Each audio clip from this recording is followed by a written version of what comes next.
Today we're going to be discussing the esoteric and occult meaning behind the story inside of Genesis, the story of Adam and Eve. This is a widely known story, but not many people know the true esoteric meaning behind it. Okay. So today we're going to be breaking this symbolism down. Before we get into this, please leave a like and a subscribe on the channel. I would greatly appreciate it. And please comment below any lectures or anything you wish to know, and I could maybe make it in the future. The first thing we must understand about the Bible is that it is an esoteric and occult book. It is written in allegory. It is written in such a way that we understand the book compared to our level of perception. Now, what do I mean? If a child read the Bible, they would gain a standard meaning and story behind it. They would gain a normal interpretation of the book, of being good, praise God, and be a good person. However, me, who have studied the occult and esoteric and symbolism for a very long time, when I read the Bible, I see a deeper meaning. I can read between the lines of the allegories, which means the Bible is written in such a genius way that it speaks to your level of intelligence. Depending on how advanced you are mentally and with knowledge, will depend on how you decipher this book and how the parables inside the book can speak to you in your personal life. Okay. So the Bible is the greatest psychological book ever written in history. This is why it's known as the greatest story ever told. It's a story. What we must understand with the Bible is that the Bible creates on the surface a logical way of thinking, which is what we call religion. We read the Bible and if we think logically and we take that book literally, then we gain a religion. But if we look beyond the surface, this is what we call esoteric, metaphorical, symbolic. You can read between the lines using our right hemisphere of the brain in deciphering this book and what it truly means to us and the evolution of our mind, body, and soul. What this book actually reveals between the lines is instructions and stories which teach you how to level up your consciousness, how you can sync the mind, body, and spirit and the soul all together so you can live like a god. This is what the esoteric is. It's the purification of consciousness. Now, when it comes to Adam and Eve, okay, what we must understand is that this is the beginning of creation. This represents the beginning of your life in an esoteric way. This is symbolic for the beginning of your incarnation into this physical world, okay? And we have Adam, masculine, Eve representing feminine. These are the two masculine and feminine energies which create the whole material universe, okay? And as we are born with a pure consciousness. We are born with pure consciousness. Well, now, what do I mean? As a baby, we have no knowledge. We are pure essence of the soul. You know, we don't gain the knowledge of good and evil. We are pure. Yes, we're not happy all the time as a baby, and we're not sad all the time, but we have no ego. This is what I mean. Our consciousness is not split. As a baby, you are whole. You have a whole consciousness. You are yourself. You have no false identifications, no limiting belief systems, nothing. You are pure awareness and the pure soul and the pure mind. Now, this is what Genesis is representing. As we grow older, the more experiences we gain, the more thoughts we start to think, the more knowledge we gain of this world, the more impure our mind, our heart, our soul, our spirit becomes, the more impure our body becomes. As we grow older, We're infected with negative beliefs, negative thoughts, and society norms. This is a big one. As we grow older, we are molded by society. We shut off areas of ourself and we push them away so that we fit in with society. We all know this. We all did this in school. We pushed away parts of ourselves to act cool or to fit in, whatever it may be.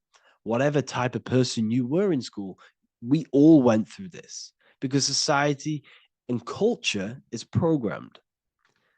So as we grow older, our consciousness splits. We gain a persona, an ego, and we gain a shadow self, the subconscious, and we gain an ego. Now, the ego is what you show to people. It's that character that you show, that you put on to your culture, to your family, to your friends. This is a false identification. And we also gain a shadow self. The shadow self is gained through experience.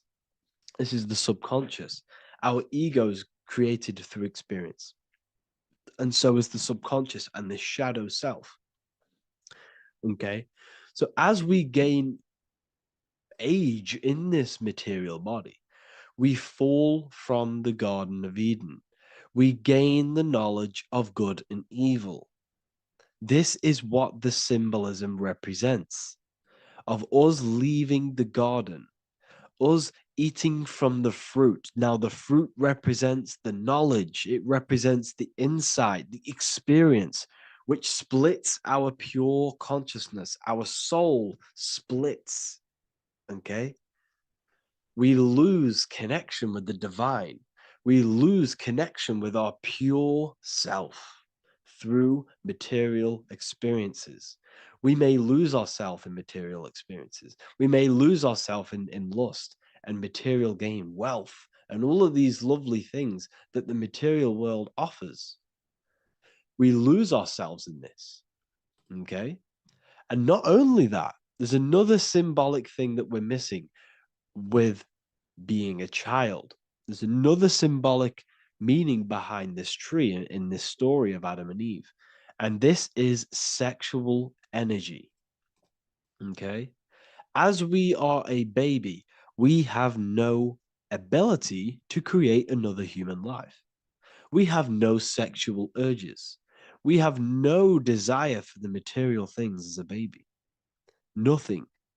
As we grow older, our sexual energy cultivates around the age of, it's like 10, maybe earlier for some people or later for some people. This is what we call puberty, when our sexual energy activates. This is when the masculine and feminine energies are present within the body. And we are now given the ability to create human life. We're now given the ability to bring in a soul into the material world. Now, this is what we believe and know in the esoteric world. That is what sex is. You're bringing a soul from the astral into the physical. Okay. So as you grow older, you gain this ability to use the power of creation. You gain this force within you that allows you to open a portal in the astral and bring in a soul to the material. Now, this power can be misused. This power is very powerful and should not be misused. In occult and esoteric teachings, we teach and learn sexual transmutation, how we transmute sexual energy into different areas of our life so we can grow and create. Because sexual energy is creative energy. It creates a whole new human being. So if we retain it, we can transmute it into creativity. So this energy is kind of corrupting us as well. And now I'm not saying growing up is evil, all this thing is evil. This is a natural cycle that we must go through. The soul of us must go through this cycle so that we learn, so that we overcome it, so that we gain mastery of ourselves, so that we expand ourselves. I recommend you watch the Evolution of Consciousness lecture that I did on my YouTube. An amazing lecture. talks about the evolution of consciousness and how we're on a never-ending cycle of life and death and expansion.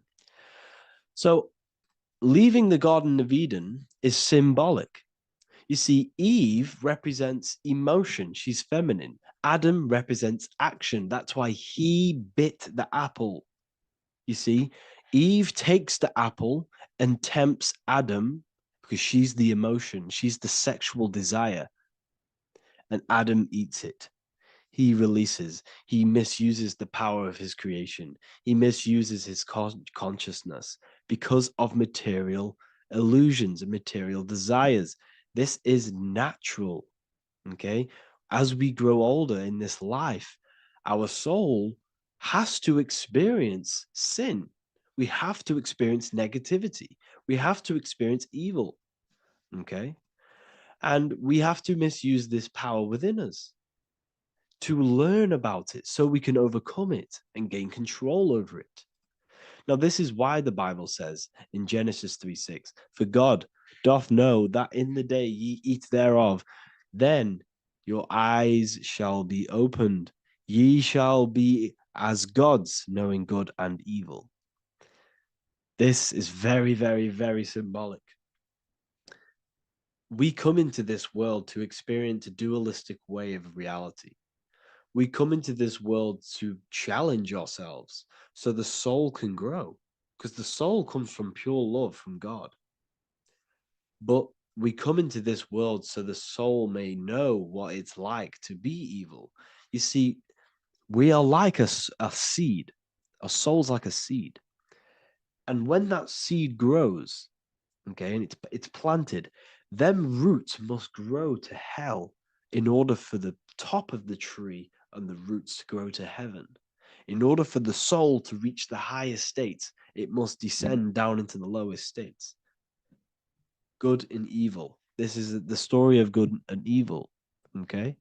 And this is the story, a psychological story of how the human mind has functioned in this life. This is what this story is representing of how our soul and mind is functioning, how our consciousness is splitting and growing up and evoluting. Okay.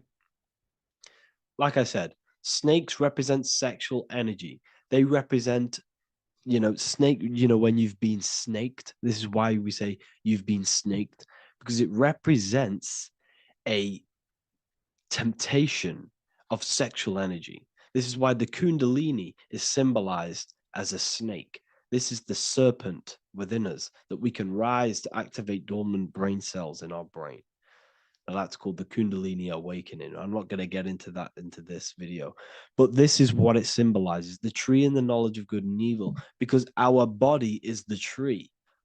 Our central nervous system is the tree.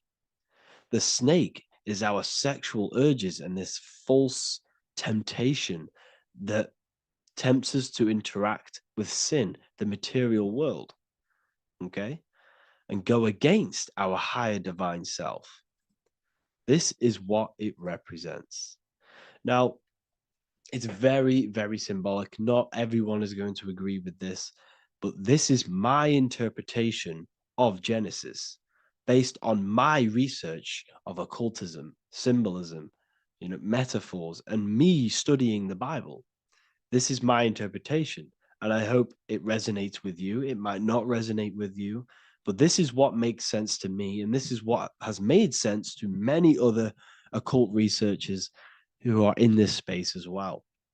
Okay. So please leave a like, leave a comment, leave a subscribe.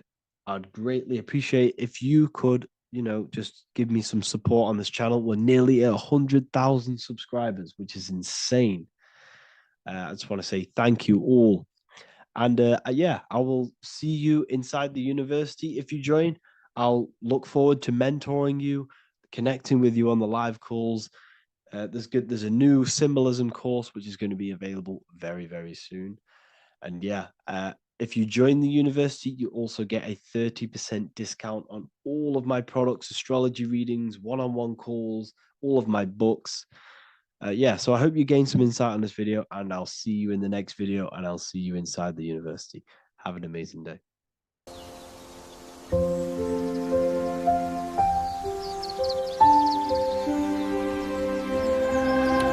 wordsofwisdom.com. Visit today.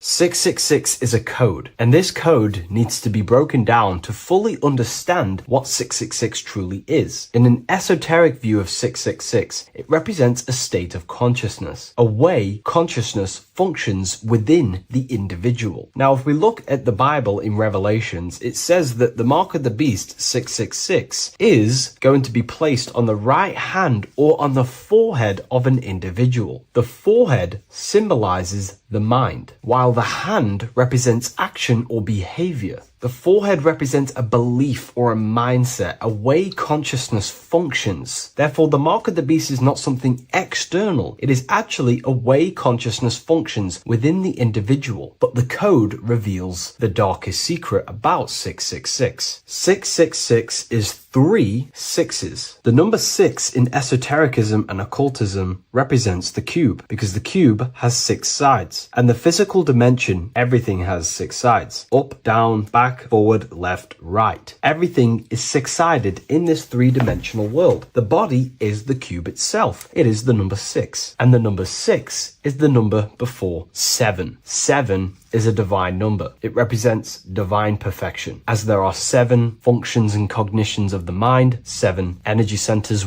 along the spinal column, 7 major planets for the 7 days of the week, 7 days of creation, 7 visible light spectrums, colors. The number 6, therefore, is often understood as imperfection, as the body is imperfect. The physical form is imperfect compared to our divine spiritual nature. But let's decode the 666 code properly so you can understand this. Now you understand that the number 6 represents the material 3-dimensional world, or the physical body of consciousness. We can then look at the number 3, because there are 3 sixes. The number 3 represents the 3 ways consciousness functions. Consciousness thinks, consciousness feels, consciousness acts. We have a mental body, an emotional body, and a physical body. Most people confuse these things to be all one. They think their mind is their emotions and their mind is their brain, and they interlock all of these. But these are actually 3 different bodies of consciousness. Consciousness has many vehicles or bodies it expresses itself in. So the 3 ways that we ultimately create our life, the 3 ways that shift our reality, and the 3 full things that we have full control over are our thoughts, emotions, and actions. If you try and control anything else other than these 3 aspects of life and consciousness, you are then breaking natural law. If you try and control someone else, you are then breaking their will, their natural rights. These are the 3 things you have full control over: your mind, emotions, and your body. Therefore, the number 3 represents the 3 ways that you express consciousness in this life or reality. And the number 6 represents the material body. 666 is the mark of the beast. Therefore, the mark of the beast could be a state of consciousness where your thoughts, emotions, and actions are all directed towards the physical, material 3-dimensional world, leaving no room for true spiritual connection with your higher self, no divine connection to the source or God, giving no attention to your true internal nature, to the self inside the mind. All of your thoughts, emotions, and actions are directed only for physical pleasures, for materialism,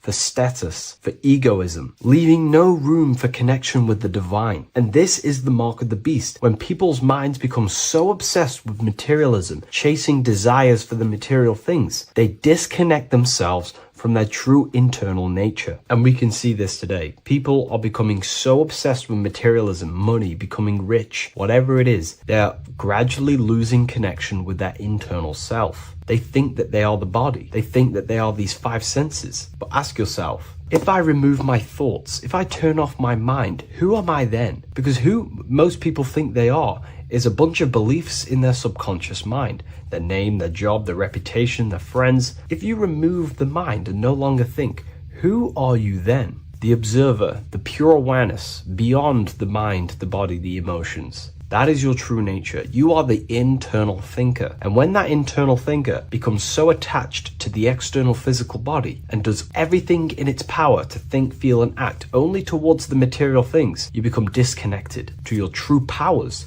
to your divine nature, to literally God. If you don't want to become the mark of the beast, then have balance. Now, I'm not saying materialism is evil. Chasing material things is wrong. Not saying that at all. We all have a different views. But me personally, I like to have balance. Yes, I love reaching goals. Yes, I love living the best life possible for myself, materially. But I also make room for my internal world. I train my mind to have self-mastery of meditations. I try and lucid dream and astral project as much as I can. And I try and perfect my thought processes and my internal world as much as possible. So I live a truly balanced life between my inner self and my outer self, which is what these two pillars, Jachin and Boaz, represent, the inner and outer world. And the middle pillar in the middle represents the unity of the inner and outer world, living in balance. Or you see a person standing in between them, they represent the middle pillar, or a ladder. This is all symbolic of living in balance between the inner world of consciousness and the outer world of consciousness. Yes, this is Freemasonic artwork. You can learn a lot from their artwork and symbolism, but I hope this brings a bit more clarity about the number 666 and the mark of the beast. Please leave a like, comment, and subscribe to the YouTube channel if you want to see more. And one last thing, the Book of Symbolism has finally been accepted on Amazon, so you can now order this on Amazon in pretty much any country.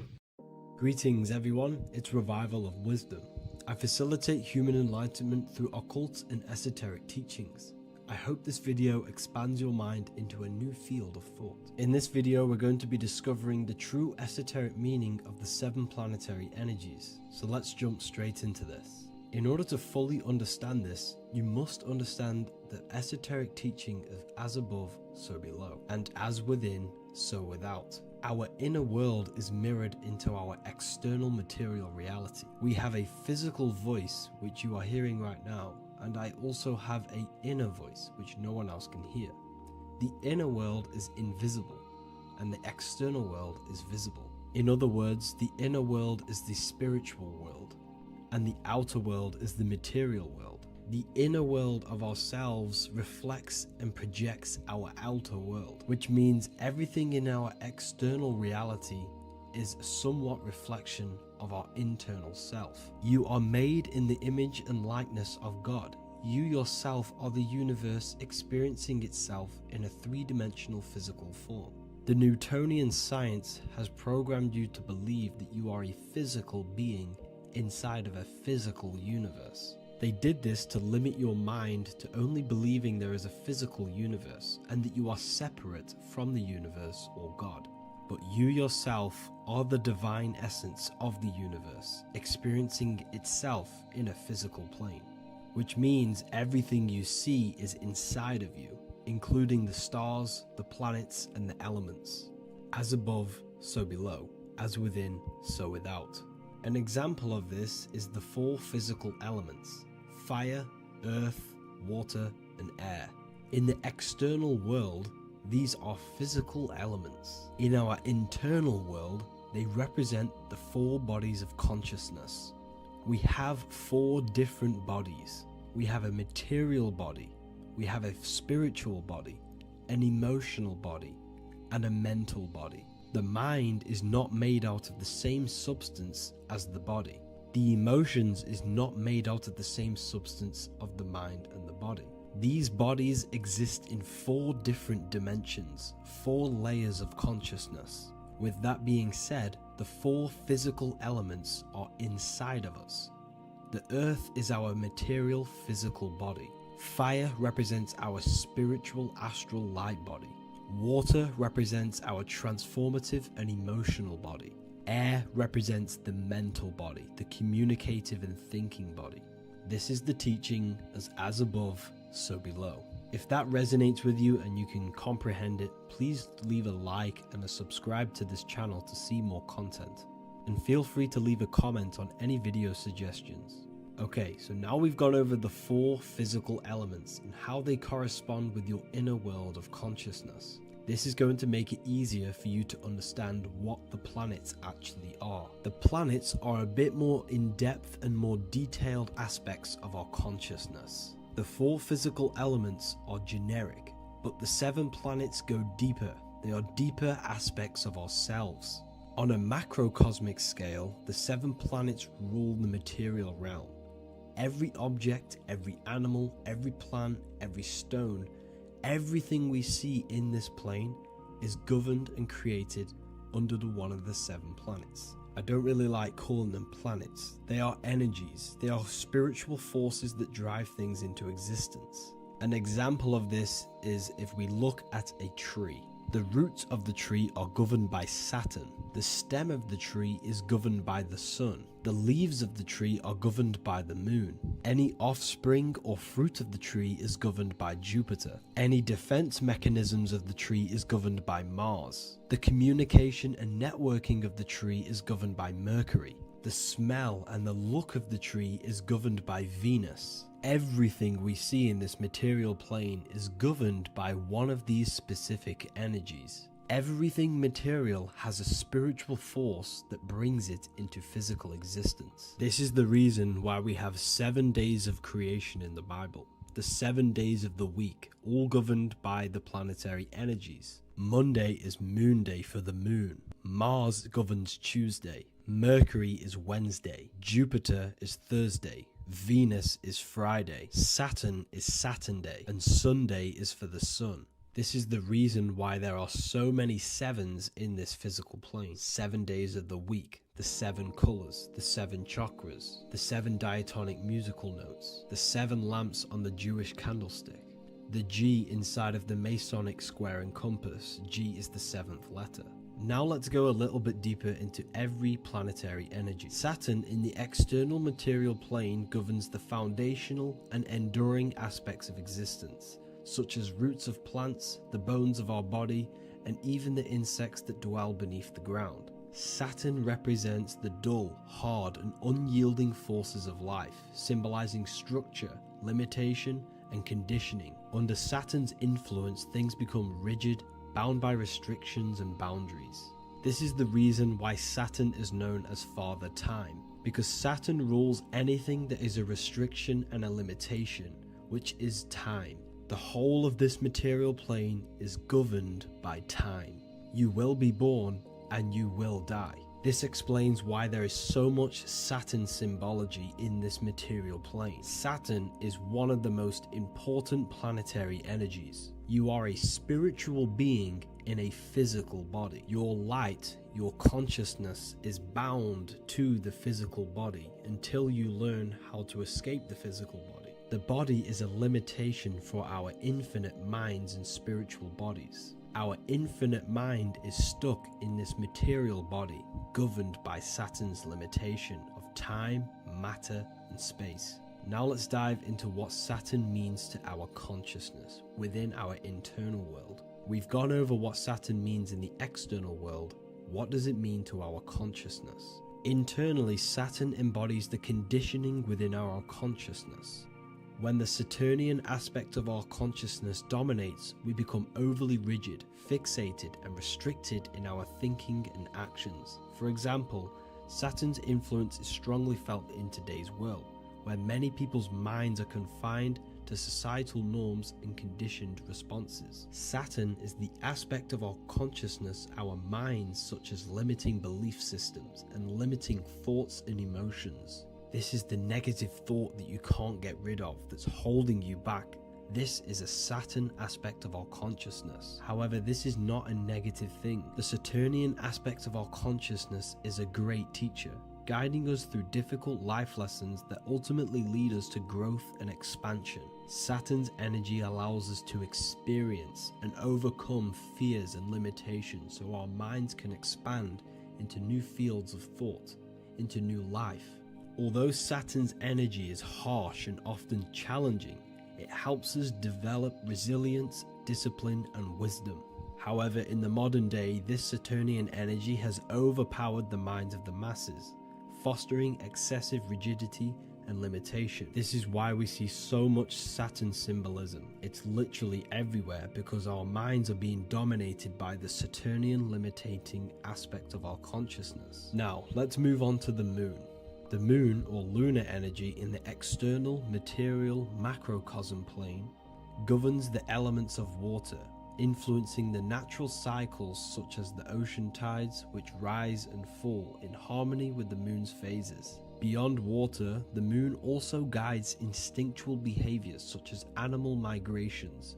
Birds, insects, and other creatures rely on the moon's subtle energies to navigate their journeys. For example, dung beetles use polarization patterns in the moonlight to orient themselves and travel safely home. The moon creates the months. MON is moon. There are 28-day cycles, and this 28-day cycle of the moon is reflected in the woman's body, known as the menstrual cycle. The moon is a feminine energy, governing the feminine elements such as water and the feminine cycles of the body. The moon is the womb. This is why eggs have the same color as the moon, because eggs are ruled by the moon's energy. Now that's the external world. The internal world, the moon symbolizes the emotion aspect of our consciousness. It represents the subconscious mind, the seat of intuition and psychic abilities. Just like in the external world, things are born out of the moon, such as eggs and the womb. The subconscious mind acts as a womb for our conscious mind. Our deep subconscious emotions and programs are born into light into the conscious mind and controls the conscious mind.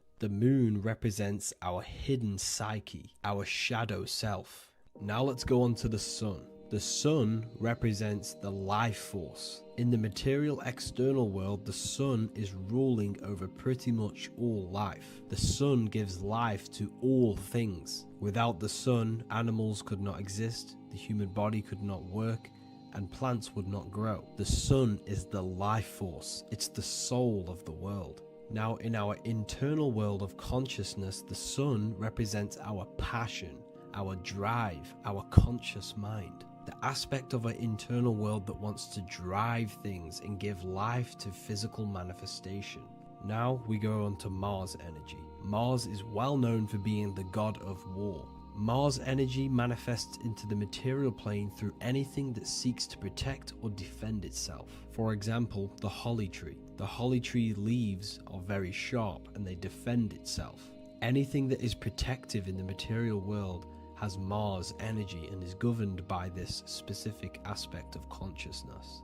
For example, any predators or animals such as hedgehogs with spines on their backs for protection. Mars represents all things that is driven by conflict, aggression, and defense. Now, internally, inside of our inner world, Mars symbolizes the aspect of our consciousness that is focused on self-preservation and protection. Mars governs our ego, the instinctual urges of anger or maintaining reputation. Mars is not evil, it's necessary. Sometimes it's necessary for us to protect ourselves. Mars is the aspect of our consciousness that is anger, rage, the desire to fight or conquer. When this energy is activated within our consciousness, we become defensive, assertive, and even combative, ready to dominate others and destroy obstacles in our way.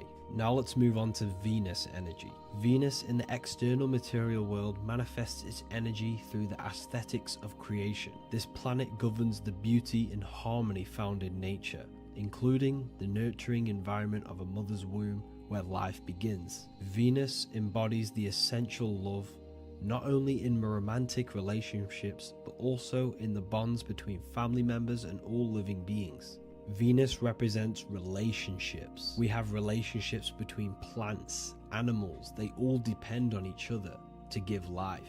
Plants provide food and medicine, while living creatures contribute to their own growth and pollination.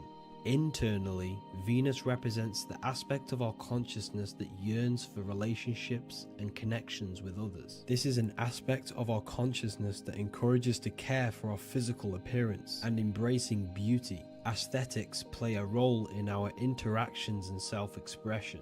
This is why there is a beauty brand called Venus. Now let's move to Jupiter energy. Jupiter in the material plane manifests its energy as forces of fortune, abundance, and wealth. This energy manifests itself as plants, as fruits that we can consume and eat in abundance. Anything that is nourishing and cultivated by the earth for humanity and animals. Jupiter embodies the giving energy that provides for and sustains life, fostering growth and ensuring that resources are available to all. Its influence is seen in the natural cycles of abundance, where fruits must grow and ripen before they are enjoyed, symbolizing the importance of effort and patience. Internally, in our spiritual world, Jupiter represents the aspect of our consciousness that yearns for abundance and seeks growth in various aspects of our lives, including wealth, knowledge, and personal development of the mind, spirit, and the soul. This is the aspect of our consciousness that wants to gain wealth, that wants to gain expansion and abundance in our lives. However, when Jupiter's energy dominates our consciousness excessively, it can lead to feelings of stinginess and greed. It represents material possession. The last planet is Mercury. Mercury in the external world governs the vital elements such as seeds, air, communication, education, and electricity. Known as the messenger of the gods, Mercury rules over intellect, communication, and the transmission of knowledge. Mercury's states of consciousness manifests itself in the material plane as the network between trees and plants, how they all communicate together. It represents the intelligence behind all physical things. It's the intelligence behind the seed that allows it to grow into a plant. Mercury's creative energy is manifested in the nervous system of the human body and all living animals, the intricate messenger that transmits signals from the body to the brain and then to the mind. This intelligence within us allows us to facilitate thought and movement. Internally, in our spiritual aspects of consciousness, Mercury is the state of consciousness that seeks knowledge, understanding, and intellectual growth and expansion. This part of us is curious, eager to learn, and driven to communicate ideas and information. It represents our mental body. The Roman god Mercury is often depicting flying because this symbolizes the air. Air represents our mental body. When the Mercury aspect of our consciousness dominates, we become highly intellectual, constantly seeking information, analyzing situation, and communicating our ideas. While this can enhance our understanding and ability to interact with the world, an excess of Mercury's influence can lead to overthinking, excessive analysis, and focus on intellect over emotions or intuition. Okay, so they are the 7 planetary energies in the external world and your internal world of consciousness. These energies are manifested in the Roman mythology as human beings. They are depicted as human beings, but this is nothing but symbolism. These gods never existed physically. They represent aspects of our consciousness and spiritual forces that govern the material plane. Every material object, every intelligence, every piece of life in this universe is governed and brought into existence by one of these spiritual forces. Now, I hope this video has expanded your mind into a new realm of thought. Make sure to leave a like, a comment, and subscribe to the channel for more occult and esoteric information. You can read more about this topic and many more occult and esoteric teachings inside of my books, the Book of Wisdom Volume 1 and the Book of Wisdom Volume 2. I honestly advise that not everyone reads these books. These are books which will completely transform your view on reality. You will feel a lot better reading these books because you will find a connection with yourself and the universe. Understanding truth and knowing thyself gives you a sense of well-being. Like I said, this is not just a book. This is a beginning of your journey of expansion and growth. Reading them can be life-changing. Inside my university, I host live calls where you can ask me questions, and you can watch all the pre-recorded live calls. You also gain the ability to manifest your own reality through the Manifestation Mastery course. There is also a library with all of the PDFs that I've read in the past of occultism, symbolism, and esotericism that you can gain access to. There is a whole lecture section where you can watch all of my occult lectures. This is a place of transformation. The price of the university will be going up very soon. If you join now, you will gain a free sexual alchemy course which will teach you how to transmute sexual energy into creativity. I'll leave all the links in the description for the university and also my website where you can get my books. I hope you enjoyed this video. Take care.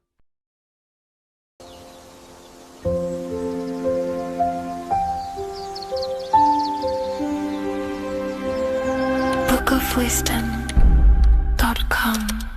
Visit today.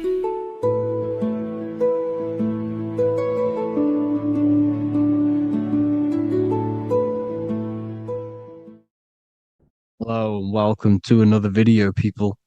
Before we start, please like, comment, and subscribe if you wish to see more content. Today, we're going to be talking about the mental universe and how everything is mental. This is the number one law on the Kybalion. If you've never read that book, it's called The Kybalion. A very good book. It's the first law because this is the most important thing you need to understand, is how everything exists within the mind. Behind every single one of these eyes is the same consciousness expressed in different bodies. The mind is what gives perception to what you're experiencing. Behind every single one of these eyes is the exact same consciousness, but the brain that they inhabit is giving them a different perception, a different being, a different body. Now, this is the difference between humans and animals.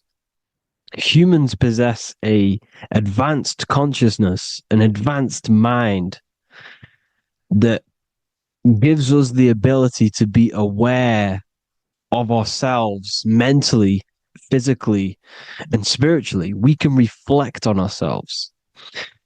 When a dog looks in the mirror or an animal looks in the mirror, it doesn't know what it's looking at. It doesn't realize it has a consciousness.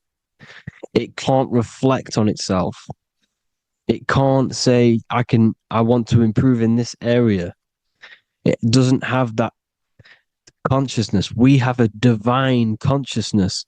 Take away the N for divine, and you get with a D, put it with a D, you get divide, because we have a divided two-way consciousness. An animal only has one. However, it's still the same mind.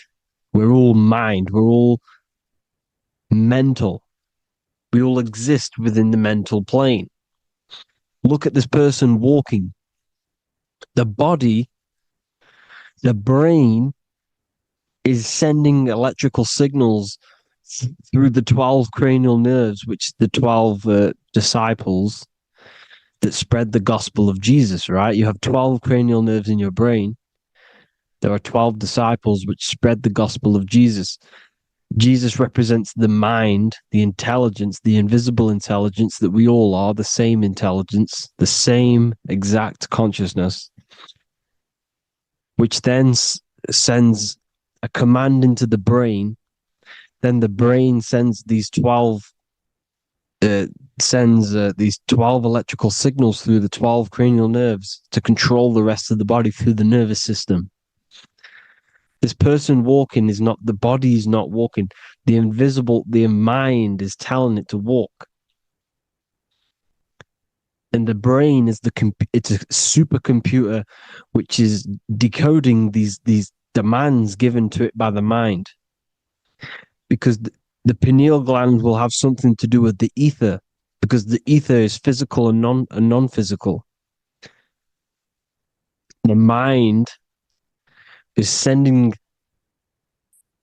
the commands through the ether to the pineal gland, which is then getting broken down into electrical codes within the brain and sent throughout the nervous system to control the body.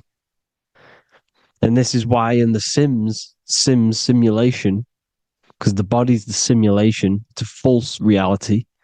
It's the fake reality. It's not the real you. You are formless. There is no form. But the third dimension is a dimension within your mind. Matter, mind, light is all a product of your mind. It's all in the mind. Now, this is why The Sims has this green little diamond on top of the head. Because this is you. This is your invisible intelligence controlling the character. Okay? It's controlling the character. And this character is in the world. Your consciousness isn't in the world. The world exists within you, but the body is a vehicle for that realm that you land in. When you have a dream, your mind transcends this body into another body, duplicates your body, into another universe, unite. Unite is one. We're all one. It's all one universe, expressed in many different ways, infinitely. And the vehicle that you land in is the body to operate in that realm. This is the all-seeing eye, as you see here. The eye, this is all the intelligence. This is the ball of consciousness, God, expressed in different bodies. We're all this same one in different bodies, as you can see here. And this intelligence is expressing infinitely throughout the universe. An infinite universe. There's no beginning, no end. There was no beginning of the universe. There is no end. It's infinite, always has and always will. But the mind is what gives you the ability to explore the universe, to make perception of it. We are God in disguise. We are God in disguise. We are God in flesh. But the body can become attached to the mind, can become attached to the body if the mind is not aware of itself. When the mind is that blinded by matter,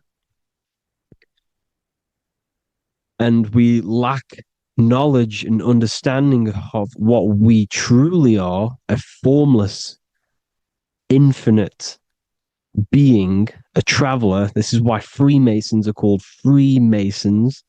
Mason means traveler. Free. You're a free traveler because your consciousness is a traveler of the universe. When we lack understanding, our mind bounds to the body because we don't separate the body with our different layers of consciousness. When we separate them and identify that we are mind, body, emotion, you then can apply this knowledge to when you want to astral travel and explore the different realms of your mind, because the mind is the universe. People, this is what we need to understand. The mind is the universe. I am you and you are me. This is the Egyptians showing you this. The Ankh is the symbol of life. This is the one ball of consciousness, mind, giving it the Ankh life to all the different life forms. The cows, the birds, the snakes, and the big Ankh given to the humans, because the humans are the most intelligent. We have the most advanced consciousness. We have the most advanced consciousness. This is why the one is giving a big Ankh to the humans here. Here you see again, this is not the sun. This is also showing Ankh giving out its life to all things infinitely. And this is the Most High. We are the Most High in disguise. When we strip off the body, we strip off the desires for the physical world, we strip off all of these fake identities that the mind gets attached to. That is God. The universe. You are the universe experiencing itself. I and I. The letter I and the number one is just one line. The letter I is the number one. Because your I am, when you refer to yourself as I, every single one of you who's watching this video refers to yourself as I, which is the one. We are all the one. We are all intelligence. We are all invisible. We are all the one. One is the only number. 1, 2, 3. Everything goes up in ones because there is only one. Doesn't matter how far you go down the line with numbers, all of their numbers are created by one, because there is only one. It's me and you are the exact same consciousness expressed in different bodies. Mind, cause. There is only one cause. There is only one mind. There is only one being. But because we lack understanding of this, we think we are the bodies. And this causes division, because the physical world is the most illusionary world. It's an illusion. It's all an illusion. Now, you see with the two, you look with the two eyes, but you see with the inner eye, the mind. Okay? The mind is the mental plane is a shared plane. And it gives perception to what you're looking at, the mind. I'm affecting you when I speak, because the mental plane is shared. We all share mind. We all express mind. When I'm speaking to you, I'm affecting you because we are mind. So the words that I'm saying, which are being manifested from my mind, are being manifested through my body into vibration, is affecting you. I'm affecting you with what I'm saying. And these words are having an effect on your mind, because we're all mind. This is why you need to be careful what you're listening to, music and all sorts. Because music can also create thought loops within your mind. Because the chorus, we shouldn't be listening to choruses. Choruses are loops. And what they're saying in the chorus is being looped. And this can create thought loops within your mind. Go and listen to an old song that you used to listen to about 5 years ago, 10 years ago, 20 years ago. Go and listen to an old song, and you guess what? You will get nostalgia. Why will you get nostalgia? Because that song will trigger the thoughts that you were thinking in that time of listening to that song. So songs with choruses create thought loops, and they reprogram your subconscious mind. It's important why music is very powerful. Mine and mind, same word. See, language is the truth, people. This is why I use language in all of my presentations, especially the English language. It's riddled with occult truth. I is my me. I, you, and me are I, one. We are not the name, we are I. Every single one of you is I, because we are all the one, all mind.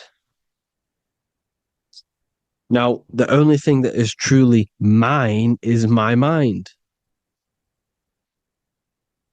When you say something is mine, it's an illusion. It's not yours. The only thing that is mine is mind, my mind. Okay? It's my mind. It's the only thing. It's the same word, mind and mind. Like I said before, everything's one. Hot and cold is different degrees of the same thing, of the one substance, of degrees. The 7 colors are different frequencies of the one white light. Everything is one. There is only one. We are all one. Everything is one. Hot, cold, day, night. It's the same degree of one, which is mind. The mind's perception is what's giving it, labeling it hot or cold. The mind's perception of colors is what is giving it red or purple, hot or cold. There is only mind. The mind gives things perception. There is only one, that is mind. The conscious and the subconscious mind. The male and the female, these are married. The subconscious mind is your hidden part of the mind. Okay, it's hidden. You can't really, you can access it through different meditations and Reiki teachings, and dreams are manifestations of your subconscious. This is how you know mind and matter are one, because your mind creates matter in dreams. Your subconscious manifests everything in a dream, in the astral realms.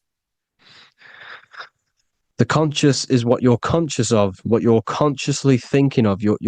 So me, I am conscious that I am speaking into this mic and creating this video. My subconscious mind is the hidden part of the mind, which is speaking to my heart, telling it to beat. It's telling my food to digest. It's regulating all my blood. It's doing everything in my body without me being conscious of it. Without me being conscious. The subconscious is the feminine. The conscious is the male. The Bible, of course. Proverbs 12:4. Helpful, not helpful, an excellent wife is the crown of her husband, but she who brings shame is like rottenness in his bones. In the same way, husbands should love their wives as their own bodies. He who loves his wife loves himself.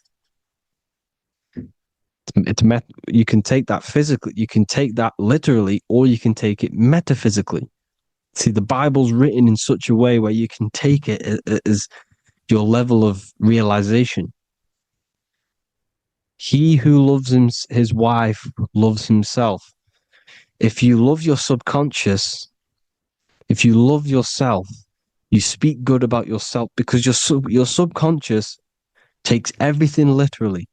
If you say, I hate you to someone, your subconscious does not know the difference between me and someone else. It only thinks me, me, me. Why? Because mind is the only thing that exists. You are mind, I am mind. If I say, I hate you, you're saying that to yourself. Your subconscious picks that up and says, I hate myself. And that's telling your subconscious that's what you want.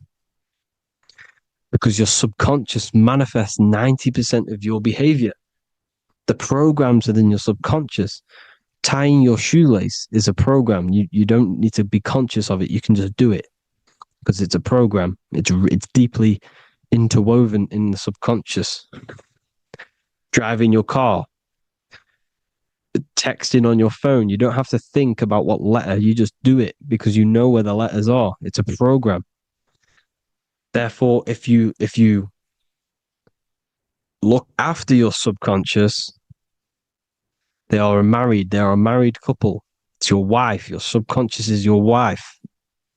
And it manifests 90% of your daily basis thought patterns, actions, behaviors, emotions, all the things that you all the trauma that you've experienced is stored within your subconscious, which is affecting you. So let's say you were in a car crash 10 years ago and you had a really traumatic event, you really hurt yourself, and you had a very, very, very strong emotion that you felt of pain. That will still affect you today. And why? Because it will manifest into your behavior. How? Well, you'll be cautious of what cars to go in and who. You'll be cautious because of that event that's stored within your subconscious, because of that feeling you felt was so painful and so strong. It's still manifesting into your behavior today. For example, you won't go in certain cars, you won't go with certain drivers. The subconscious stores everything, all your memories, the programs, and everything. So if you trick your subconscious, that's how you manifest your life. If you trick the subconscious, you already have something. And therefore, it will manifest into your life, into your behavior, thoughts, and actions. This is why the golden rule is to treat others like you want to be treated. Because I am you and you are me. We are all subconscious. We all have subconscious. Whatever I do to you, I do to me. Because my subconscious picks that up and thinks I'm speaking to me. Mind is very powerful. Whatever I do to you, I do to me. Treat others like you want to be treated. The golden rule. That is the only rule we need in this realm, in the universe. If everyone understood this rule and how the subconscious works and how karma works, we'd live in heaven on earth, the Garden of Eden, the golden age. As a man thinketh in his heart, so is he. Proverbs 23:7. Where your heart is, there will be your treasure. Your heart's the emotions. The storehouse of emotions is where you feel emotions. You have to let your emotions move through you, not become you. You can't let your emotions become you. But except be like the sky and let them pass through you. Be like the clouds and the stars passing over. Let them pass through you. Do not let them become you. And this is how emotions can take over your mind. We are driven by, when a man is driven by emotions, he has no self to control. You must control the mind, because the mind can be corrupted. Because your thoughts are electrical in the brain. Your thoughts come from the mental plane. So how the mind works is that you place your attentions on something in the mind, and infinite information just flows in. Think about it. When you think of a certain topic, as soon as you think of that topic, information comes flying into your mind. Different ideas, ping, ping, ping. It's all connected.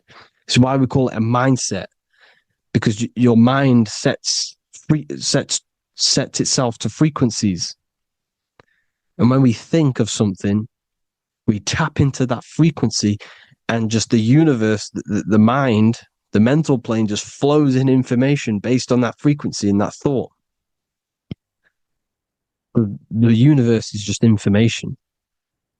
All of the information out there, nothing is new. It's all there. You just have to tap into it. You can tap into these different thoughts, and it's all there. Everything already exists within the mental plane. You don't think anything, you receive thoughts. We all share the mental plane. We affect each other. I'm affecting you. Listening to me is affecting your mental plane, your mind. The physical plane is the lowest plane. It's the world of effect. Everything you see in the physical plane is the effect of mind. Like I said, the person walking is the effect of their mind telling the body to walk. The physical plane is the lowest dimension of your mind. Mother Earth, we are in a mother. We're in the womb still. The Earth is feminine. It looks after you. It provides you with food for free. It grows on trees with water. It's Mother Earth. It's the womb. The dome above your head is your mother's belly.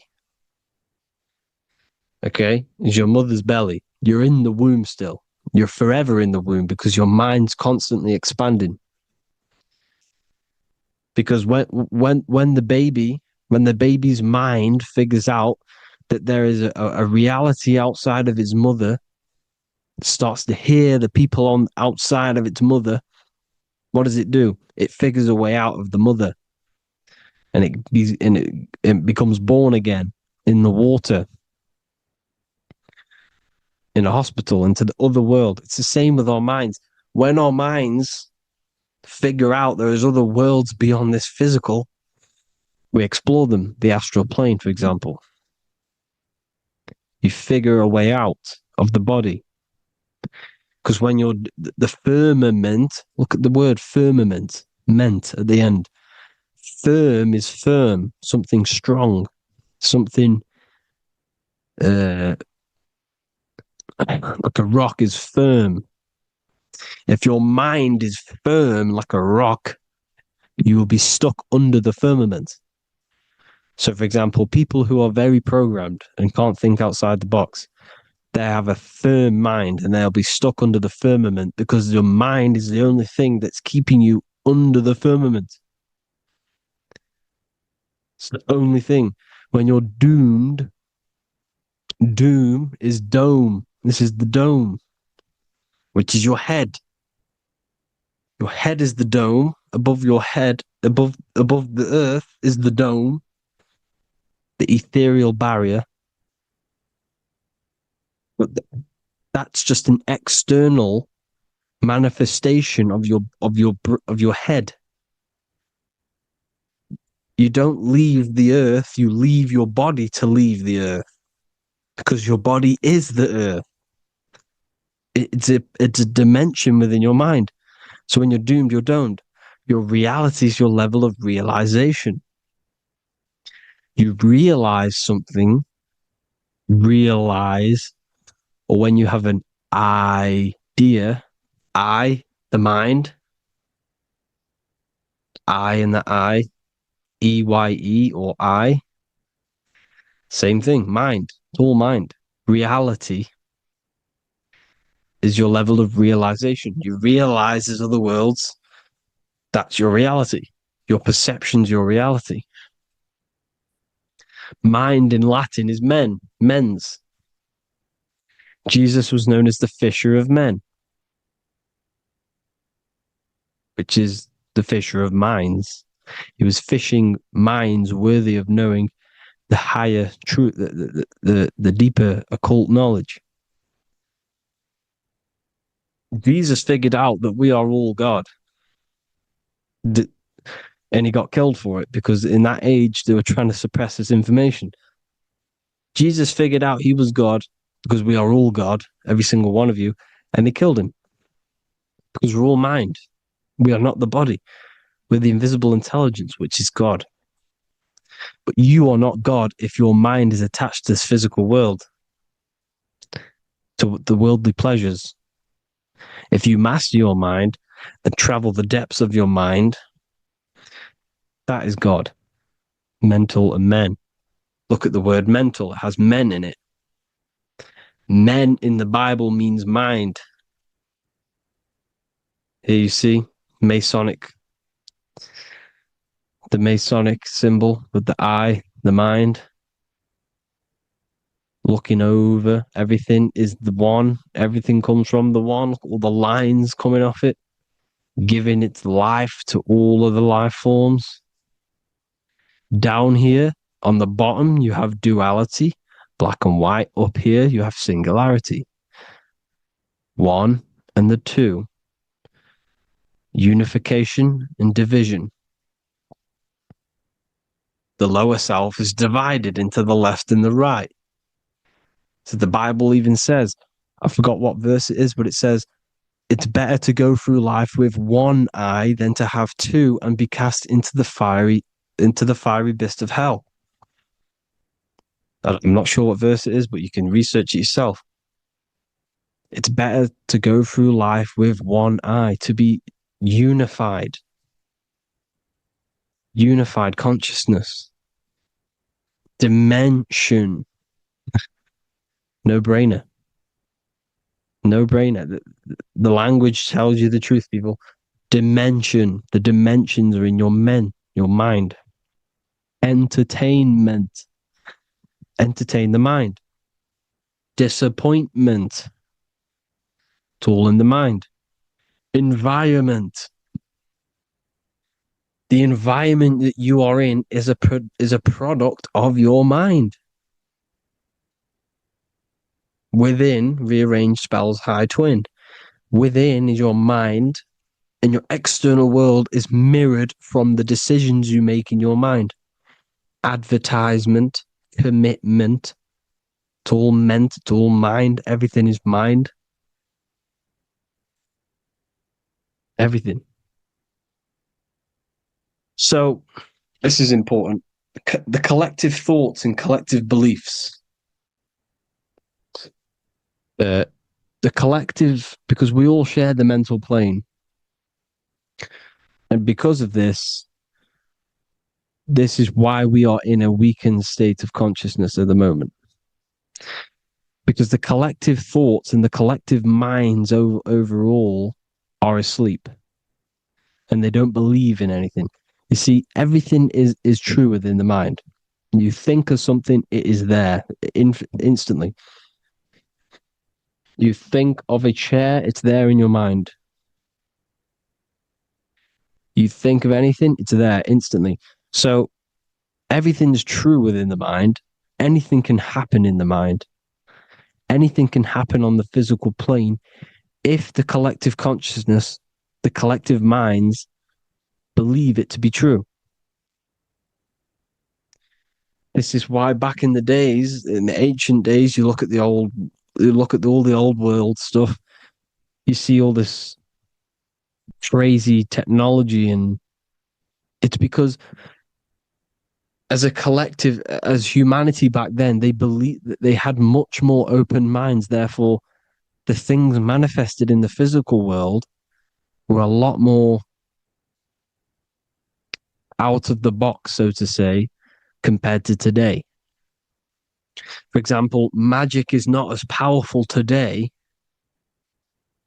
because the masses don't believe in it. It's still powerful, don't get me wrong. But if the masses believed, or if everyone knew magic could be real, because it is, anything's real in the mind, it would be a lot more powerful. You see? So and what they're trying to do is create a hive mind worldwide. They're trying to make one religion, an external God.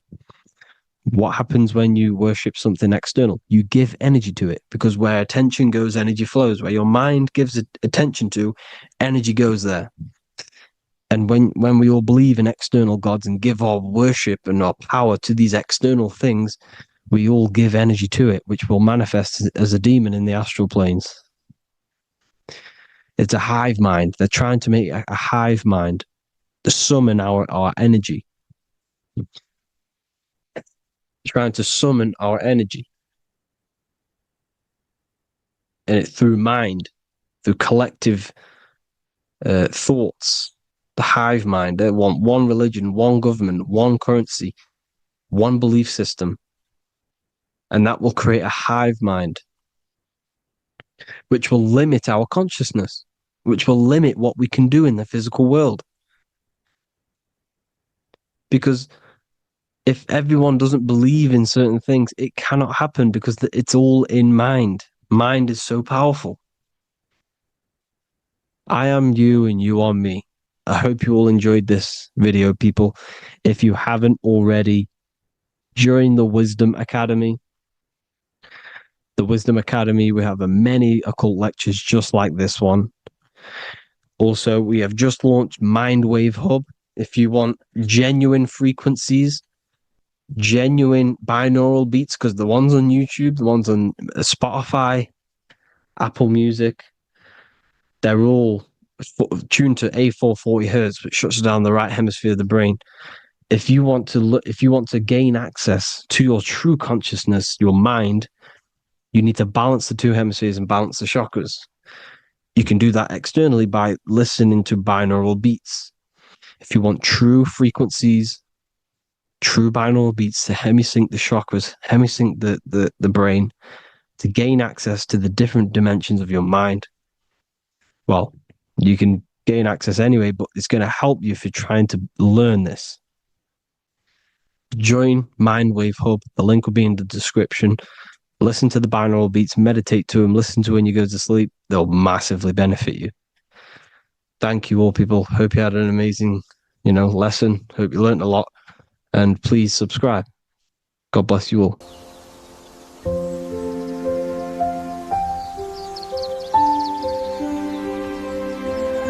bookofwisdom.com. Visit today.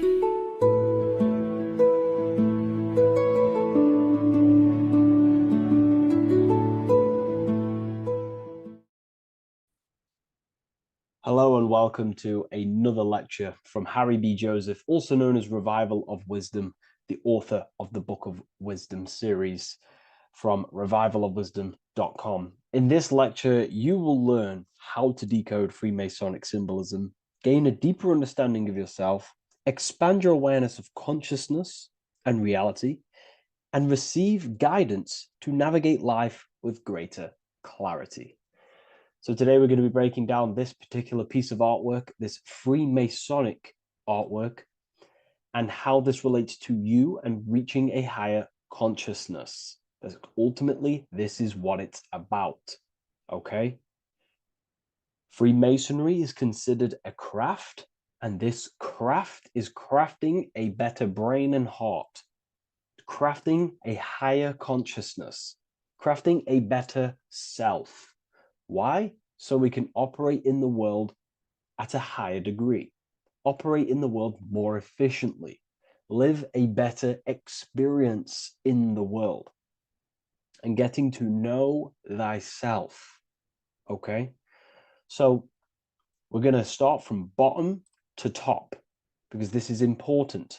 Every placement of this symbolism is on purpose, has meaning, especially the placements of the symbols. Okay? So we're going to start from the very bottom of the artwork, which represents lower down. When we're looking at symbolism, especially occult symbolism, that's what the word occult means. The word occult means hidden, hidden from the eyes. It has its roots in the word oculus. I'm pretty sure that's Latin, which means eye. So the word occult comes from oculus, which means eye. And the word occult means hidden from the eye, the unseen, studying the unseen aspects of self. We're studying the brain. We're studying consciousness. We're studying the body, the heart. We're studying the self, the hidden aspects of the human psyche and the hidden aspects of self. Okay? Because ultimately, this is what gives you power in the world, depending on how you use that power, whether for good or bad, depending on the consciousness wielding that power. This is why we say knowledge is power. But I would actually say knowledge of self is power. Because when you know how you function, you gain power. You gain personal power. You gain mastery. Ultimately, this is what Masonry is about. Self-mastery. Crafting a higher consciousness. So at the very bottom of this artwork, we have a checkered board with a coffin. The coffin is the beginning of the artwork, the very base. This is the foundation of consciousness. The coffin symbolizes unconsciousness, the state that myself was in, maybe yourself, before we woke up and before we came conscious of our spirit, before we came conscious of ourselves. That ignorant state of acting without purpose, acting unconsciously, experiencing the world and not actively living in the world, simply reacting to external circumstances. This is an unconscious state where one is ignorant. 80% of the world is in this unconscious state. And this is symbolized as the darkness, the tomb. Look at how the tomb is fully blacked out, representing dull, no emotion, it's dark. This represents the darkness of self. The spirit is buried. The spirit is in the tomb. They're not even aware that they possess consciousness. They think they're the material body flying on a ball millions of miles per hour through space, and the sun is, they think they're a monkey evoluted. They've never questioned themselves. They stay in ignorance. They're in the spiritual darkness, okay? And they're furthest away from the light. Look at the top. This is the light sources. They're in the darkness, okay? They're in spiritual darkness. They're in ignorance. And they're in division. Their mind has no power. Their thoughts contradict themselves. They say they're going to do something, but then their mind tells them, oh, I'm going to fail. Or I want to do this, but my mind says this, and I believe this about myself. They want to, I don't know, they want to write a book, but their actions are scrolling on TikTok, and their emotions about, feeling about their past person in their life. That's division between the self. That's divided consciousness. They also have a divided brain hemisphere. They do not see reality through a true lens, because the brain acts as like a lens on how we perceive things. And if the brain hemispheres are not aligned, then we cannot see reality the way it actually is and truly presents itself, neutral. If we're left hemisphere dominated, we see everything as divided. Nothing's interconnected, nothing's a whole. But if they're, right hemisphere dominated, they see everything as a whole. We need to look in the middle of that, okay? So we'll go into that a bit later.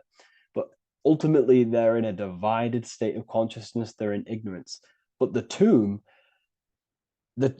is symbolic of that. The tomb is, you're not even aware they are divided. They think everything's right in that state. I was like that. My family is like that. They're not even aware of themselves, and you try and say something to them, and they don't even know they're in division. They don't even recognize that they're in a bad, low earth base consciousness. Okay? So when we get out of the tomb, which is representing by a spiritual awakening, we get out of the tomb, we realize, wow, I possess consciousness. I've woken up. You're waking up to the things in the world, and you wake up and start to see the world for what it truly is. When you become aware and you rise out the tomb, you're born again. You start looking within. You start to become conscious of your thoughts. You start to become conscious of your actions. You start to become conscious of the evil in the world. You start to become conscious of the things. You rise out the tomb. You start to become conscious of your intuition. You then step on the checkered board. The checkered board is now you realizing you're in a divided state. Okay, so you're now putting down the ego, because remember, when you're in the tomb, the ego is fully in domination over consciousness, over your consciousness. It doesn't allow you to say that you are wrong. It doesn't allow you to think that there's evil in the world. It doesn't allow you to believe you have a spirit. It doesn't allow you to see that there is maniacs running the world and trying to control you. The ego is so stuck. But when we start to realize this is part of our awakening, we start to realize that the ego is trying to keep us safe at all times and keep us locked in that state of thinking and believing that we were in before. It's always seeking safety. Okay? So when we come out the tomb, we start to put down the ego and start to, how do I say this? We start to acknowledge that we were wrong about the world. And that is a lot about awakening. You have to acknowledge that you do not know everything. There are people with such higher knowledge. Okay? So when we come out the tomb, we put down the ego. We start to actually say, I was wrong about the world. I was a victim of mind control. I was in ignorance. I was in darkness. Spiritual dark. I'm divided. My thoughts, emotions, and actions are not aligned. My intuition and my action are not aligned. I'm not taking action on what I know is good. I'm taking actions against what I know is good. That's a sin. That's a sin against the spirit. Okay? So when you acknowledge this, you acknowledge you're in division, you then take the first 3 steps, which is the Freemasonic Blue Lodge degrees. These 3 steps. Okay? Ultimately, this checkerboard represents illusions as well. You're in an illusion. Okay, this is why we see it heavily used in the music industry. It represents base consciousness, base level awareness, 5 sense thinking. It represents You versus me thinking, walking down the street and thinking everyone's trying to hurt you, and it's always you versus me, judging people in your own mind. That's low thinking, lower thought. And not to notice squares. Squares are an unnatural state. They're an unnatural shape. We do not see squares or 90-degree angles in nature. It's the lower mind. So it represents base consciousness, base level awareness, only aware of the physical body, only aware of the five senses, never looked within. That is the base. And this is the foundation we have to rise up to the light from, up to higher consciousness. So this gives us a strong foundation when we realize this about ourselves, that we were in division. Our thoughts, emotions, actions were not aligned. Our brain hemisphere was not aligned. I'm not thinking with love of the heart. Okay? So that is the state we're in. Now, hopefully that's cleared things up about the chessboard. Before we move on, please leave a like, maybe a comment if you wish for me to discuss anything in the further lectures. Please smash the like button, and it would really help me out. And share this with a friend who is interested in the occult. Okay, so the steps are the first steps of the Freemasonic degree, the 3 Blue Lodge degrees. Now, this can be represented as the number 3, a very powerful number, a very symbolic number. Number 3 is the 3 expressions of consciousness. How do we express consciousness? How does consciousness express itself? Well, there are 3 ways. We think, consciousness thinks, consciousness feels, and consciousness acts. They are the 3 expressions that we express our awareness and consciousness.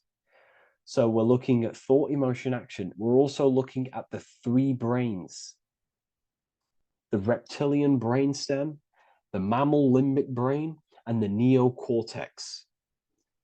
The reptilian brain governs basic functions of the human body: breathing, surviving, scanning the environment for threats, automatic responses, eating, scanning for food. Base consciousness, that's the reptilian brain. That's what most people operate their lives in, including myself before I woke up. I'm not trying to sound big-headed, but this is the truth. Ignore my tone of voice, ignore my voice, focus on the words I'm saying. If you're judging, that means you have divided thinking. It's always you versus me. So we need to get out of that thinking of you versus me all the time. That's lower consciousness. That's animal thinking. That's earth thinking. We're unified. We need to reach a higher consciousness and do not waste our mind's potential on low-level earth divided thinking. Okay? So we're looking at the reptilian brain, the mammal brain, and the neocortex. Now, the neocortex is ultimately what makes us human. It allows consciousness to operate on a higher degree, okay? This is what makes you human, the neocortex. The neocortex. The reptilian brain, like I just said, governs natural survival instincts and the respiratory system, things along them lines of basic awareness, basic functions to operate and survive in the world, in the physical plane. And the neocortex is what allows us to critically think. Okay, it's what allows us to be human, be aware of ourselves. Okay, not. I don't think animals have neocortexes. Don't quote on me on that, but this is the part of the brain that makes us human, and it allows us to think deeply, to create masterpieces like we can. Humans have massive potential in creation. Look at the world we live in. This is because of the neocortex. It allows us to critically think and self-reflect. Now, when we start to operate from higher thought, we start to think with higher thoughts, the higher parts of the mental dimension, we ultimately start using this brain more. We start functioning from the higher brain. Now, this is why Neo from the Matrix is called Neo, because he uses he was in the reptilian brain, If you watch the film The Matrix, if you notice, he gets plugged out of the Matrix and he's plugged in on the back of his neck into the brainstem.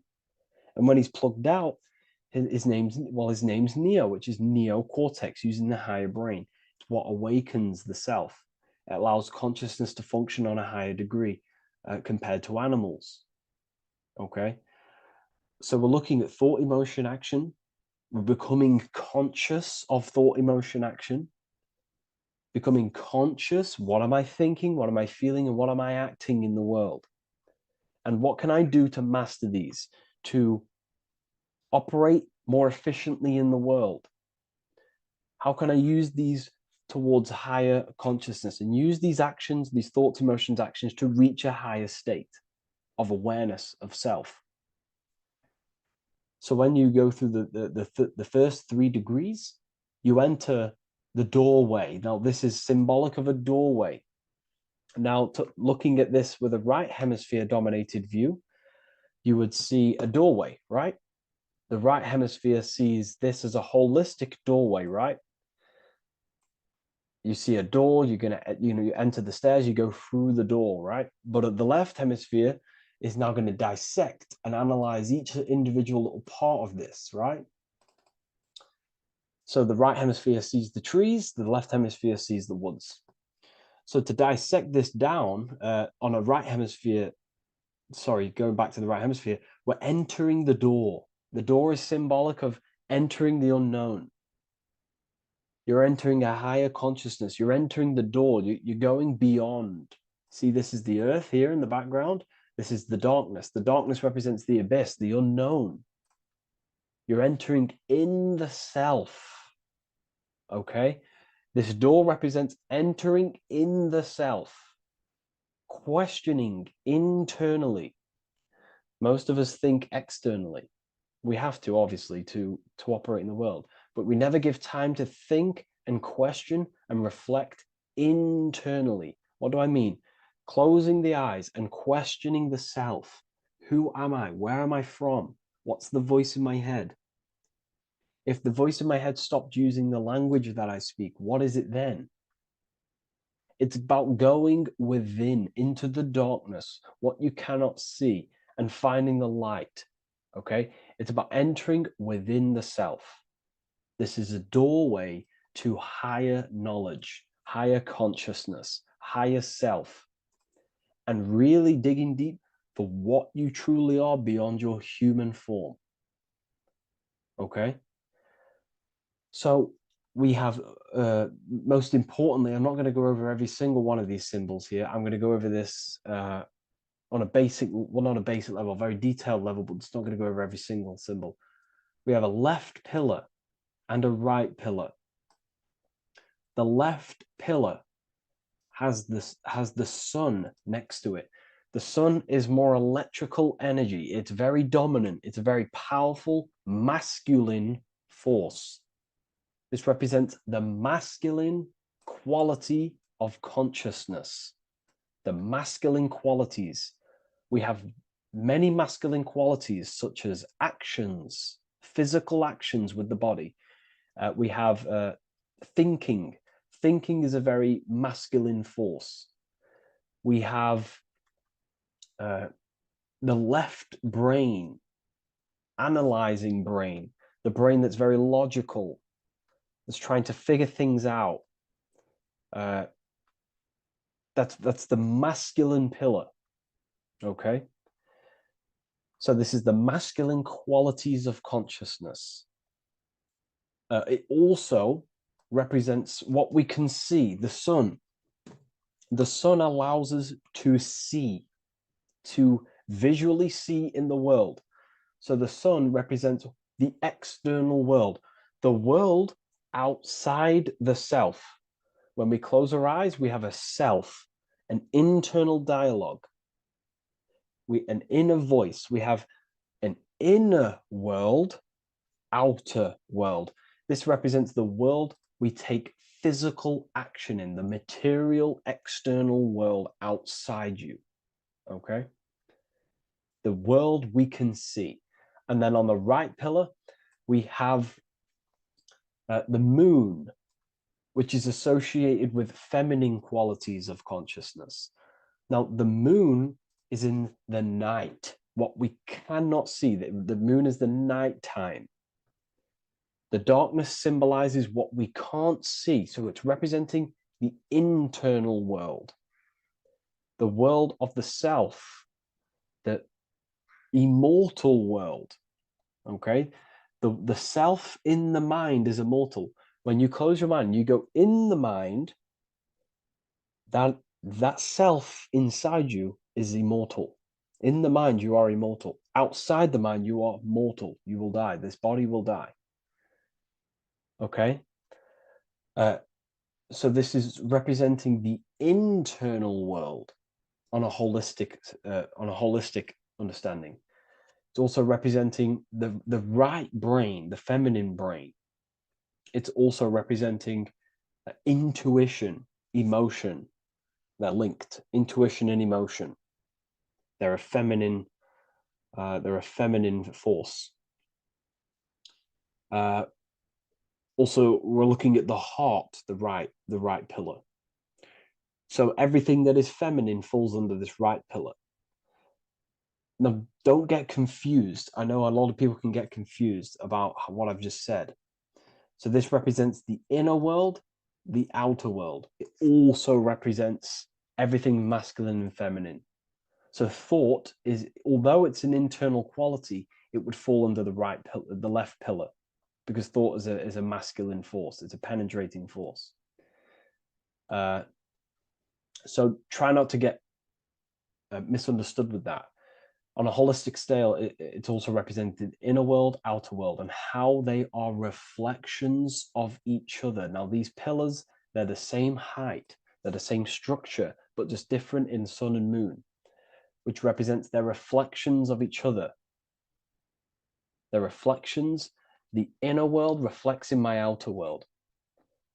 My external world, what I see outside of me, is a reflection of my thoughts and my internal world. So the inner reflects the outer. The inner reflects the outer. As within, so without. So we're also looking at the right and left brain. I've already gone over that.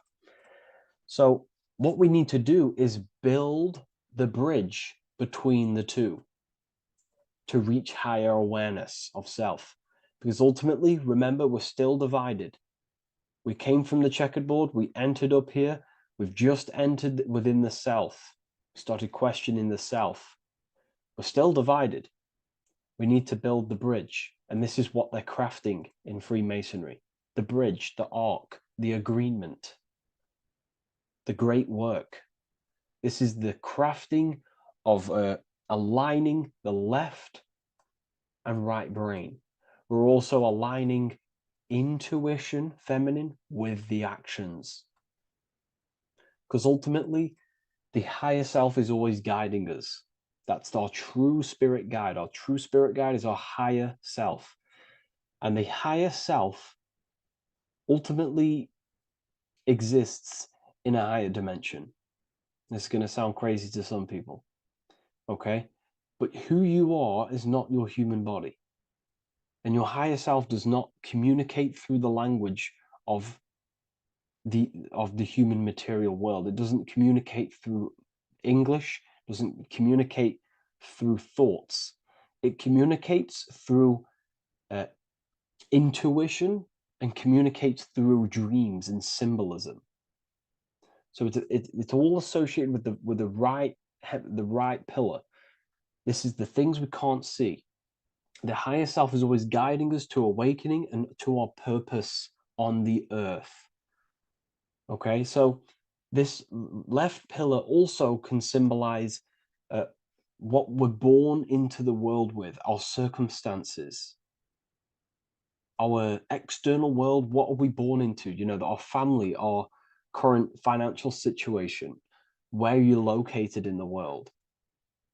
So it's also symbolizing this. It's also symbolizing the qualities you bring here, the natural abilities you have when you're born, and what we need to do with our environment to ultimately reach a higher consciousness and reach our and transmute our environment we're born into to realize who we were and why we came here. Okay, so we need to build the bridge between intuition and action, and always take action on what we know and feeling is right at all times. That's unity consciousness. And when we do this, we gain the light. We gain more light, symbolic of more information of the self. Because the higher self is always guiding. It's always watching over. And it's always trying to give us knowledge of awakening, of why we came here. And when we take action on what we know and feel is right at all times, it's like a domino effect and a stepping stone that pushes you closer and closer towards your life purpose. Okay?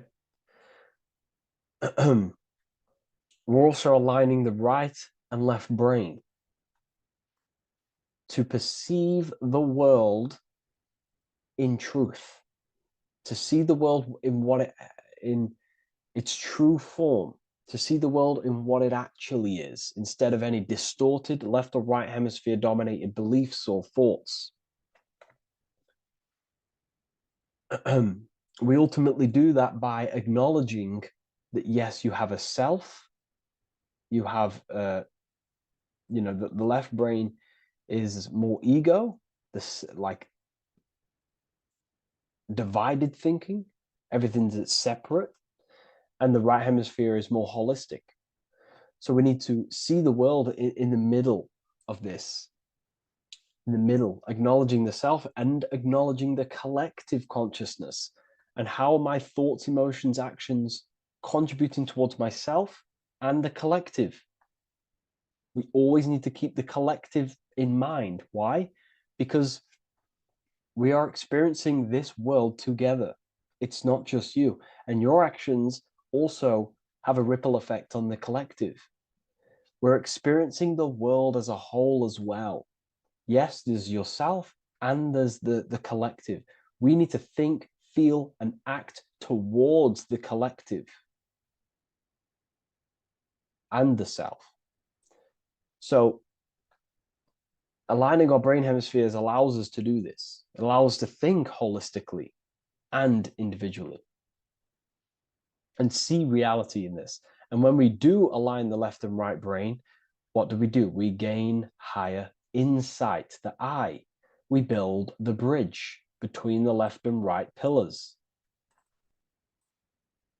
We gain the eye. The eye is what? Insight. The eye requires light to perceive and see the material world. So this is symbolic. This is the inner eye, the inner self, consciousness. And when consciousness has light, which is symbolic of truth, knowledge, light is a massive symbol in Freemasonry. And light represents knowledge of self, information. And when we gain information and knowledge of self, when we align our left and right hemispheres, our actions take action on our intuition, we gain higher light, higher knowledge of self, ultimately. And this is why we also have the square and the compass. Okay? We have a square and compass here. The square and the bottom, base consciousness, also representing masculine qualities. This is the masculine qualities because squares are masculine. And the compass creates circles. So we have the circle on top of a square. Circles are divine. This is oneness. The circle is one line. The square is 4 lines. It's divided. So we need oneness over division. We need to unify the masculine and feminine qualities. Masculine and feminine qualities, okay? This is in the middle because the compass would fall on the right pillar and the square would fall on the left pillar.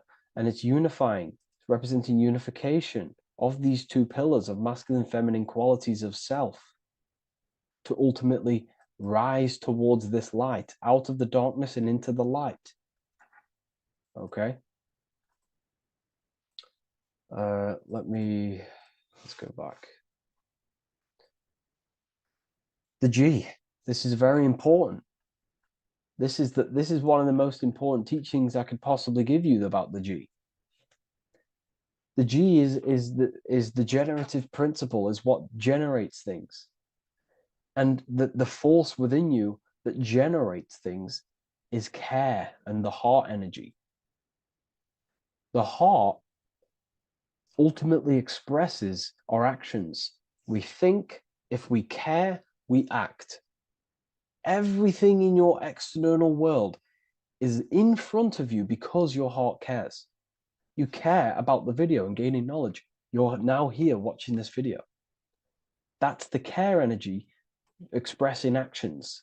So in order for us to truly get out of this divided consciousness, we have to go through the G. We have to go from base consciousness, the square, divided, we go through the G, because we have to care. And if we care, we'll reach the higher mind and gain higher self-knowledge and master the self. You cannot do this if you do not care.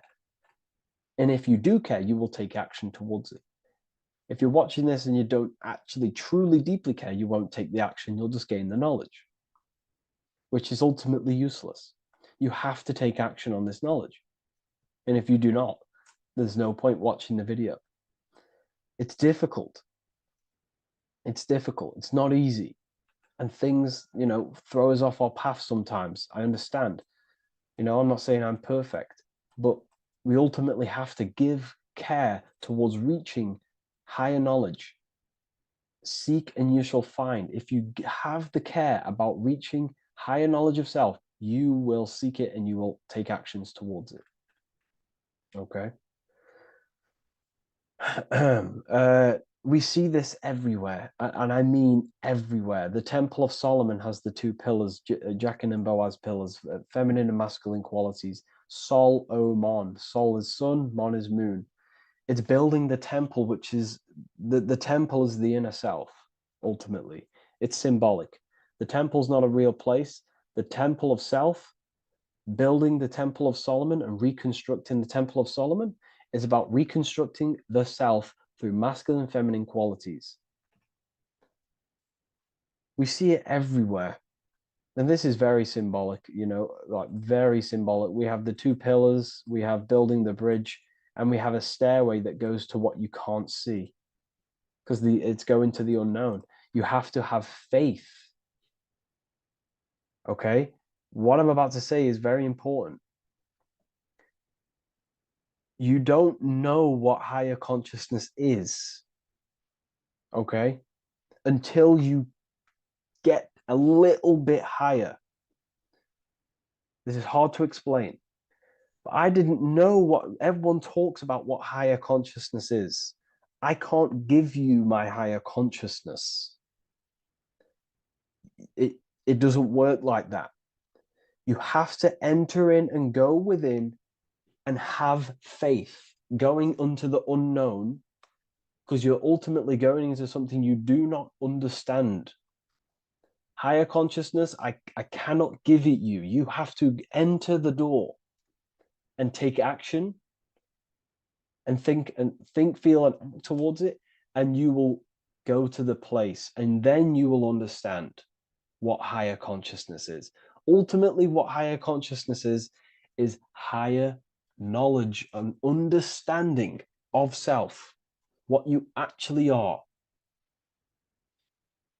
Okay, that is what's being symbolized here. It's again in the Masonic art. We have the darkness. We have to have faith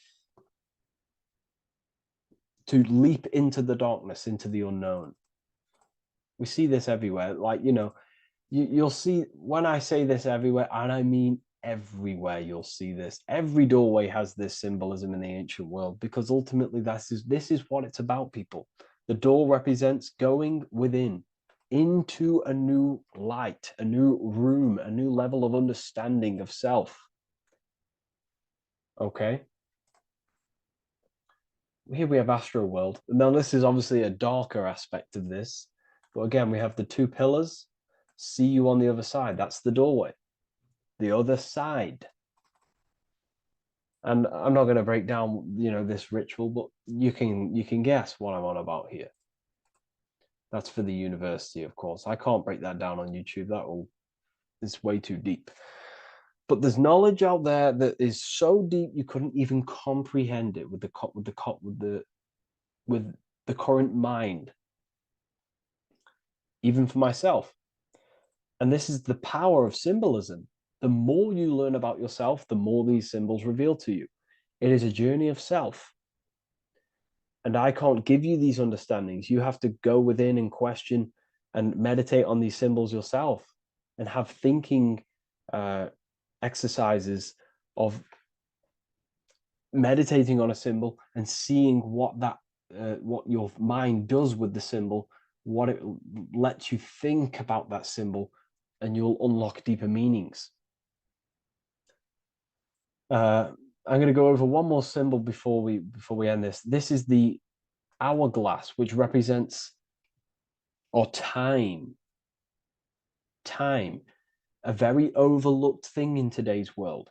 We do not have unlimited time in this body.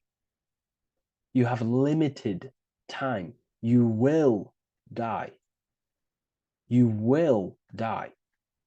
You have limited time in the external world. This is why it's on the left pillar, located on the left side, the external world.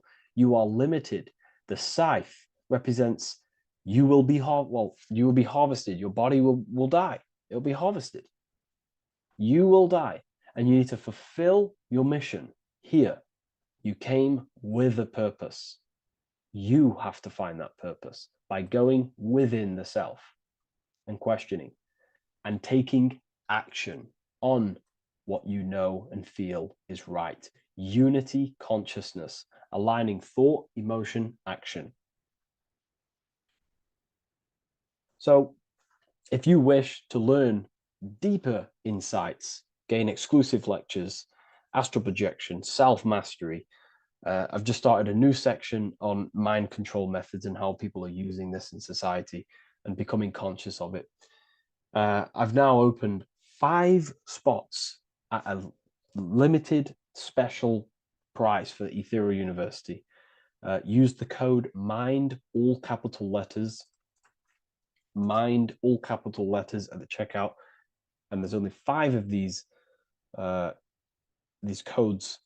Whoever uses them gets them. It's ultimately going to give you 20% off the university for as long as you're subscribed to the university. We go so much deeper in the university. Remember, social media is just the tip of the iceberg. Tip of the iceberg information. There are certain things I can't talk about, but I'll see you inside, and I hope you enjoyed this video. Please leave a like, comment, and a subscribe.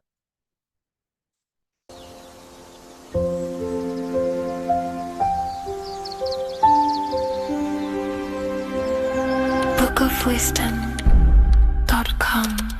Visit today.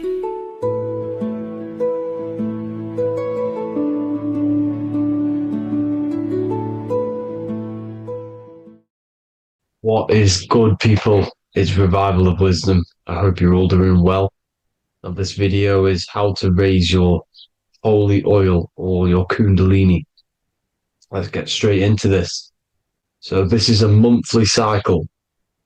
Every month, when the moon is in your zodiac sign, this oil is released. Now, the moon is in control of monthly cycles. For women, it's the menstrual cycle, and as well, this holy oil cycle. The moon changes sign every 2.5 days and passes through the zodiac signs in 27 days.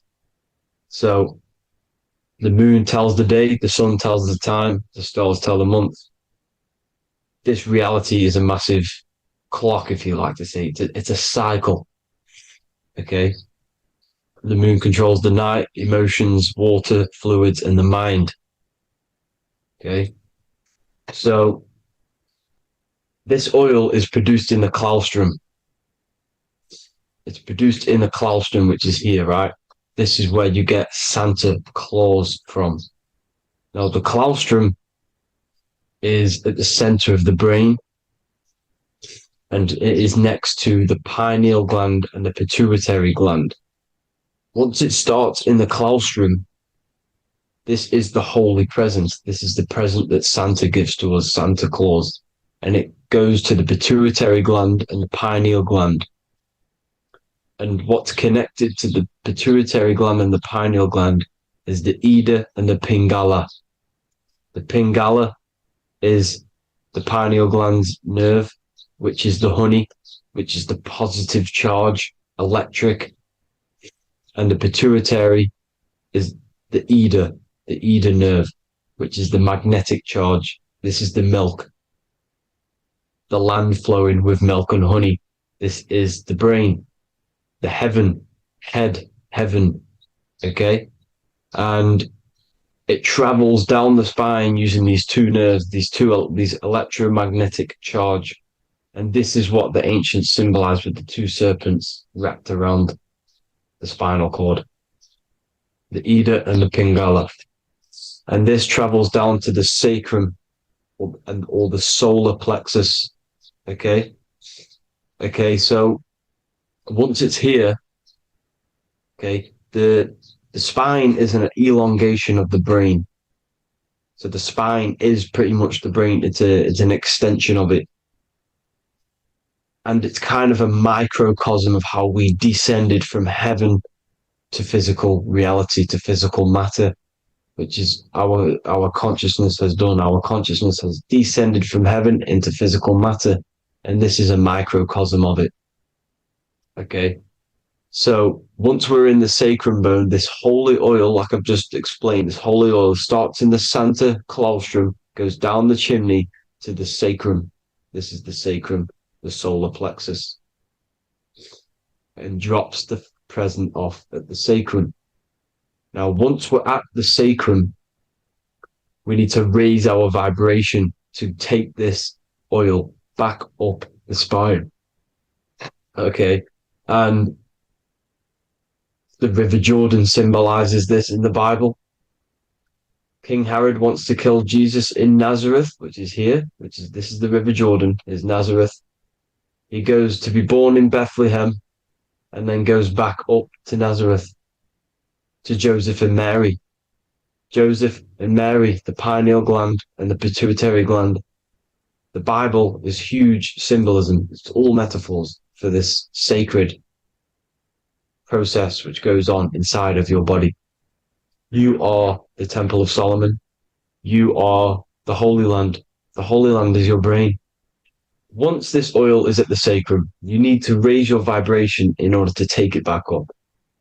Once this oil has gone back up to the pineal gland, it activates the crystals which are wrapped around your pineal gland.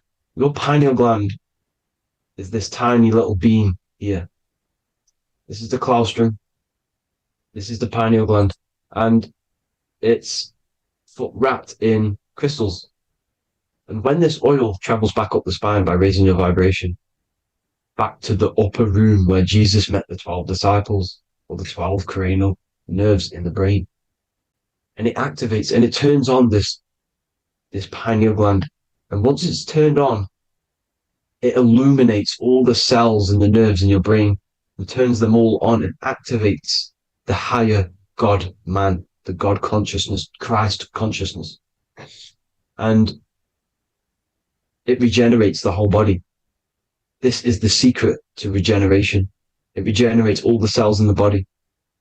And this is how the ancients lived for thousands and thousands of years, as talked about in ancient texts. They lived for hundreds and thousands of years because they knew this secret. And this fluid, this brain fluid, the secretion, or the Christos in Greek, which means gold, because this is the alchemical process from turning lead to gold. Your body is the alchemical furnace. Now, the ancients knew about this center of the brain because they symboled it. This is the Eye of Ra, and it's the brain, and this is what's wrapped around our consciousness. Our consciousness isn't wrapped around the brain. The brain is built around the consciousness. We are the consciousness. You don't have a soul, you are the soul. Okay? Now, the head, heaven, hell, heel. Heel at the bottom of your foot, that's hell. Head is heaven. Heaven and hell. Simple. Now, the pineal gland produces DMT, which is dimethyltryptamine, which is known as the spirit molecule. So, let's move on. Now, when this oil travels up, back, the spine, the chimney, it crucifies at the top, which is called the vagus nerve. So when it reaches here, the optic thalamus, it crosses and crucifies once it's raised back up. And this is why Jesus dies at 33. He was crucified at 33.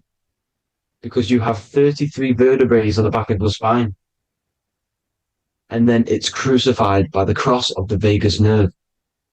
When this oil crosses the vagus nerve, this is the crucifixion at 33. And it symbolizes the death of the physical consciousness. You then become spirit. You then become God consciousness, activating the Kundalini, regenerating the body and the mind. Okay.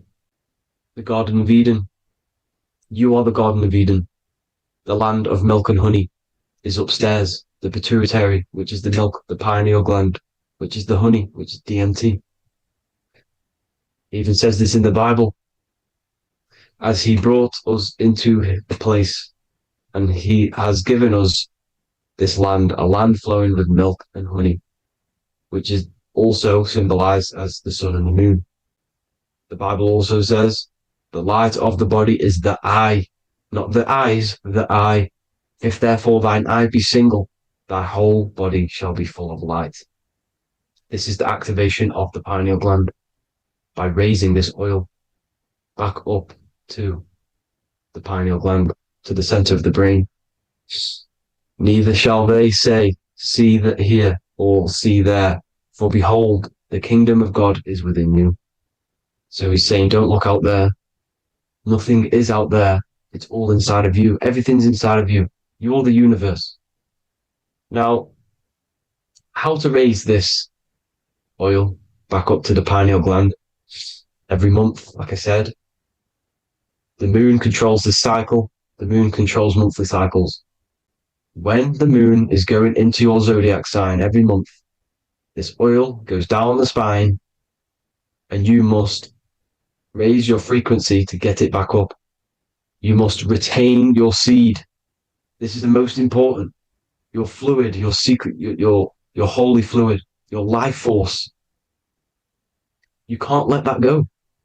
That life force is the reason you're alive. This holy oil is the reason you're alive, because it feeds all of the systems in your body.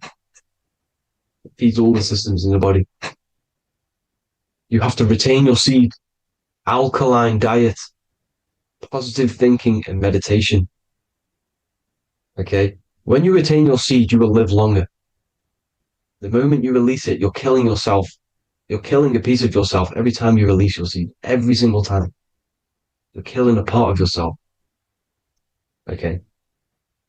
Now, this could be why this could be the illumination, the single eye on the Illuminati's symbol, the Freemasonic symbol, the illuminated eye, the triangle, which could symbolize the body, mind, and spirit, but the eye illuminated. Now, in the Bible, it talks about the two trees, the tree of knowledge and the tree of life. The tree of knowledge is the tree of good and evil, which is the most important system in your body, which is the nervous system. The nervous system, the most important. The tree of good and evil. And the tree of life, which is the cardiovascular system. Now, this oil, when it's released every month, feeds these two systems, and these two systems feed everything. Now, it's important you understand that. Okay? The ancients knew all of this knowledge. The Bible's telling you this knowledge. But it's in a metaphorical way. You have to understand the context behind it so you can read it properly. Now, eating of the tree of life, which is when it talks about in the Bible, eating from the tree of life is actually symbolizing a bad diet, ejaculation, because you're eating from these two systems. You're killing yourself with a bad diet. You're killing yourself with an ejaculation. Okay? So that's important to understand. Now, this is Jacob's ladder in the Freemasons. Jacob's ladder, which is the spinal cord, it's the stairway to heaven. And this is Jack and the Beanstalk when he goes up the beanstalk and finds the golden egg in the grey clouds. The grey clouds symbolize the grey matter in your brain. Now, the Garden of Eden talks about the 4 different rivers in Garden of Eden. As we see here, the North Pole map, the ancient North Pole map, because the center of the earth is the center of the torus field. Everything's the torus field. Atoms are torus fields. Everything's torus fields. You are the universe. Everything is within you. The North Pole is your spinal cord. This is why they say Santa Claustrum comes from the North Pole. This is the North Pole. And the Santa Claustrum is the center of your brain. Now, there's 4 rivers which come from the Garden of Eden. There's the blood, the Christ oil, which is the oil we're talking about, urine, and saliva. These are the 4 sacred oil, 4 sacred fluids in your body. And these are constantly abused in today's society. Also, these secret societies are targeting these fluids. Okay? This is why porn is free. They sexualize society through Disney. Go and look at some of the Disney movies. There's so many subliminal messages which sexualize these children because they want you sexualized. So you release your seed, which is one of the holy fluids in your body, especially your semen, your sexual energy. So important you retain this. So important because it's your life force. It keeps you alive. Okay. Now, let's recap on this. If you want to raise your oil every month, you can't just retain your seed for the month. You have to retain your seed forever. Don't just do it for a couple of days. You have to do it. It's a lifestyle. You want to become God consciousness, you got to do what it takes. It's hard in this society because this society is made around, it's designed to kill you pretty much. It's designed to keep you in these lower states of consciousness with all the bad food, the chemicals in the food, the chemicals in the water, the sexualized TV programs, sexualized adverts, sexualized TikTok and apps, videos, subliminally stimulating you because that is your weakness, sex. It's your weakness. Now, you have to retain your seed, meditation, and an alkaline diet. Why alkaline? Because acidic is low vibrational. This is the color spectrum. And what's the highest vibrational color? Violet. It's the lowest, red. You have to have an alkaline body in order to raise this oil. When you drink, when you have a bad diet, when you drink alcohol, when you smoke, this destroys the oil. It destroys the oil in your sacrum and it can't be raised again, can't be raised up. This is why it's so important. Without that oil, you don't live. That oil makes you live. It feeds everything in your body. It's crazy how we're not taught this. It's insane. But that is how you raise the oil, people.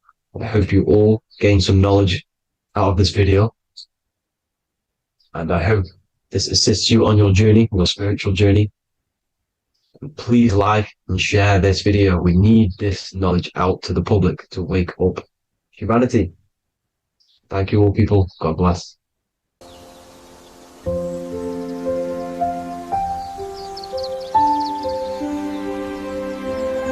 bookofwisdom.com. Visit today.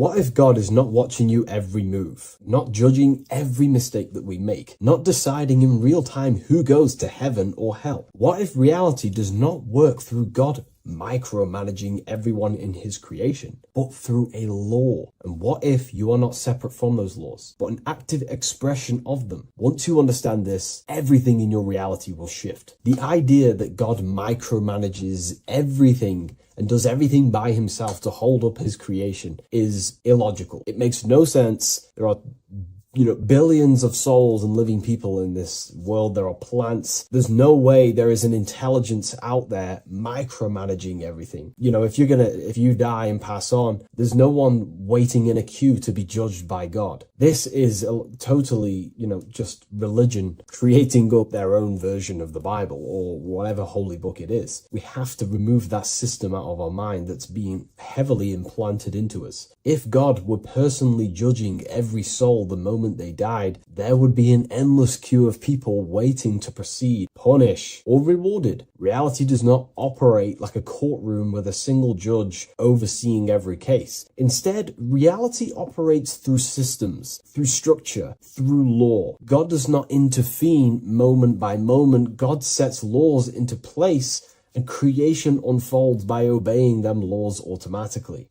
Think of like a video game. Reality works like a code, not a control. When someone creates a video game, they do not sit there creating and controlling every character, every movement, every outcome. They write a code. They define rules, gravity, collision, cause and effect. Once the code is set, the game runs on its own. Reality functions the same way. God is not micromanaging existence. There are laws that were written into the fabric of reality itself, and everything operates through them. And these laws are not just in the fabric of reality, like I just said. They're literally ingrained into your own mind. Your mind cannot escape these laws, are pretty much creating everything you call life. We see some of these laws in nature. This is where geometry becomes important. Geometry is not random decoration in nature. It is a law made visible. Spirals, symmetry, ratio, structure appears everywhere because geometry follows rules. These rules govern how plants grow, how crystals form, how cells divide, how planets rotate around the Earth, never ever falling off track. The sun rotates around the Earth. The moon rotates around the Earth. What is the order? What is the law that these intelligences are following? Why do they never distort? Why do they do the exact same thing every day and never fall off path? There is an order. And in fact, the word cosmos comes from Greek, and the word cosmos in Greek means order. This is why we call cosmology or the cosmos, the universe. It is order. It is an ordered, structured creation which contains and recycles and regenerates itself. For example, if we look at the Fibonacci sequence, this sequence is a code written into nature. It's not just decoration. It is an instruction into plants, into everywhere you see the Fibonacci, which is right there in your hand, the Fibonacci sequence. The pattern governs how things grow in the most efficient and sustainable way possible. Leaves, flowers, shells, trees, hurricanes, and even galaxies follow this sequence because it allows growth without collapse, overlap, or waste. The reason the Fibonacci appears everywhere is because it's the law of balance. Each stage of growth builds the one before it. Nothing is forced. Nothing is micromanaged. Growth unfolds naturally because the rule already exists. Without this law, nature would not sustain itself. Plants would block their own light. Branches would compete instead of expand. They would all be fighting for space. Systems would collapse under their own complexity. The Fibonacci solves this by allowing infinite expansions while maintaining order. This is what an actual law looks like in action. A single principle set once, creating harmony across all scales of existence. Nature does not think about how to grow. It follows the code on a subconscious level. And because the code is perfect, growth appears intelligent. This is the same principle that governs reality itself. Without the Fibonacci sequence, plants would be fighting for space, fighting for light, that it would be pure chaos. The reason why there are laws in place is because it allows everything to self-sustain itself, to grow infinitely. These laws, such as the Fibonacci sequence, is pretty much a code to ensure that plants, nature, are eternal and they keep recycling themselves without a being micromanaging these things. Just like how your body works. Your body is running off subconscious programs. You don't tell your heart to beat, you never have. You don't tell yourself to breathe, you never really have. You don't tell your digestive system to digest food. These laws are already in place before you even become conscious as a baby. Who is the one telling your body to grow, to regenerate itself when it cuts? Who is this intelligence? What is this intelligence? Well, this is what we call the universal subconscious mind. The universal subconscious mind, the same power that is making the planets rotate around the earth, the same power that's telling the seed to grow into a plant, the same power that turns your cut into a scab, then into skin, is the same power that is running your heart, that is telling your lungs to breathe. We're all interconnected with this universal subconscious blueprint which sustains reality and creation itself. It's a self-containing system. Now that we've gone over some of the basic stuff, but you see where I'm trying to come from now. There are laws you cannot escape, and one of them laws would be cause and effect. It's impossible to escape this law. It is too powerful for your consciousness to actually escape cause and effect. Every cause will produce an effect, and every effect will produce a cause. It is an endless, infinite circle or cycle. It creates everything in your reality. The way I like to use cause and effect is before I make a decision, I know I'm trying to push my life towards who I want to be, towards my higher mind, but towards my goal. So every decision I make, let's say my friends contact me and say, do you want to come out? Let's do this. Let's say it's, something that's just going to waste my time and it's not very important.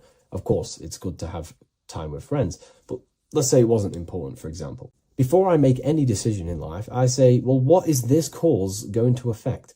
Is that effect that this cause I'm about to decide on going to push me towards who I want to be, where I want to go in life, or what I want to achieve? Is it pushing me towards who I want to be? If it's not, I will not take that action. I will not produce that cause. I only take actions that I know are going to make positive effects. Now, of course, there are things we can't control, but we can minimize these things. I only take causes, which is just an action, if I know the effect is going to benefit me. I know sitting here, making videos will help me produce value for the world and for yourself, and to help people awaken to these things. I know by this is the cause, this is going to benefit humanity and help people awaken even more, because that's all I want to do. I want to help people, provide value, to change people's lives. Another law that you can't escape is obviously time. You can't escape these laws. They are eternal principles that were set into place by some sort of intelligence. We live inside them. We express them. We are shaped by them. But you are not separate from creation standing outside the system. You are geometry. Geometry is right there in your hand. That's the Fibonacci sequence. You are the law made conscious. You are thought crystallizing into experience. Every object, every person in your reality is pretty much an externalization of your mind. The friends that you have a similar thought process to you, or they maybe have similar thoughts to you, or similar things that you both like. Your friends are mirrors of yourself. Reality responds to you because you are part of the same structure that governs everything else. Thought becomes action, and action becomes consequence. Consciousness shapes your environment. This is not punishment or reward. It's simply just reflection. It's either punishment or reward depending on how you perceive things in your belief system. Everything you experience is neutral. It's just your mind's perception on whether it's labeled good or bad, because that's what the mind likes to do. It likes to think it's in control. But in truth, if you just observed it without the mind, just with pure awareness, it's neutral. So there are mainly 8 laws that govern your reality, and I've talked about these before in a previous video on my YouTube. This is what creates the seed of life. The seed of life is 8 circles, and each circle represents a law, and these individual circles come together to create a geometric form, which is a flower. So it's symbolic of how nothingness turns into something. When geometry comes together, it creates physical matter. And the reason why they're circles is because circles represent something that is invisible, something that cannot be measured, such as a thought or a law. Anything that is considered spiritual or unseen by the human eyes is symbolized as a circle inside the occult traditions. The reason for that is because circles' surface area cannot be calculated. You can't find the exact surface area of a circle, which means it symbolizes something that you can't actually measure or see or tangibly touch. Therefore, the seed of life represents the 8 laws that come together to create a flower, the 8 laws that come together to form matter, the 8 laws that crystallize mind into a physical experience. These laws would be the first one, mentalism, the big circle around the seed of life. The big circle. So mentalism just reveals everything is mind. Without mind, there is no existence. Mind is reality, pretty much. You experience life not just outside of you, but mainly inside of yourself. Therefore, all of the laws that come after mind correspond to the mind, because mind is the first law. The second law will be vibration. Every thought has its own vibration, and you attract to you the thoughts that you put out based on the vibration. If you think negative, low vibrational thoughts, you will receive back to yourself more negative thoughts. If you think positive, you will receive more thoughts. If you think about football, you will receive more thoughts based on that vibration that you put out into the mental field. The third law would be correspondence. Everything corresponds, which means everything is just a reflection of something. Your reality is an externalization and a reflection of your mind. The things that you possess, the things that you've achieved, all comes from the internal mind. Everything corresponds to everything. As above, so below. Your reality is just an externalization of the thought loop that you live in every day, because thoughts work in cycles. 90% of the thoughts we thought yesterday, we will think again today. It's the thought loop that manifests our reality. To change our reality, we have to change our thought loop. And once we change the internal, this will be mirrored in the external, which is the law of correspondence. Fourth law would be gender. Everything is masculine and feminine, conscious and subconscious. These two work together to create your reality. You have masculine and feminine forces of consciousness. Masculine forces of consciousness would be physical actions, willpower, thinking. Feminine forces of consciousness would be intuition and imagination and emotion. These are all aspects of the mind, the first law. The next law would be cause and effect. Very simple. We went over that earlier. Every cause produces an effect, and every effect will produce a new cause. It's an endless cycle. The next law would be rhythm. Rhythm is everything is in cycles, like I just said, day and night, winter, summer. The universe works in cycles. And just like I said, the law of correspondence, as above, so below, as within, so without, because the physical world has cycles, so does your mind have cycles. Thought loops. We think 90% of the thoughts that we thought yesterday. The subconscious mind responds to rhythm. The more you say something, the more you believe it, the more it becomes a program and more suggestible to your conscious mind. And the last law is care. It's impossible to escape care. You cannot not care. It is important. It is impossible to escape. If you hurt someone, you know deep down that was wrong. And care also corresponds to creation. You only act on what you care about. You care about paying the bills, right? So we take the physical actions to go generate money to pay the bills for our house or whatnot. Or if you love someone, you care for them. You take the actions to message them, to contact them, to see them. Human action is driven by love or care. This is how all reality is created. So once we understand these things, it's life-changing once you work with the law. That's what I mean. Most people are unconscious of the law. The laws are there, but they're just not aware of them. Now that you're aware of these laws, you can consciously work with these laws so they're not working against you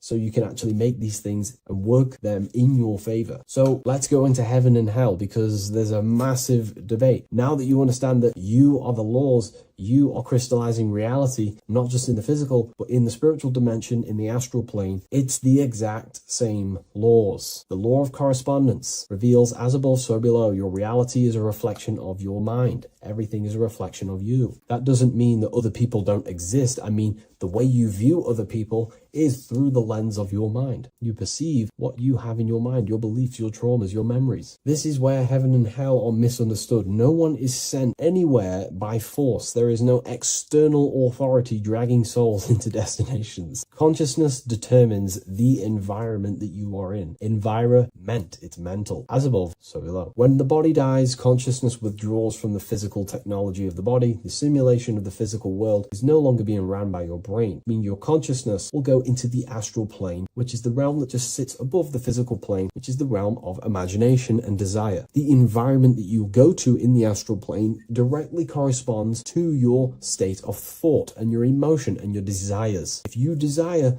hurting people your whole life, then you're going to go to an astral realm, as above so below. You're going to be in an environment where that goes on, but in a non-physical sense. Wherever then thoughts, whatever the strongest thoughts you thought throughout your life, that is the environment that you go to. If you were so caring and loving to your family, all you wanted to do is provide for your family or whoever, and you pass on, you will go to a place where people care. Souls are manifesting them thoughts and them energies. It's vibration. Whatever vibration you're vibrating at, you will reflect and correspond in your reality when you die. Therefore, you create your own suffering by desiring such low vibrational things, or you create your own heaven if you are truly operating from a place of love in your heart. You see, your mind can lie, but your heart cannot. Your heart reveals your true desires, your deepest wants and needs, and it reveals your true self, and that will be projected and responded in the astral plane, because astral matter is very respondable to consciousness.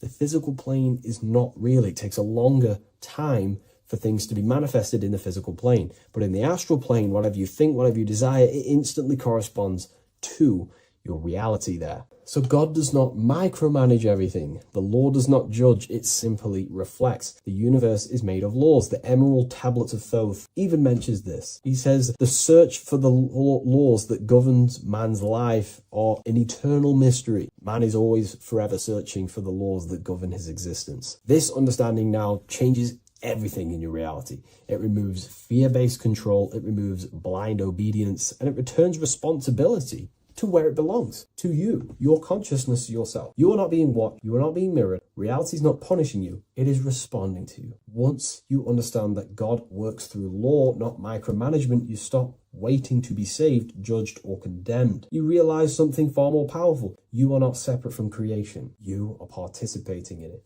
You are the universe experiencing itself. What a fabulous video, and I really enjoyed this today. Please leave a like, comment, and share on the video, and I'll see you all in the next one. And if you wish to get this book, there is a link in the description. Have an amazing day, everyone. Take care. You're living in 4 planes of existence right now, but most people are only aware of one. And that's why they feel lost, disconnected, and stuck in cycles they can't explain. If you don't understand the blueprint of reality, you'll keep trying to fix the physical, while the real causes lie in the unseen dimensions that you have direct access to. You must understand that the universe only exists in the mind. Everything is a projection of consciousness. Therefore, consciousness produces everything. Our internal world is consciousness. Our external world is this physical body, physical world. Everything is an externalization of consciousness. For example, this was a thought. Now it's made physical. But before this was invented, it was existing in someone's mind, in consciousness, invisible. Then it was made manifest, made physical. So everything in this physical plane is the effect. The cause is consciousness, mind, the mental plane. So now I'm going to explain these different dimensions of consciousness. You don't just exist in this physical plane. The physical plane, in fact, is the lowest plane there is. It's the illusionary plane. So first of all, we have the Buddhic plane. This is the nothingness. So think of it like this. Absolute nothingness. If you turn off thoughts, there is nothingness. This is the void. And out of the void springs infinite potential, which is the mental plane. Now, your mind has no limitation. It can think anything, be anywhere, anytime, any place. In the whole world, there is no limitation with the mind. This is the realm of infinite possibilities. This is the realm of thought. Thought is a dimension, information and thought. To go a little bit deeper on this, there are pockets of thoughts, what we call in the occult fields of thoughts. Your mind does not think thoughts, it receives them. Your mind is like a radio. Whatever the mind is tuning into, setting its mindset, setting your frequency or setting your mind, you will receive thoughts based on that set, whatever you set your mind to. So there are pockets of thoughts that we penetrate in the mental plane. The mind is the mental plane, the infinite possibilities.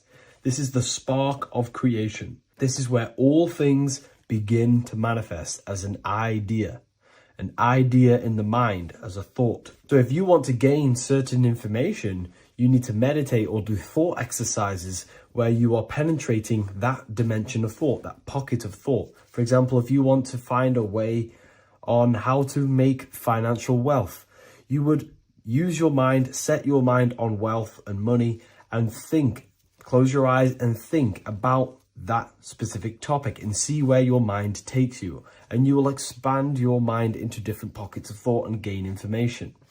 So this is the mental plane. This is how you can use the mental plane. You can use the mental plane to do this. Then we have the astral plane. We have higher, middle, and lower astral plane. The astral plane is the body for thought. So every dimension, physical, etheric, astral, mental, Buddhic, is a body for a dimension above. Each dimension below is a product of the dimension above. So for example, the astral plane is imagination. This is the lucidic realm of imagination. This is where thoughts begin to manifest into some sort of form. It's not a physical form because this is physical, but imagination is a lucidic form. It's not really physical, but it's there. It's a projection of light. It's astral matter condensed by the willpower of the mind. So depending on the vibration of that thought will depend whether it manifests in the higher astral plane, middle astral plane, and lower astral plane. If you think about more material things and visualize material things, this will manifest on the lower astral plane because material matter is low vibration. Now, that does not mean it's evil. That does not mean it's bad. Okay? It just means low vibration just means more material. But if you think and imagine more spiritual things, this manifests on the higher astral plane.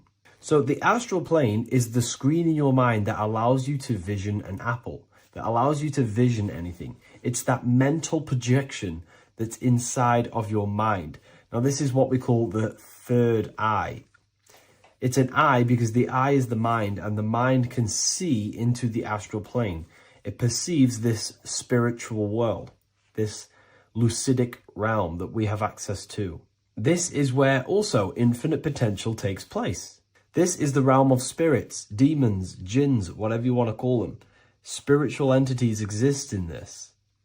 Because this is where thought forms manifest into form. This is where thoughts create bodies. Think of it like this. The mental plane is a thought of a chair. The astral plane is the imagination of that chair and all of the different possible chairs that could possibly be. The etheric plane is the energy double of that chair. And the physical plane is the physical chair. So as you can see, the higher we go up, the more formless and lucidic it is. The lower we go down planes, the more dense it becomes. This is formless and this is form. Everything manifests through this process. This highlighter is down here in the physical plane, but the idea began in the mental plane. Everything begins in consciousness before it creates a physical body. It goes through this process. Therefore, if you want to start to mold and create your own reality and create things in your world, you can use these planes to your advantage. You can use your mind to do mental thinking exercises by closing your eyes and expanding your mind into a different pocket of thought to gain wisdom, gain information, gain downloads. The way you do that is simply get into a meditative state, close your eyes, pick a topic that you want to think about, and see where your mind takes you, but always remain centered on that topic. And you can do this for maybe an hour or two or half an hour, and your mind will take you places where you will unlock information. You can even use this to make decisions in your life. Think of the topic and see where your mind takes you. You'll gain information. This is how you use the mental plane for ideas. The astral plane is imagination. You have to reconnect with your imagination very vividly. Your imagination, your consciousness is infinite. It's not a three-dimensional plane. It's an infinite plane. You can think and make form anything in your consciousness, in your imagination. You can think anything and you can imagine anything in the most vast details. You just have to reconnect with your imagination. I have a free book on my website. I'll leave the link in the description. It's an ebook. It's called Activating the Inner Eye. This is going to help you reconnect with your imagination. It's a practical guide on how to imagine. So once you know how to use the mental plane and astral plane, thought and imagination, you pretty much need to use the physical plane to take physical action with this physical body that you have and start to manifest these desires you have in the higher planes. Now, it's very important that we master the mind, because the mind is the very fabric of reality. We become what we think about. Your life is a product of every thought you thought in the past. It is the mind that directs the flow of consciousness. And wherever this consciousness is flowing is what you will create in your life. Consciousness is the most potent force in the universe, and the mind is pretty much the universe in a microcosm form. It is infinite potential, and your mind will continue to expand into new realms of thought forever and ever and ever. You are eternal. You are not this physical body down here. You are consciousness, literally dreaming that you are in this physical body. So everything begins with the mind. We need to be conscious of the thoughts that enter our mental field of consciousness. There is a level of self-awareness that you can reach where you can become conscious of pretty much every single thought that enters your mental field.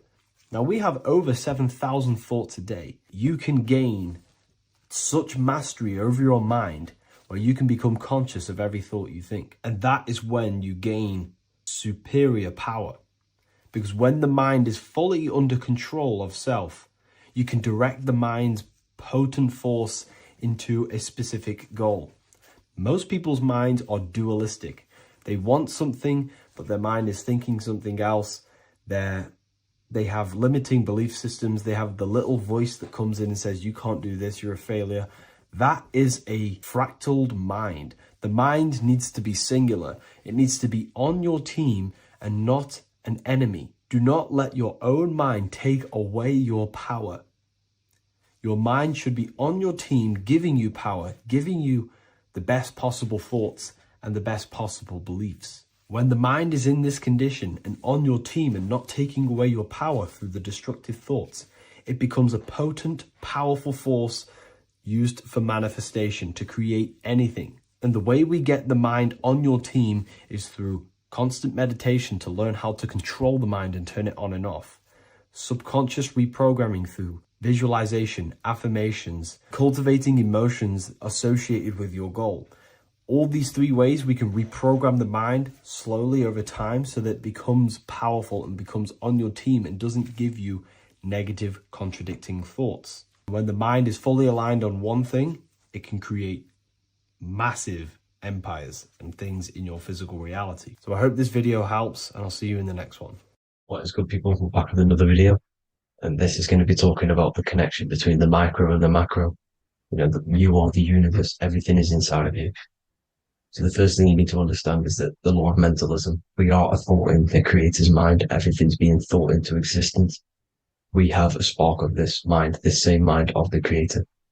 And everything is a state of mind. Particles or atoms, whatever you want to call them, are a mental thing. They're a product of the mind. Everything's thought into existence. Thoughts influence everything. Thoughts are energetic effects which send out waves into the quantum field around you. And your consciousness is actually the universe experiencing itself, expressing itself, and viewing itself. So we are the creator, but viewing itself in separate bodies. And this is why they call the material world the world of illusions, because everything's separate here, but we all forget that we are all one. We've all been brainwashed to think we're all separate, but we're all one. We're all the same mind, the same consciousness, everything.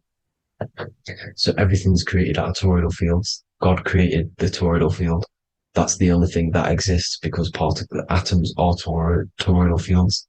And it's the basis behind all creation. As you can see it in the owl's eyes, it creates the infinity symbol. And this was the apple. That apple is a toroidal field. And the toroidal field is made out of dielectricity, which is ether.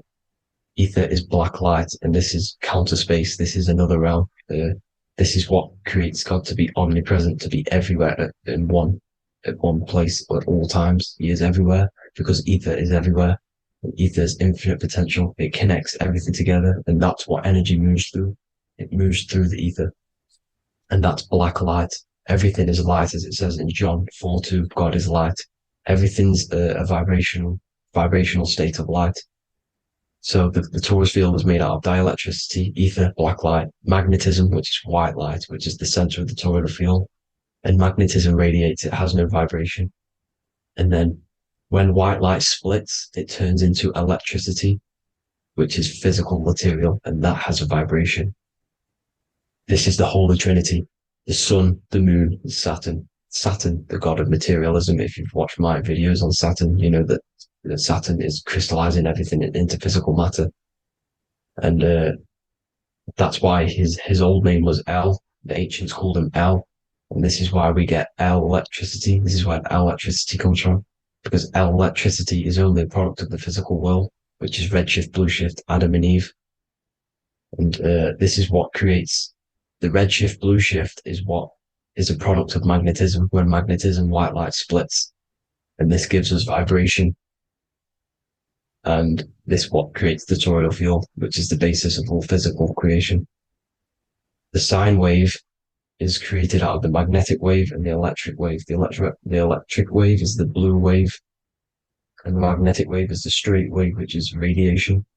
This is vibration frequency. So the magnetic wave is straight, and then you have longitude and amplitude, which is depth, which is dimension. You see how the electric wave has depth and a dimension. This is why you get the cross. This is the cross of Earth. This is the symbol of Earth, of bondage, of physical matter, because it consists of magnetic wave and depth, which is electric wave. I mean, this is where you get the sun cross or the Earth cross, whatever you want to call it. It's the cross of physical matter, and the ancients knew this. This is why they used that symbol. Redshift, blueshift, which is the toroidal field, is the basis of all creation, physical creation. And this is why you have the police siren is red and blue. The Matrix movie, red pill, blue pill. You have red blood and blue blood in your body. The Democrat and Republic, the two parties, red and blue. Like your taps on your taps, you have a red and blue tap. One's generative and one's destruction. Fire, destruction, water, generative. So this is the basis of all things. And electric wave has dimension, like I've already said, depth, material, and it's measured in hertz. It's measured in hertz because it hurts you. It decays because the electric wave has a vibration, and vibration always has to go back to a standstill point. This wave cannot go forever, but the magnetic wave will go forever. It's radiation. Magnetic is radiation. It radiates forever. It pulses, but the electric wave will at some point come back to a standstill point. And that's why it hurts, it decays. That's why our physical body decays, because we contain of electricity. This body is an electric body, and it will return back to stillness like a guitar string. If you vibrate a guitar string, you pull it, it will vibrate, make a sound, and then go back to a standstill point. It's the exact same with every single toroidal field within the body. It will decay, and this is why our bodies decay, and everything in creation decays. So we're born into sin. The sin of Eve. The sin of Eve is us biting into the tree of knowledge of good and evil, which is the systems in the body. And the sin of Eve is biting into the sine wave. We bit into the sine wave. The sun moves in a sine wave. Our DNA is a sine wave. Time is a sine wave. Everything in this creation is a sine wave. This is why the dollar bill is a sine wave. Magnetism and electric waves in one. And this is the sun doing its sine wave, which creates, when you go bowling, it kind of creates that pin that you hit over. That's the pin of the sun. The zodiac sign is a sine wave because the zodiac sign is an expression of the toroidal field, because magnetism unfolds into 12ness. And that's why you have 12 zodiac signs, 12 systems in your body, 12 cranial nerves in your head, in your brain. So if you can imagine this, see where my pointer is. Always starts with Aries. Aries is the head. It's the first thing that's created in the womb. And this is Aries, the ram. And this is why it's called a cerebrum in your brain, which is the first thing that creates when you're in the womb. And what's the element of Aries is fire. Fire is the first element. Fire, first, because it's the first thing on the wheel, the first expression of energy. As you can see here, my pointer, this is the center of the toroidal field. It would go Aries, Virgo, Capricorn, Pisces, Scorpio, Cancer. Then we go back to Libra. Libra would be center. But you see how the toroidal field is the expression of the 12 energies. That's what the constellations are, the energy expressions of the toroidal field. So it would go outwards, starting from Aries here, all the way back to Pisces, which is beyond the bottom half. But Libra would be the center. That's why Libra is the equinox. It's the equinox. Libra is when it goes from summer over to autumn. It's the equal. It starts to transition into the winter side. Equinox, equal, which is Libra. And that's why Libra has the two scales. It's symbolized with the two scales. That's because of, the sun moving over. It's being judged. It's equal now, but then it's going to tip over into the winter. That's why Libra is here, the center of the sine wave. And like I said before, magnetic energy unfolds into 12ness. Magnesium is number 12 on the periodic table. It's the sacred number. And this is why the scientists are NASA is trying to bring in another constellation to destroy the holy science of astrology. So Aries rules the head, which is Mars. Taurus rules the neck, the lower head. Gemini, the two twins, which is your lungs, your two twins, your arms, two twins. Cancer, the breasts, or the chest area. Leo, the heart, which is the sun, which is fire, the center of the toroidal field. Virgo, the belly, which is the intestines. Libra, the kidneys, the two scales, the kidneys, balancing out everything. Scorpio, the sex organs. Sagittarius, hips and thighs. Capricorn, I've missed that out, which is the kneecaps. Capricorn, kneecap. Aries, which is the ram, which is the cerebrum in your brain. And then Aquarius, the calves and the ankles. And the Pisces, the two fish, the 2 feet. So everything corresponds, as you can see here. This is an ancient way of depicting it, of the folded human. And this is everything. Each constellation rules that part of the body, gives energy to that part of the body, makes you do certain things. So magnetic energy unfolds into 12ness, electricity unfolds into 7s. That's why when you get electric, the light spectrum that we see, it consists of 7 colors. Why we have 7 planets. The 7 planets give us our 7 metals and the 7 solfeggio scale frequencies. So the rotor, this is the rotor. And rotor is an anagram for Torah, the Torah, which is I think it's the Hebrew Bible. Don't quote me on that, but it's one of the holy books, which is the Torah, the Taurus. Everything goes back to the Taurus field because it's the basis of all creation. So the chief cornerstone, it says in the Bible that the builders rejected the chief cornerstone. The chief cornerstone, you are the builder. You decided to incarnate into the physical world, into the electric world, El, the world of El, Saturn. When you are created in the womb, it takes you 9 months for you to be created. So for example, if you went into the womb here, it'd take you 9 months. So let's say you're born in Scorpio. So you'd go back 9 months, 1, 2, 3, 4, 5, 6, 7, 8, 9. You consist of all of these 9 energies because it takes 9 months or however long you took to be born. Some people are born earlier. You'd have to find out how many months you were in the womb for. But you consist of these 9 energies, and each constellation has a cell salt associated with it. And these cell salts are vital for your health, and your cells and the optimal health of your body. So the chief cornerstone that you rejected is these 3 cell salts, these 3 constellations. So you're mineral deficient in these 3 constellations. For example, fluoride, magnesium, phosphate, and potassium sulfate. So that's the chief cornerstone. And a cornerstone, people always get it rejected with the cornerstone. The cornerstone is not, it doesn't say the cornerstone in the Bible, it says the chief cornerstone. The cornerstone is a cornerstone of a building, but a chief cornerstone is the top of the pyramid. This is where we get the pyramid of the wheel. So you're mineral deficient in whatever 3 zodiac signs you're not. You were not in the womb for. This is the chief cornerstone you rejected. So the human body is the micro. It is the universe in a physical form.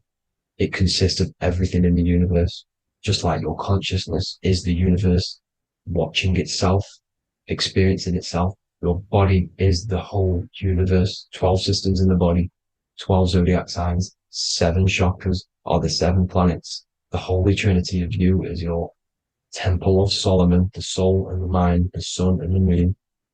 You know, everything is in you. You consist of everything, all the energies, everything.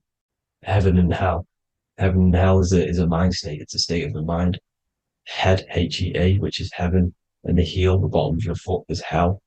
And the bottom of your foot is the soul. So they're basically saying, well, it's wordplay. They're saying that your soul is in hell because, you know, with the elites being in control. So they call the bottom of your foot the soul, trying to say that you're in hell. The Christ is in you. And this Christ is Greek for what? Christos. And Christos is Greek for the oil. And this oil is produced in the cerebrum, the Aries, the ram, the cerebrum, it goes down the pineal. Well, the pineal and the pituitary are underneath the cerebrum. Goes down the pingala and the ida. The pingala being the positive charge connected to the pineal gland, pin, and the ida connected to the pituitary. And this is the 2 serpents going down the spinal column. And this is why Jesus goes from Nazareth to Bethlehem, and then Joseph and Mary are waiting for Jesus in Nazareth. Joseph and Mary are the pineal and the pituitary gland waiting for Jesus to come back up the River Jordan, your spinal column. So this is the oil. This is the story of Santa as well. Santa comes from the North Pole. Why? Because the North Pole of the Earth is the center of the toroidal field, and the North Pole of you is your spinal column, which is the North Pole of the toroidal field. The North Pole, he comes from the North Pole. This is the North Pole. This is the South Pole of the toroidal field. Comes from the North Pole, which is your mind. And he goes down the chimney and then back up the chimney. This is the chimney. And he drops off the present, which is the Christos, the oil. And this is why Jesus is crucified at 33, because he crosses over the vagus nerve at the top of your spine. When this oil comes back up the 33 vertebrae, these are your vertebrae here. When it goes up the 33 vertebrae, it gets crucified at 33 because it crosses the vagus nerve, and he's crucified on a cross at 33. This is the story behind Jesus and Santa.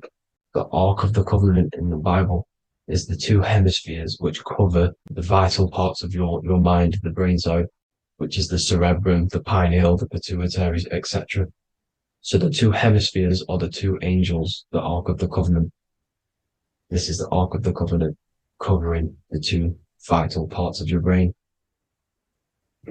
So these are the optic thalamus is another part, and it protects the Christ oil, which is inside at the center of the brain.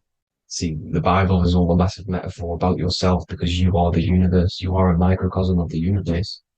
Your consciousness is experiencing itself, and the universe experiencing, and your body is the whole universe.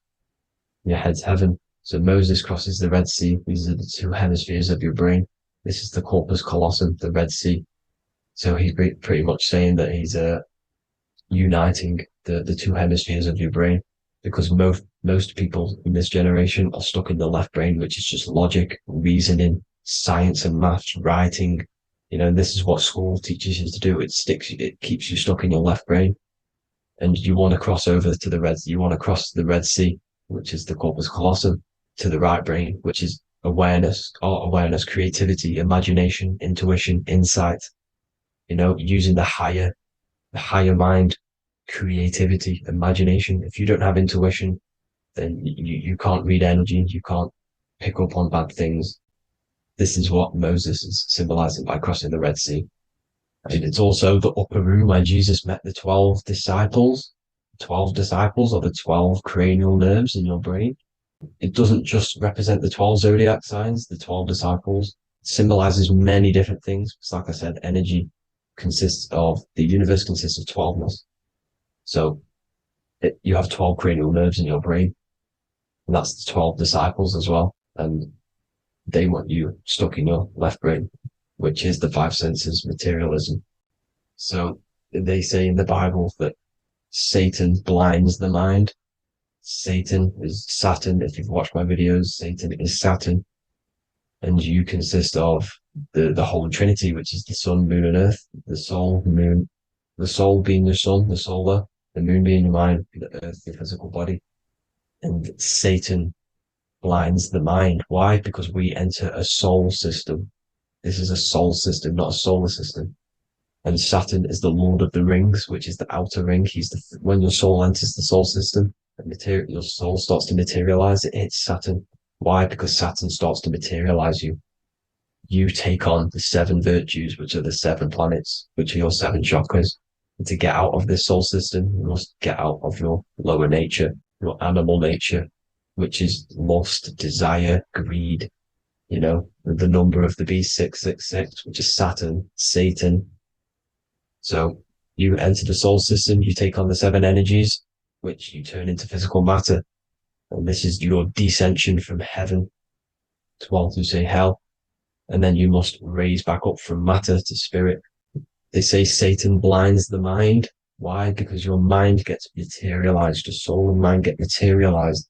And when you get materialized, it's an intense experience. You lose the divinity within you. You forget the divinity.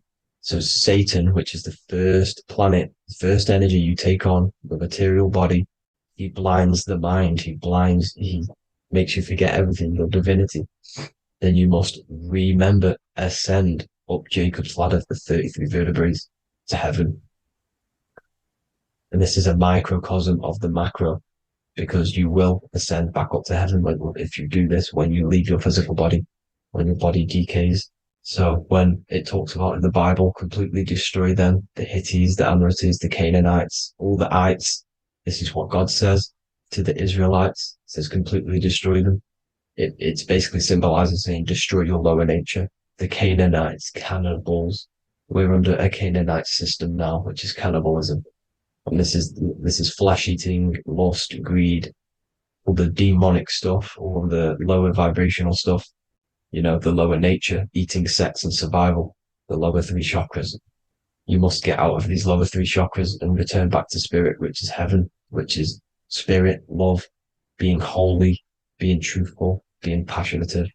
Going back to Satan blinding the mind, all of the planets are made out of these 3 symbols. Satan blinds the mind, and that's why Satan's symbol, this is the symbol for Saturn, Satan, the symbol of Saturn is the cross, which is physical matter, the earth, over the moon. The moon is your mind.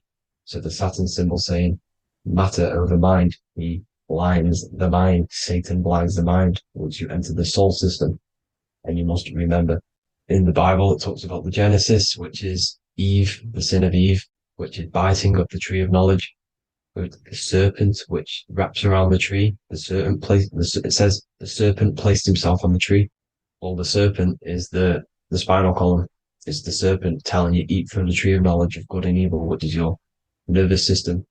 And eating from the tree of knowledge of good and evil is doing bad things. For example, over-sexualized, overeating, eating the wrong food. That's eating from your nervous system. It's decaying you, and it's preventing you from achieving the God self, the God consciousness. This is the symbolism of, you know, the tree on the serpent, telling you to eat from the left brain, with the left brain being the sinister. Sinister is Latin for left. That's sin. Sin is left. And left is lefty Lucy, Lucifer, right, righteousness, right, God, godly. The tree of knowledge of good and evil, which is your nervous system, because it determines good or bad. You know, that's the only thing you experience in this world is your nervous system. And then the tree of life is the cardiovascular system, and the Garden of Eden is your body. So that's it for this video, people. I hope you've got a greater understanding of how you are the universe and everything is inside of you. Just keep in mind you are the universe experience in itself, and your body is a reflection of everything. The 12 constellations, the 7 planets, everything's inside of you. This world is an expression from the inside outwards. You can't affect the outside world to manipulate reality. Everything's inside of you. I hope you got a greater understanding of this. God bless.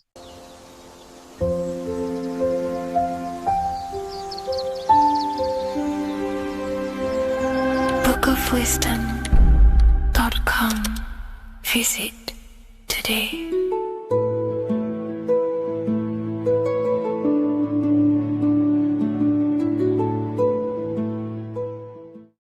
What if dreams aren't random at all, but messages from a deeper part of yourself trying to show you things? In this video, you're going to learn exactly what dreams are from an esoteric view, how to control dreams, and how to dream more frequently. Dreams are not nonsense. They are expressions of the subconscious mind. In the daytime, we're using our conscious mind, what we are aware of. This represents the daytime, the sun, the external world. We're operating in the external, outside the body in the day. But when we go to sleep, we return inward. Everything does this breath. We breathe in through the nose and out through the nose. Everything does this in and out process in the universe. We live, we die every single day. We wake up, we express things in the external. Then at nighttime, we return back to darkness, back to the internal. This is the breath of the universe. We have summer, we have winter. This is the breath of the sun and the seasons with the earth. You have an internal world and an external world. External is physical, the internal is spiritual. Like I said, when we go to sleep, we are returning back to the internal world of your own consciousness and subconscious mind. Your subconscious mind holds everything about you,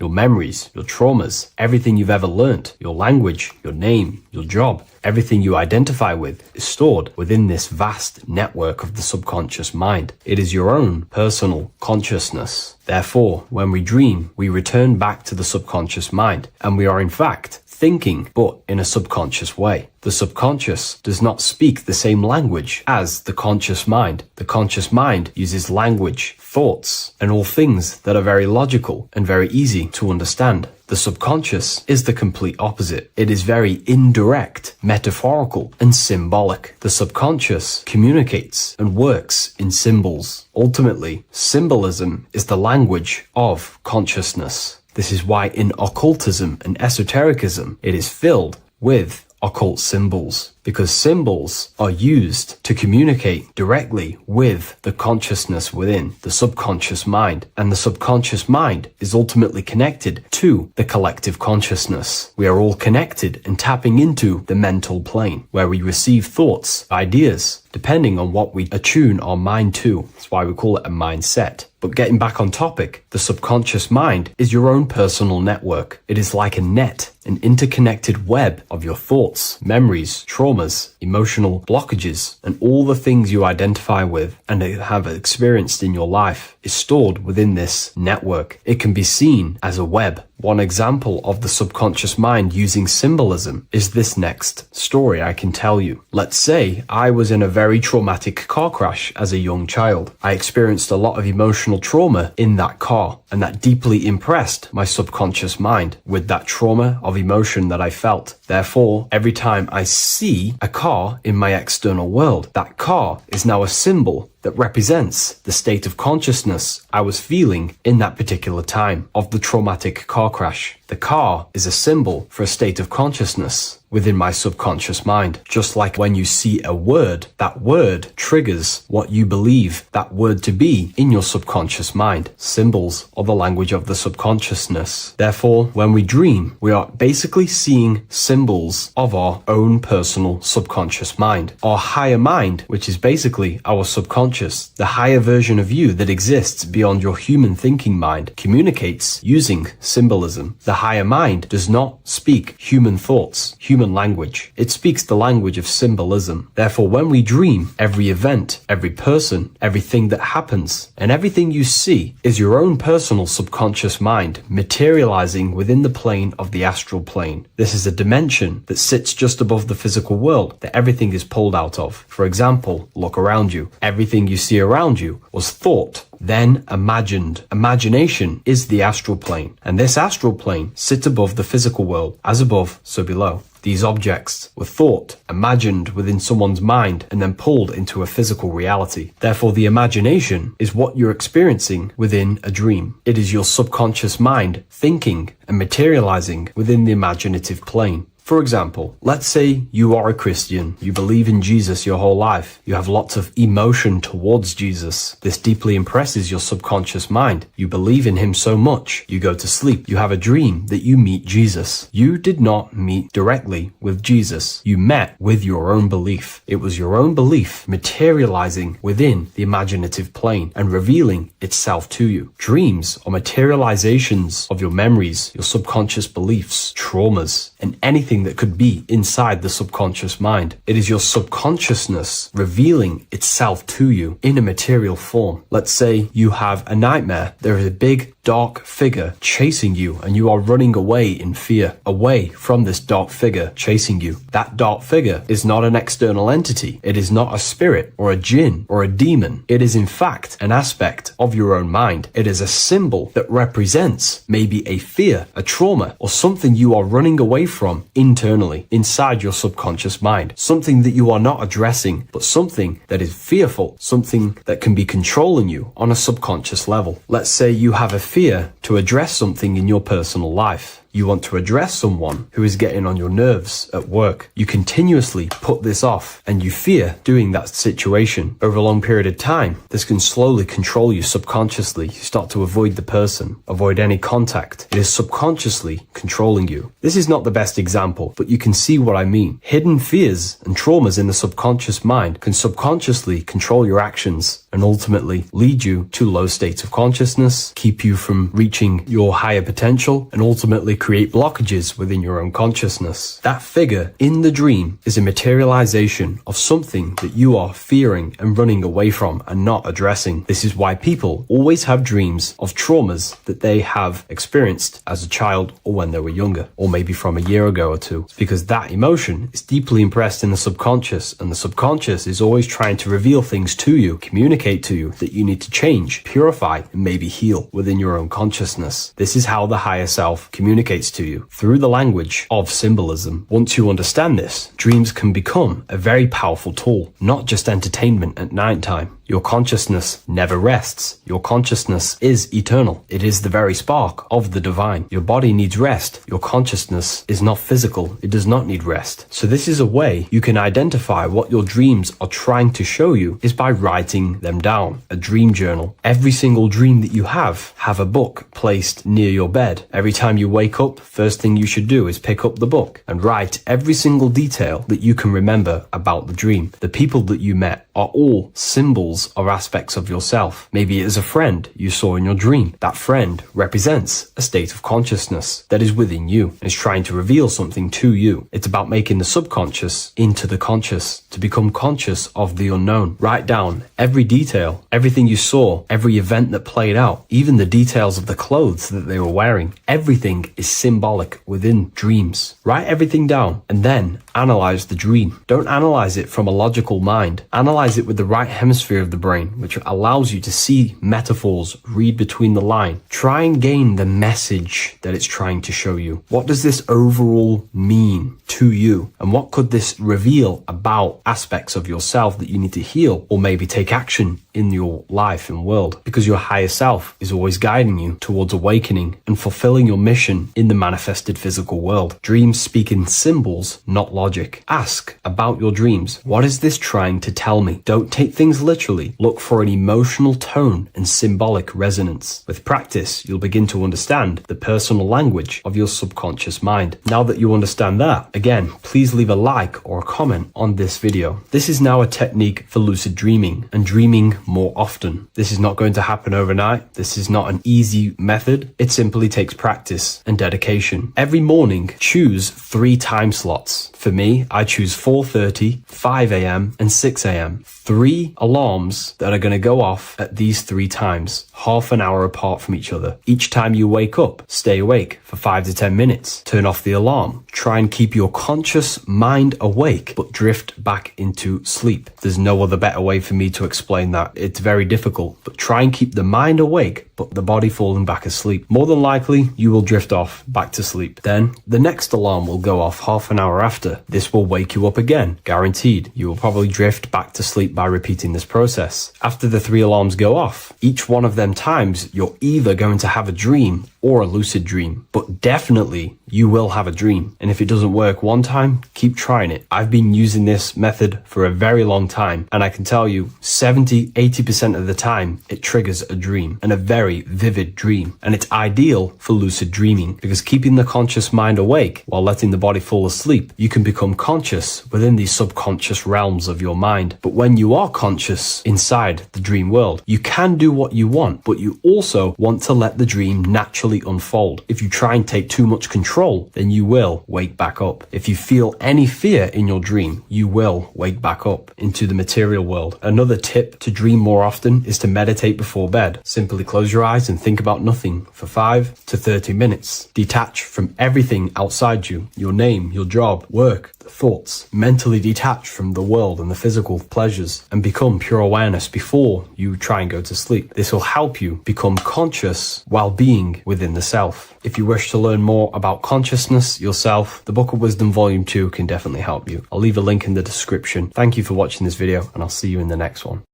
Welcome people, we're back with another video. I will now be keeping track of my YouTube and trying to upload every week. In this video, we'll be talking about the chakras. The chakras are the 7 attributes of God, and they are the 7 planets. These are literally vortex portals within us that connect us to these vices and characteristics of God. Each one of these energy centers are a spinning wheel of energy which controls the cells and organs in that particular area of the body. For example, it's literally a mini brain for that area of the body. Each chakra has a vice which you need to turn to a virtue in order to climb up through the system. They work like a stairway system. You have to go through each chakra in order to unlock the one above. This process is turning matter into spirit as you descended from spirit to matter. Saturn is Satan, that's why it's the lowest chakra, and that's why the devil is red, because red is the lowest vibrational color. When you are in these lower states of consciousness, you are in your animal nature. This is your physical side of your nature, and you are mainly being driven by your animal instincts or your ego. Moving back to your higher self or your spirit self is not an easy process. It takes a while. However, with discipline, consistency, and motivation, you can achieve this, and this is what the ancients called Christ consciousness. Once you have achieved this, it is basically a state of mastery of the mind. You no longer lust for the lower animal nature things. Now, let's start with the root chakra. This is located at the base of your spine, and you can feel this chakra by tensing your anus. This energy center is in control of your survival needs, your vitality, your stability, and security. Now, if this chakra is unbalanced, you will feel insecure, fear, anxiety, unstable, low self-esteem, anemia, over or underweight, and constipation. In order to balance this chakra, you need to feel grounded, embodied, stable, calm, centered, a sense of safety, and trust in yourself and the world around you. The next chakra is the sacral chakra, which is located around the belly button area. You can feel this chakra just by sucking in your belly. This chakra is to do with relationships, self-worth, creativity, empathy, and most importantly, sexuality. This is the most important one in order to start to raise your vibration overall, is giving up the over-sexualized nature. In order to balance this chakra, you need to come into harmony with all the toxic relationships that you have. Get rid of the fear, the anxiety, the isolation, and 100% get rid of the over-sexualized nature. Lust is one of the most lowest vibrations you could possibly feel. It is literally manifesting hell. In order to work on this chakra, you need to feel self-worth. You need to do creative things, empathy, healthy relationships, and 100% being confident. The next chakra is the solar plexus. This is to do with personal power, will, metabolism, eating, happiness, and your self-esteem and self-identification. You can feel this chakra just above your belly, below your ribs, and you can suck in this area. If this chakra is blocked, you will feel lack of confidence, difficulty in manifesting your desires, low self-esteem, misuse of power, misuse of dominance, weak will, and shame in yourself. Biggest one for this chakra is overeating, as it's to do with metabolism. If you are overeating, you are literally unbalancing a lot of your lower chakras, not just the solar plexus. In order to work on this chakra and balance it, you want to have a positive self-identification. You want to feel happy, a happy self-esteem, effectiveness to people, not overeating, and a strong willpower. Now for the heart chakra, one of the most important chakras. Chakra is to do with love, understanding, trust, hope, openness, compassion, balance, and forgiveness. The most important because your heart is the tree of life in the body. It is the center of the toroidal field. It is the most powerful chakra. Your heart is 5,000 times stronger magnetically than your brain. Once you have hit the heart chakra and you start surpassing the heart chakra, you are now turning matter into spirit, as the lower three chakras are dense and physical, and the above the heart chakra are turning to spirit. As you can see already, this is a hard and long process of working on yourself physically and internally. The symptoms of a blocked heart chakra would be lack of love or too much love, difficulty to accepting or giving love, lack of compassion, loneliness, and lack of emotional fulfillment. Finally, a lack of connection with a divine or to nature. In order to balance this chakra, the most important thing and the most powerful thing you can do is loving people, accepting and giving lots of love. Second most important thing to balance the heart chakra is balance. You need a balanced life. You need balance in all aspects of your life. Now for the throat chakra. This is a very important chakra as it's to do with communication. A symptom of this being unbalanced is a lack of self-expression and putting on a front all the time, acting with the ego. In order to balance this chakra, you need to constantly self-express yourself. You can't be putting on a front.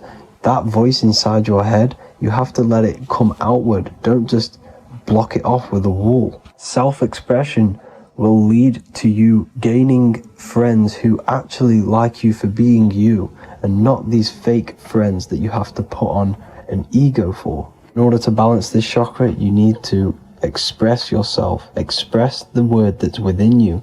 Don't be lying to people, don't deceive or be deceptive.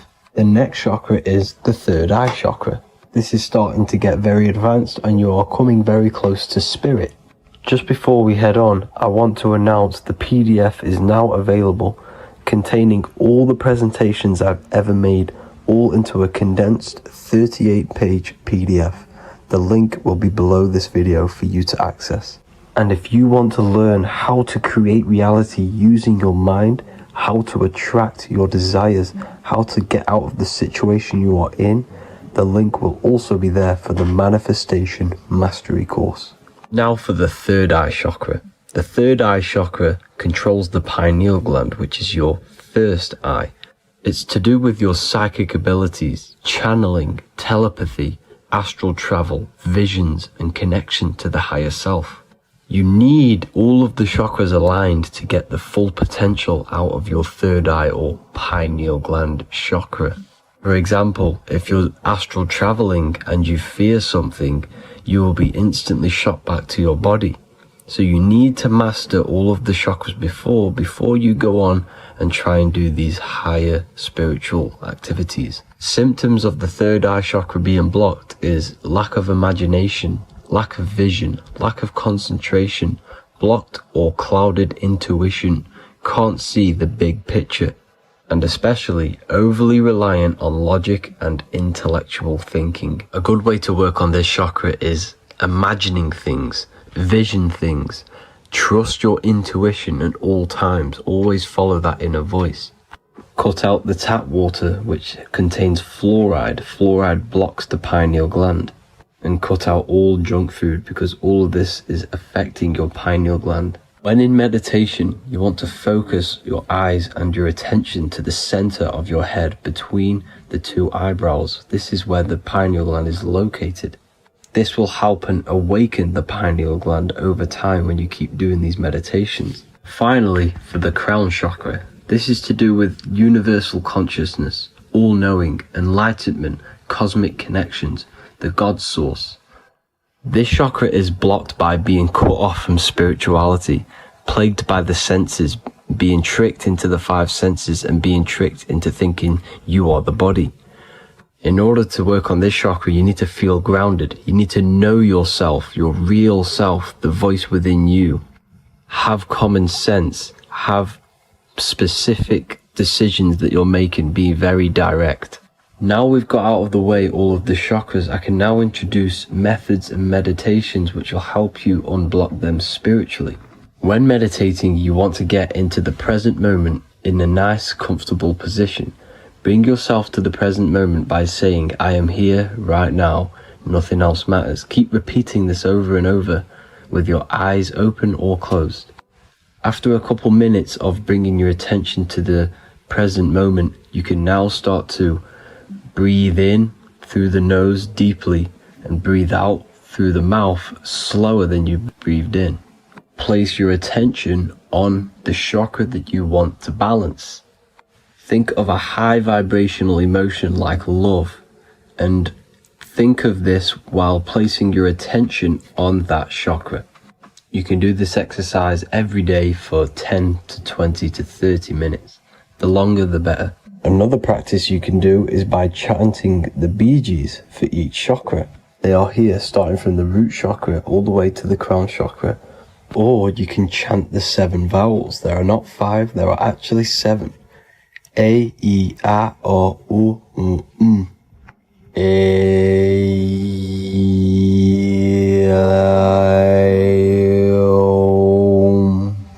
This is the proper way of pronouncing the 7 vowels. These are so powerful because these are the only things that exist. It is literally the sound of God. By pronouncing them right, you can actually create a lot of power within you and align your chakras. That's it for this video, people. I'd appreciate a comment and a like to help the algorithm. I appreciate you all. Love and light.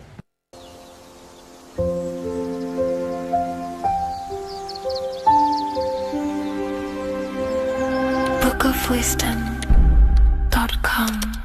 Visit today.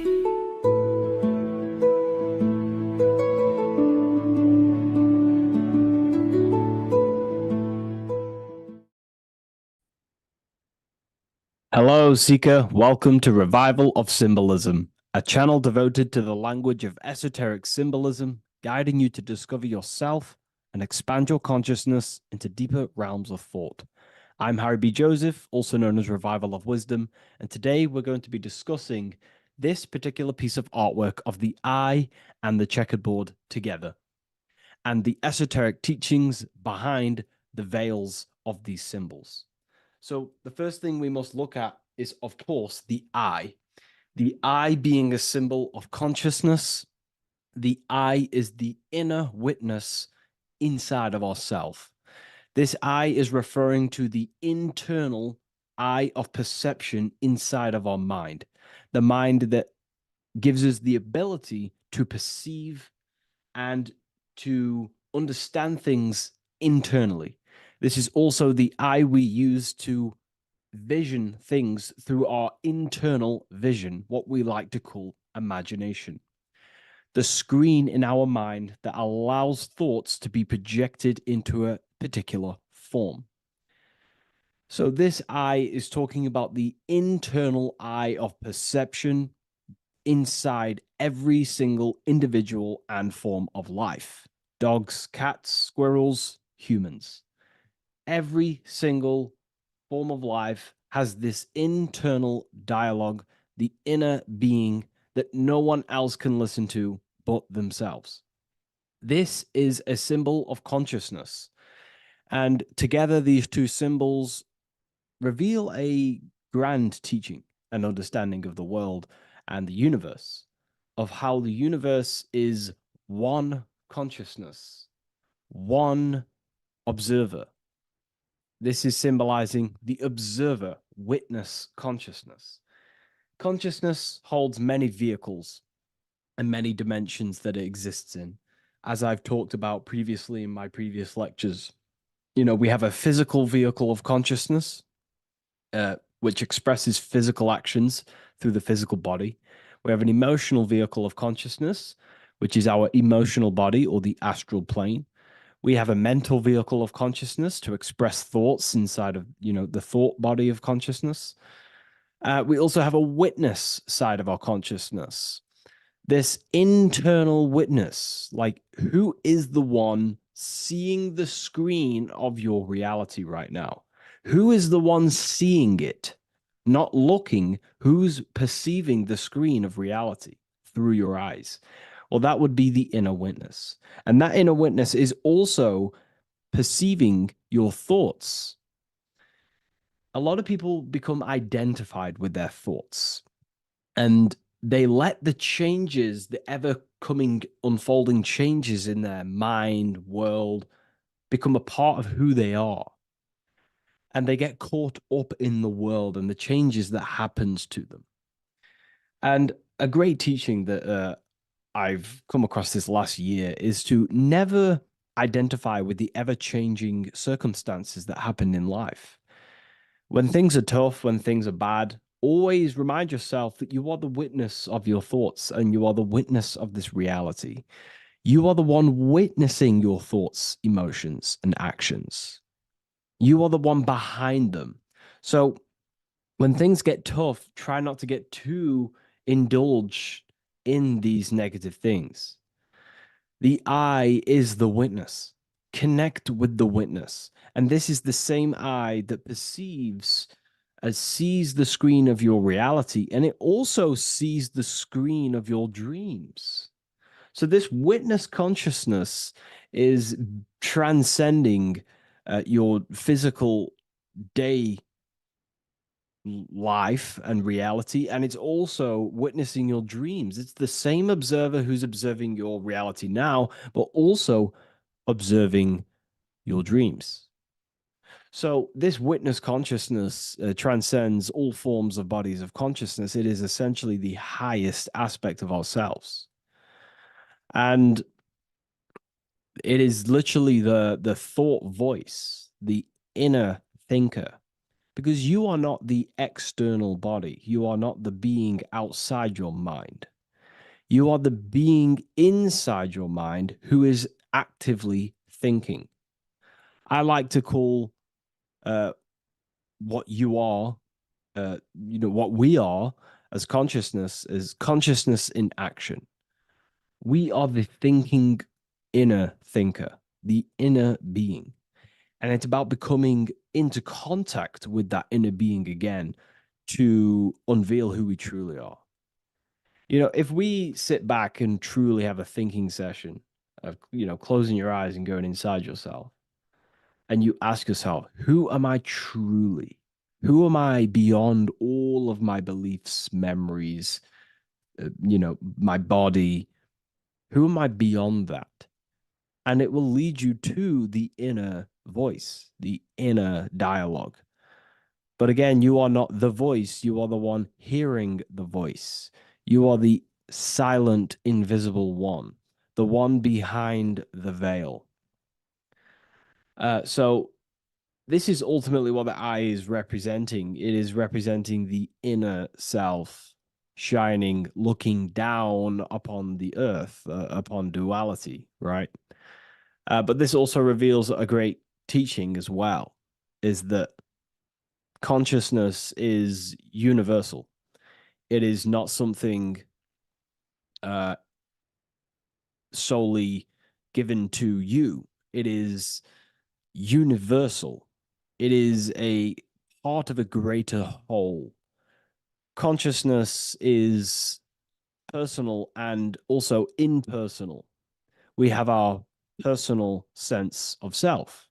We have this inner voice. We have this sense of who we are in this world. And that is our personal sense of self. But you can also transcend the personal sense of self by turning off the mind and fading into the collective impersonal consciousness, which is ultimately what you call transcended states of consciousness, altered states of consciousness, or astral projection. When you astral project, you are simply accessing this impersonal aspect of consciousness.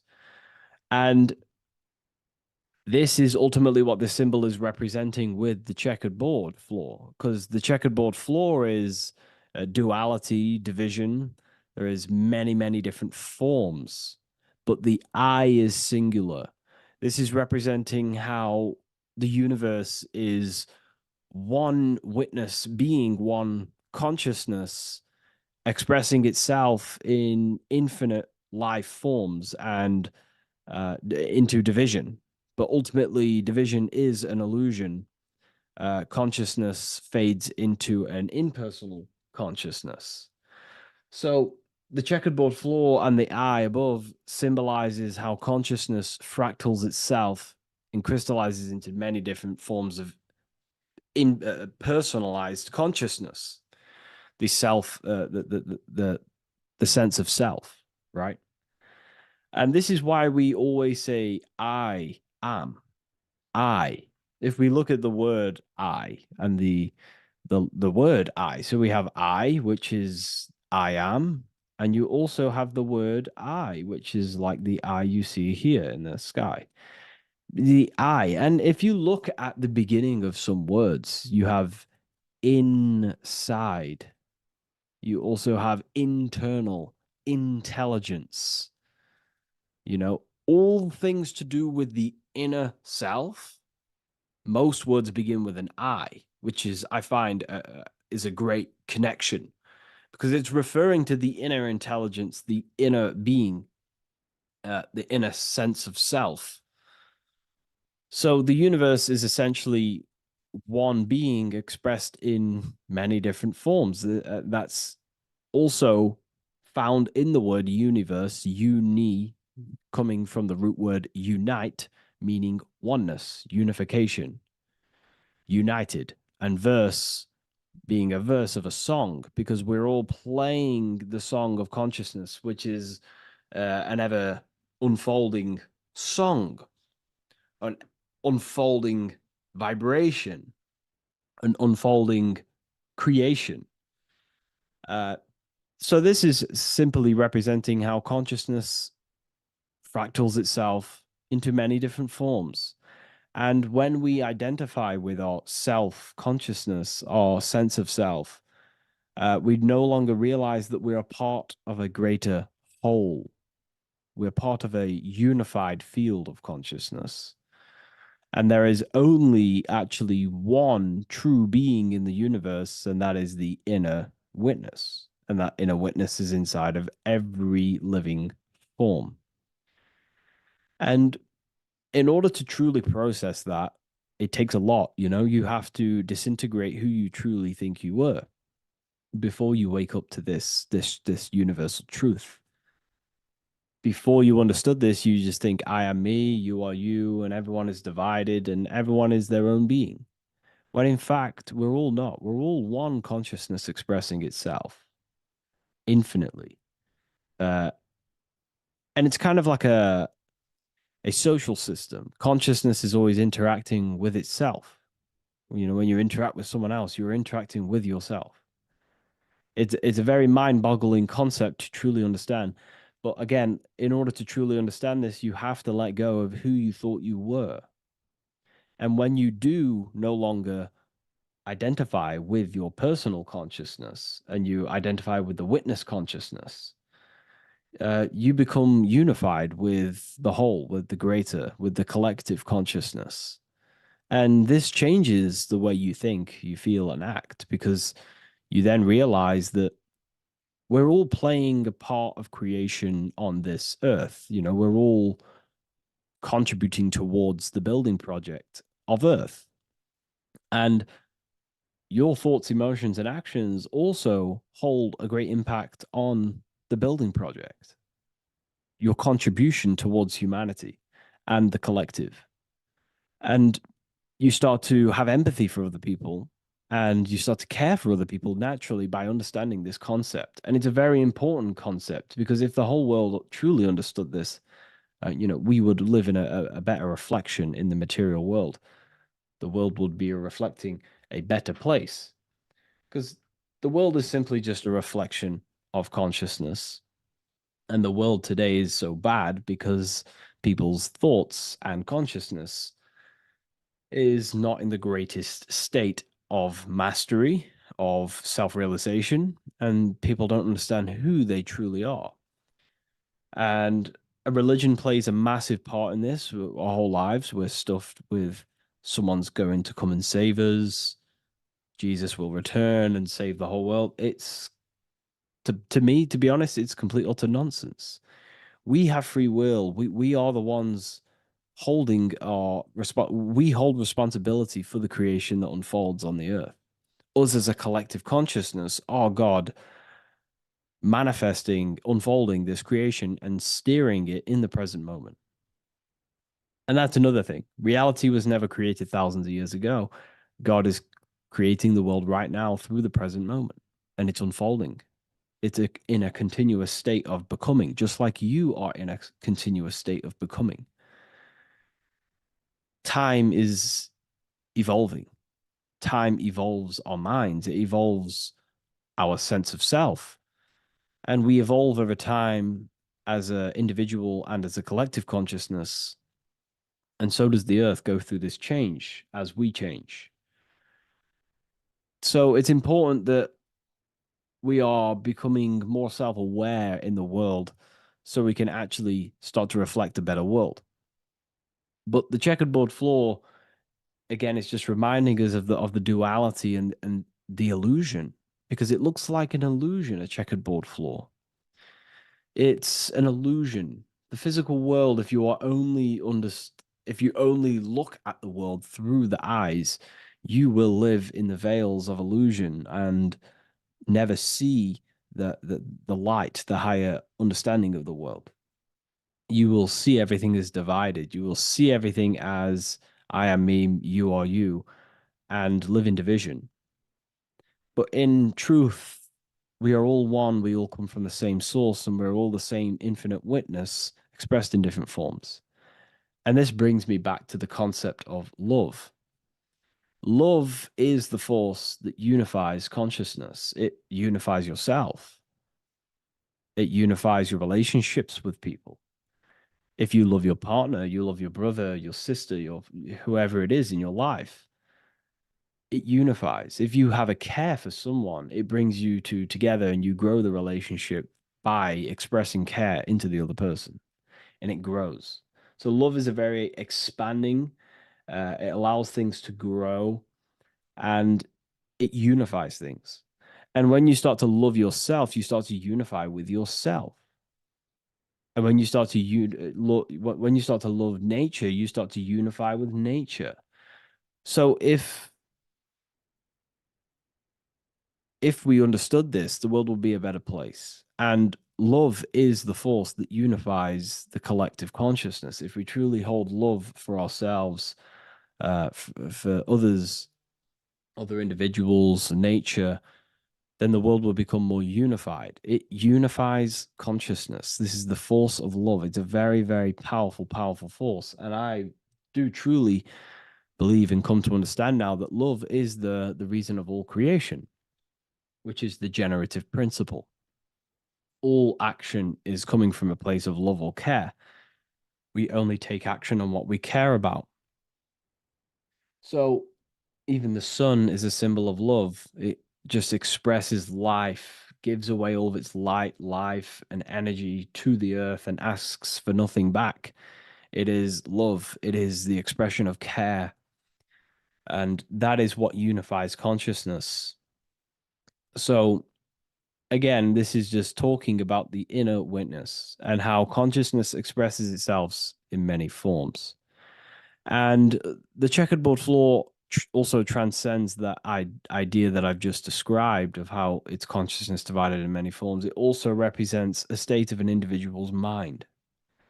The checkerboard floor is symbolic of being divided, you versus me thinking, walking down the street and thinking everyone's a threat. It also represents their thoughts, emotions, and actions not being aligned, not being unified. Their thought, emotion, action are scattered, and they're not creating things consciously. It also represents many, many different personalities in our minds, the divided personas and personalities in our mind that we have. And the eye represents the unification of that. It's about unifying our mind pretty much to not have all of these different characters and sides to ourselves and actually being a whole mind, uh, becoming conscious of the unconscious aspects of ourselves and transmuting them. And when we become conscious of something, we then hold the power to change it. If we have an unconscious part of ourselves, we never truly realize it, we don't change it, and that unconscious thing can actually seek to control our thoughts, emotions, and actions from that place of the unconscious mind. So ultimately, that's what darkness to light represents. Darkness symbolizing things we are unaware of, because when something is in dark, you cannot see it. Most people are in darkness of their imagination. They don't realize the power of their imagination. They're unconscious of it. They don't use it. And to become conscious of that is to put it into light. Shedding light on something reveals something. If I shine a torch on an object, it's going to reveal it. It's the truth. So it's about becoming conscious of the aspects of ourselves that we may be unconscious of, and actually using them and transforming them as tools. And again, we have the eye with light, with white and black. This is duality. You are also the witness consciousness, as previously mentioned, and the witness consciousness thinks in duality. We think we are the hater and the lover. We are the deceiver and the truther. The truth is that consciousness thinks within duality, and within the mind, beyond the witness, there is duality in thought. But in truth, you are not either. You are neither the positive or negative thought. You are the witness of it. There's a great saying in the Gospel of John, and I can't remember exactly the words, but it goes something along the lines of, lift the wood, I am there. Lift the stone, I am there. It's basically saying that everything is the I am, everything is the same consciousness. No matter where you go in the universe, you're talking to self. You're talking to the same thing. You're seeing the same thing. It is the same consciousness that is everywhere. So consciousness thinks within duality, and it is the light and the dark, and we have the ability to transform between them. And some people think that, darkness is all evil. Darkness is not inherently evil. Darkness is not inherently evil. There are dark aspects of the world that help you actually progress into the light. Without the darkness, consciousness can't move into the light, into knowingness. Without bad, there is no evil. They are needed. Both of them are needed. So in order to understand the light, you have to understand darkness. And there are some forces of darkness in the universe that are purposely there to cause certain things to then push you and activate the good or the light. Some Gnostic texts talk about how there are beings that, very powerful beings, that purposely descend themselves into darkness on purpose to make things happen in certain people's lives, so it actually pushes them towards the light, towards the good. So, you know, this is ultimately what the whole allegory of Satan is. You know, Satan was created by God, and Satan is necessary, which is symbolic of darkness. It's symbolic of evil, the evil forces of the universe, because the universe is simply just one force of consciousness, and that one force can express itself in good and evil. The power of the mind can be used to kill, or the power of the mind can be used to create amazing things. So there is only one force in the universe, symbolized by the one eye, the one force of consciousness, and that one force can be used for light and dark, which is the checkered board. It's also symbolic of the checkered board being on the ground, symbolizing the earth, which is base awareness, duality thinking, base consciousness, stuck in division consciousness. And the one eye symbolizes unification of the mind, a balanced internal perception. We're rising from the ground to the sky, symbolizing from heavy to the light, from darkness to light. The eye is also symbolizing perception, what we perceive, and this is ultimately the end goal of all occult and esoteric research, is to gain more light, to gain a higher perception of the self, to gain a higher eye, a higher perception. That's why the eye is always raised above, symbolizing you're chasing the eye, you're chasing a higher perception of yourself and reality and the universe. It also reveals the teachings of the eye that is always watching you. There is an eye always watching you, and then that eye is the laws that governs consciousness. Consciousness, or your mind, is governed by certain laws that your mind cannot escape, such as cause and effect, vibration, mentalism, correspondence, rhythm. The 8 universal principles that pretty much crystallize consciousness into a reality. Your mind cannot escape the law of cause and effect. That force is too powerful to escape. Therefore, this is the eye watching you. This is the eye that has governance over you. It is the laws. But then again, on a negative context of the eye can then become a symbol of surveillance. Hence why certain organizations and companies in the world use the symbol of the eye, symbolizing surveillance, gaining, manipulation and surveillance over humanity and certain things and data. So there's light and dark of every symbol. It's just depending on how you use it. But ultimately, that is the teachings of the checkered board and the eye in the sky. If you wish to learn more about yourself, because that is the only thing that matters in the world, learning about yourself. The only thing you take with you after death is the knowledge that you hold in your mind. You can't take your car, you can't take your possessions, you can't take your money. The only thing you take is your consciousness, your level of mastery, and the things you know. With that being said, I'll see you inside Ethereum University if you decide to join, and I'll see you in the next video.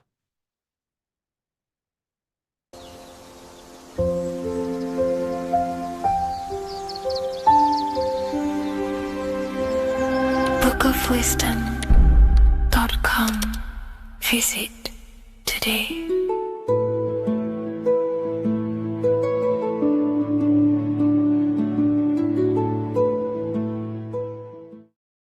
Creation demands destruction. Every time you release your sexual fluids, you're destroying a part of yourself to create an extension of yourself. For example, if you want to create a business, you have to destroy your time, attention, and energy in order to create the effect of the business. All creation demands some sort of sacrifice or destruction. This falls under the law of polarity in the universe. It's the same with your sexual fluids. Your sexual fluids, especially as a man, contains minerals, all the minerals in your body. It contains your vitality. It contains your DNA. It contains the blueprint of you, and it can create a whole new human being. You are literally playing with the power of creation if you are releasing your sexual fluids too much. Sexual fluids also extend beyond the physical plane. They contain astral forces because all physical creation is a mental creation. We live in a mental universe. Everything begins as a thought in the mind, then the thought takes the form and the body of imagination, which is an astral force. Imagination turns into etheric emotional energy. Then the etheric emotional energy turns into the physical action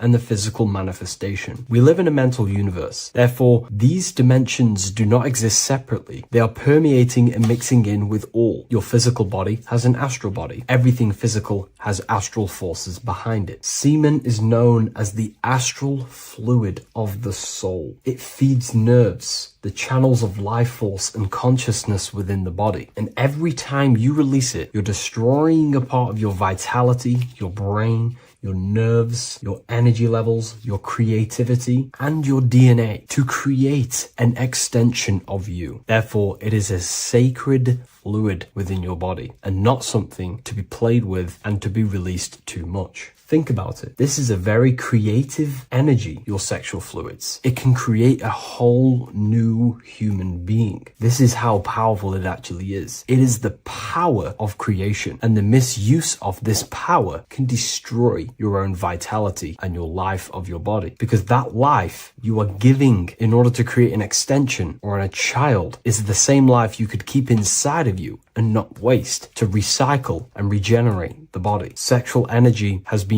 for thousands of years associated with regenerating the body, longevity of life, and maintaining youth. Not only that, every time you release your sexual energy, it floods the brain with dopamine. Dopamine is the brain's reward system, created within the middle of the brain. It releases every time you've achieved something. However, sex or an orgasm is the most powerful feeling you can feel. It's the most amazing, intense feeling and release of dopamine you can possibly feel as a human. Therefore, if you flood your brain with this high amount of dopamine every single day, you are getting the epitome of human feelings every single day. Therefore, you will become numb to everything else in reality. You won't be able to enjoy the small things in life. And I know this firsthand because I experienced this myself. As soon as I stopped, this is when I started to enjoy the little things in life, seeing family, and I actually gained more energy, more ideas. We'll get into this a bit later. It is a creative energy. It creates a whole new human being. Therefore, if we maintain this energy, we can maintain our creative power within us, because that's what we are. We are all creative beings, moving energy from higher dimensions of consciousness, the mind, into lower dimensions of consciousness, the physical world. You hold the power to create. You are not in a world. The world is working through you. You do not possess a life. Life is working through you. You are not in a universe. You are the universe. It's moving through you. There is no past, present, and future. The present moment is you. When we release every single day or frequently throughout the week, like I said, we're triggering the brain's reward system, dopamine, which makes you feel as if you have already achieved something. And if your brain is telling you you have already achieved something by overusing your sexual fluids, then you will not have the motivation to achieve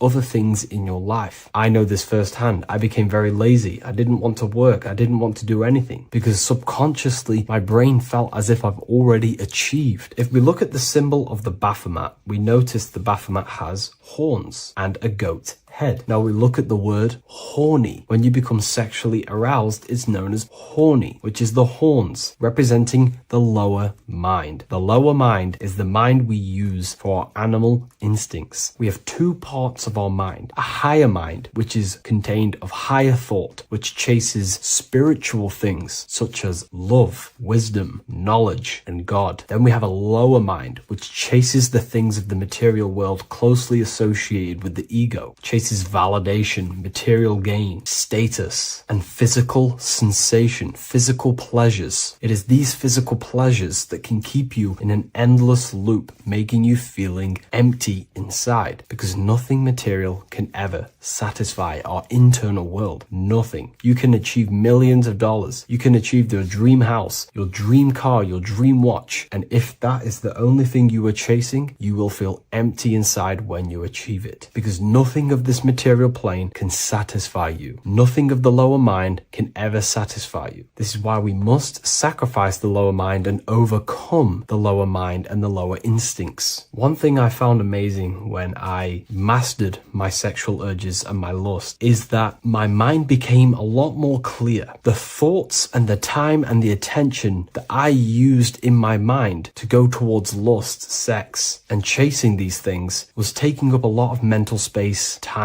and energy. But as soon as I removed it and mastered it, my mind became an open vessel for higher thoughts to be received from the higher mind. The mind is like a radio antenna. Whatever we attune it with, that's what we receive. If we're constantly thinking about lust and low-level pleasures, we're going to just receive low-level thoughts. But once we remove all of the lower mind and we conquer our physical body and physical urges, our mind becomes an open channel for divine thoughts and spiritual thoughts. This is what most people call today as downloads. You receive wisdom from your higher self. Not only do you receive more wisdom, you just receive more power to create. The male and the female come together to create a child. That's how you were created. Now, the law of correspondence teaches as above, so below. It refers to everything in the universe. Therefore, in order for you to create a reality, to give birth to something, you have to bring together the masculine and the feminine. Your masculine forces are willpower and actions. Your feminine forces are emotions and imagination. When you combine the willpower, action, emotions, and imagination and combine them together, you can give birth to reality. But it's important to only give birth to things that are spiritual, that are good,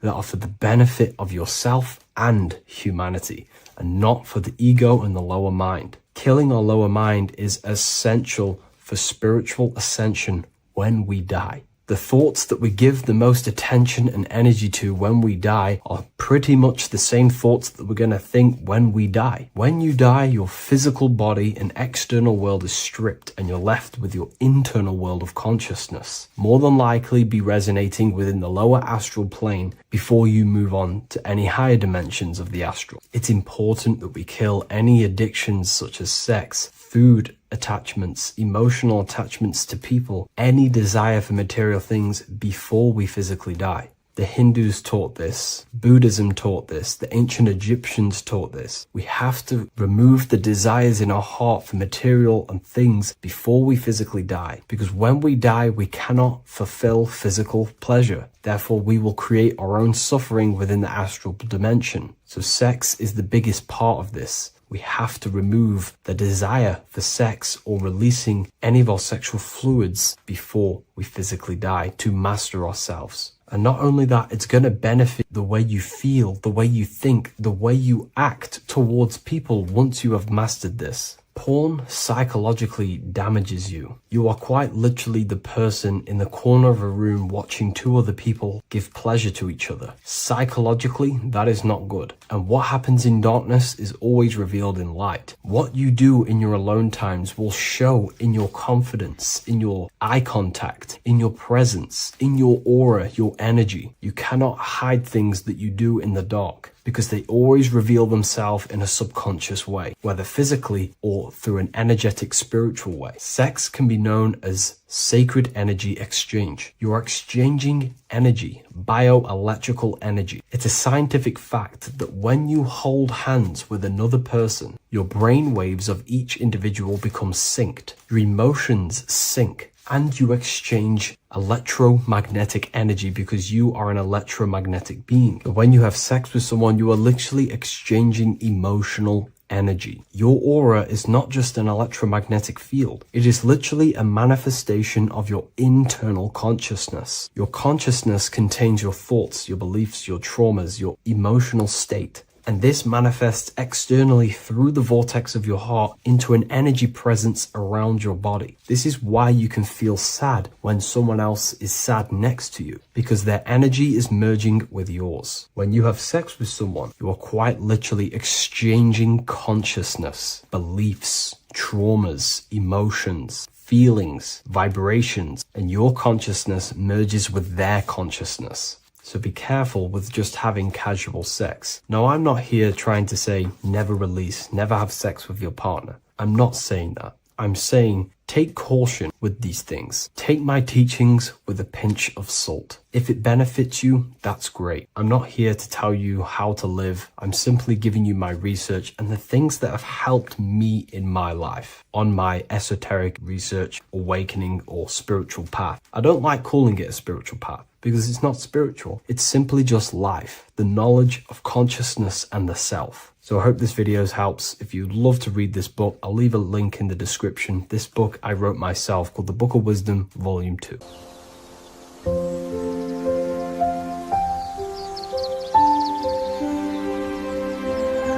bookofwisdom.com. Visit today.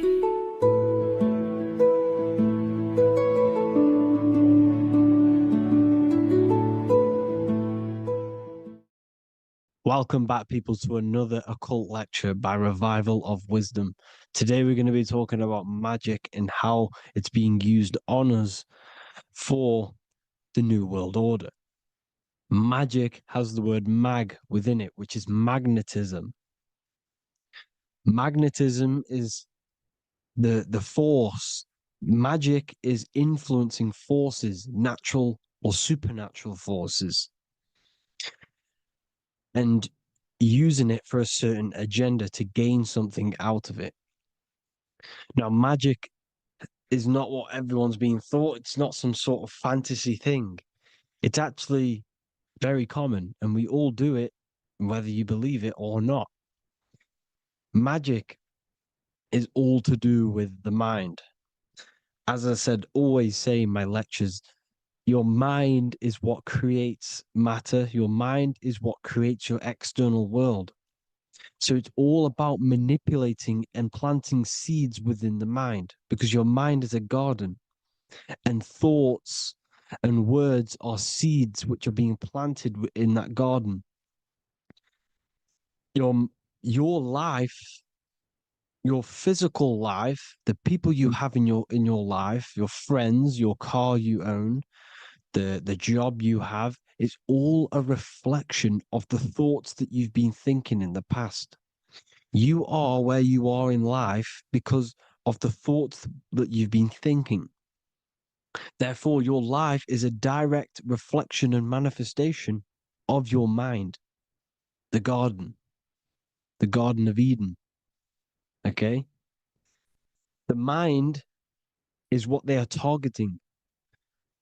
What you see, say, and hear has a direct effect on your mind. Me talking to you is influencing you.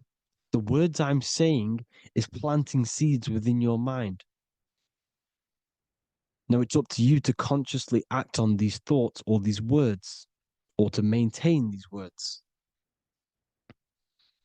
As above, so below. As within, so without.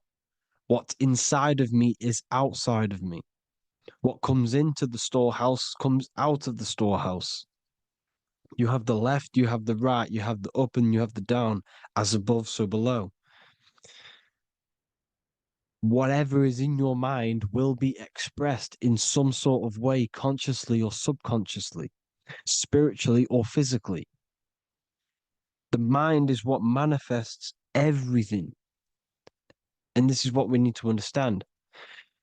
We need to understand is that the mind is not physical. All things spiritual manifest physical. All things seen come from the unseen. The words you're thinking, that everything you have is coming from the unseen. The actions that you do come from the unseen mind. Another expression for as above, so below is you are the universe itself. You are a universe, a mini universe. But just because you are mini does not mean you are the whole thing. If I take a little piece of infinite, let's say there's an infinite light source. Let's say I take a little chunk of that infinite light source. That little chunk I took is still infinite because it's been taken from infinite.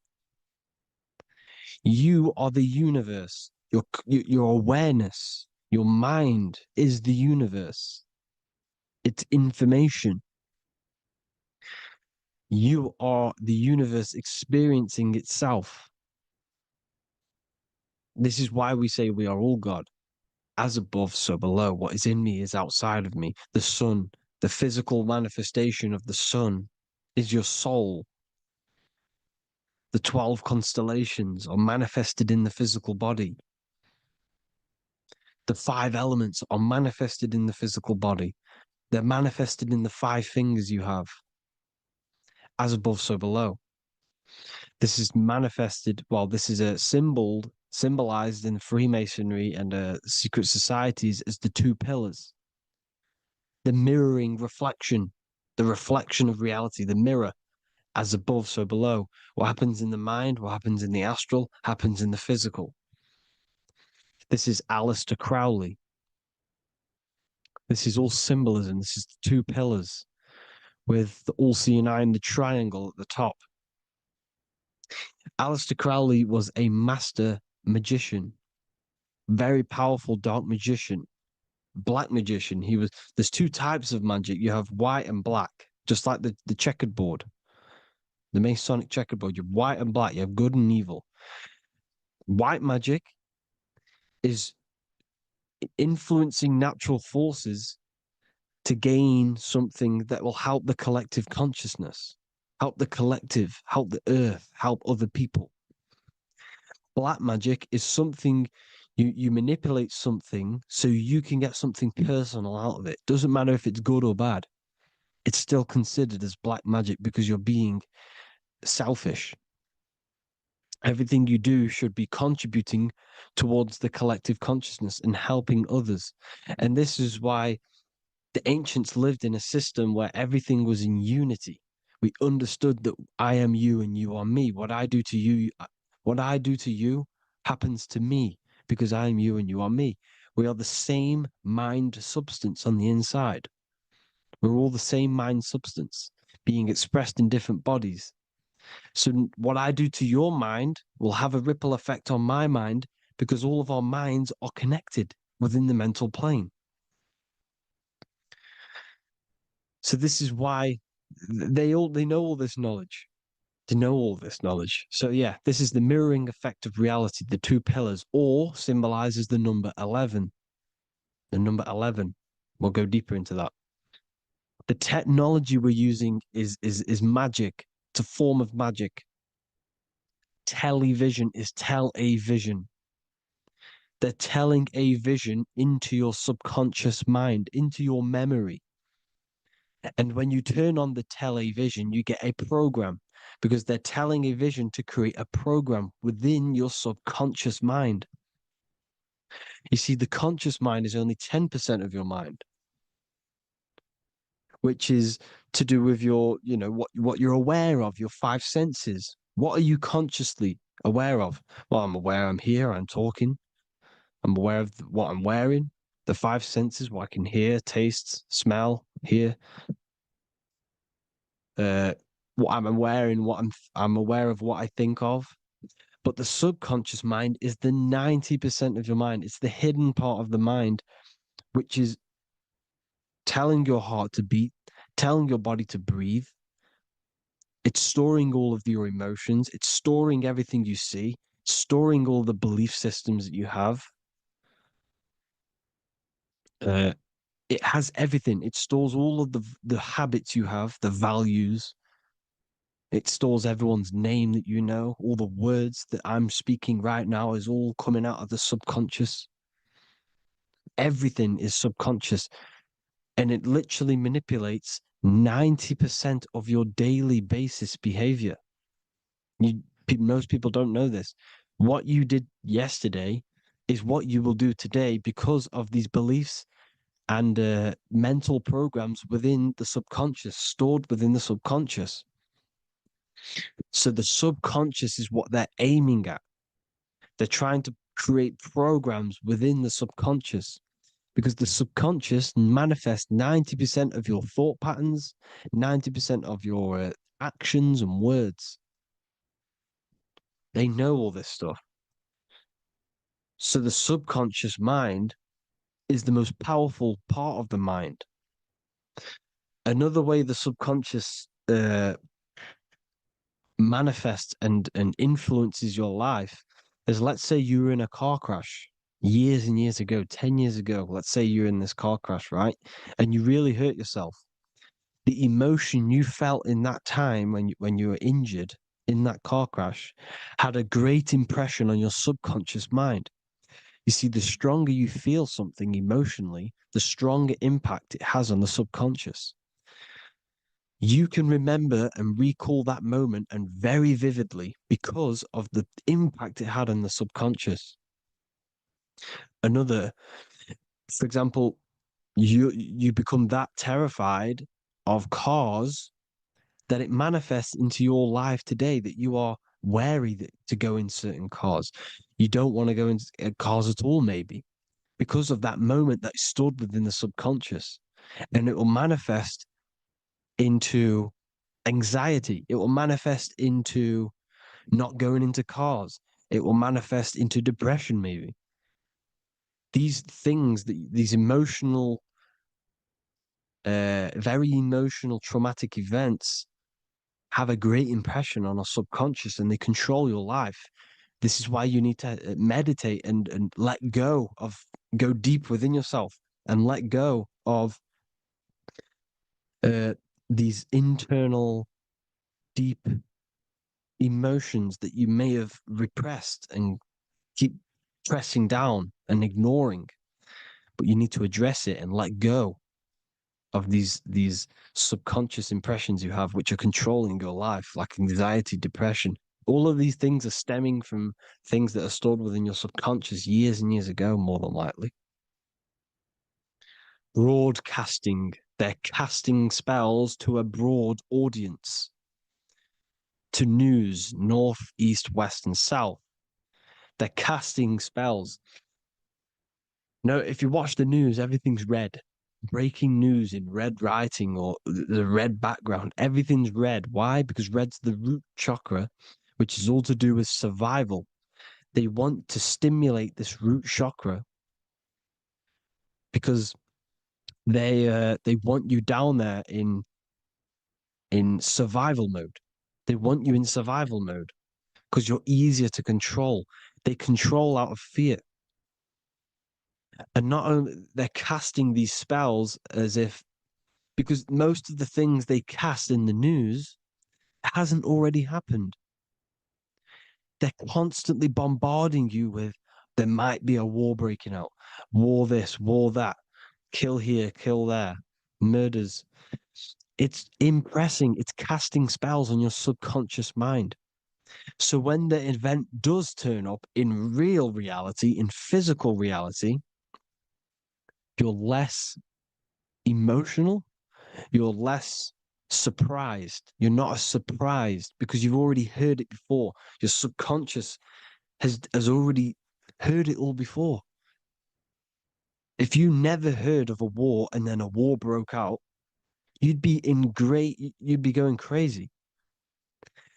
So they subtly program your subconscious mind through the words, because the words they say is impressing your mind, it has an effect on your mind. which will have an effect on your behavior, your words, your conversations you have with people. They're casting spells to north, east, west, and south on the tell a vision. They're telling a vision by broadcasting, by saying spells. This is why we call it spelling. Even the word, listen, the words we say cast spells. Bless. Oh, bless you. That's be less. The subconscious mind only picks up literal things. You see, when I say bless you, your conscious mind picks that up as, oh, thank you, you're blessing me. But your subconscious picks up as be less. You see? Because the subconscious it has no filter. It's just, it is what it is. Everything is factual in the subconscious. Therefore, if I call you an idiot, your subconscious, my subconscious will think I'm talking to myself and calling myself an idiot, and it will take that as true. That is truth. Everything is truth within the subconscious. And the subconscious manifests your behavior. The devices this is the biggest one. Black scrying mirrors, device, the devil's vice, the device. Okay? Black scrying mirrors, black screen is scrying. Black scrying mirrors were used to communicate with spirits within the astral plane in the medieval times. They're still being used now by black obsidian mirrors. And look at your phone, it's a black mirror. And there's some sort of, I'm not saying this is facts, but personally, I believe these are portals for spirits and ethereal entities to come into your life, to come into your surroundings. So this is the next big thing: the TVs, your iPhone, your iPod, all black mirrors.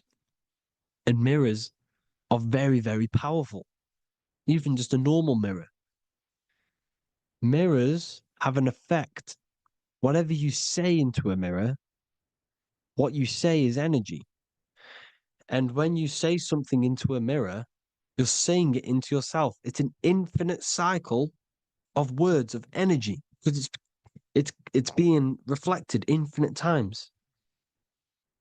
When you say something into a mirror, it has a massive effect. You're saying it directly into your eyes, into your mind.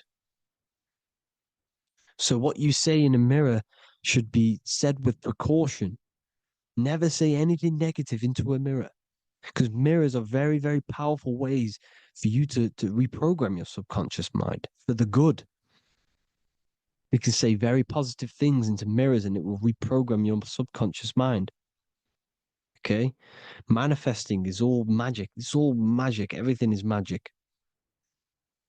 But consciously doing it is what they're doing. They hid this knowledge. Your phone is magic. It manipulates your mind. The iPhone. Okay. See, magic isn't all of this with wands and see, Harry Potter. Okay, that was created to give you this perception of a mystical and amazing form of magic with magic wands and all sorts of stuff like that.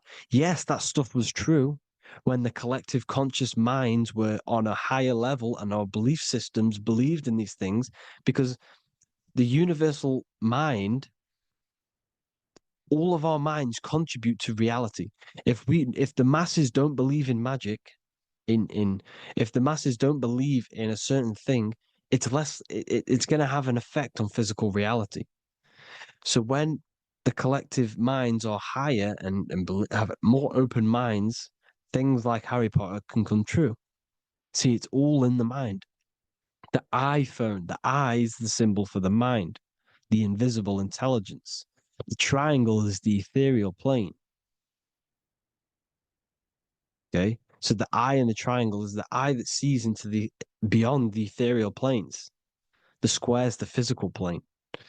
So the iPhone, your phone is a black box, just like the Saturn Black Cube. It's a black mirror. It's taking photos of you every 2 seconds. And it's your mind.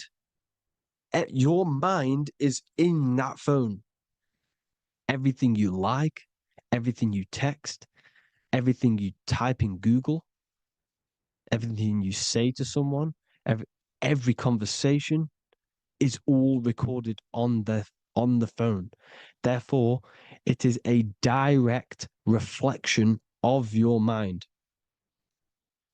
Your mind is imprinted into your phone because your mind, everything you think in your mind, you're manifesting into typing, saying, taking pictures into the phone, and it's collecting it and storing it. And what they're doing, and this is for all forms of magic, it's manipulating the mind. It's all manipulating the mind. Reels, Instagram, TikTok, this is all dopamine. It's all controlling the mind. Every like you get, every follow you get, every share that you get is dopamine within your brain. They're literally targeting your brain and mind. It's all manipulating because what they're pushing through the phones, through the media, through the news, through the televisions is visions and programs. You are the one manifesting the New World Order. They're not manifesting the New World Order. They're giving you the information so you can manifest the New World Order. Everything they say is contributing to your mind. For example, digital money and all the information they put out for you to see is contributing to your enslavement. Your mind is manifesting the New World Order. They know this. They don't manifest it. There's billions of us. We could easily run over them physically. But on a mental level, these people have the knowledge and they hide it from us and they let us manifest reality because we are the collective. They give us the information which manifests their agenda. It's all magic through the phones, the media, the television. So your phone is a manifestation of your mind. It's a record of your mind. Hollywood, holly tree, holy tree.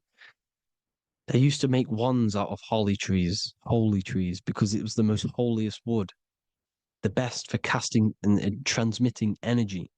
So they used holly trees to cast spells. That's what Hollywood is. And in Hollywood, they have the red tear, the blood drop next to the Hollywood sign, because it's all satanic. They're all black magicians. They use Hollywood to cast the spells through the music, through the films. You see, music is a form of magic. All of this is magic. Everything they do is a form of magic because they want an agenda behind it. But it's not black magic. They're letting us create our prison. This is what you have to see. Yes, they're evil, but they're not doing anything evil, or else they would face the karma.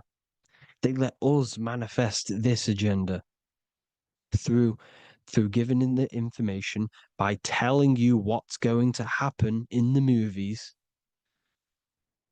Everything that happens in a movie, it's all there on purpose to program your subconscious, to plant a seed within your garden, your subconscious, your mind. Because when the mind is already seen something, when it comes up and turns up in physical reality, you will be less shocked and you won't rebel. So they lure you slowly. They make you aware of these things over time. They make you gradually think it's okay. Like the technology, we never used to use these phones. How did we become so addicted and reliant on them? Well, because first they gave you a a little flick phone. Well, no, sorry, they gave you a phone in your house, and then once you got used to that, they say, "Oh, here's the newest version of a little flick phone." You started texting your friends. Everyone was loving it in high school. They could now meet up without saying, "Let's meet on the weekend at this point at this time," like your parents probably did, or maybe some of you watching this, you probably had to tell your friend to meet on the weekend at a certain time because you had no way of communicating. So everyone got these phones and got addicted to them. Then they slowly got addicted to the new iPod with the touch screen. Now they invented touch screen. Then everyone got addicted to touch screens. Then because all of this is producing dopamine in the brain, which creates you to become mentally addicted to things and physically addicted, chemically addicted. Because dopamine's a chemical. Your subconscious becomes a program within your subconscious, and your body becomes chemically addicted to these phones. And these phones are the enslavement of humanity, technology. Without this, we wouldn't be in this mess without technology. Because they're creating a hive mind. We're creating a hive mind. So back on track anyways, uh they program you. Look at the films, 9/11, 9/11, all produced by Hollywood. Here's the 11, like I said at the beginning, the two pillars which reflect reality. What happens in the mind happens in the physical. What happens in the astral happens in the physical. Okay, what happens in the physical happens in the mind. It's the two pillars, the mirrors. 9/11. 9 plus 1 plus 1 is 11. Flight 11 was hijacked. New York is the 11th state. New York adds up to 111. This is not a coincidence. It's all a form of magic. It's a ritual, energy harvesting ritual, because your mind produces energy. Your mental attention produces energy, and they're feeding off this energy in the astral plane, these demons. Music is the most powerful. Personally, I think the music is one of the most powerful forms of magic they're using. Okay. Music is hypnosis. It puts your brain in a hypnotic state. It influences your electromagnetic field through vibrational energy. It reprograms your subconscious mind. Why do you think you remember the lyrics? You see, your subconscious stores all of the memories. Remember, the subconscious manifests 90% of your behavior. So therefore, the music you're listening to is manifesting your behavior. You wondered why some people wonder why they have drug addictions and they can't get out of violence and they can't get out of all this negative mind space. It's because the music they're listening to is creating a negative mind space. The words you listen to have plant seeds within your mind. So the reason you remember the lyrics is because that song created a program within your subconscious. Yes, that is what happens. You can use magic to reprogram your mind, but you can use music to reprogram your mind because it's all forms of magic. It's using natural mental energy forces to manipulate the physical reality. You manipulate your mind, you manipulate reality, physical reality. Okay. So the music, another very, very big one.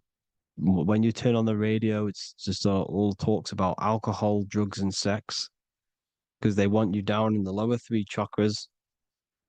They want your mind attached to matter when it's mind over matter. Your mind's not physical. You see, the word spirituality is the new trend. It's not about your spirit. It's not about your spirit. It's about your mind. It's not about, you know, uh, spirituality and looking after your spirit. And they've got you focused on your spirit. Why? Because they hide your mind from you. You see, a lot of people think their mind is their brain, but the mind is everything. There is no physical reality without mind. You can have a brain Imagine if you had no mind but a brain. It wouldn't work. The mind is everything. The mind controls your avatar. It begins in the mind before it happens in the brain. Then the brain manifests through the body. The brain's just an electrical computer. So that, they've got people scared, or do I have a soul or not, and all this stuff. Listen, if you have a mind, you have a soul, because you are not the mind. This is why everything is sort of an illusion, because beyond the mind is your soul. But what is the soul without a mind? You can't have a soul without the mind. But if the mind didn't exist, the soul doesn't exist. You are the person listening to your mind. I shouldn't say person, because you're not the body. You're the entity behind the mind. But if you didn't have that mind, you couldn't understand what you even were. You would just be an observer who couldn't think. So yes, we all have a soul. If you have a mind, you have a soul. Everything is mind. Everything has mind. Mind creates everything. God is mind. And then manipulating your mind through TV, your phone, every little thing, the school, it's all about the mind, people. Control your mind, you control your reality. Just the last thing, here you go. Aleister Crowley, the dark magician, Kanye West doing the exact same thing because they're implementing magic in the music. Here's the Beatles with Aleister Crowley in the background. Bet you never noticed that. Aleister Crowley was influencing music and placing magic within the music to influence the subconscious. This is what Baal worship was. This is why they kill children. They sacrifice these children. Why? Well, because in order to ascend, in order to raise your consciousness internally, godly, by being good, God, or being in order to be good and raise your consciousness and to get something in the physical world, you have to sacrifice yourself. And what do I mean by that? In order to raise your consciousness and ascend, you have to sacrifice the lower nature of yourself. You got to abstain from having sex to retain your sexual energy, to transmute it, or staying away from some poisonous foods like meat. So staying away from blood. We shouldn't be consuming other animals' blood. We should be keeping our blood pure. We are humans. We shouldn't consume chicken blood, chicken germs. We are the most divine creatures on this creation. We are the most intellectual creatures in this creation. Therefore, we should keep our temples pure. We are not animals. If you want to associate yourself with an animal and go out in the wild, go and find a wild boar and go and try rip its guts out with your bare teeth, because you can't do it. You're not a cat. You're not a carnivore. Okay? So in order to ascend, you have to kill and sacrifice your lower part of yourself to ascend up to your spirit self, your mind self, the highest version. And the elites don't want to do this. So they sacrifice other things like babies to kill them, to exchange their life over to the astral plane, so these demigods in the astral plane can give them something in return in physical.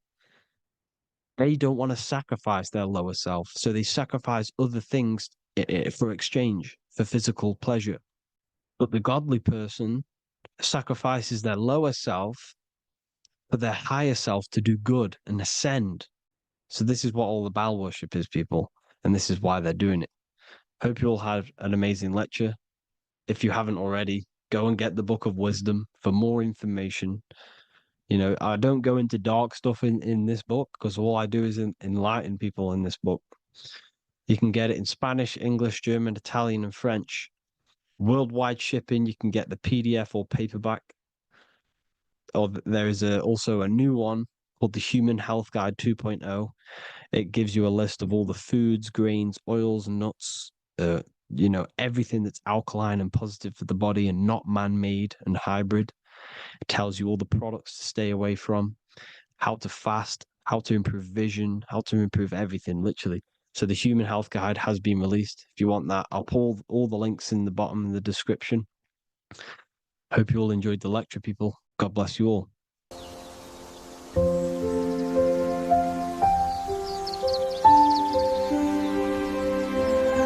bookofwisdom.com. Visit today.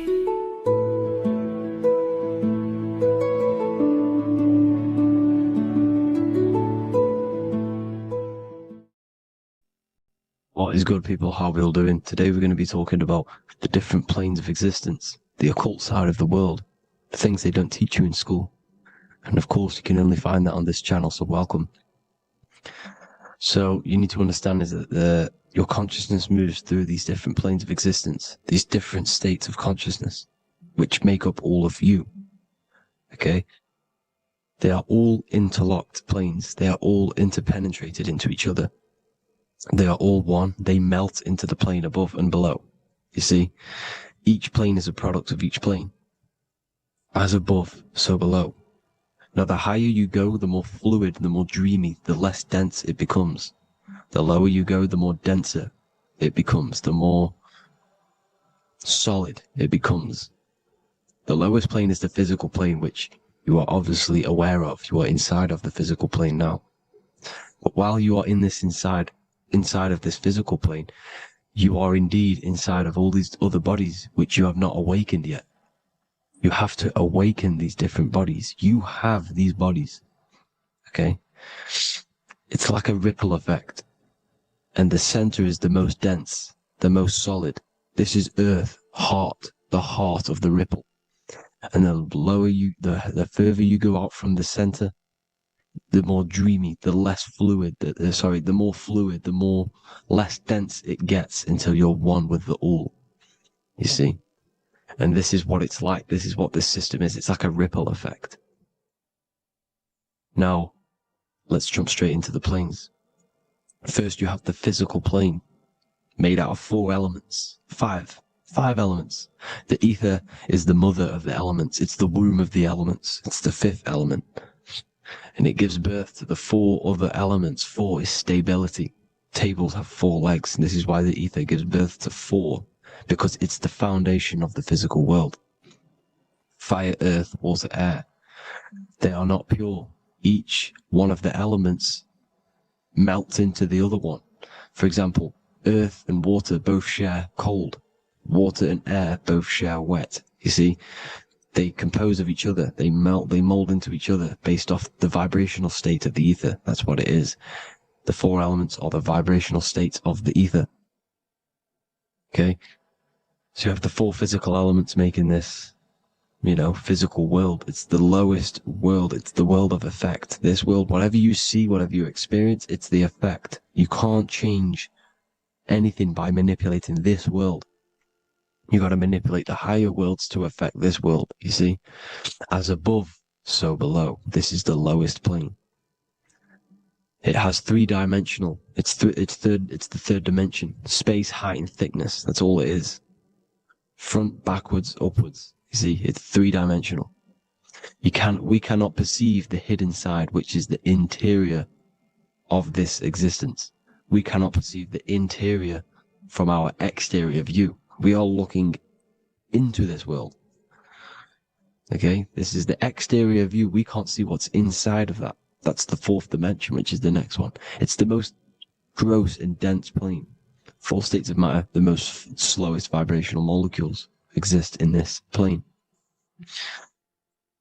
Above this plane, you have the ether. Okay, the word ether and either are the same thing, because either connects 2 scenarios in languages. I either support Manchester United or Liverpool. Ether is connecting them two scenarios. The ether is doing the exact same, as you can see here on the planes of existence. It connects the astral world, which is very important, to the physical world. It's connecting these two worlds. So it's the ether. It's the ether. The ether is pure potential. Energy flows through the ether. It is pure energy, pure potential. Okay? The physical body is an exact copy of the etheric counterpart body. So every physical object has an etheric energy double. It's like a blueprint of that object. Every single object has an energy double, and that's the etheric double. Okay? The etheric body determines the shape of our physical body through its lines of force. All through life, it rebuilds and restores the physical body. Physical problems show up first in the etheric body, because as above, so below. You manipulate the higher planes, it will manipulate this plane. And this is why sorcery works. You know, contact with astral plane entities. We'll get into that a bit later. So the reason why we can't see this plane, this energy world, which is all around us, which we are inside of right now as we speak, is that the molecules that compose it are further apart than those of the physical plane, making it invisible to the two eyes. That we can't perceive it. Our eyes cannot physically suck in that sort of information, and our brain cannot decode it. This is why, you know, they brainwash us with all these programs to keep us asleep, to keep these other bodies we have asleep, so we don't find out about these other bodies, and is to make you believe that everything's just a material. Only the material world exists. They don't want you to know is that everything that you see is a result of something you cannot see. As above, so below. There are realities within this reality. This is what I'm breaking down now, these different planes, on how this reality works. So your etheric double is your energy body. You can see here the physical, etheric, astral. Astral is your spirit. The ether is a part of the physical plane. It's like just above the physical plane, but it's still part. But then the astral plane is completely separate. It's another plane, but they're all interlocked. Don't think they're apart. They're all interlocked. They're all one. They all melt into each other. The chakras that we have are inside of our etheric body. They are our sense of organs which tune us to the fourth dimension. These 7 chakras connect us to the astral world, the fourth dimension. Okay? They are points for the flow of energy from the universe / 7 planets, because the 7 chakras are your 7 planets, and the 7 planets are connected to the astral world. They are feeding these 7 centers in our body. They connect us to the universe, to our etheric counterpart, and then to us, supplying the physical body. Because the energy comes from above. As above, so below. These 7 centers, these 7 etheric chakras, are being supplied with energy from the universe, the 7 planets, the solar system. Then it supplies the physical body. You see? So the ether is very important. And this is, you know, that the ancients understood the science of the ether, and they could, you know, harness free electricity from it, because it's all around us. The ether is all around us. And this is what they were doing. They were harnessing free energy using the ether. The astral plane, the fourth dimension, very important plane. Very, very important. We've all been there. Every single one of you has been there. Okay? The fourth dimension is unseen of what we see. It's the interior of the exterior that we see.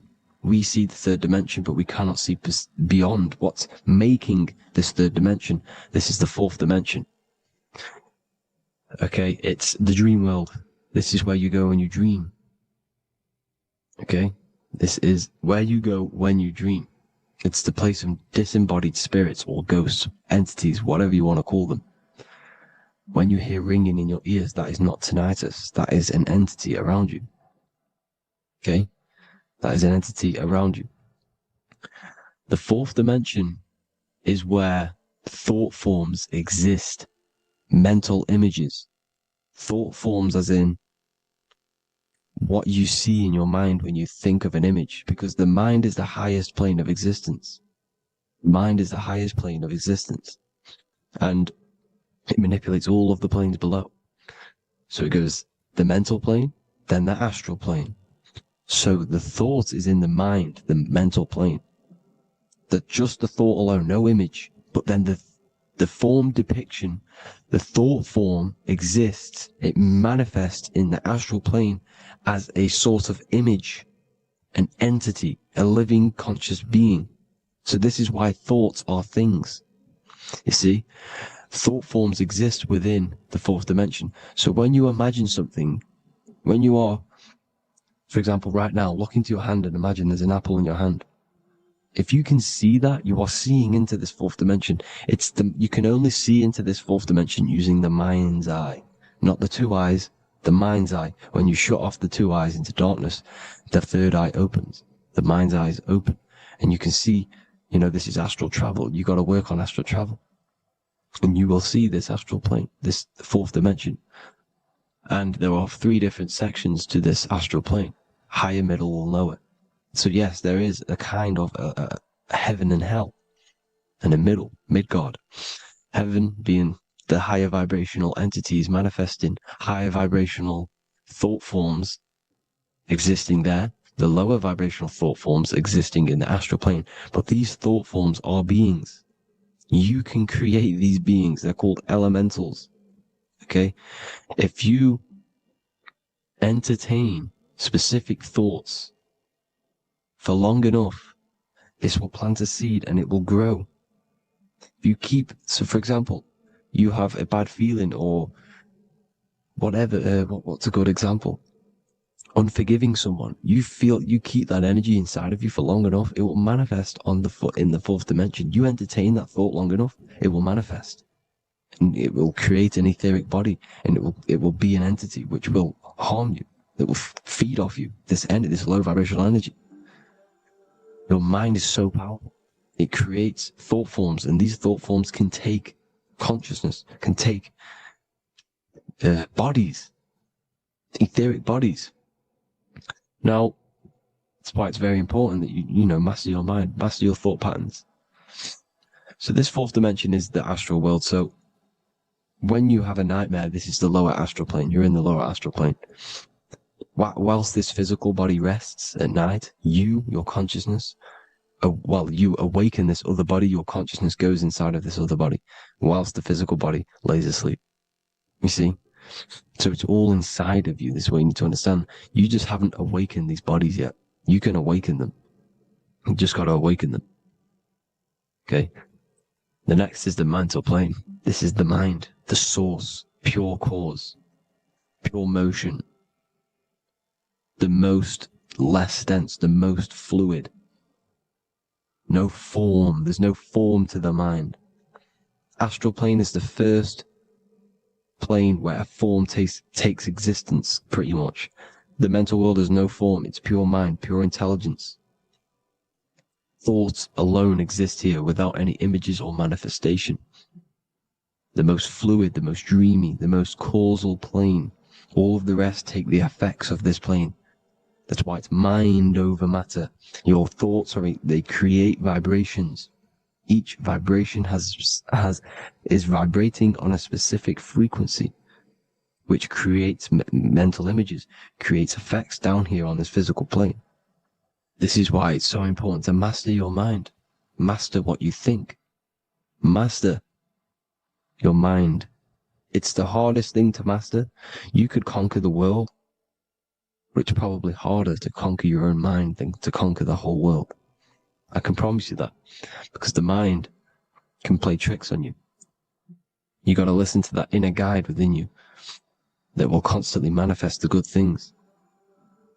So anyways, people, hope you learned a lot from this. Please work on trying to activate these other bodies. I will maybe do another video on trying to activate these bodies if you wish. Please comment down below if you would like to see that. And have an amazing day. Please like, subscribe, comment down below any video ideas you want me to do, any information you want me to spit. Thank you all. Have an amazing day.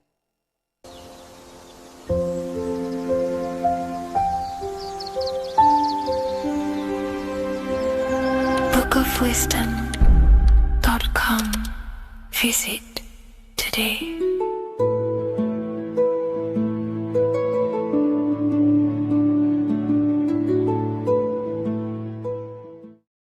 Neo is plugged into the matrix on the back of his neck. And if we look at the human brain, the back of the neck is the reptilian brainstem. And when one operates their life out of the reptilian brainstem, they are unaware, unconscious. They are consciously dead because the reptilian brain does not really critically think. It acts on instinct, fight or flight mode. This is considered in the occult spiritually dead. When one is taking actions without intention, simply very reactive to life. They're not living, they're simply experiencing. When you're walking down the street and you see someone, and in your mind you think me versus them versus me, that is an animalistic way of thinking. I used to be trapped in this way of thinking, always thinking of fight or flight, always judging people, always reacting to the world, never consciously creating and commanding with intention in the world. This could be considered the matrix, when one lives unconsciously, simply surviving in the world. Another symptom of living in the reptilian brain could be obsession, a constant need to assert your power over others to feel safe or superior. Views relationships as power hierarchies, not as mutual connections. It could be a conquest for sex, lust, seeking validation through sexual activity. Sex becomes a tool for dominance, escape, and self-worth. Intimacy is avoided. Pleasure is pursued without emotional depth. Seeking pleasure all the time. This is all to do with the reptilian brain. Seeking safety. It could be compulsive eating or food hoarding, driven by craving and not actual hunger. Eats to soothe fear or emotional discomfort, often unconsciously. This is the unconscious. Fear-based decision-making. Every choice is shaped by perceived threat or insecurity or fear within the subconscious mind. Long-term vision is sacrificed for immediate safety and gratification. All the reptilian brain. Territorial behavior overacts when personal space, possessions, or status is threatened. Acts as though survival depends on ownership or status. Addiction repeats patterns to feel safe, even if they are harmful. Avoids anything unfamiliar or unpredictable. Low empathy. No empathy or emotional care for one another and for fellow beings in the world. Sees people as threats, tools, or competitors. This is all to do with the reptilian brain. Intense jealousy or possessiveness. Sees others as rivals or objects to control. Cannot tolerate perceived threats to loyalty or status. Quick to be angry. Slow to reflect. Reacts with rage, withdrawal when challenged. Lacks emotional regulation or deep self-awareness. So this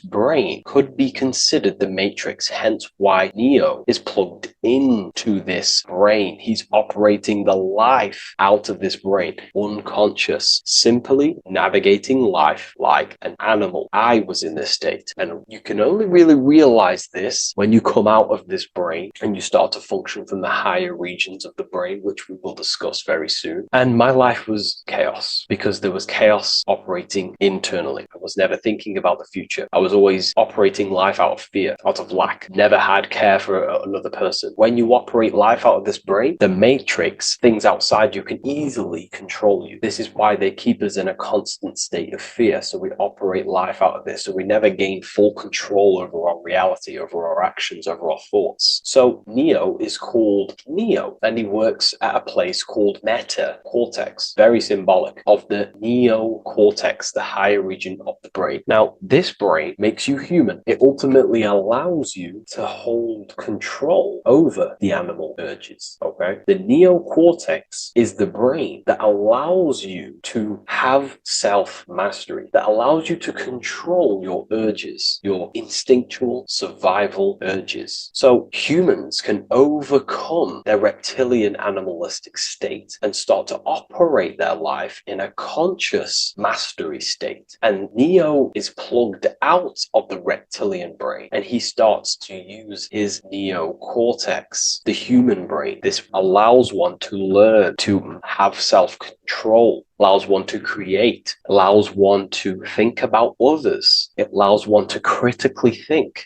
deeply. It allows one to be self-aware. Who am I? Where did I come from? And where am I going? This is ultimately the brain that has shaped the world. We look at humans. We built technology. We built all of these amazing things. They all come from the neocortex. This is the higher region of the brain that allows consciousness to function on a higher degree. It allows you to truly become a creator and have self-control instead of living in a reactive animal state. You see, animals are only aware of their five senses. They're only aware of surviving. If you notice, look at animals, they're always looking around. Even in their home, they're always looking around, sniffing around. That's because they operate in an animalistic brain. Humans have the neocortex. This is a higher region of the brain, which well, if you wish to master yourself, this is the brain that you will be using. This allows you to operate life on a higher degree. We see this reptilian brain symbolized everywhere. See it as reptiles. Reptiles are symbols of this brain. We see the Egyptian god Osiris with the green skin representing a reptile, a crocodile. Sometimes we see Osiris depicted in Egyptian artwork with crocodiles or reptiles, if you do a little bit of research on that. And also, if we look at the overall symbolism of Osiris and his story, we notice that he is the god of the dead or the underworld. This is not literal, but the dead or the god of the death, the god of the death of self, the dead of consciousness, because you are a divine being with limitless potential to create. And ultimately, to create, we have to master our reptilian brain. But when we function from this reptilian brain, we are dead to our higher powers of creation, of imagination, of actually gaining control and operating life from the higher mind, operating life as the divine being as you are. But if you operate life in Osiris, he is the god of dead. You are spiritually and consciously dead. You act unconsciously. You are dead, not physically, but mentally and spiritually. So what we're looking at here in the Egyptian artwork is the reptilian brainstem. We have the left hemisphere and the right hemisphere of the brain. Notice a curve. The feminine body is very curvy. This represents feminine. The masculine body is very liney. So if we study geometry, we know that lines are masculine, hence why the word masculine, line, and the feminine body is, in geometry, feminine is represented as curves. So this is the left masculine brain on the left side, and this is the right feminine brain on the right side, with Osiris, the reptilian brainstem, in the middle. So we're going to go deeper into some Mesopotamian artwork now. Now let's have a look at this. We're looking at the reptile on the very bottom. We see the left brain and the right brain, the Eye of Ra and the Eye of Horus on the left and right. In Freemasonry, we still see the symbolism of the two pillars, Jachin and Boaz in Freemasonry, with the two pillars symbolizing masculine, feminine forces of consciousness, also representing the masculine left brain and the feminine right brain, with the reptile down here. But if we have a little look here, right, we have a little look at these reptiles. This person is standing on top of the reptiles. When you are on top of something, you have power over the below. You are standing atop of something. You have mastery over it. You have control over it, symbolizing gaining control over the reptilian brain, the reactive actions, the sexual urges, the addictions, the territorial behavior, the fear-based decisions, constant internal tension, never being able to focus. It's symbolizing gaining control over these internal qualities that happen within us, in our mind, because the universe is mental. And if we do not gain control over this brain, it will dominate our mind, which will ultimately dominate our actions and destroy our life and live in an unconscious state. So this is basically instructions in this ancient Mesopotamian artwork of becoming self-mastery, to operate on a God consciousness level. So we have a person symbolizing your awareness, the internal you, having mastery over the reptilian urges, the reptilian brain, the reptile thinking. We have a person, a face in between, and it's standing in between these pillars, symbolizing balance of the brain hemispheres. Because the face, we see the eyes in the middle, we see the person is you, your consciousness, standing in the middle pillar. So representing seeing reality as neutral. Everything in the world is neutral. It's the mind's perception that gives it a positive or negative charge. When we adapt this mindset, this view of reality, this knowingness of reality, we see the world for what it truly is. And if you see things as neutral, it allows one to transform the situations in your life accordingly instead of simply choosing a side. This is a major problem in society, and this was a problem within myself also. We like to choose sides, and choosing sides can keep your consciousness locked in a certain mindset, in a certain belief. And belief is what is ultimately destroying humanity. It's about knowingness, and knowingness is in the middle. We want to seek to know things. Knowing things allows you to go out there, directly experience it, and know it for yourself. For example, I know I'm not on a spinning global ball flying through space. Why? Because my senses tell me I'm not doing that. My senses tell me I'm not going 1,000 miles per hour and 360,000 miles per hour through space while spinning around the sun. I know that because I know myself. I know I'm not my body because I've had direct mystical experiences beyond the physical body. So we should seek to know things, and that's what we call gnosis, direct knowledge obtained through direct experience, knowingness. And that is a middle pillar quality. So in Freemasonry, we see the middle pillar. The matrix is designed to give you two wings all the time. Democrats, Republicans, feminism, and then there's another side. There's always two sides that they're giving you because they want you locked in either way, which is seek the middle pillar, seeing things as neutral, seeing things as the middle pillar, seeking direct experience, gnosis. And this aligns with the brain because the brain gives us these two perceptions also. The right brain sees the woods, the whole woods, but the left brain sees the individual trees and branches and leaves. If we're too left hemisphered, we're going to see everything as divided. If you're too left hemisphered, you're only going to see yourself. You're only going to think about me, myself, my ego, my consciousness, my life. And I'm only going to operate in the world, take actions only towards me without considering the collective, which is the right hemisphere quality. The right hemisphere allows you to see the bigger picture, how we're all connected. We're all one family of consciousness. We're all one being separated in different bodies, one consciousness operating in different bodies. So it's about aligning these perceptions of the brain and standing in the middle, and also conquering the reptilian brain. This allows us to operate in the world and see the world for what it truly is and operate from a place of balance. We also see some more symbolism in Egypt of the Ram Sphinx in Egypt. Ram Sphinx. Please leave a comment and please leave a like and a subscribe onto the YouTube if you like my content. Smash that like button and we'll get straight to this. So this is the Ram Sphinx in Egypt, also symbolizing the brain. This is my research.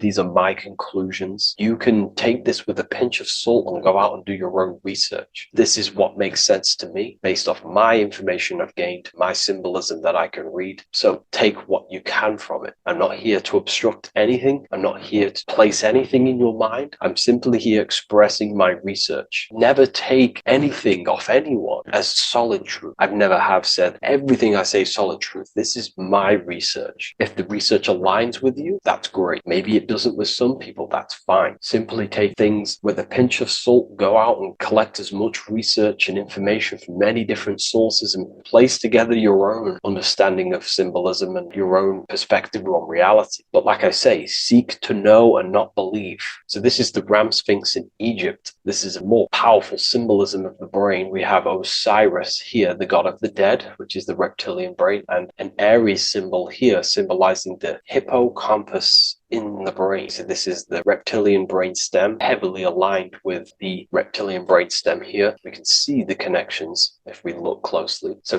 this represents the dead of consciousness. This is the dead of self, living in impulsive animalistic state, the symptoms that I listed earlier. I'm not going to go over the symptoms again. And Aries symbolizes the hippocampus in the middle of the brain. It's the hippocampus. And Aries is a symbol of a state of being. Why? You see, ancients and the ancient Egyptians, according to my research, Freemasons still use this symbolism today. So what they do is they use the path of the sun to symbolize a state of consciousness or a journey in consciousness. So what do I mean? So Aries here is the transition from the winter arc. So this is the winter arc from Libra, Scorpio, Sagittarius, Capricorn, Aquarius, Pisces. This is when the sun is dead. This is when the electromagnetic electromagnetic waves of the sun are not very present. This is the winter. This is when there's more darkness in the world. However, from Aries, Taurus, Gemini, Cancer, Leo, Virgo, and to Libra, this is when the sun is giving more electromagnetic rays. Everything grows. Everything is reborn again. Everything's growing. There's more light. There's more warmth. You can grow crops. So this is very symbolic as a state of consciousness. Aries is used heavily to represent the rebirth of the sun, but internally as an esoteric interpretation of Aries, it symbolizes the resurrection of awakening of the self. It is the rebirth of the sun, of the soul, the rebirth of becoming aware out of the darkness into the light, living in the reptilian unconscious state, the unconscious, not being aware that I possess consciousness, not being aware of my thought, emotion, actions. And Aries is that symbol of the rebirth of the spirit, the rebirth of the self, becoming self-aware. So that's what we're looking at here with the Ram Sphinx. We're looking at Osiris, dead, the reptilian brain, operating life in an unconscious state, not really thinking, not self-aware of thought, emotion, actions, not aware of the soul, not aware of good and evil, not aware of the laws that are in the heart of love, not aware that there's always an intelligence in the heart telling us what's the right thing to do at all times, not aware of anything, just simply reacting to the world. But then we have a symbol of Aries above, which is the resurrection of self. So again, this is symbolizing by the Egyptians to me and my research going from darkness to light. This is the resurrection of consciousness when we start to deepen our self-awareness, which is ultimately what I'm doing to you in these videos. Hopefully I can awaken some people's minds and make people think deeper. And that process of internally what's happening within you that's what Aries represents when you're starting to say, wow, my mind's going deeper and deeper into the self, and I'm realizing more. That is what Aries symbolizes. When the sun returns, it's also a symbol of a sacrifice, because obviously when the sun returns back to Aries, we're sacrificing the winter, when we're transitioning, and all transitions require sacrifice. So in Aries, the Jews celebrate the Passover. It's the Passover of the sun, and what do? They eat lambs in the Passover Aries, because it's all symbolic of this internal process. In Aries, Christians celebrate with the Easter, which is the resurrection of Jesus, the resurrection of the sun. Remember, it goes deeper. There's deeper layers to this. It's the resurrection of the self and the mind deepening into a deeper awakening. So again, we're going from the lower regions of the brain, and when we start to critically think and become self-aware, we're starting to use the mid part of the brain, and the mid part of the brain then expands into the neocortex, which is the resurrection of the self. The mind is no longer functioning in just the reptilian brain, but then it's going into the light of the higher brain, the neocortex, and this is the reptilian brain. This is the midbrain, what we're looking at here with the Ram Sphinx. Yeah. So this is the resurrection. It's the transition point of going from the reptilian brain into the midbrain into the neocortex. We're now resurrecting ourselves. Now, this is not putting anything negative on the reptilian brain. Without the reptilian brain, we wouldn't be able to live. We need the reptilian brain, but it's an abuse of the reptilian brain that can keep us in a very low state. It keeps us stuck in an unconscious state. But the reptilian brain is what's allowing you to breathe, to eat, to scan the environment for any threats. If there are threats, we do need the reptilian brain. That's not to say it's evil, but what I'm saying is an abuse of this brain, which is what most people are stuck in. They're operating their life out of this brain. And this is what the Egyptians, I think, are symbolizing, trying to tell us to resurrect ourselves, to become self-mastered, to become the highest version of yourself, to actively create in the world. Because when we are only operating from this brain, we're unconscious, well, then other people can use you as a vessel to create their reality. This is how the world is at the moment. The ones who know how to use the mind are controlling the other ones who do not know how to control the mind. So I hope this makes sense to you. Let me know if you have any video recommendations, and I'll see you inside Ethereum University. If you wish to take your research to the next level, I have things inside of there that are very powerful. We happily invite you. I'll see you inside of Join. If not, I'll see you in the next YouTube video.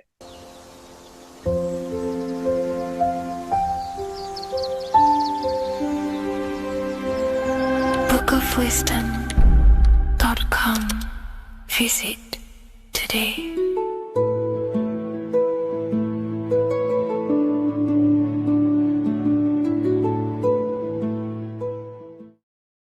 In this video, we're going to be talking about the evolution of consciousness.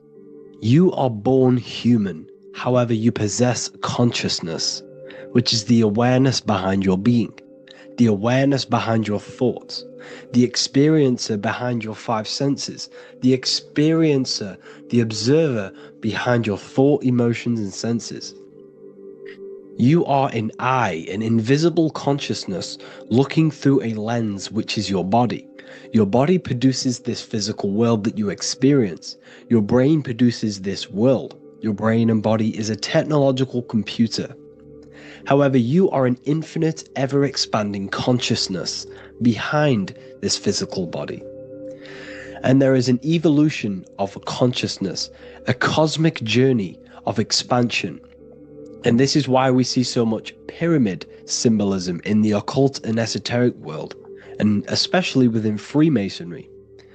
Because the pyramid represents climbing, an evolution, a raising state of consciousness, a journey. Steps symbolize a journey upwards. This is the raising and the evolution of consciousness, our inner world, the transmutation of our inner selves, of our souls and consciousness and our minds. So when we see this pyramid, we're seeing a evolution, a way up to source consciousness. And the eye in the pyramid represents your source consciousness. It represents illumination. It represents divine guidance through this evolution of consciousness. This is why we see the ladder. Consciousness is ever expanding on an infinite journey of evolution. Each individual is a part of this cosmic process, contributing towards the ongoing expansion of both mind and awareness.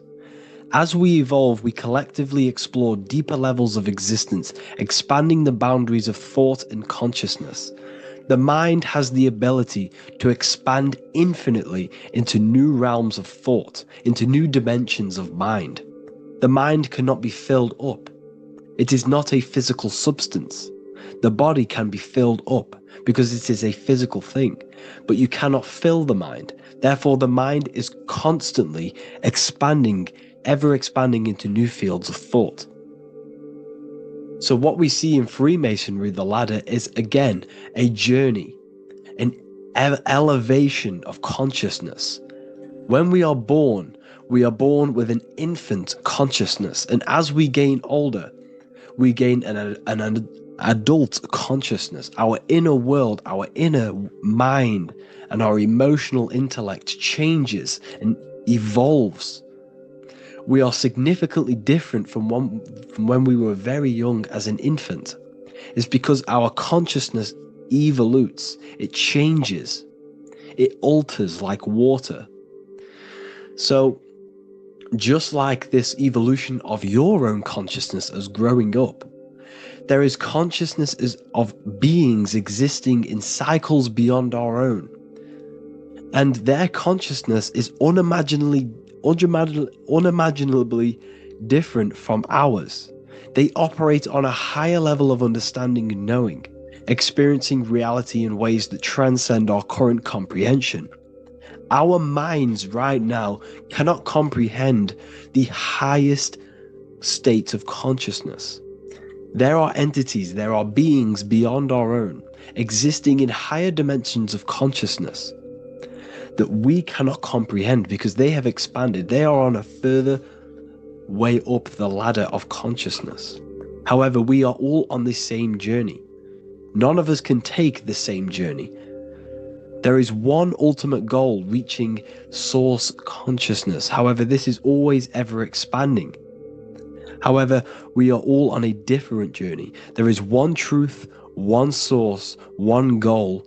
However, there are billions in different ways of reaching it, and we are all on these different paths to source consciousness, to this ladder, this evolution of universal evolution. Okay? Their awareness is attuned to new dimensions of existence, reflecting a more advanced stage in the cosmic journey of consciousness evolution. So when you take DMT, you are shot into these higher realms of consciousness where you meet these beings who look similar to these images. They are not speaking to you physically. They don't speak to you three-dimensionally through vibration and words. They speak to you mentally. If you have done DMT, then you know this. And if you have met these beings, then you know this. You might have even met some of these types of beings on mushrooms or any psychedelic drugs. Because ultimately, when you take these mind-altering substances, it's altering your consciousness. It's merging your consciousness with the spirit of that substance. And you are essentially attuning your mind to higher dimensions of consciousness. That's why we say we're getting high when we take these substances. Therefore, when you meet these beings on DMT, you are essentially meeting beings who are attuned to higher dimensions of consciousness, and they speak to you mentally. They speak to you telepathically through thought, because the universe is mental. Everything exists within the mind. The way you are now, your physical existence, is a state of mind. Mind, thought creates matter. Spirit and matter are two opposing ways of thinking. If we have a very spiritual mind, we have an expanded mind, we are a spiritual person through the mind. However, if we have a very low state of consciousness where we think about food, sex, lust, and all physical things, then we have a physical consciousness. Matter and spirit are two opposing forces, two ways of thinking. The mind attunes itself to different levels of understanding in different dimensions. So, essentially, this is what we're looking at. The body is a vessel for the fluidic, formless consciousness, a temple that houses the essence of our awareness. While the five senses are limited to perceiving only the physical plane, the mind transcends these limitations, capable of perceiving the full scope of reality. It is through the mind that we access deeper truths beyond the material, tapping into boundless nature of existence. Physical existence is a thin band, a thin layer of reality. It's like 0.001% of reality. And your five senses are only tuned into this layer of reality. But the five senses are, by design, only allowed to perceive physicality. But the mind has the power to expand beyond this physical five sense state. The mind has the power to expand and evolute. It is a conscious decision whether you want to take this path or not. You can stay in a three-dimensional way of thinking, or you can expand your consciousness from within. It's not an external journey. There is no God going to save you. You must save yourself. Therefore, behind every single one of these eyes is the same source consciousness. However, we are all different cells in a different journey. The organs in your body, the cells in your body are all alive. They all possess same consciousness, universal consciousness. However, we are all on a different journey of evolution. As above, so below. As the baby is in the mother's womb, when the baby becomes conscious, there is a world outside of its mother. What does it do? It presses and seeks a way out to be born in the other world outside of its mother. It is the same with your consciousness, your mind. When your mind becomes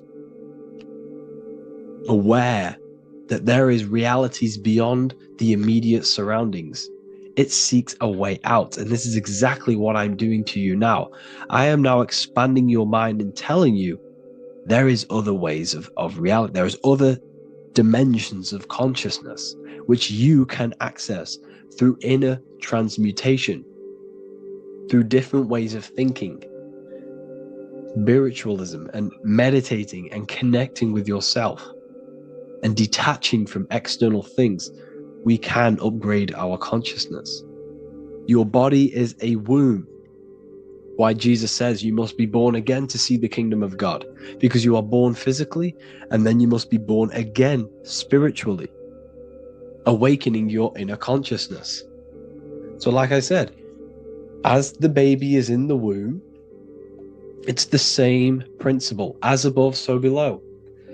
You were a baby. You were in your mother's womb and you figured out there is a world outside of your mother. So you seek to weigh out your mother to be born in another world. It's the same now.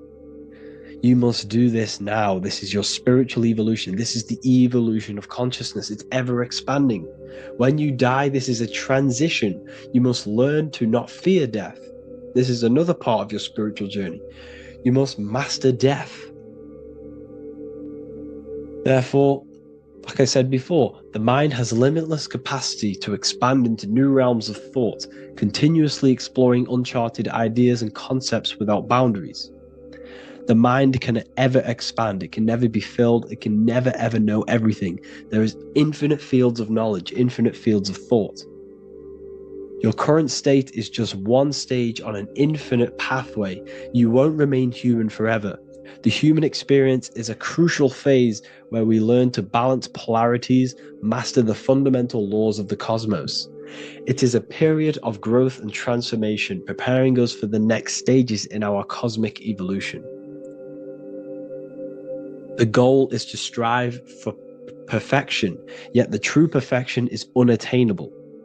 It's like a tunnel, and there is a light at the end of the tunnel. And as you walk through this tunnel, the light is ever moving backwards. You should forever seek to meet that light, but you will never meet that light because consciousness is ever expanding. You should strive for perfection, yet knowing that perfection is forever unattainable. The journey is endless, with each step revealing deeper layers of understanding and experience. The pursuit of growth and expansion is itself the essence of our evolution. You can find all of this knowledge in the amazing book that I have read for years. I have read this book, The Emerald Tablets of Thoth, the Atlantean, by M. Dorial, translated by M. Dorial. I'm telling you now, this book, now that I've told you this, you have some context on the book. The whole book is about evolution of consciousness. He's talking about higher dimensions beings. He's talking about how you can transcend this physical plane. It is truly the most amazing book you will probably read.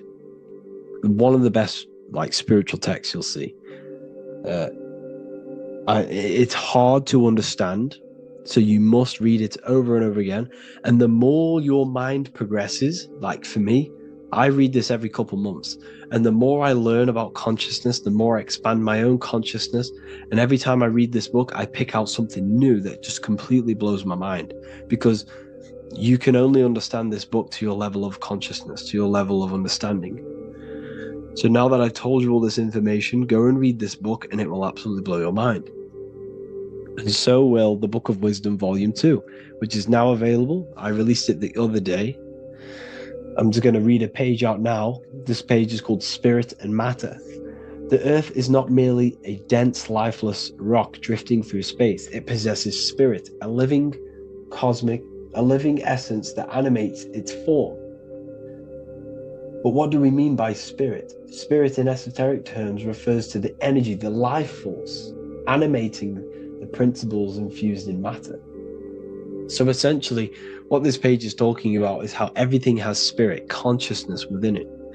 You are the middle, you are spirit and matter. You have the ability to expand your mind to the God self and raise above our animal instinct, our material self, and know the divine and expand. Animals cannot do this. Animals are not self-aware. Humans possess self-awareness. We can observe our consciousness. We can say, why do I exist? We can look in the mirror and know that we need growth. And this is what Anunnaki means. Anu means above. Anu was the supreme god of the sky, which is a metaphor. He represents spirit above, heaven. Anu came down to earth and married Ki, the goddess of the earth, which represents matter. It's a myth, it's an allegory. Anu married Ki and gave birth to the Anunnaki. Spirit came down and infused with matter and gave birth to the human, which is you. You are spirit infused in matter, Anu and Ki, Anunnaki. You are the Anunnaki. And this is just one of the teachings in my book. Honestly, this book is absolutely amazing. If you truly, truly want to expand your consciousness, give this book a read. And obviously, if you're inside the university, I give you this book for free. A paperback version. If you join the university, follow the steps inside of the general chat, you'll be able to download this book. Sorry, not download it. Order a paperback for free. All you have to do is pay for the shipping. You'll also gain amazing knowledge inside of my library, where your mind will just be overblown with the amount of esoteric books. There's over 45 rare occult books, plus you get a PDF of the Volume 1 and Human Health Guide. You get reoccurring updates where I expand on symbolism, occultism, where you will just feel absolutely amazing once you understand esotericism in yourself. You'll also learn how to create the dream reality that you want with the Manifestation Mastery course, where I teach you how your consciousness creates reality. You'll have a real lectures where I post lectures on symbolism, occultism, esotericism. There's a conscious community and live calls and Q&A where you can ask me questions and I'll answer your questions. I just want to say thank you to everyone who has joined the university. Thank you for even liking and watching this video.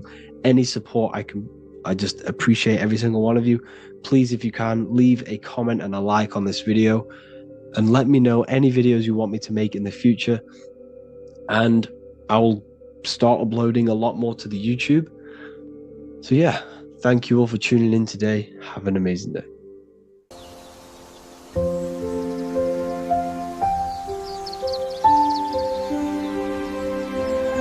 bookofwisdom.com. Visit today.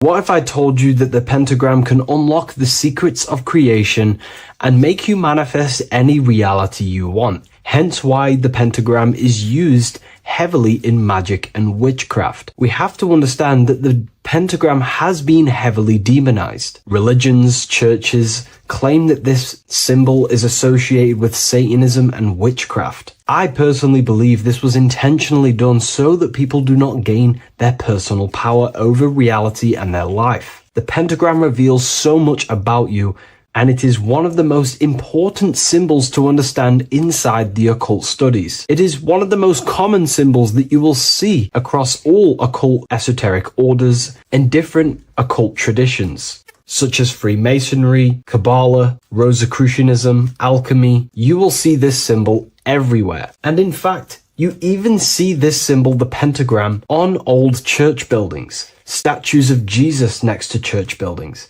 You will see this symbol used by Christianity itself, which is very contradicting about the church. But I'm not here to tell you to think anything. You can simply take this information with a pinch of salt and see if it benefits you. The pentagram used by the early Christians was said to symbolize the 5 wounds of Jesus on the cross. But this goes much deeper in an esoteric explanation. The pentagram ultimately represents the 5 elements of creation. All creation falls within these 5 elements. We have spirit on the very top, then you have air, water, earth, fire. This is the correct placement and order of the elements. Air is always on the left, water is always on the top right, earth very bottom left, fire bottom right, and spirit placed on the tip point of the pentagram. It's a 5-pointed star drawn with one continuous line. But this actually reveals much deeper things, and we're going to be going into how to use this symbol for magic and creating your reality towards the end of this video. But now we're going to give you a basic understanding of the pentagram. It's showing you the 4 physical elements symbolized as triangles and spirit symbolized as a circle. The 4 physical elements are made out of the base element, spirit, or what the ancients call ether. Ether is the underlying base of all physical matter. This is the substance that animates physical matter with life force. All physical matter has its origin in the etheric substance, or spirit, what we want to call it. It is simply the life force that animates the physical thing.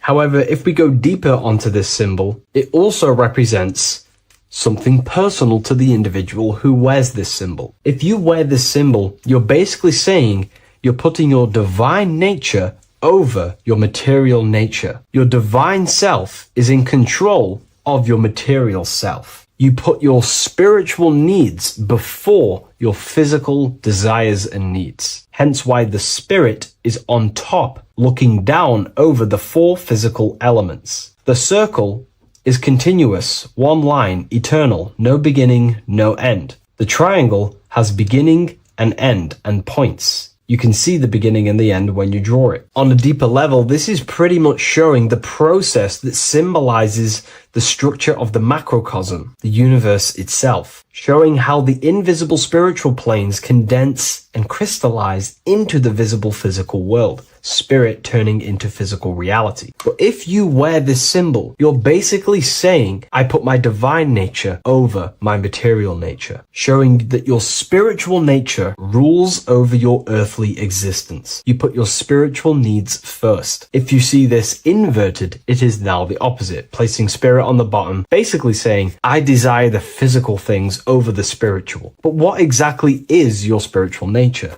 Well, your spiritual nature is simply your internal self.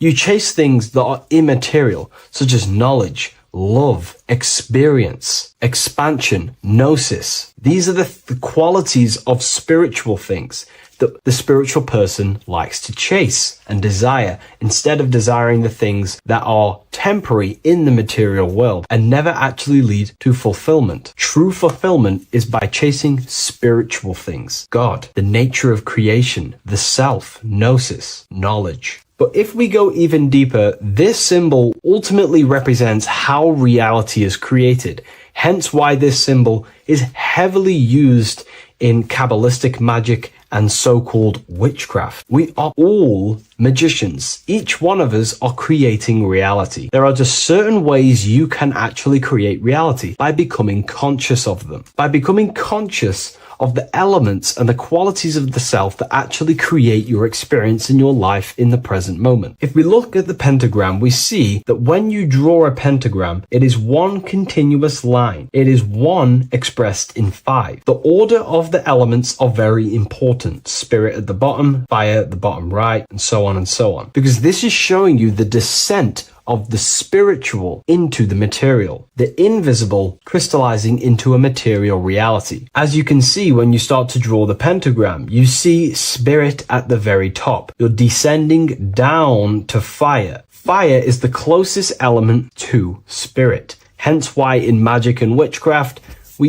people like to use candles. So you're descending first into fire, then into air, then into water, then into earth, then back into spirit. Because of course, the cycle of creation unfolds itself. When you die, you return back to spirit, and then you reincarnate yourself back into physical reality if you wish and desire to. Everything is under this process of matter spiritual. In the daytime you wake up, you're in your material body. When you go to sleep, you enter your astral spiritual body. Everything's in this continual process, renewing itself in spiritual, then material. But the reason why this is associated with magic so heavily is because each one of these elements corresponds to a different body of consciousness, a different vehicle of consciousness. Consciousness has many different vehicles it uses to create the tangible self, the physical reality. For example, consciousness has a spiritual nature. The spirit element in this case symbolizes the emanation, the descent of the one power, the one force that we are all using. Each one of us is using this one power, the power of the source consciousness,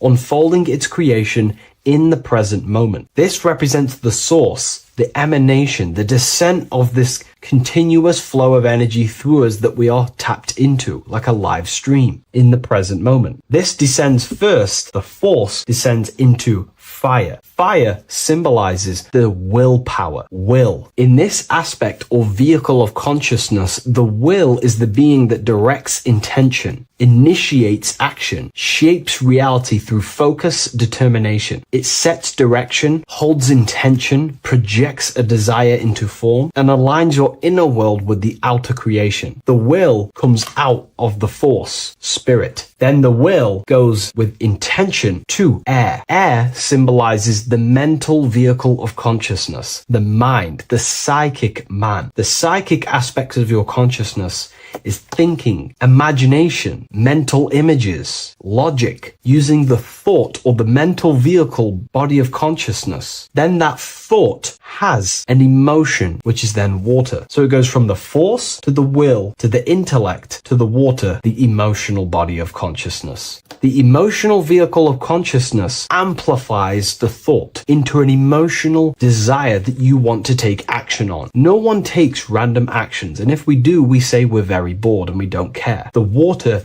is the energy, the emotion you have to fulfill something. And that emotion then descends into earth, which is the physical body to take the physical action in the present moment, to fulfill that desire, to fulfill that will, that thought, that desire. And that is how reality is created all the time. Now, there is much more that you can go into with the pentagram, because true magic is about changing consciousness at will, not casting random spells. It's the ability to change the direction of consciousness using the power of the will to direct these forces to create change in the internal world so it can project outwardly in the external world. Because consciousness creates the external reality. What happens within us, we see change outside of us. So true magic is about manipulating the forces and the vehicles of consciousness that exist within our own mind to produce a change in the material world. There are other ways you can use magic, by purifying each body of consciousness or banishing each body of consciousness. Other forms of magic, you can dissect each body of consciousness and work with that specific body. If you think you're using your mind too much, you can start using banishing rituals to banish the power of the mind, to stop overthinking, for example. Or if you have lack of emotional connection with your emotional vehicle of consciousness, we can dissect this body, tap into this body, and invoke this body and strengthen it. We're dissecting each body and vehicle of consciousness so we can work with it to create a specific change inside ourselves, then to be mirrored outside of us. So pretty much this pentagram represents the descent of the spiritual turning into a material reality. Hence why sometimes we see a human figure standing in the point of a pentagram, because it ultimately represents the microcosm. You are the microcosm. You represent the entire process of spirit into matter, the invisible into the visible, the formless into form. The pentagram, drawn in one unbroken motion, captures this divine act of creation, showing how consciousness flows downward through the elements or the vehicles of consciousness to bring forth the material reality. The Book of Symbolism will teach you all about this. It was released November 17th. A lot of people have taken advantage of this. You also gain a free ebook with this copy. Every order comes with a free ebook. And if you wish to get your copy of the brand new Book of Symbolism, you can find it in the description or revivalofwisdom.com. Thank you, everyone. I'll see you in the next video.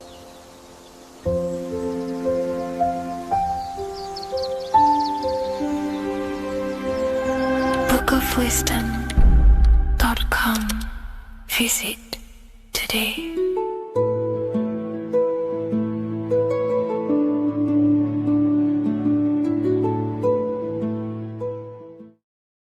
How are we doing, people? It's Revival of Wisdom. We're back today talking about sun worship. Okay? And please enjoy. Sit back and enjoy the video. First thing we need to understand is that the sun is the risen savior. It's the light of the world. Without the sun, we have nothing. Now, the sun is the Son of God. We didn't make the sun. No one owns the sun. But who created the sun? Obviously, the Creator created the sun. Therefore, it is the Son of God. And that is what Jesus is symbolizing in the Bible. The Bible is a metaphorical story. That's why it's called the greatest story ever told. Because it is a story about the sun, the zodiac. It's about you, the systems in the body. It's about everything that is sacred in this creation. Now you can see the suns behind Jesus' head in all of the ancient portraits, even the ones that are more modern. You still see a sun on the back of his head because he is the sun. He's the light of the world, our risen savior. And this is what Christians are lost because they don't realize it's a symbolic story and they think Jesus was a historical person. He's not a historical person. Okay, this is what we need to get out of our mind. This wasn't a historical person. It's the Son, our risen Savior. The Son is the soul. It's the soul of this creation. Because what is a soul? A soul is pure life force, pure energy. Whatever a soul inhabits, it gives life to. Like our soul feeds our body. The sun feeds the earth because the sun is a soul, and that's why the ancients called it Sol. Because it's the soul and it's in you and it's the light of the world. It's the light of everything. It gives life to all things. Here's Jesus and his 12 disciples. The 12 disciples symbolize the 12 zodiac signs. Aries, it rules the head region because the 12 zodiac constellations rule specific regions of your body. Aries, the ram, you have a cerebrum in your head. This is Aries on the head of the table. His Gemini rules the arms and the lungs. The two twins, Gemini. He's holding up two hands for the two hands and arms. The twins. Cancer has a knife in his hand. It's not so clear, but he has a knife in his hand. Cancer is the crab. Crabs have claws. And he's pointing at Virgo's Adam's apple, saying there's no Adam's apple there. It's a woman. Who's the sixth sign? The sixth sign is Virgo, the Virgin, the only woman in the painting. Now notice how there are 3 people in 4 groups for the 4 seasons and for the 3 months and 3 zodiac signs in each season: spring, summer, fall, winter. Matthew, Mark, Luke, and John with the suns on the back of their heads because it's the 4 states of the sun. The 4 states of the sun. Now, 6th sign, Virgo, the Virgin, the only woman in the painting with no Adam's apple. Then we have the sun, Jesus, red and blue, red shift, blue shift. Electromagnetism. The ancients knew this. He's got one hand open, one hand down, because the sun gives and retrieves. The sun rises and it falls. It gives, then pulls away. That's what the sun does, and that's what he's doing. His arms are out, symbolizing the rays of the sun, casting down onto the earth, giving and then receiving. Libra, his 2 hands are equal, he's holding his arms out equally, because Libra is the 2 balanced scales. Libra is when the sun is balanced between the summer and the winter. It's being judged. The sun isn't balanced. That's what Libra is, the 2 scales. Capricorn is the goat. Goats have 2 horns, and you can see the 2 horns on his head here. See? So this is astrology. This what Leonardo da Vinci is depicting here. It's astrology. And he knew the story of the Bible is all astrology. It's all based on astrology. The Son of God, the real sun. Now here are some Bible verses. I am the light of the world. Obviously, that's the sun. What other light is there that lights up the world? The moon can't do it. It's the sun, the one and only sun, our risen Savior. Because if the sun didn't rise, we'd all be dead. So it's our risen Savior. And it dies for our sins every night and then gets reborn every day. Now, Jesus calms the storm. Mark 4:35-41. The disciples are all on a boat and there's a heavy storm. But Jesus is asleep. The disciple says, Jesus is asleep. We need to awake him. They wake up Jesus, and Jesus got up and rebuked the wind and said to the waves, quiet, be still. Then the wind died down and it was completely calm. Well, when Jesus was asleep, this is the sun not being risen. It's not risen yet. Because in the night times, that's when the storms happen on the sea and the ocean. And when they awake Jesus, Jesus rises because he's the sun. He rises and everything calms. Because when the sun comes, the storms go. You see? So it's the sun. It's all about the sun. Here's another, Luke 22:10. A disciple asked Jesus, when will we know it's the end times? And Jesus says, as you enter the city, a man carrying a jar of water will meet you. Follow him to the house that he enters. Well, this is clearly talking about astrology, the topic that Christians think is satanic, when they don't realize the whole thing's based on astrology. Because the end times is the end of Pisces, which is the two fish, which is the age we've just gone out of. And you can see all these ancient churches here with two fishes, because they knew it was the age of Pisces. There's an ancient photo, ancient artwork with the two fish, Pisces. And the end times, as it talks about in the Bible, and Christians think the world's going to end or something. But no, it's just the end of Pisces. As you enter the city, a man carrying a jar will meet you. Follow him to the house. The house is the zodiac sign that he enters. And the zodiac sign is Aquarius, because that's what it is, a man carrying the water. We know this is astrology because a woman, that is a woman's job in the ancient times. In the ancient times, the woman used to get the water. You would never see a man collecting water back then. That was the woman's job, whilst the man builds the houses, for example.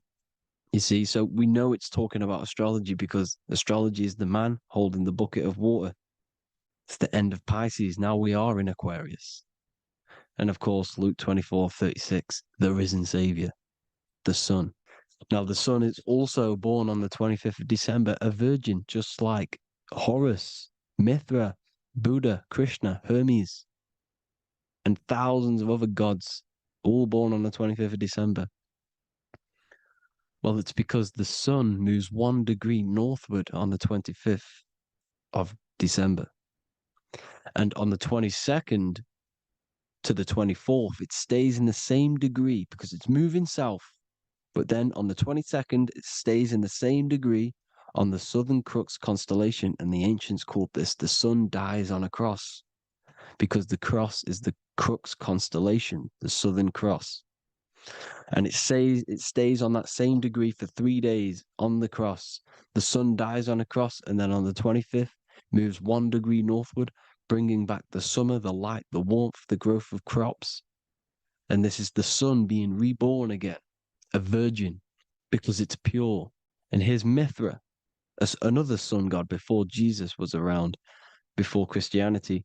It was Mithraism, and Mithra, Ra is Ra, the sun god, Egypt. It's all about Ra, the sun. You can see the crown of thorns on Jesus' head, symbolizing the rays of the sun. And here are the rays of the sun on the back of Mithra's head. Krishna, the sun. Buddha, the sun. Horus, horizon. All born virgins, all did miracles, all resurrected. Dead for 3 days. Well, here he is, dead for 3 days on the cross. And resurrected, because it's the most ancient religion ever been on the face of the earth, the worship of the sun. And we should worship the sun, because without the sun we are nothing. The sun feeds us, feeds the earth, feeds everything. Without the sun we are nothing. It's been reversed, and now we're worshipping man. When we're worshipping a man called Jesus, was never real.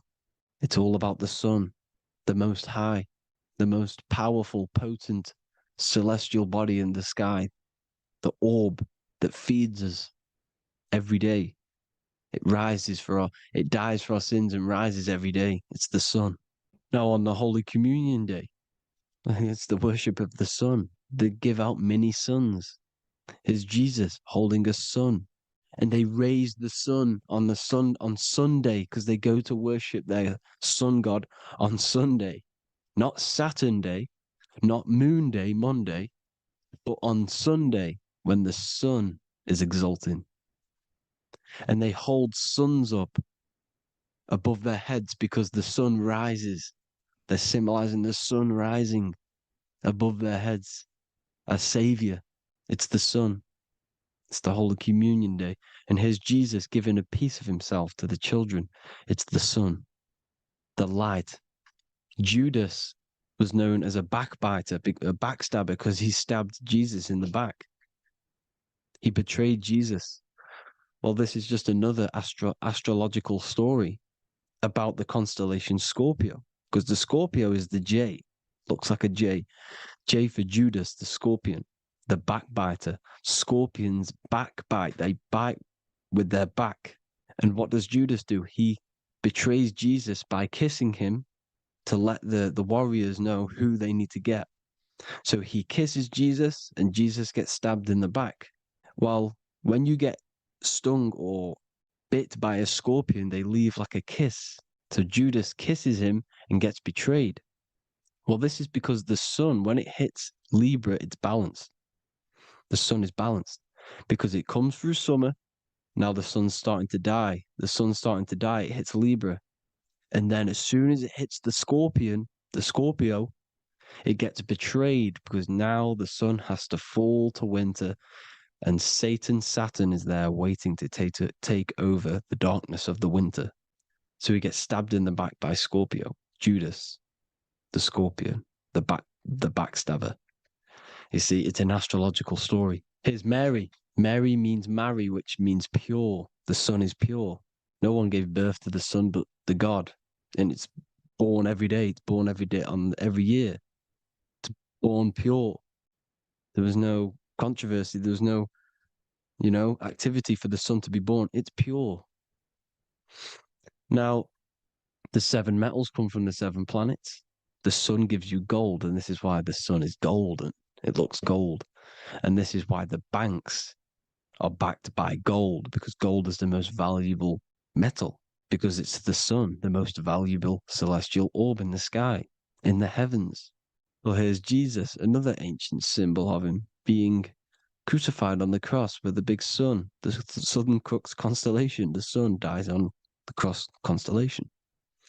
And if you go to the old etymology dictionaries, you will see sun and son is the same word. They come from the same etymology roots. You can use them for no matter what, but they've been confused today. But if you go back to the old dictionaries of etymology, they are interchangeable. You can use them. Son, sun, sol, it's all the same thing. The 12 disciples, 12 brothers of Joseph, 12 tribes of Israel, 12 breastplates on the stones, because it's all the 12 astrological signs. They could have used any other number, but there's 12. Because 12 is the mind, which is God. 7 is the number of matter, which is man. 7 energy centers in the body. 12 cranial nerves in the brain, because it's the mind. 12 is the 12ness. The zodiac is literally the mind of God, the signs of God. Now here we see here, Job 38, 31 to 33. Can you lead forth a constellation in the season? He's asking you, can you read the sky? Can you read the heavens? Canst thou bring forth the Mazzaroth in its season?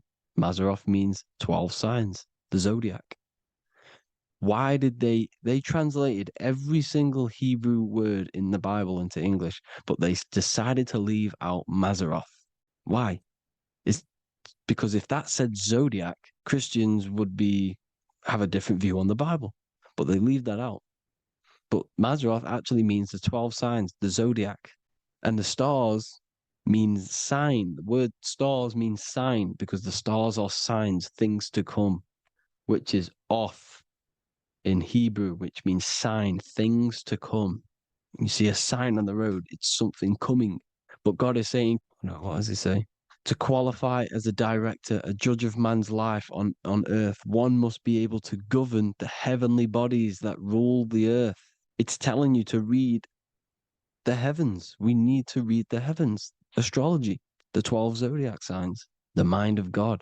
It's telling you, read the Mazzaroth, read the zodiac, because they are things to come in your life. They are signs. It's not satanic, it's made by God. God said, let there be lights in the firmament of the heavens to divide the day from the night, and let them be for signs. Signs are things to come. The 12 zodiac signs. It's all about astrology. Here's Mary holding the sun. His son, her son. It's the sun in the sky, the one and only, the most high, the soul, the solo because it's on its own, the most powerful, Ra, radiance. Here's the Pope holding the sun. All three popes holding the sun because they're sun worshippers and they know the true meaning and origins behind Christianity. Sun worship. Here's the Vatican is a sundial. Yes, this is literally a clock. Your clock, your watch is a sundial.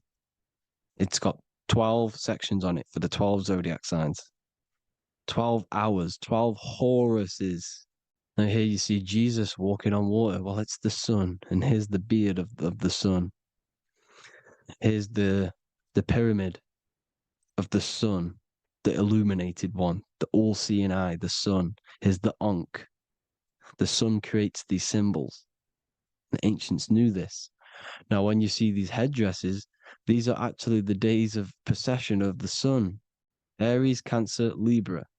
It's all about the sun. Here's some more sun worship going back to Egypt. Ra, Horus, Osiris, and Set. Jesus and Satan is Horus and Set. The sun and Saturn. Saturn rules the winter, Satan. Jesus, the sun, the light of the world, rules the summer, rules the day. Satan's the night. Saturn's the night. The sun is the day. The evil brother, Satan. Well, Horus comes, this is where we get the word hours from. There are 12 Horuses. The sun moves in 12 Horuses, 12 hours. Where's Horus? What hour is it? Where's Horus? His Ra, 12 noon, Ra, radiates, powerful, the most high sun. That's why he has a sun on the top of his head. These are the 4 states of the sun. Set, sunset. This is why we say sunset, because the sun is setting. His sunset, his Horus, horizon. The Horus is rising, Ra radiating, and the sunset. Then midnight is Osiris. Here's another ancient symbol for the sun, the scarab. Ra, the sun, scarab. It's got the word Ra in it because it's the sun. And here's the sun on top of the scarab with the wings. Because scarabs roll dung up hills and then they'll let it fall down the hill to gain more matter. To gain more bigger, like a snowball effect. And the ancients saw this as a process of the sun because the sun climbs up the hill and then it falls. So they used the scarab to symbolize the process of the sun. The sun climbs and falls. Here's an ancient Egyptian cat cutting off the head of the serpent. Well, the cat is cutting off the head of the serpent, symbolizes the sun cutting off the nighttime. When the sun rises, it cuts off the nighttime. It cuts off the serpent. The serpents represent darkness or evil. Oh, there's some more symbology of the sun and the heavens, the arch, the royal arch, the firmament, the sun inside the firmament. These are all ancient churches, and they all depict the firmament with the sun inside. Is the ancient cosmology, you see, because it's all about the sun. Everything's about the sun because the sun is our orb made for us to sustain life in inside of this creation, inside of this firmament, the royal arch of heaven. Here's the Freemasons depicting it. Here's the Masonic Royal Arch. But you can even see the zodiac signs. Here's Cancer, the checkered board. It's the Royal Arch of the firmament. Obviously, they don't want to tell you that. You live in space, apparently. Some more sun worship. Here's the beard of the sun on the water. They all have this long beard. And why do they say amen? Amen at the end of every prayer. Amen is a sun god, a creator god. It's all about the sun. So thank you all, people. Hope you all enjoyed. Hope you all gained some knowledge and insight. Please give me a follow, drop a comment, drop a like. Have a good day. Love you all.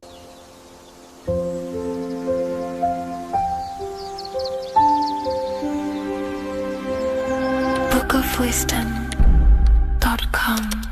Visit today.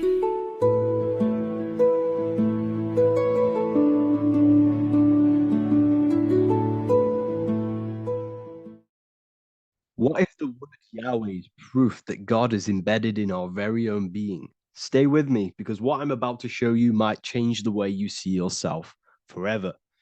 Today's topic is decoding the mystery name of Yahweh, the sacred name of God from the Hebrews.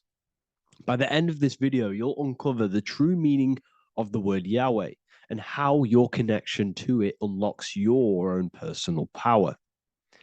When we look at the word Yahweh in Hebrew, we flip it on its side. We're actually looking at the human body. These are the legs, this is the torso, here are the arms, and here's the head.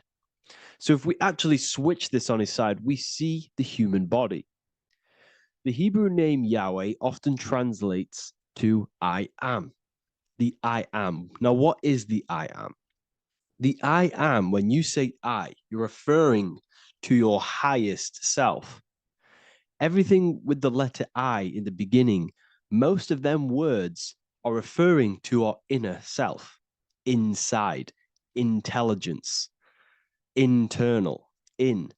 The I represents the inside self, the invisible self. You cannot see the I am because this is the spirit, this is our consciousness.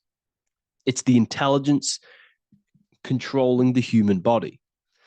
When you say I, you're not referring to your name, your job, your reputation, your ego, or your thoughts. You're referring to the observer who is beyond the thoughts, the one who's observing the thoughts. That's the soul. Look at the word Yahweh, Yahweh, the sacred name of God. Yahweh can be observed in the natural rhythm of the human breath. When inhaling, we subtly hear Yah. When exhaling, we hear Way. Do this yourself. Breathe in through your nose, you'll hear Yah. Breathe out, you'll hear Way. And in fact, the letter H, H, when it's pronounced, it carries the soft sound of wind or breath, a gentle exhale that mirrors the very essence of life, giving air. Breath is the spirit of life. It's what connects us with consciousness. If we stop breathing, we lose consciousness. The body shuts down. We're breathing the spirit of breath. We're breathing in the spirit of life. It's the very essence that gives us physical existence, and we're constantly staying connected to this breath at all times. Now let's look at Yahweh. 1, 2, 3, 4. There are 4 letters. The Tetragrammaton is the 4-letter Hebrew name for God. Okay? Tetra meaning 4. We have 4 gospels of Jesus. Jesus is depicted with a cross with 4 sections. Jesus has the 4 sacred animals around the side of him, always depicted with these 4. A bull or an ox, an eagle, a man, and a lion. These are the 4 fixed signs of the zodiac. Aquarius, the man, Scorpio, the eagle, Leo, the lion, Taurus, the bull or the ox, which are related to the elements. Leo is a fire sign. Aquarius is an air sign. Taurus is an earth sign. Scorpio is a water sign. These are the 4 elements. And the 4 elements correspond to the 4 bodies of consciousness, as we see here. This is fire. This is air. This is water. This is earth.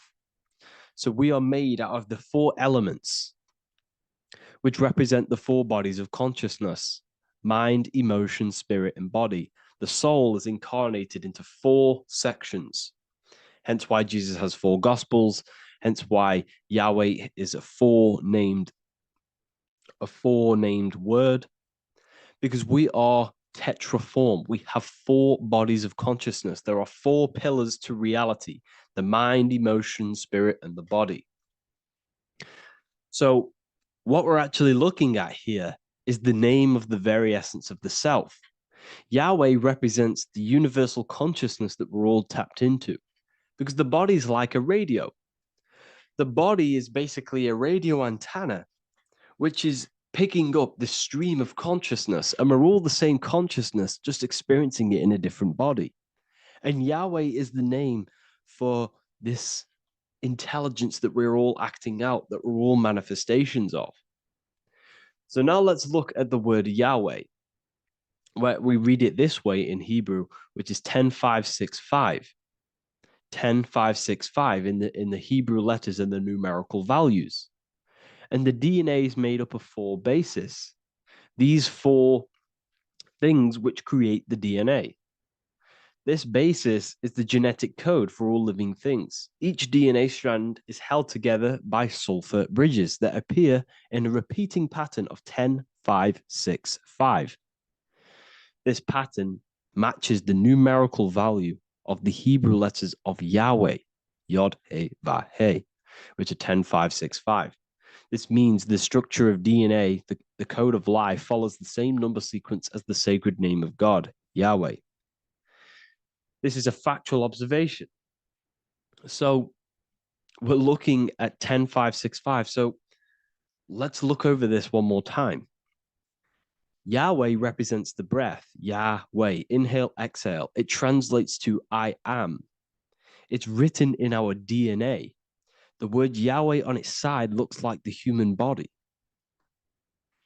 Now, this is where things get a little bit deeper. 10565 adds up to 26. The number God, well, the word God adds up to 26. Allah adds up to 26. There are 206 bones in the human body, 26. 26 adds up to 8. 8 is the number of infinity. We are all the infinite consciousness. Consciousness will never die. It's immortal. It's infinite. We are all infinite. We are not these skeletal structures. We are Yahweh, the universal consciousness. The creator of all things is our essence. We're all God with individual identities, but the highest versions of ourselves is God. The ego is our own personal experience of God. Does this make sense? So in conclusion, Yahweh is not the name of a separate God from us, but rather the reflection of the divine consciousness manifesting through the human form. The human body is like a receiver acting as an antenna that tunes into the infinite intelligence and life force we call consciousness or God. This means that rather than being external, the divine presence is within us, expressed through our very existence. It's very interesting when we look into this, and what religion has done has flipped all of this knowledge. All of this sacred knowledge has been externalized. They've externalized God so that we worship God and we view God as something separate from the human experience. They do this so that we don't find the God within us, so that we don't find that we have the power of creation. The mind is the creative force of God. The body is the will to act out that thought. They don't want us to figure out that we are creators and we're all creating our own earthly experience. We're all projecting this reality. And they don't want us connecting with the divine intelligence within us because they want to be the creators. They want to keep this knowledge. They don't want the masses to wake up to this powerful knowledge. So what they've done is that they've taken the scriptures, they've externalized it so that we start worshiping and giving away our power to these external things. And when God is external, we start to fear God because we start to think that God has power over us. He can send us to hell or heaven. So this is what's going on. They've been externalizing this for thousands of years to keep us in a suppressed state. Okay? Humans are very advanced because we possess self-awareness. We possess the ability to move our awareness and our thoughts outside of the instinctual nature. For example, a cat or a dog. These things can only live in their instinct. They live based on instinct. They smell, they eat. That's pretty much all they do. But humans, we have the ability to rise above that nature and turn to our infinite selves, our higher selves, we can move beyond our instinctual nature and create very advanced things. That's why humans are made in the image of Yahweh. We are literally God in human form. So this is what we all need to realize. And I hope this video has helped. Please leave a like, a comment on inside of the description. I'll have some links to my books and my university. The people who have read them have just absolutely changed their lives. You could probably see that in the comment sections if someone leaves a review of the book. We also have Trustpilot. But yeah, I thank you all. And I'll see you in the next one.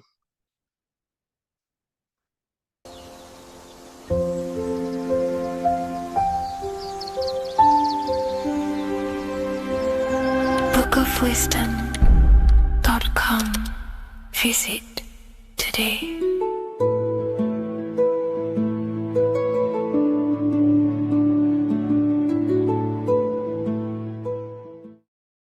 In this video, we're going to be decoding the symbol of the double-faced eagle, which is found on the Rothschild's family coat of arms. We see it in the Roman Empire, and we also see it in the 33rd degree of Scottish Rite Freemasonry. So let's get straight into this symbol and decode what this means. Freemasonry is considered a craft, and this craft is about reconstructing yourself. In fact, the word mason means builder, because every day we are building our mind's prison or our mind's freedom. Plus, you are a creator of reality. You are contributing towards the building project on the earth. You are a builder of yourself and reality, a creator. In Freemasonry, they use the allegory to teach the initiate a process of self-mastery. In Freemasonry, the allegory is that the Temple of Solomon is broken. And this broken Temple of Solomon needs to be reconstructed. But this is symbolic. The Temple of Solomon is yourself. You as an individual are the broken temple, as you have forgotten who you are, why you are here on this earth, and your mind has many limiting belief systems and restrictions on it. Therefore, we are the broken temple that needs to be rebuilt and reconstructed. The 33rd degree is the highest degree in the Scottish Rite system of Freemasonry. Therefore, this logo represents the state of consciousness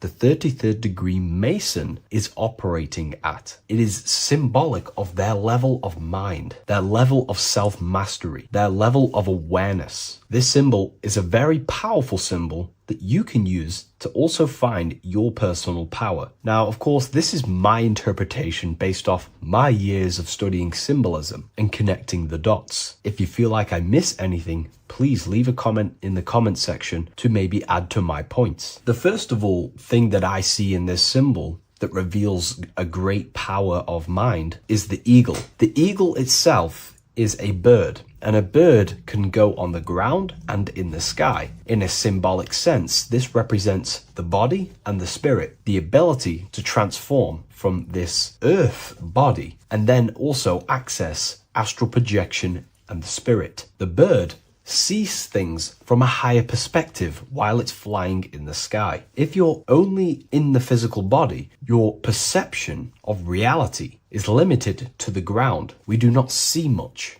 from the ground. This is all symbolic to a level of mind. The bird can see things from above. It sees the earth from a top-down view and sees the whole, sees things from a higher perspective, symbolic of the mind of a 33rd degree Mason who understands who they are, what reality is, what consciousness is, and the human psyche. Their level of intelligence allows them to see reality from a higher perspective, and they also have the mindset of seeing things as a whole, which is a great truth. We are all part of a greater whole, the unfolding of creation that is taking place in the present moment. We are all unfolding creation as a collective consciousness, and we are part of a greater whole building project. So this bird, or the eagle, is symbolic of seeing things from a higher perspective and possessing a higher consciousness. The double-faced eagle, one eagle looking left, one eagle looking right. This is symbolic of the past and the future, mastering time, The way an individual masters time and masters the power over time and gains their power over it is by using the past and the future. The way we master time is by looking into our past and see what thoughts, emotions, and actions have led us to this very moment in the present moment in our lives. By looking into the past, you can see what thought, emotions, and actions have led you to this very point in your life and see the mistakes in your thought processes, the mistakes in your emotions, and the mistakes in your actions. You can extract wisdom from the past of your past and apply that wisdom in the present moment to then change your future to a better future for yourself and the collective consciousness and your contribution towards the creation taking place on the earth. That is how an individual masters time. You can do this through memory work. Every time you go to sleep, go through your day backwards. Follow the events backwards. What this does is literally create new neural pathways in your brain and allows you to strengthen your memory so you can remember more. Memory work is massive in Freemasonry based off my research. They make you do rituals, memorize rituals, because they're trying to develop these different aspects and cognitions of the human mind. We see that the double-headed eagle is looking left and right, but then joins. This is symbolic of unity of duality, unifying duality. And the only way you can do that is by connecting with pure awareness without distortion of the mind and body. If you turn off your body, it goes to sleep. If you turn off your mind, you go to sleep. But if you can turn off your mind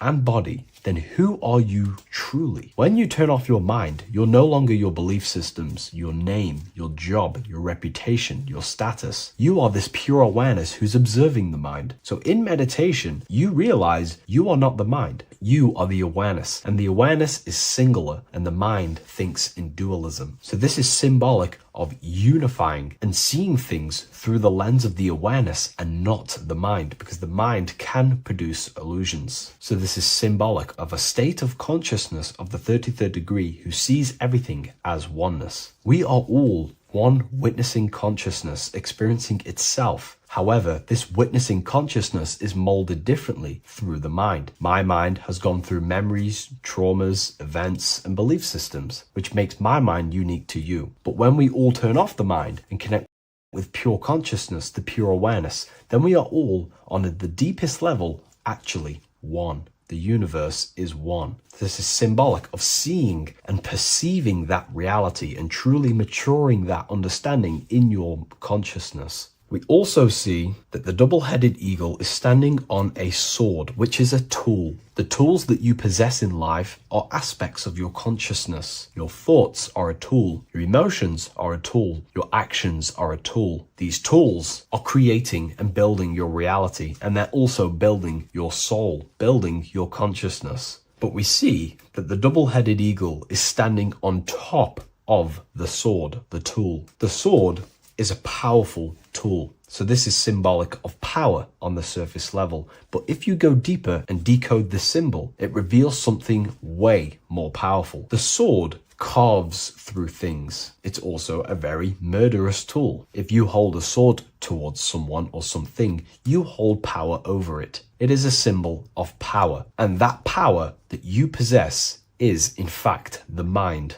The mind is the powerhouse of control over reality. The mind is the most radiant force in the universe, as all things respond to the mind. The emotions, the body, and physical reality itself responds to the mind. The mind holds power. Matter is a physical manifestation of mind. The reason why the sword is the mind is because it's associated with the air element. When you swing a sword, you're moving this through the air. And if you've read the Book of Wisdom Volume 2, you understand that each element is corresponding to a different body of consciousness. Air is associated with the mind, the mental body of consciousness. Water is associated with the emotional body of consciousness. Earth is associated with the physical body of consciousness. Fire is associated with the spiritual willpower body of consciousness. Therefore, what we're looking at is the intellect. We're looking at gaining control over the intellect, the mind, thought, banishing all negative thought power from the mind. Think of it like this. You are tapped into a live stream of consciousness, and this live stream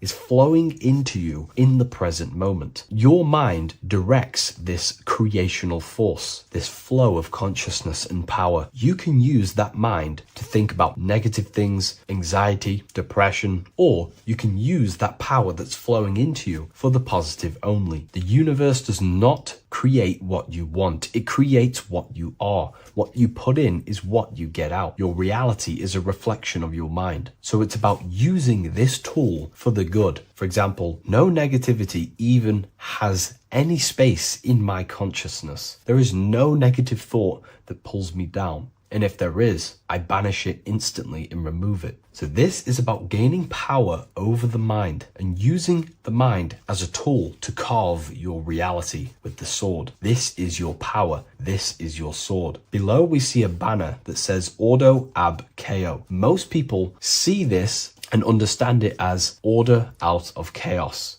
And yes, it is linked to, obviously, molding society, manipulation. However, on an internal understanding of order out of chaos, it's something much more powerful to the individual. Most people see order out of chaos and see the manipulation that takes place on human consciousness, which is very true. The ruling powers create chaos or a problem in society, then they produce an order and a solution to mold society towards their agenda. That's order out of chaos. However, to the individual, this represents something much more powerful that you can take advantage of. Ordo ab chao, order out of chaos. This is understanding that reality comes from chaos and physical creation is the order of that chaos. The mental plane is chaos. It's just simply pure thoughts, random thoughts. But the physical world is the order out of that chaos, the darkness coming into light. To you, for example, when you first start your journey of self-mastery and spiritual awakening, you are in chaos. My mind was in chaos. My mind had many limiting belief systems. My mind used to think random thoughts unconsciously. I used to take random actions, unknowingly create my reality, and produce chaos. That chaos needs to be ordered. So when there is chaos in ourselves, with different aspects of our minds and subconscious, we need to produce an order so that we can gain power over the mind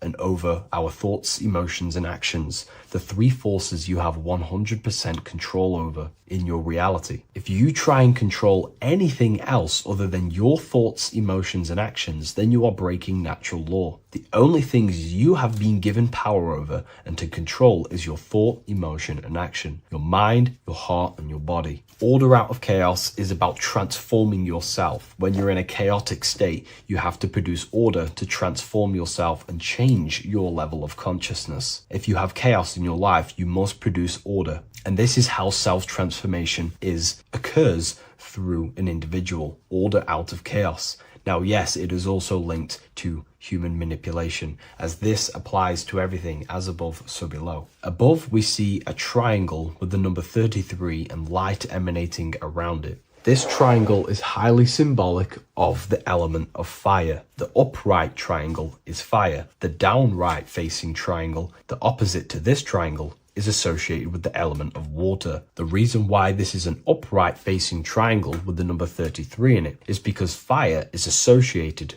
with dissolving. If I place this pencil in fire, it will burn this material into its raw form. Fire is about removing the illusions in our mind to gain power over it. It's about dissolving all the illusions in ourself, the false belief systems, the negative subconscious programs and thought patterns. This is about destroying them and producing order out of them. It's about removing the veils of consciousness so you can figure out who you truly are. If I burn this down, it will reveal its raw essence. It's the same with consciousness. If you want to figure out who you truly are beyond your mind, emotions, body, then you have to remove the veils of consciousness. You have to dissolve the mind by meditation and stillness. You have to dissolve the nervous system by keeping very, very still. And you will connect with pure awareness and can connect with lucid dreams and out-of-body experiences. It's like finding a needle in a haystack. If you want to find a needle in a haystack, you don't go looking through the haystack to find the needle. You burn the haystack and the needle reveals itself. That's how you truly connect with who you truly are. And this is why it's associated with the number 33 also, because the number 33 is the symbol of rebirth. Jesus dies at 33 and ascends to heaven. The human mind is fully developed at the age 33. Ice melts into water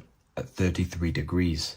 It's symbolic of transforming states from death to rebirth, rebirthing the self. And this is how you rebirth yourself, by figuring out who you truly are. Because when you actually figure out and have an out-of-body experience, or you figure out who you truly are, you go through a mental rebirth. Everything you thought once was true has been completely burnt away, and now you are reborn into a new mind and a new perception of self and reality. So it's about being reborn again. At the 33rd degree, you are reborn again by the understandings and experiences that you've had with yourself. And the crown is a symbol of mastery. People in position of power wear crowns. It is a symbol of power over something. This whole symbol reveals your own personal power, the level of power that the 33rd degree Mason has over themselves, not over other people, but themselves. But of course, once you gain your personal power, you understand how the mind works. You can use that against people. It's how you use the knowledge that determines whether you are bad or good. Again, if you think I've missed anything, leave a comment in the comment section. Please like, comment, and share if you love this content. I'll see you in the next one. And if you wish to get your hands on this book, I'll leave an Amazon link in the description.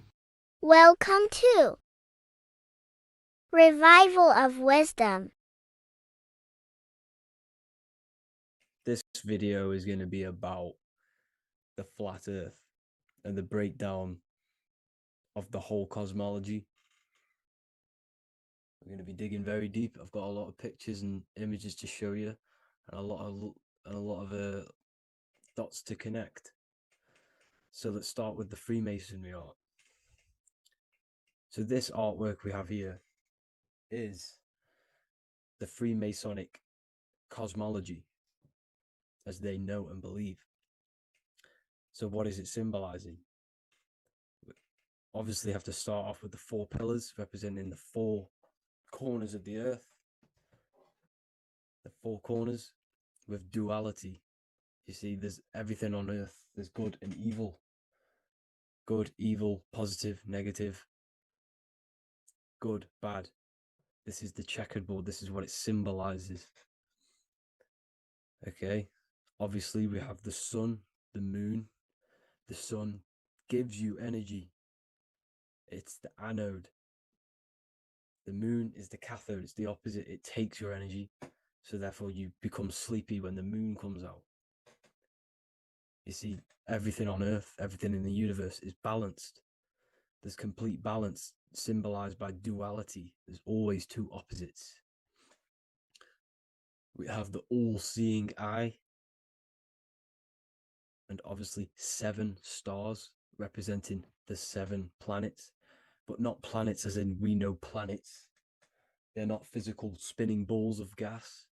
They are energies. They are lights emitting from the realm above this realm. They are lights through the firmament, through the electromagnetic field. So let's go through that again. The 4 corners, duality, positive and negative, cold, dry. Everyone on Earth has an opposite. Everyone, there's 2. Okay, and then we have the sun, the moon, the 7 planets with a 5-pointed star. What's the 5-pointed star? Of course, it's the 5 elements: spirit, water, earth, fire, and air. Okay, that's what the 5-pointed stars symbolizing, the 5 elements of Earth. And then, most importantly, we have the compass. The compass is very, very important, hence why it's in the center. The compass is symbolizing many, many things. And one of the most important things, but we'll get into that after. We have a boat with water outside of the Earth. So we have a boat on water.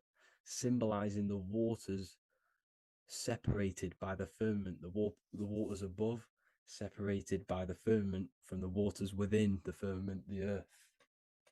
So this is what it's symbolizing. So the compass, what's the compass? This is where the compass comes from. The Polaris, the most important star there is, because it's in the center of Earth, the sun, the moon, and the black hole, black sun. Because all creation comes from center, the seed center. Okay, but we'll get into this after. But also, this is a very important Masonic symbol because they use this symbol a lot. This is one of their main symbols, hence why Neil Armstrong has the Masonic ring with the compass on it. The people who supposedly went to the moon, which obviously they faked to push this globe model, because the globe model is based upon fear. Because the globe model, if they can sell you the globe model, they can sell you anything then. You don't know where you actually are.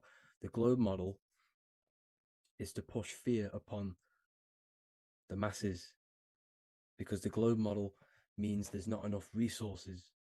There's also risks of asteroids hitting the planet.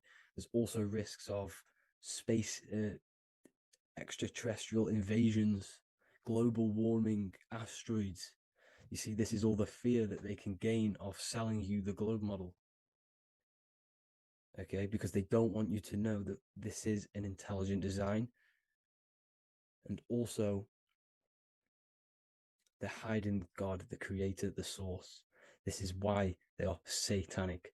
They are opposites. They are lefty, Lucifer, right, righteous, godly. Hence why they do the symbolism on their eyes. 666. This is another famous, famous astrologer, astronaut. This is another famous astronaut doing 666, showing that he's in the alliance of the occult. But even look at their 10th anniversary stamps. They have a Masonic compass on there. Also, the Order Out of Chaos. Order Out of Chaos, double-headed eagle. Okay, the Order Out of Chaos ring, which they wear. So all of these astronauts are in the occult. They are lying to you. They are in with this order, this Masonic New World Order, whatever you want to call it. So let's break this compass down a lot more. Because as I showed you here, the center, okay, this is what the compass is symbolizing. Let's go into the North Pole map. This is from 1595. This is a rough estimate of where this map came from. It's from around the 1500s to the 1600s, maybe 1400s. There's not an actual set date on this map because obviously our history has been tampered with. But let's break down this map and the symbolism that they use towards this map, because this map is the map of the North Pole. Okay, so in the center, we have the black rock symbolizing the tower, the pole, North Pole. And what's on top of the North Pole? Obviously, it's Polaris. North Pole and Polaris. Okay, with the 4 islands around the center. Okay, 4 islands around the center. And this is what blew my mind, right? They say that Santa sounds similar. And if you look at this pole that's pointing to the North Pole, you see this line here. So this is obviously from the 1600s. What color is Santa? He's red and white. Just like this map pointing to the center is red and white. and Santa comes from the North Pole. So it's not a coincidence that they use red and white. They're mocking this map because obviously they took over after the 1500s, 1600s. They took over around the 1800s. So they're mocking this map with Santa coming from the North Pole with this red and white line to the North Pole. Notice the 4 islands. Okay. Like windows, their symbol, they obviously in the occult, they're part of the New World Order, is symbolizing these 4 islands with the blue behind it for the water. Okay, so this is another occult logo. They're symbolizing this center because the center is so important. Okay, we'll get into that. Also, we have the Mayan cosmology. This is the Mayan cosmology. This is what they created. This is their artwork with also 4 major lands around the center. You see this 4 with green in between them all. 4 major lands with the underworld. You see this underworld is also symbolized by the Masons with the coffin of the skull and bones, the deceased, the dead. Okay, so this is also mentioned in the book of Enoch. Okay, and it's called Sheol. Sheol, the underworld.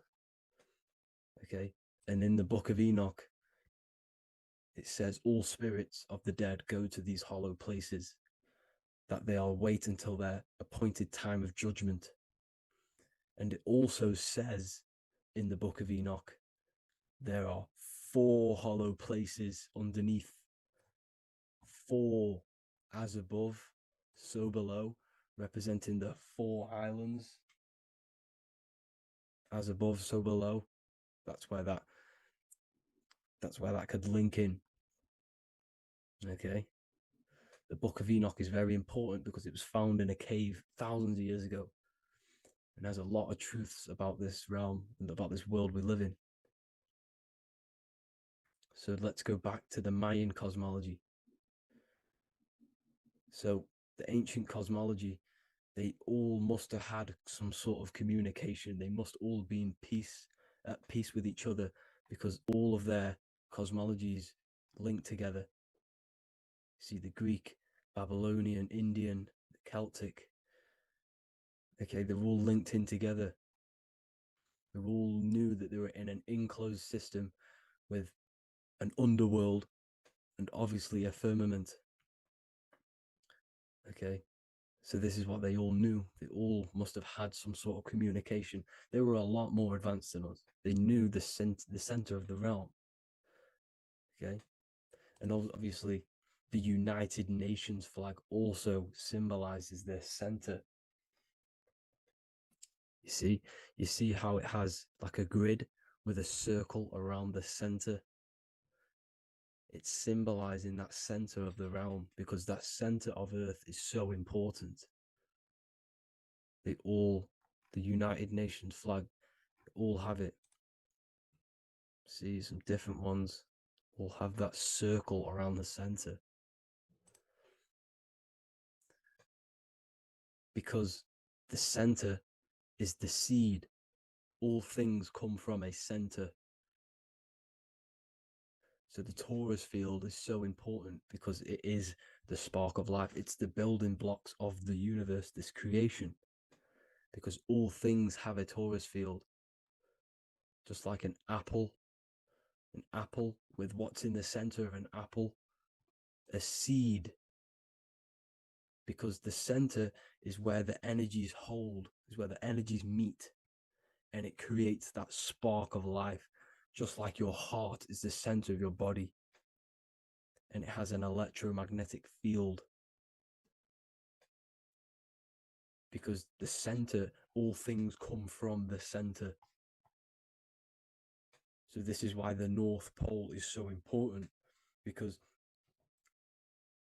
this is why it's so important. Because this is where the creation sparked from. The center. This is where the most electromagnetic energy is stored.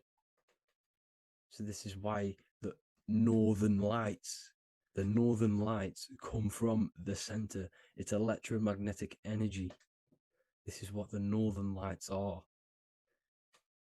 It's being emitted from this black hole in the center. Okay? And obviously, what else is on the center? Polaris. Polaris is the center star. Okay? So the center star is what sits on top of this North Pole, Polaris, because it's a pole of electromagnetic energy, symbolized as a black rock, a black hole, pole. You see, because all creation comes from void. Light is born from darkness. Without light, darkness can't be born from light.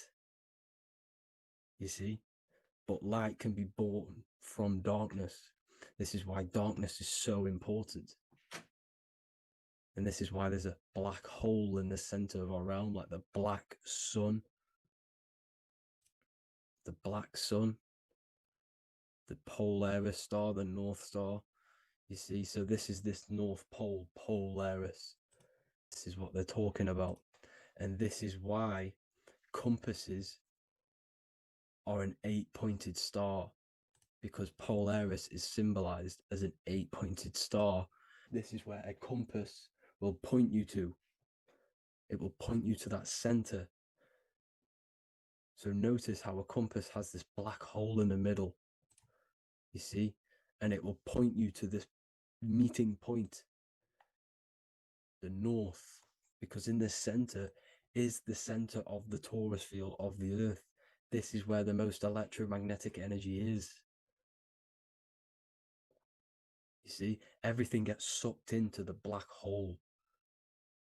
Okay, this whole reality is being projected from that center point, just like your eyes suck in light. It's a black hole.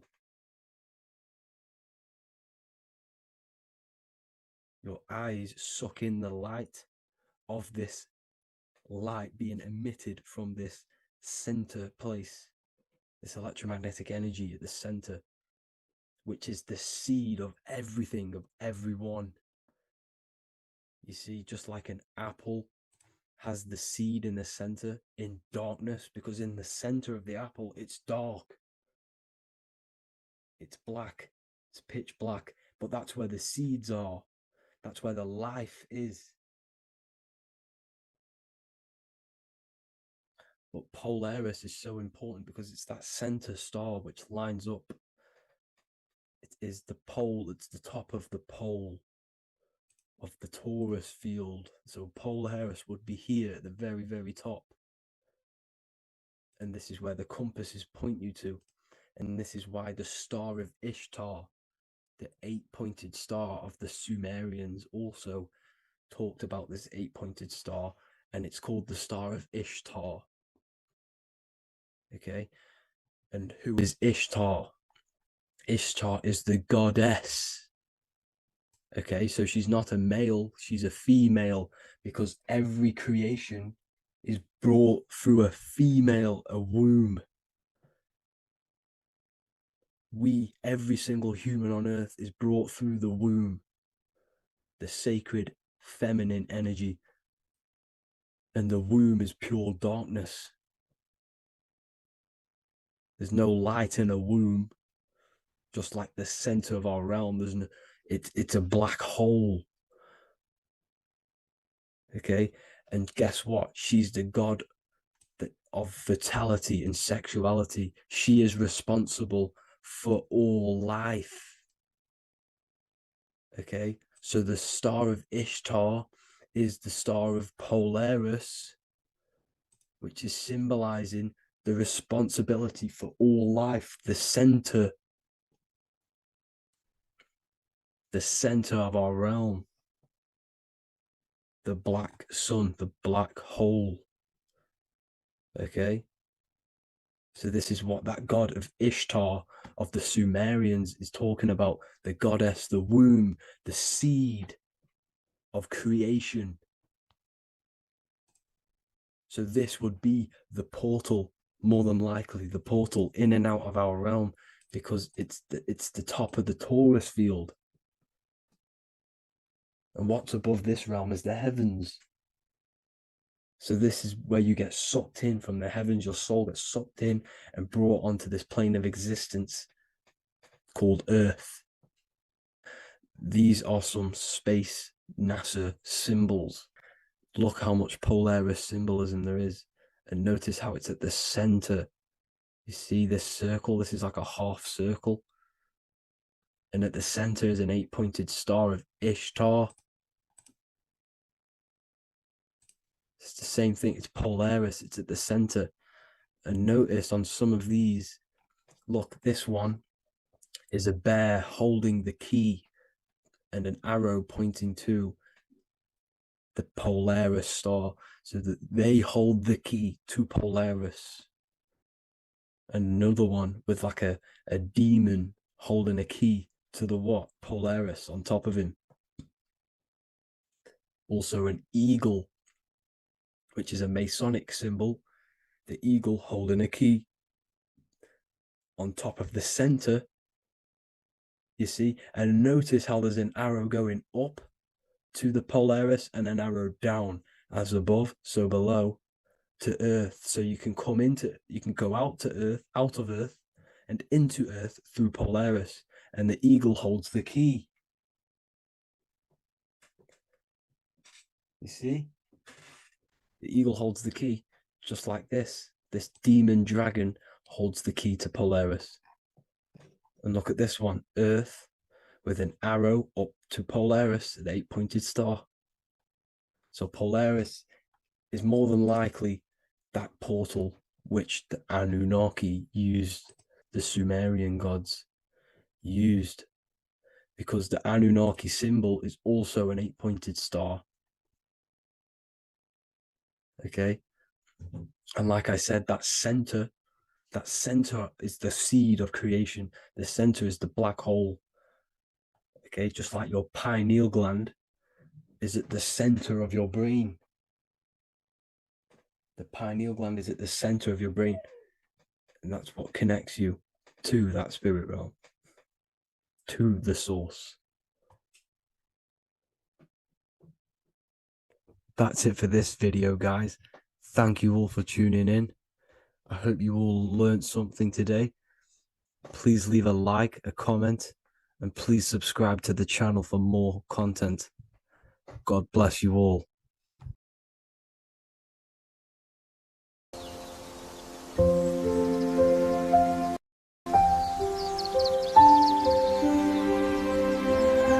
bookofwisdom.com.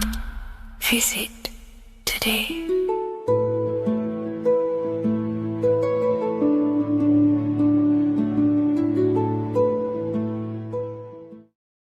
What if I told you that the seasons don't just change the external world, they also change your internal world? They have a psychological and a spiritual effect on your consciousness. If you're new to esotericism, you may not really understand this. But if you have some deep understanding of as above, so below, you already know this. But today we're going to be explaining it in great detail. So tune in, take a pen and paper, maybe make some notes. So we have 4 seasons. The sun is the main source of life on the earth, and it changes the circumstances on the earth in 4 different ways. Of course, we have spring, summer, winter, and autumn. These are the 4 states of the earth due to the sun's cycle. Not only do they take place on the earth, they also take place on you, your body, your mind, your spirit, your consciousness. They change things internally and externally. The first thing we need to understand is that we have a dual nature. We have a mind, and in that mind, we have an internal self. That's what we call the spiritual self. It is the individual that exists within their own mind, within their own consciousness. It is the self that imagines, thinks, feels. That's the spiritual self. And internally, that self is the true self. when it's detached from the false identifications, of course, such as the ego. But the true self dwells within the mind, and that's the immortal self. That's the self that will never die, never perish, that will always be there, and it always has been there, the internal self. But on the other side of the mind, the outside of the mind, we have this, what we call our physical human body. This is our external physical body. So outside of us is a physical reality, but inside of us is a spiritual, non-physical reality. Inside of us cannot be measured. Outside of us can be measured. So we have an internal world and an external world. I think this is the reason why the word individual has the word dual at the end. Dual meaning opposing or two. We have a dual nature. Inner world, in the mind, and a self out the mind. And the mind acts as some sort of doorway. It is a doorway into ourself. So in esotericism, this is what it's all about. It's about we work with the internal world. We try and figure out who we are from the inside out, not who we are outside of us. Because we realize that the external world is nothing but a crystallization of what's happening inside of us. Our lives are a result of every single thought that we thought in the past. So let's not get off track here. Let's carry on. As I was discussing the seasons, we have an internal world in the mind and a self outside the mind. And this is reflected even in the cycles of the heavens. This is how you know the universe is intelligently designed, and the law of correspondence corresponds with everything. The law of correspondence is as above, so below. It's not a Hermetic principle. It's not a Freemasonic principle. The law of correspondence, as above, so below, is just the law of life of the universe. It is in everything. So the daytime, the sun, this is external impressions or expressions, should I say. We express ourselves outside the mind, in the outside world, in the material body, taking actions outside of us during this daytime. The sun represents outward expression, the daytime. This is when we wake up, we're conscious, we do things outside of our mind. But then the nighttime comes around and it becomes dark and the moon rules over the nighttime. And we return back to our internal world. We return back to the darkness. We return back to the internal self, the self in the mind. Really is fascinating. And this is as above, so below. This follows the correspondence. This follows the law. Although the outside world has a cycle of day and night, so does our own mind have this cycle. As above, so below. As within, so without.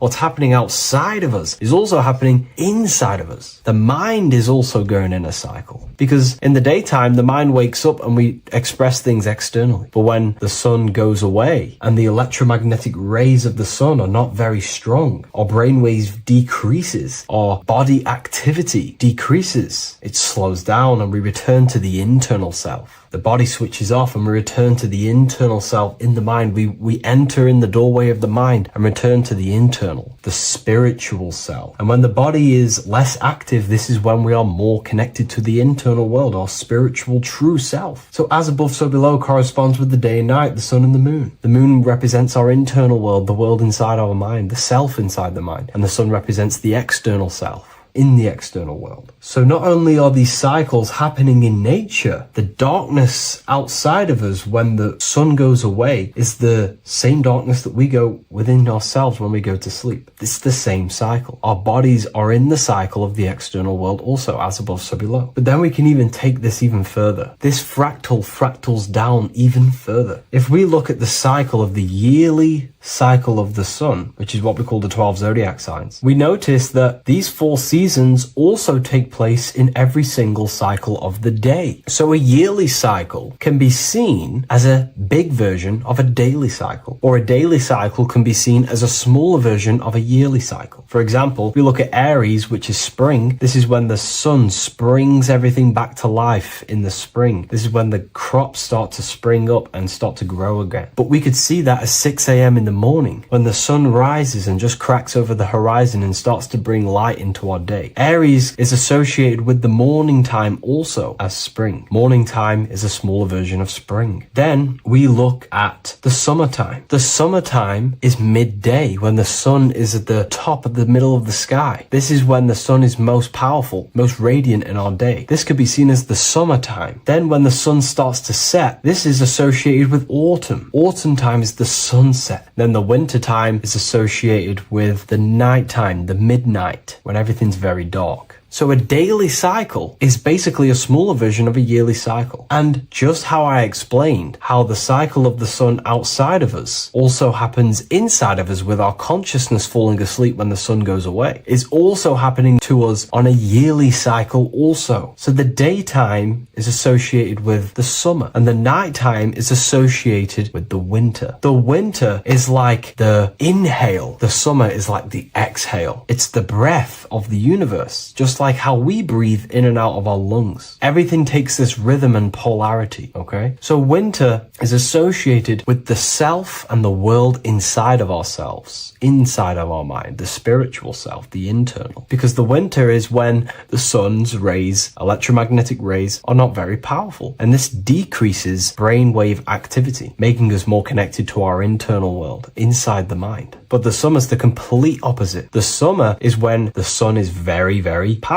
And the sun's powerful electromagnetic rays increase brain activity, making us more actionable in the physical world outside of our mind, in the external world. So summer is the daytime and winter is a big version of the nighttime. Vice versa. Just like how in the winter, we're more in the house. We're inside buildings because it's very cold outside. Animals hibernate. They go inside. They go into little places. They collect all their food and prepare for the winter. They go inside. They go in darkness to hibernate. So does our consciousness, our spirit, the self inside of our mind. We can use these cycles to our advantage, to evolve spiritually, to connect and be more balanced. You know, I've mentioned a lot of this inside the university to my members, to the family inside of there. We discussed this. We had a great discussion about this. And, you know, the live calls we have are priceless. The conversations you can have with someone when they're awake, you never forget them. You always have deep, meaningful conversations. And we discussed this deeply, and we were going into some interesting things about how we can use these types of changes in the seasons for our spiritual growth. We even discussed about spring and autumn and how they're associated with the different spiritual bodies that we have. But anyways, let's not get off track. Lucid dreaming,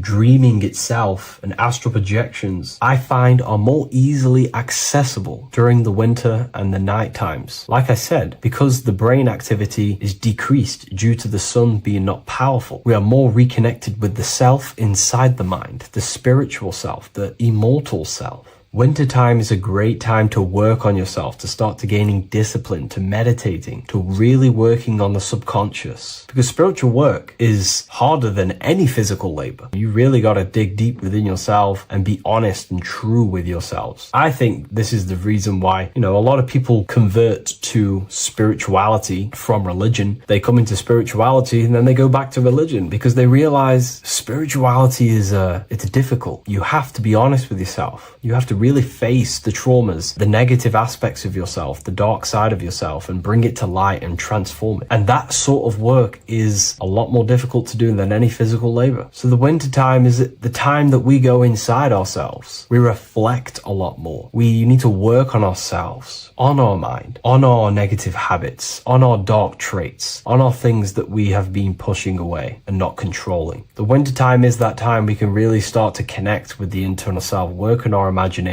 work on our mental willpower, work on all of these things like lucid dreaming, astral projections, and purifying ourselves, removing any mental barriers, any negative belief systems that may be subconsciously holding us back. It's easier to access the subconscious in the nighttime and in the winter, especially the winter. That's why I made this video, because we're in autumn now. We're transitioning into the winter. So I thought I'd share this with you all. And it's important to understand that you are a microcosm of God. Like I said, the law of correspondence associates with everything in the universe, people. Everything. And that's the best thing with the law of correspondence. And I've been using this for the past 3 to 4 years, right? The law of correspondence has determined and filtered out so many lies that was given to me, that's given to you, that's given to everyone in the world. The law of correspondence is like a filter. If someone gives you a piece of information, for example, gravity, and it does not apply with the law of correspondence, then you know it's a lie, because it's a universal thing. What happens inside of me also happens outside of me. What happens in my astral world happens in my material world, more than likely. As above, so below corresponds with everything. The same structure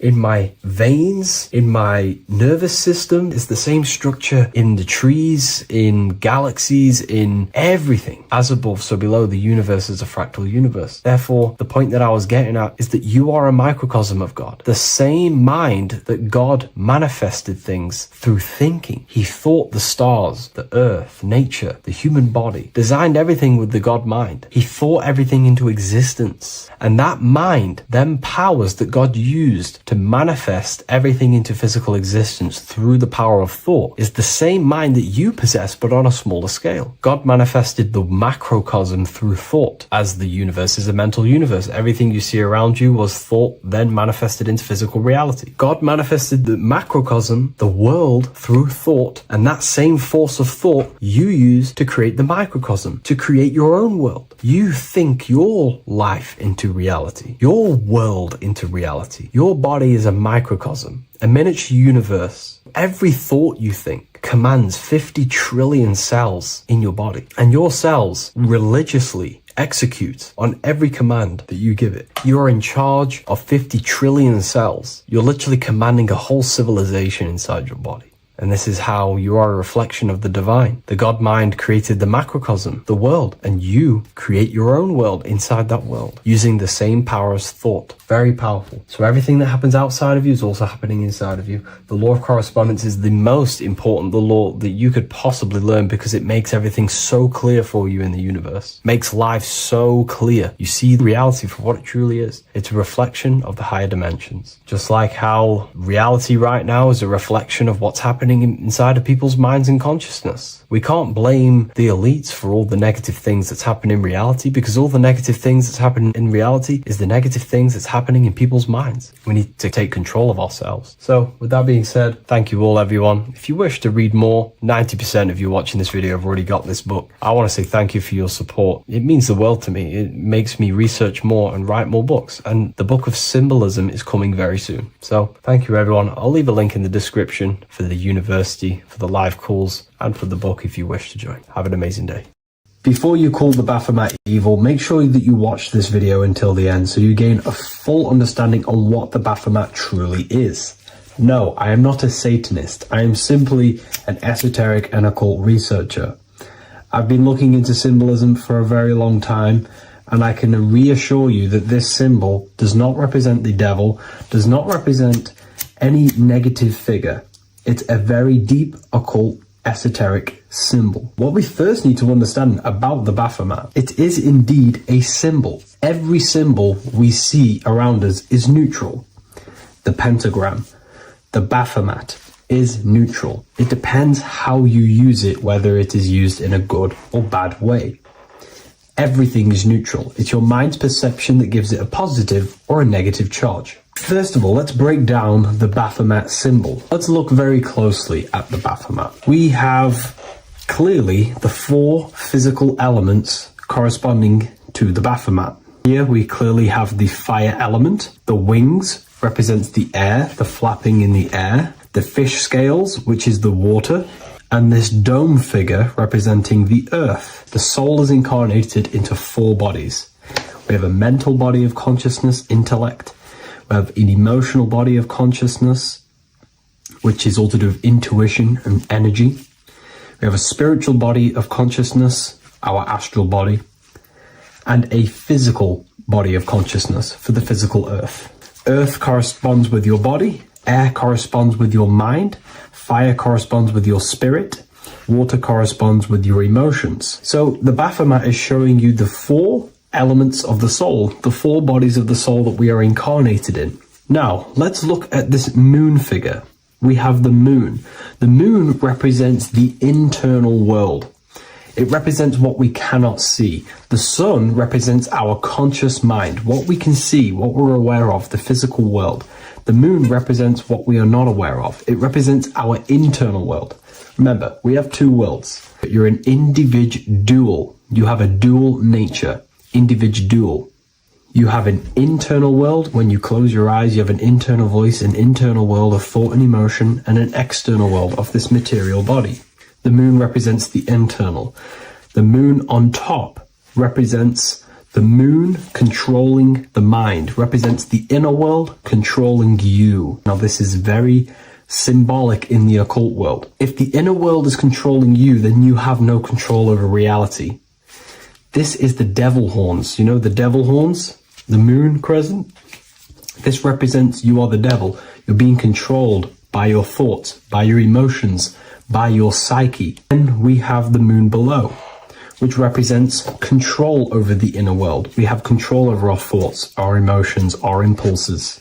So you're either being controlled by thought and emotions, or you're controlling them and having self-mastery. In alchemy, we always see this symbol of the man or woman on top of the moon, representing emotional control and self-mastery of the internal world. The journey of the occultist is to gain full mastery over their consciousness. They want to be conscious of every single thought that enters their mental field of consciousness. We get over 7,000 thoughts a day. It is possible to achieve a certain level of mastery where you are conscious of every single thought that enters your mind.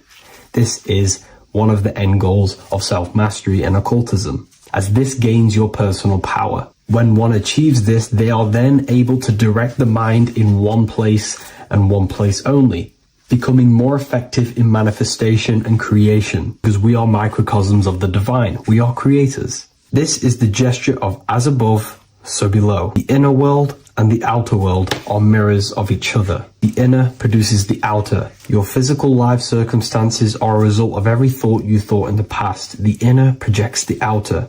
If you want to produce a change in the outside world, you got to produce change in the inner world of consciousness first. As above, so below. As within, so without. This corresponds with absolutely everything in the universe. Now we have the goat head, which represents the animal self. This represents the lower carnal mind. Lower carnal mind, which is earthbound, because a goat is on the ground. It's not a bird, it's on the ground. It represents the lower self, the beastie nature, the one that tells us to hate, to steal, to eat all the time, to consume. It's the beast within us, the beastie side of our consciousness. It has a human body resembling this, the human in the beastie nature, or we have the spiritual nature, the higher self. In essence, this symbol of the Baphomet represents the higher and the lower self of human consciousness. It represents the higher and the lower. To conclude all of this, the Baphomet is a symbol that represents the two paths that one can take. We can take the beastie path and become an instinctual animal, our body, or we can take the divine path of reaching our higher self. It is a symbol that represents the higher and lower self and the four different bodies of consciousness. In essence, this does not represent Satan or the devil. The devil represents the lower aspect of our human psyche. The war between Jesus and Satan is symbolic and allegorical for the war that happens within our mental field of consciousness. The internal war between good thoughts and bad thoughts, positive emotions and negative emotions. It is the constant war inside the battlefield of your own mind.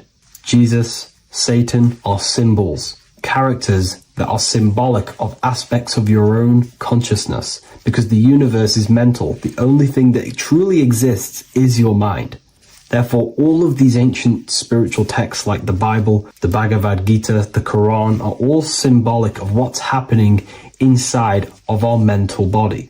It is the inner chaos that can destroy our life, or when we create structure and restructure our inner world, we can live a peaceful life. If you are struggling from the internal world and you want to gain mastery of yourself while learning the occult secrets, join Ethereal University, a community of like-minded individuals who are all striving for the best versions of themselves. We host live calls and we have an abundance of lectures that you can watch. Or check out the Book of Wisdom. This is volume 2. I'll leave all the links in the description. Have an amazing day.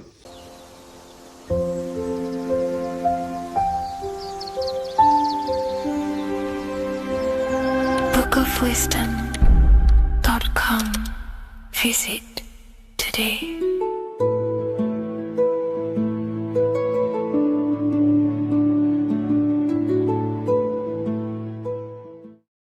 Religions were made to hide the truth about yourself, God, and the universe. You see, religion teaches there is a God separate from you.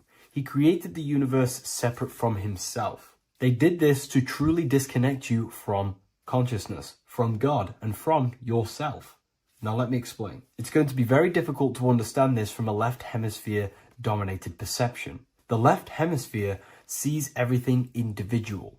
The right hemisphere sees the whole. For example, if you're walking through a woods, the left hemisphere sees individual trees, leaves, twigs, and branches. The right hemisphere sees the interconnectedness of the whole woods. We've been trained our whole life to be trapped in the left hemisphere, to think logically, scientifically, with evidence. This way of thinking traps you in illusion, division, and separateness from everything. Plus, in science, they teach you the universe exists outside of you. You exist in a universe, and the universe exists whether you exist or not. This is completely false. You are the universe experiencing itself. There is only one person in the universe. There is only one awareness in the universe, and that is God. That is your consciousness. Not your name, your job, your reputation, your thoughts, your beliefs. That is not God. God is the infinite awareness that you are, the alertness, the essence of life. You are an individual. You have a dual nature, an inner world, consciousness, and an outer world, this physical body. The inner world is the immortal, consciousness, awareness. This physical reality is for the immortal within us to experience and enjoy. And the immortal consciousness, the immortal self, the individualized expression of the only thing that is truly real, which is God, consciousness, is seeking a way to understand itself through infinite vantage points. The same consciousness inside of you, inside of the dog, the squirrel, the plants, the stars, the same awareness is in absolutely everything. Only the right hemisphere can see this connection. The universe is one mind separated into the infinite bodies and life forms. This is why scientists tell you that the universe is forever expanding. It's truth in plain sight, because the universe is the mind, and the mind is always seeking more vantage points to understand itself. And the mind is always expanding into new realms of thought. The mind cannot be filled up. It does not exist in space. However, human awareness, human consciousness is very sacred. And the reason why I say that is because humans possess a two-way consciousness, unlike a dog, an animal, or a squirrel, for example. The dog looks in the mirror. It is not aware of itself. It doesn't look in the mirror and see that it needs to improve something. However, humans, we can look in the mirror and say, who am I? Where do I come from? And I need to change this aspect of me. I'm lacking in this area. Dogs do not have this awareness. They function only on their immediate surroundings, on survival and instinct. Human awareness is special because we have the ability to reflect on the self. We can question our consciousness. We can question, who am I? Where do I come from? And where am I going after this? The human mind has no limitation. We can surpass our animal nature and rise to a godly nature. This is the whole purpose of reaching Christ consciousness, which is just an ideal consciousness where we have control over self and we know who we truly are. Humans have been given the tools to awaken. Our five senses are locked only to perceive the physical world, but the mind holds the gateway to understand the unseen aspects of reality. The mind holds the secrets to the universe and consciousness. We just have to study ourselves to understand God. We are all individualized aspects of consciousness. There is only one pure consciousness in the universe, but we're fractaled into infinite life forms, experiencing this consciousness in a different form, molding this consciousness into individual egos and individualized consciousness. Me and you are made of the same fabric. However, I have thought different things, believed different things, experienced different things, which has conditioned my consciousness to be my own individualized aspect of God. And that's what makes me, me, and you, you. God is the creative power within us to turn thoughts into physical reality, to create things. We are a creator. Each one of us is a miniature earth, creating and building in this physical 3D reality.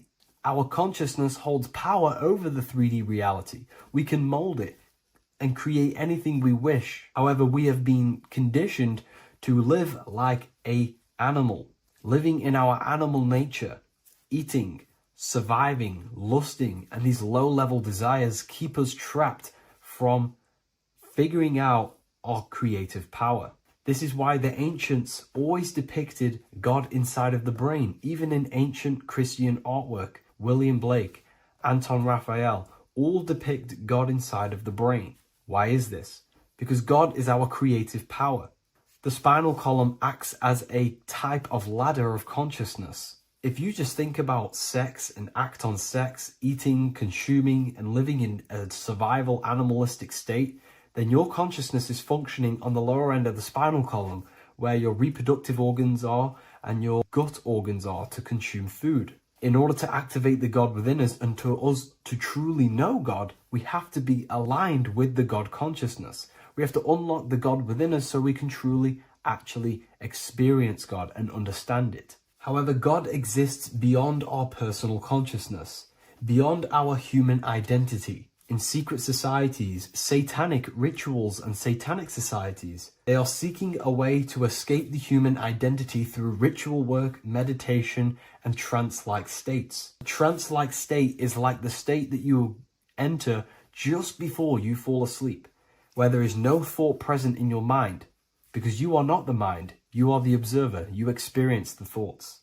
And when we escape the human identity through rituals, meditation, or trance-like states, we can actually experience beyond the veil of this material world. However, satanic rituals do this in a negative way. Satanic rituals include ways to make the human mind tap out by pushing the human minds to the limit through pain, suffering, and even torture, to allow the mind to pass out so you can temporarily pass on the veil of the physical world and escape the limitations of the human identity and the human thinking mind. Now, you do not have to do it this way. You can experience the divine and beyond your human identity through many different ways, such as deep, deep meditation, rising above your thoughts, and setting 3 alarms, one for 6 a.m., one for 6:30, and one for 7:30. And when you wake up at these times, what you need to do each time you wake up is allow your mind to stay awake but your body to fall asleep. And you will enter this trance-like state. And you can gain ideas, experience lucid dreams, and maybe even astral project. All of these rituals in secret societies and satanic societies is all about escaping the human identity and experiencing the divine planes beyond the physical. To wrap all of this up, this is all about consciousness. Consciousness is the infinite awareness of the universe, just fractaled into separate bodies. And this consciousness is seeking a way to understand itself in infinite angles and vantage points. And religion was made to cut off your connection to the divine planes beyond this world and beyond your self-identity. Therefore, if you want to know God, you have to study the attributes and qualities of God, such as geometry, numbers, consciousness, the mind, the subconscious, human anatomy. All of these things are aspects of God. We have to study ourselves and study nature so we can see God. God is the infinite awareness of the universe. If you love this video, please leave a like and share it with a friend. I'll leave a link in the description for the Book of Wisdom, Volume 2. Okay. Is manifestation real? Of course it's real. You've just manifested that sentence. You turned a thought into an action and then generated a physical experience. You turned the invisible thought into a tangible reality. That is manifestation. You just have to learn how to do that on a mass scale, on a bigger scale, to generate something bigger. You know? So yeah, of course, manifestation is real. That's all you're ever doing. Creation is not created, it's in an ever state of becoming. You are in a continuous state of becoming something in the present moment. You know, so you're always molding creation through thought, emotion, and action.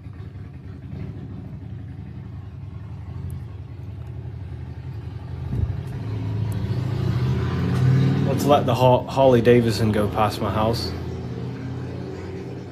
It's a very loud bike. It's a cool bike. But yeah, you're in a continuous state of creation. And that's what this symbol ultimately represents, right? Hi, if I order your book today, will it be here before next Friday? You mean not this Friday, but next? Yeah, it should be there, for sure. So this is what this symbol ultimately represents. Because the snake can shed its skin, which means it renews its layers. It transforms from old layers into new layers. It removes old layers of skin, symbolizing transforming. But the snake is eating its tail. The end gives birth to a new beginning. And this is what the present moment is. The present moment is the continuous state of becoming and unfolding of creation. We're all tapped into the live stream of consciousness, like you're tapped into this live right now. And you are directing them life forces in the present moment through thought, emotion, and action. You direct the life flow, the life force that you're tapped into. And wherever you direct it through thought, emotion, and action, and your time and attention, that is the reality you generate. And you create that reality. And that's what the symbols are here for, people. The symbols are here to awaken you to things that you just realize about yourself. I'm not teaching you anything new. This is just something you realize. This is solid truth that you can't, escape. You can't escape the law of cause and effect. The force is too powerful to escape the force and the law of cause and effect. The law of cause and effect is over you. It governs you. So you have to work with that law consciously.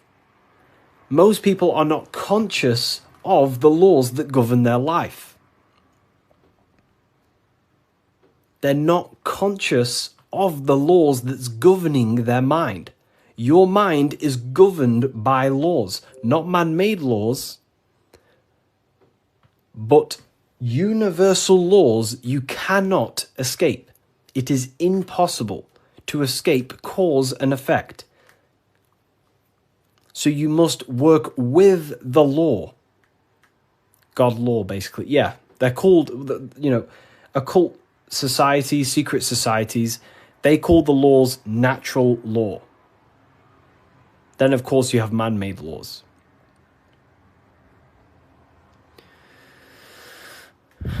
So you have to work with the law. If you do not work with the law is going to be working anyway. And it will probably work against your favor. But these laws that are in place are there to give you what you want, to create your will, to create your desire. These laws are here for you to create, to give you what you want. Okay? So we have to become conscious of the laws that is governing our mind. Because the mind functions with free will, however, exists in the boundaries of the laws. Without them laws, the mind would not solidify a true creation. Everything would be chaos. The laws make sure that it creates this specific reality that you're experiencing right now. Hello, Harry. I've reached a higher state of consciousness thanks to you and your book. Wow, amazing, Craig. Absolutely amazing. Absolutely amazing. This book, don't read it once, read it many, many times. I'm probably sure you already have, but it just helps you. You pick up new things every time you read it. What do you think about getting a pentagram tattoo or a different symbol? I mean, the pentagram's a great symbol. It's just how you use the symbol. I gifted your book to a friend. Wow, amazing. Which book? The new one or the older ones? So we can influence our reality, of course, through thought, emotion, and action. You have free will. You have full control over them three things. If you try and control anything other than your thought, your emotion, and your action, you are going against natural law. God has given you the permission to only control your thoughts, your emotions, your actions. If you try and force anything on anyone else, you are then breaking natural law. They are the forces that consciousness expresses itself through the mind, mentalism, through thought, imagination, through emotion, through feeling, intuition, and through action, willpower, taking physical actions. That is how the force of consciousness expresses itself in 3 distinct ways. And that's how you create your reality, through thought, emotion, and action. And that's how you gain your personal power, by controlling your reality. How do you control your reality? Very simple. Is this the Book of Wisdom? This is not the Book of Wisdom. This is the Book of Symbolism, the brand new book, only available on my website. So here it is. Here it is, people. This is not the Illuminati. This is not the Illuminati, people. Let me make something clear. Everyone has demonized this symbol, and I think they use this symbol on purpose. Because this symbol unlocks your personal power, and that's what the Illuminati is. The Illuminati are illuminated people. That's ultimately what it means. Illuminated. What is illumination? Light. That's why there's light surrounded around it. Light in the eye. What is the eye? The internal perception. The mind that allows you to perceive information. The internal eye. The person in your mind who thinks. That's the real you. That is the real you. The person in your mind who thinks is truly formless. Okay? The Illuminati are illuminated people. They understand the secrets of the human mind and human consciousness. And other people who do not understand the secrets of the human mind and human consciousness are ignorant, and the people are using the knowledge they know against them. If you know psychology, right? If you know the deepest secrets of psychology, you can then use that against someone to manipulate them. That's how the system works. It runs on information, knowledge, and power. And the power comes through the information. The people who have the most information about how you function have more power. Why? Because they can use you, because they understand you more than you understand yourself. You see? That's what the Illuminati is. The Illuminati are people who understand the secrets of the human mind and how to manipulate the secrets of human consciousness to make them do something and create something in their agenda. You're all creators. This is what you need to understand. That's what consciousness is. Consciousness is a creative force. It creates through thinking, feeling, and acting. The triangle. But that thought, emotion, and action are just 3 expressions of the one force of consciousness. Thought, feeling, and acting are in fact one actual force. Because it's the force of the universe. We're all using the same force. And that's the same force that Yoda uses in Star Wars.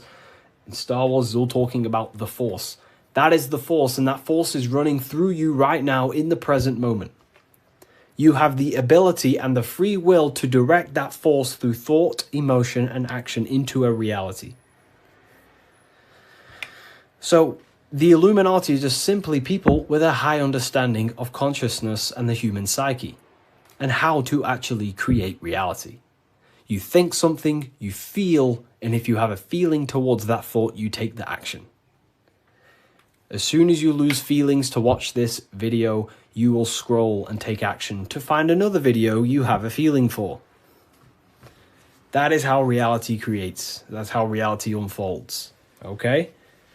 So the eye in the triangle is showing you the ultimate state of consciousness to create reality. 1 and 3. There is one eye and 3 points on the triangle. The 3 expressions of consciousness that creates reality, thought, emotion, and action, in one, unified. Most people do not have a unified consciousness. They think about creating a business, their emotions feel like watching TikTok, and their actions are eating food. That's divided consciousness. That's the checkerboard. That's the Masonic checkerboard. Their mind is divided in black and white, different personalities, different ideas, different desires. Their mind is not solidified on one creative project. The mind is divided within duality. Okay? That's what the checkerboard is. The checkerboard is simply a divided mind. Because this checkerboard is all, this whole piece of artwork you see here of the Freemasons is showing you how someone's mind functions. That's the secret. Very simple. Symbols, occult symbols, Freemasonic symbols are basically showing you mind states, how you think. Divided pillars, left and right pillar, sun, moon. Sun is masculine, the masculine mind, and the feminine mind, the conscious and the subconscious. But here, there's an eye in the middle, unifying them in the middle. Unification. Unifying with the true being inside of you. Not being left or right. Not being too masculine, not being too feminine, but unifying the masculine and feminine principles to become a unified consciousness so you can create your reality. The masculine principles symbolized by the sun and this left pillar symbolizes willpower, your will. Your willpower is very, very, very powerful. Willpower is ultimately everything you create, your will. So this sun represents the masculine forces of the mind, such as willpower, taking physical actions, intelligence, intellect, thinking. That's all the masculine. Then on the right side, you have the feminine qualities of consciousness on this right pillar, symbolizing imagination, emotion, desire, intuition. These are the feminine forces of consciousness. And what happens when a male and a female comes together? They give birth to a new creation called a baby. What happens when you merge your masculine and feminine qualities of consciousness? You merge your willpower, your thought with emotion and action. You give birth to a creation, a baby. The same principle. It's the same principle. Freemasonry is very simple.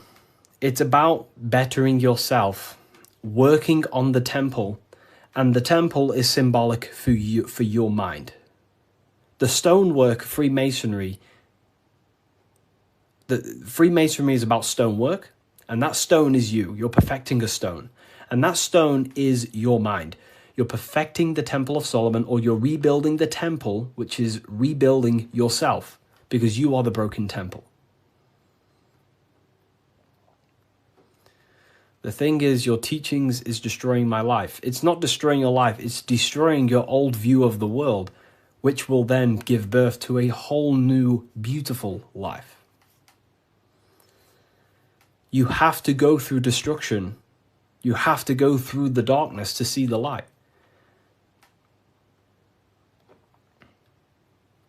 Destruction, creation demands destruction.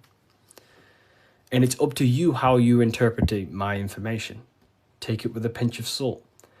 Go and do your own research. I'm not saying everything I'm saying is, take what I say and apply it to your life and see if it helps. But everything I'm telling you here is helping me build myself and build my own reality. But it's very simple. It's about building yourself, because when you create change in your own psyche, you see change in your world. What happens when you start to awaken? You start to think differently. And when you start to awaken and spiritually awake, what happens to your friends? Your friends say, oh, you've changed. You see? So the external world is always mirroring your internal world. If you create change in yourself, you will see a change mirrored outside of you. That is as above, so below. Okay. So,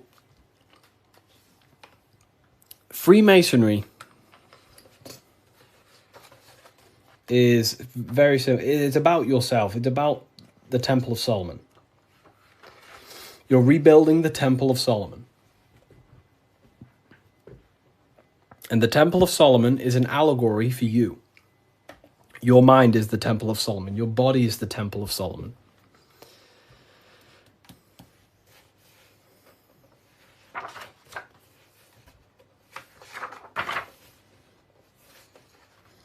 So why is it the Freemasons wear this apron, right? So you see the Freemason here wearing this apron? Well, this apron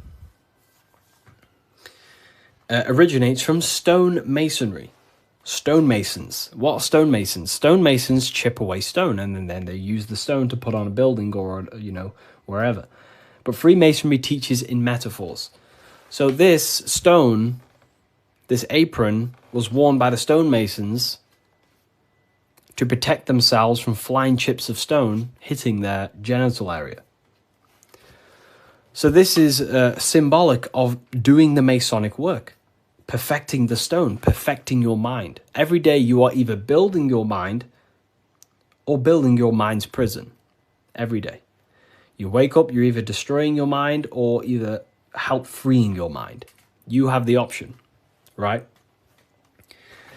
And they also wear this apron on the lower half in the genital areas because you think with every chakra. The chakras are basically spinning energy vortexes. This is what you see here, right? These chakras.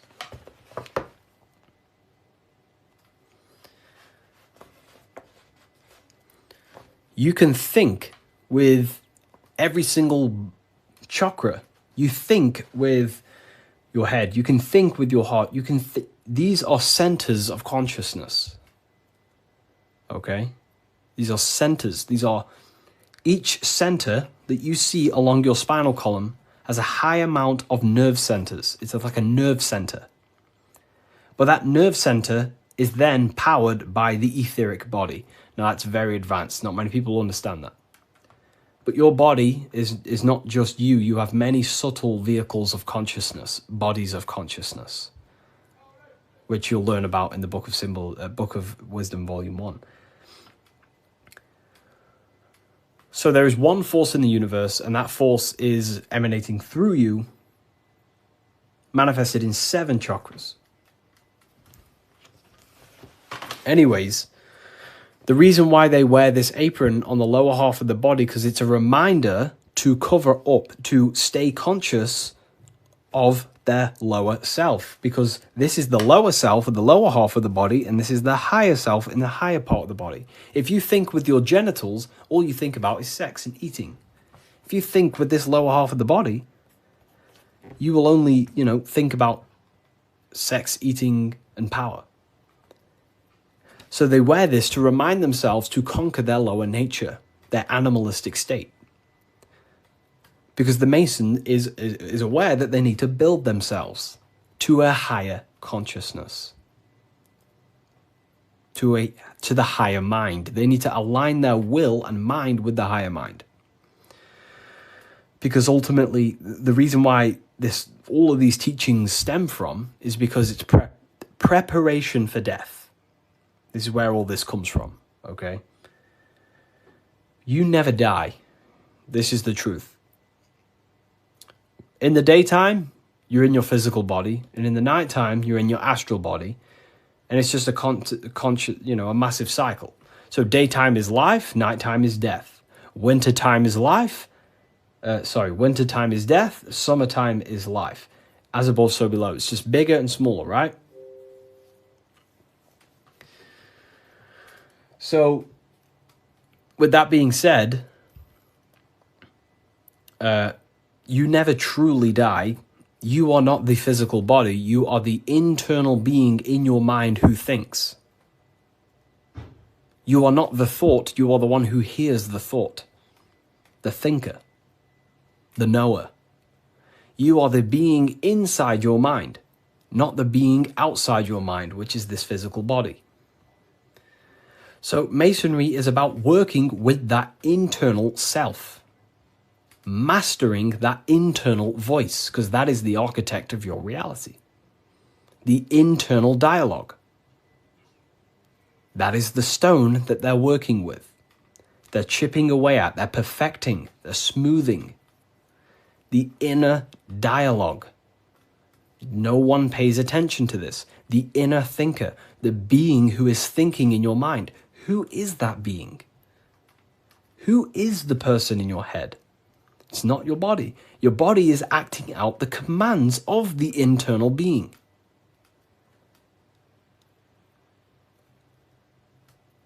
So, this is what we have to connect to and master the inner dialogue. The inner thought processes, because the thought is the architect of reality. Thought creates everything. Thought creates everything in the whole universe. The whole universe originates from thought. So Freemasonry is basically about mastering the inner dialogue and working on the inner self, the person in your mind.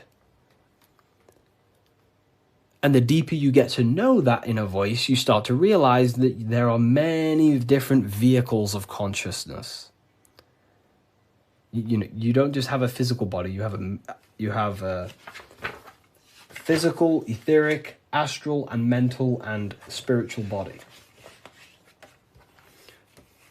The physical body is just the lowest dimension there is. The physical plane is the lowest dimension there is. Your mind operates above all of them. A thought is just a thought. It has no true form. That thought takes on the body. That thought wraps itself in imagination. So the thought alone is just a thought. But then that thought then wraps itself in something we call astral matter, which is your imagination. The light, the screen in your mind that allows you to vision a specific object. The thought wraps itself in astral forms. That astral form becomes like an emotion in your heart because you want to then take action to generate that mental image you created. Then it turns into a physical reality once you start to take the action to fulfill the desire of that mental image you created. So these are the many different vehicles of the mind. And the mind is not just in the brain. This is the whole wrong thing with science. The mind is not the brain. The brain is just a physical computer to decode the commands of the mind. The mind is not even touching the physical world. The inner dialogue is not in the physical world. The true you is a higher dimensional being. Okay? The inner dialogue. And we're working with that inner dialogue to master it, to ultimately master your reality. So again, Freemasonry is all about cutting stone, but it's not about actual stone.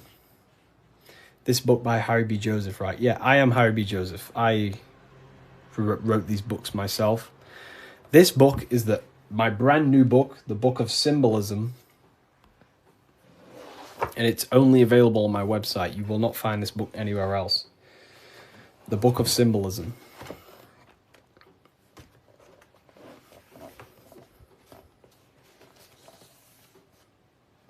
So, nice to meet you. Welcome. Okay, so, again, what does this represent?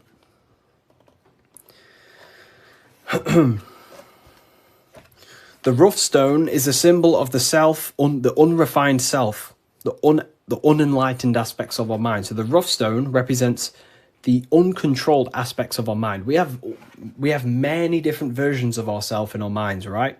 We have a version of ourselves who's perfect. We have a rough version of ourselves that we can become. There's many different things in our mind.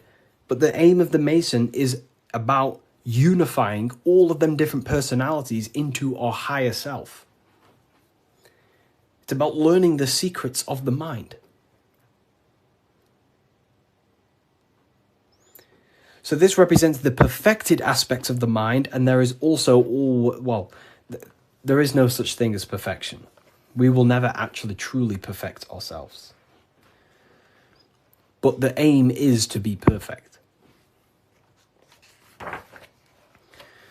So the Freemasons show you the checkered board. I'm ordering all your books this week. Oh, wow, thank you. You will look, your whole life will change. Your whole life will change.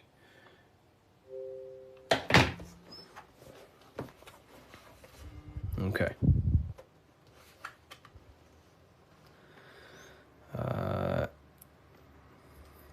The checkered board floor. This is symbolizing on a base level. So symbols have many, many, many different interpretations. So on a very basic level, this checkered board floor represents duality, how everything is dual, positive, negative, day and night, hot and cold. But the deeper you go into the layers of the symbol reveals the secrets about the human mind.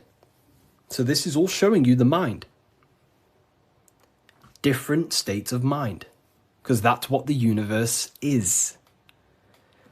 The universe is one singular consciousness expressed in many different forms, in many different clothes, what we like to call people. Me and you are cut of the same fabric, which is the universal mind experiencing itself. So the mind is the very architect of reality. Life is not happening outside you, it's happening inside your mind. You are a projection of the mind. However, you have the ability to identify with your ego. Your ego is very simply just a false version that your mind, it's a version of yourself that your mind has created through experience, thoughts, words, memories, and traumas and belief systems. But beyond you, if you turn your mind off, if you stop thinking, then who are you then? That's what we call the universal soul. Everyone is that same substance. When we all turn off our mind, we are all the same substance, the universal soul.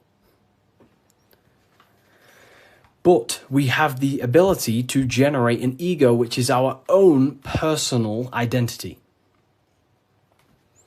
The ego is not inherently evil, but the ego can become bad if you don't tame it. It's the beast. But anyways, the duality represents, very simple, black and white, positive, negative, day and night, the opposites in the physical world. But on a higher level of masonry, it represents a divided mind. The one divided in many. The illusion of the third dimension, of how everything is separate. But in fact, we are all the same substance. We are all the I am. We are all the I, the inner dialogue, the inner voice. Masonry is about working with the internal voice, the thinker in the mind, the true higher dimensional being that you are. Because that higher dimensional being manifests its life forces through you and creates in the physical three-dimensional world. So it's about directing the life forces through you. Now, a big misunderstanding about the world that religion has placed on people. A big misunderstanding, right? People think the world was created. People think the world was created thousands of years ago. It's the biggest lie ever. Step back, remove that belief out your mind just for a second, and realize the truth. The world was not created thousands of years ago. The world is creating now, in the present. It's unfolding now. Creation is unfolding in the present moment. God is thinking reality into existence right now, and you are thinking your reality into existence right now through thought, emotion, and action. You are crystallizing reality now in the present.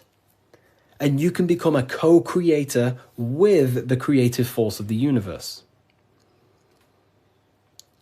But we've been taught the complete opposite, because the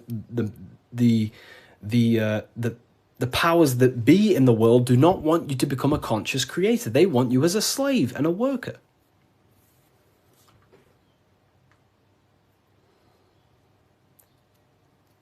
You see, so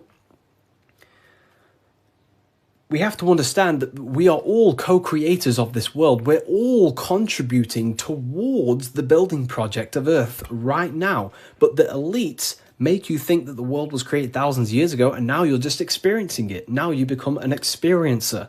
You're not an experiencer. You're an experiencer and creator. You mold it.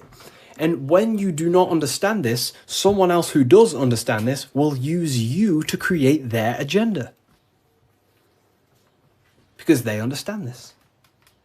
And look what's happening in the world today. We are creating the agenda of a government. Why? Because we believe their lies. We don't have to, but we choose to. We all have free will. Everything else is just an illusion. Money is an illusion. It's a belief in the mind. Harry, are you a part of Freemasons? I am not. And if I ever do, I will be transparent about that.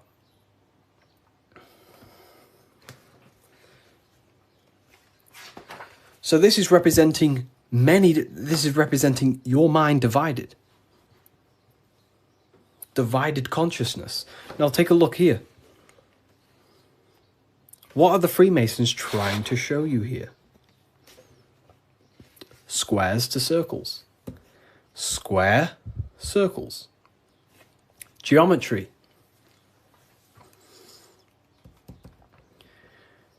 Geometry. Harry, my book came, thanks. It's a pleasure. It's an absolute pleasure. Enjoy the book. Take your time, read through it, enjoy it, read it over and over. You know, I can't wait for you to read this. Was it the third book you got? The three represent alignment, the black and white represents conscious and subconscious. It can represent that, yeah, that's one layer of symbolism. But you got to remember that the symbols don't represent one thing. There are many different layers to the symbols. Many different layers. So it's going from squares to circles. So you have to understand geometry for this. There's different codes to this. A square. Can you measure the surface area of a square? Of course. Very easy. You just measure this side and that side and times it. Right? Very simple. Then you have the surface area of a circle, of a square. But can you do that with a square? No. You can't find the surface area of a circle. It is impossible. You can get very close by using pi and different, different mathematical equations, but you will never exactly find the exact surface area of a circle. So what are the Freemasons trying to show you? Measurable and immeasurable. What you can physically touch and measure down here, the squares, and what you cannot touch and what you cannot measure. And there is a ladder going from what you can measure, the physical world, the squares, up to what you cannot measure, the circles. So this is about the upliftment of the mind. This is about the mind raising from only a physical state of awareness, raising the mind so it can function as a spiritual mind and use the higher dimensions of consciousness, such as imagination, thought. Most people's minds are stuck in the measurable, the squares, limited. They think inside the box. You have to raise your mind and think outside the box. This is what it's about. Raising your mind and using the higher dimensions, which is imagination. You cannot measure imagination. It does not exist in the physical plane. You cannot measure thought. It does not exist in the physical plane. So it's about raising consciousness to actually use the cognitions of the mind. Most people are not using the mind. Climbing in consciousness. We're going from squares to circles, measurable to the immeasurable. Okay? And that's the key. Look at the key. How do you go from the circle, the squares to the circles? You got to go through the woman, the green woman. Who's the green woman? Who is the green woman? The feminine. The feminine aspect of consciousness. You cannot just go from low consciousness to high consciousness. It is impossible. It takes a lot of work. Doing work on your mind is way harder than any labor or work you could possibly imagine. The work on yourself is not easy. And I never say it, I never have, never will say it's easy. It is very, very, very difficult to change your mind because it is literally programmed. Very difficult. So you have to go through the woman. And what's the woman? The care, the desire. You have to have a desire to climb the ladder. You have to have the love and the care to do so. If you do not have the care, you will not climb the ladder. If you do not have the care to watch this live, you will continue scrolling. You have to come into contact with the feminine, the heart. You have to care to reach the higher consciousness, to take the actions that are necessary to generate that consciousness. That's the key to open the door to the upper room Jesus mentions. Jesus is always talking about the upper room, the kingdom of heaven. This is what it is. It is a higher state of understanding. A higher state of self-mastery. That is what it's all about. So in order to climb the ladder from the immaterial to the material to the spiritual, you have to care. If you do not care, you will not reach that higher level of consciousness. Because why? It takes a lot of self-work. A lot of work. A lot of reprogramming the self. A lot of meditations to gain control over the inner dialogue. A lot of reflection. A lot of sacrifice. Yes, very well said. Very well said, Timon. It takes a lot. It's not easy. Constructing, working on your mind. It's very difficult. And you don't see the benefits for a very long time. But when you do start to see the benefits, the benefits are massive.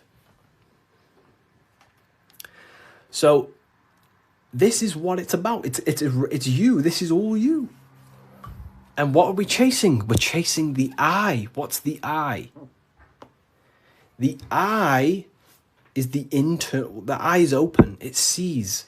That's the inner observation, the inner being who observes everything, observes the thoughts, observes everything. But we're chasing a higher I, a higher perception of ourselves by raising consciousness, a higher understanding of what you truly are beyond your human form, which is a higher dimensional being. We're chasing the I. The I is a higher perception of ourself.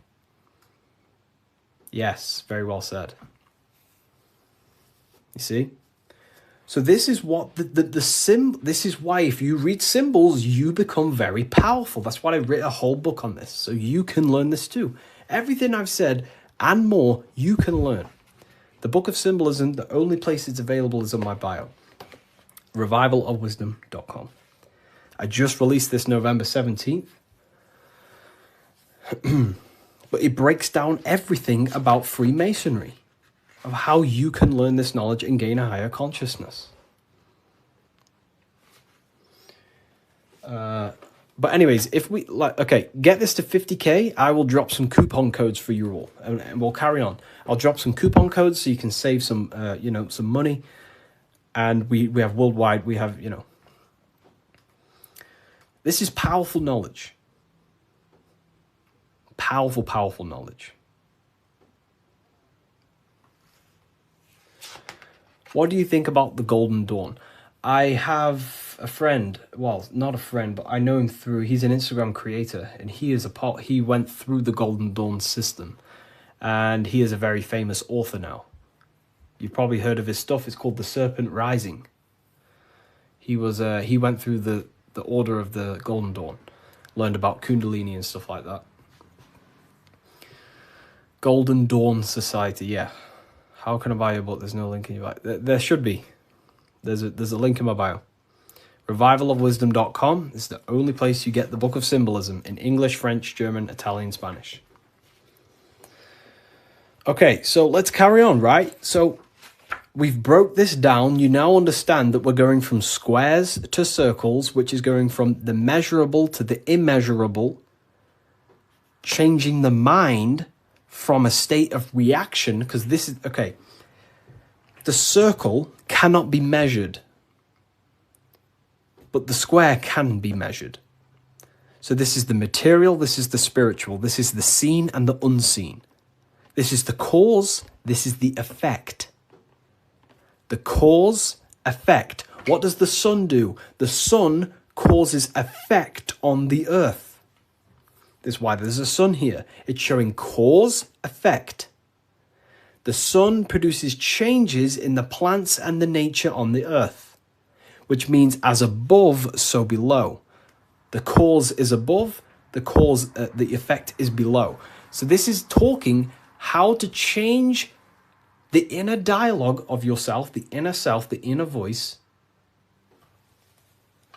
from a reaction mind to a demanding causal mind. Most people live in reaction mind, the square. They're reacting to the world outside of them, when the world outside of them is simply the effect. You cannot change it. It's already affected. It's already manifested. The only thing you can do to change the world is to change the cause. The inner world is the cause, the mind is the cause, the external world's the effect. The inner world is the cause, the external world is the effect. Most people have something bad outside them. I'm not perfect. I'm not saying I've reached the highest level of consciousness. I'm still working on myself, and I'll always say that. But most people are stuck in reaction consciousness, where their mind is just reacting in a state of complaining about the external world. When the mind is the cause. The cause, the mind needs to be a cause and a demand and a command. But that's fine. I was in that state. And I still catch myself now and then being in that state. But we have to train our minds to understand that the outside world is the effect and the internal world is the cause. And we need to raise that ladder towards the causes. Make the mind a powerhouse of control. A powerhouse of control. Okay? Awareness, yeah. Okay. Symbolism.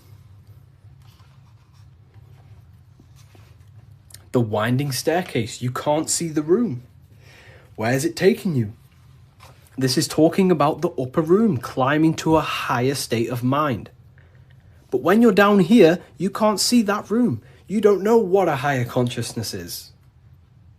You don't know, like right now, maybe there's some people in here, they don't even understand what even is a higher consciousness.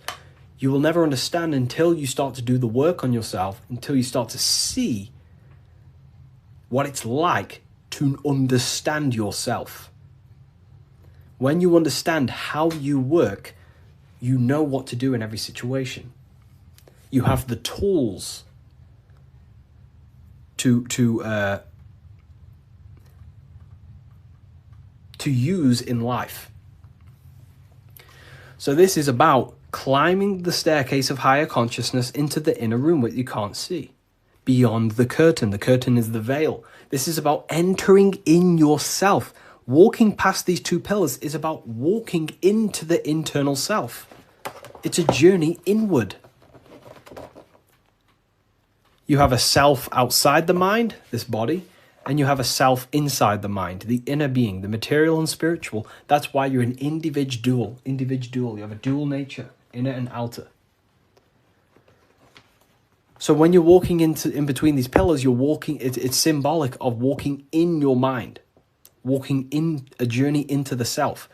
And we're working with the inner self. This is what Freemasonry is about. But it's a winding staircase, which means you can't see where this staircase is taking you. You don't know what a higher consciousness is, what it's like to be in a higher consciousness or a higher understanding of reality in the self. So you must have faith. Faith, not faith in a God, but faith that the staircase or this journey, this work you're doing on yourself is going to lead you somewhere. You must have willpower. It takes willpower to walk the stairs. You must have care. Faith, will, and care are the three forces that help expand the mind into higher levels of consciousness. So it takes faith, will, and care to walk this staircase, to walk this path, to do the work on the self, to master the self. And a spiral staircase also represents time. It takes time. Time moves in a spiral.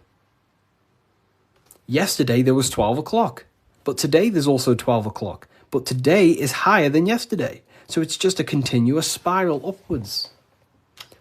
Yesterday was 12 o'clock, today there's 12 o'clock, and we're just going to continue this spiral. This is time. It takes time to walk this staircase. It takes time to reach a higher consciousness. It takes faith, will, care, and time. It's not an overnight process. Okay? So I hope this understands, hopefully you people are taking this on. Darkness to light. This is a massive phrase in Freemasonry, from darkness to light. But what is the darkness? Darkness, you can't see. When the room is dark, your eyes can't see. Symbolizing ignorance. There are parts of yourself that are in darkness. You are not aware of these parts of yourself. Most people are not aware of their imagination and the powers of the imagination. That means it's in darkness. Darkness to light is about becoming conscious of the things inside you, the aspects of yourself that you may not be aware of. Exposing a light. If I turn on a light on something, you expose it. You see it clearly. So Freemasonry is about going within the self and finding the things that you are unaware of and becoming conscious and using them as tools to help you in life. Your imagination is a guiding force to shape your future. Your intuition is also a guiding force.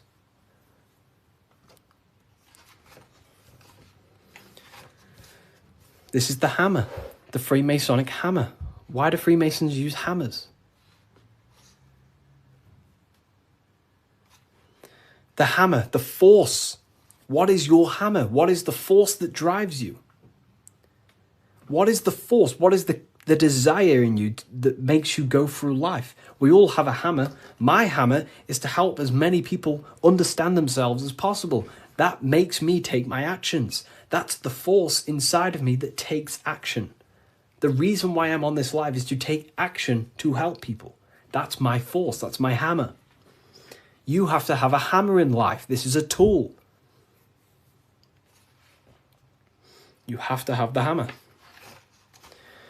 Here's some more secrets. Force, form, very powerful. Not many people understand this one. But like, I could sit here all day and talk about all the different symbols in this, but there's many different symbols that you can go over. Force and form. Okay, so we have hit 50k, by the way. I did promise people earlier, we have hit 50k, that I would give out a coupon code. I did promise people. So I'm going to have to give that coupon code, and then we'll carry on with this, breaking this down for you. Okay? So let me know in the comments if you want a coupon code. Just say the word yes or something. And if I know people want it, then I'll give one out. If not, I'll just carry on. Okay. I'm going to give you a 20% code. In fact, no, I'm not going to give you 20%. I'm going to give you 30% off. Wait, let me just test something. I don't want this to mess up for you. I want to make sure it's working properly. Okay, 2 seconds. Let me just test the website to make sure the code works. I don't want to give it out and then people, don't end up working and then people start, So let me just test it.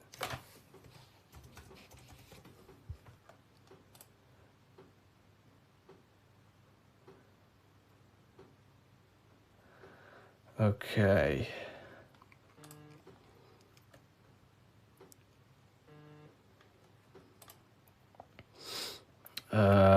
2 seconds, people.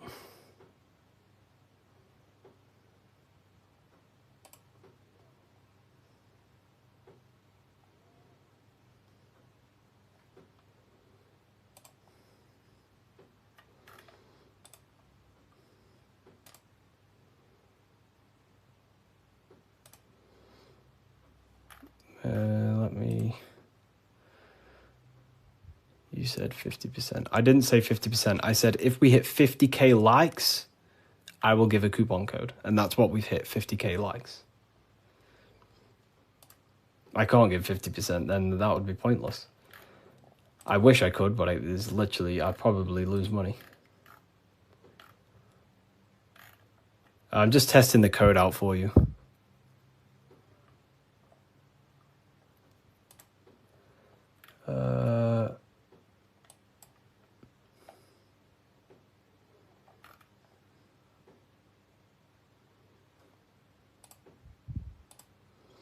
We worship you. I don't want to be worshipped. Please don't worship me. I don't want to be worshipped. I really don't. I'm not here to be worshipped. I'm telling you the power within yourself. But I thank you for that comment. That's nice. It's nice of you to say that.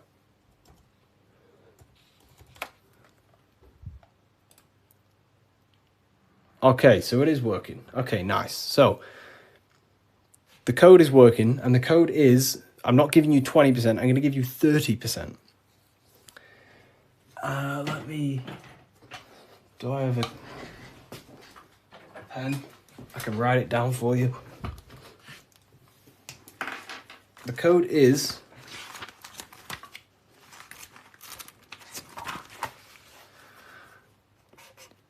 light.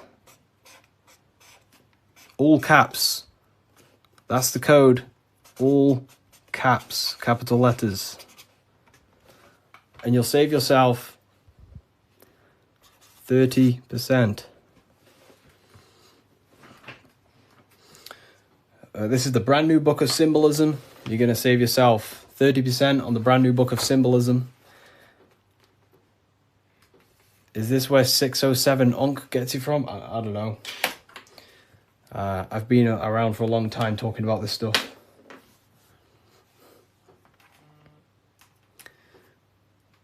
I don't know.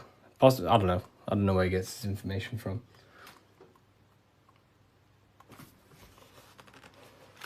Force and form. Here it is. Website name, revivalofwisdom.com. Revivalofwisdom.com, or the link in the bio. No book is going to help you just meditate. You know, I used to think that exact same thing. But unfortunately, that is I used to think that, but then I realized my ego was keeping me back. The ego wants to say, I don't need anything. I don't need someone else to tell me anything. But then you have to come to a realization that there are people out there with knowledge way beyond what I knew. There are books out there that I need to read. There are people out there with knowledge way beyond mine. And you have to suffocate your ego and let go of that to actually grow. I used to think that exact way. But it depends what you want, you know. You don't have to go down this path. You can just meditate. That's completely fine. You know, it depends what you want, I guess, as well. So you are completely right.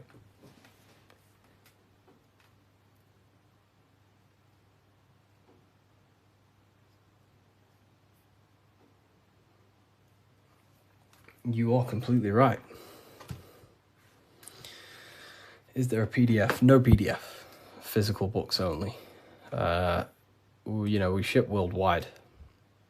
What's your fave part of the book? You know, no one's ever asked me that. You know, that's a very good question. What is my favorite part of the book?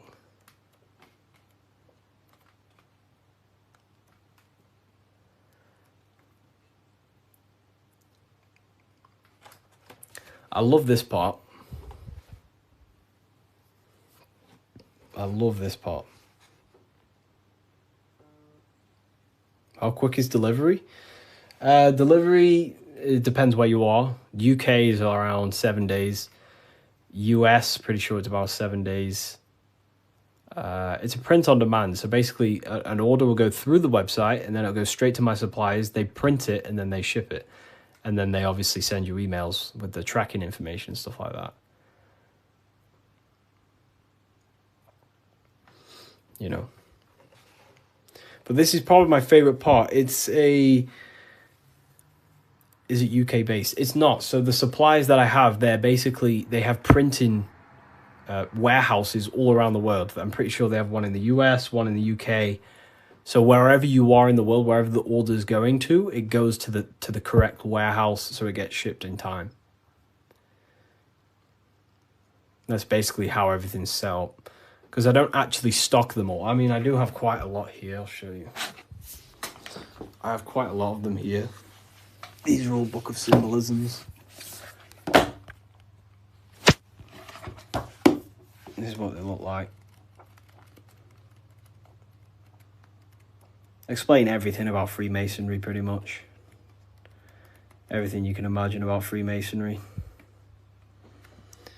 That's the first book. That's the second book. This is the brand new one. But this is the one we're going over today, pretty much.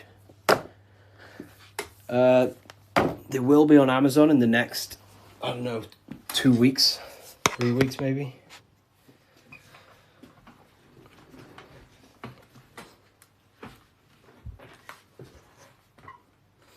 How can we use the book to live a fulfilling life? That's pretty much, the book teaches you, it's a guide to higher consciousness. It helps you understand and unlock aspects of yourself that you never knew was there.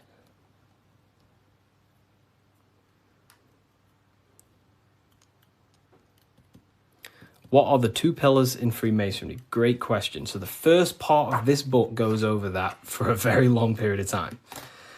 So the first whole section of the book goes over the Jachin and Boaz pillars, right? The different symbolism. So it basically represents the masculine and feminine forces of consciousness. But it ultimately represents division as well. The number 11 is a dividing number. It's left and right, right? It's left and right. So, have you experienced spiritual psychosis? No. If you met me in person, you would never even realize, because I don't talk about anything to anyone. People who know me don't even understand what I do. I don't talk about, I'm just a normal person. They probably think I'm asleep. Well, just a regular person who's not aware. But, I only talk about this stuff to people who ask me. To my family members, I'm just a regular person. But then obviously if they ask me about this, then I can tell them things. So yeah, in person, you would never even know. I'm just a regular guy. I work throughout the day. I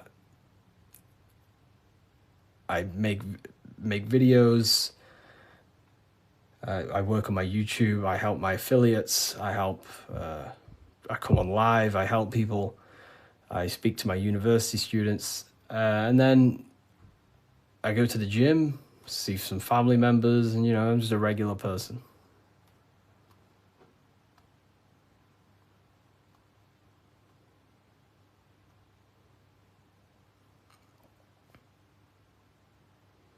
But not regular in mindset. Me personally, I don't agree with, making everything your whole person. That's fine if you do that. That's completely fine. We all have different ways of living and expressing ourselves. But, I don't find I don't want to make this my whole personality.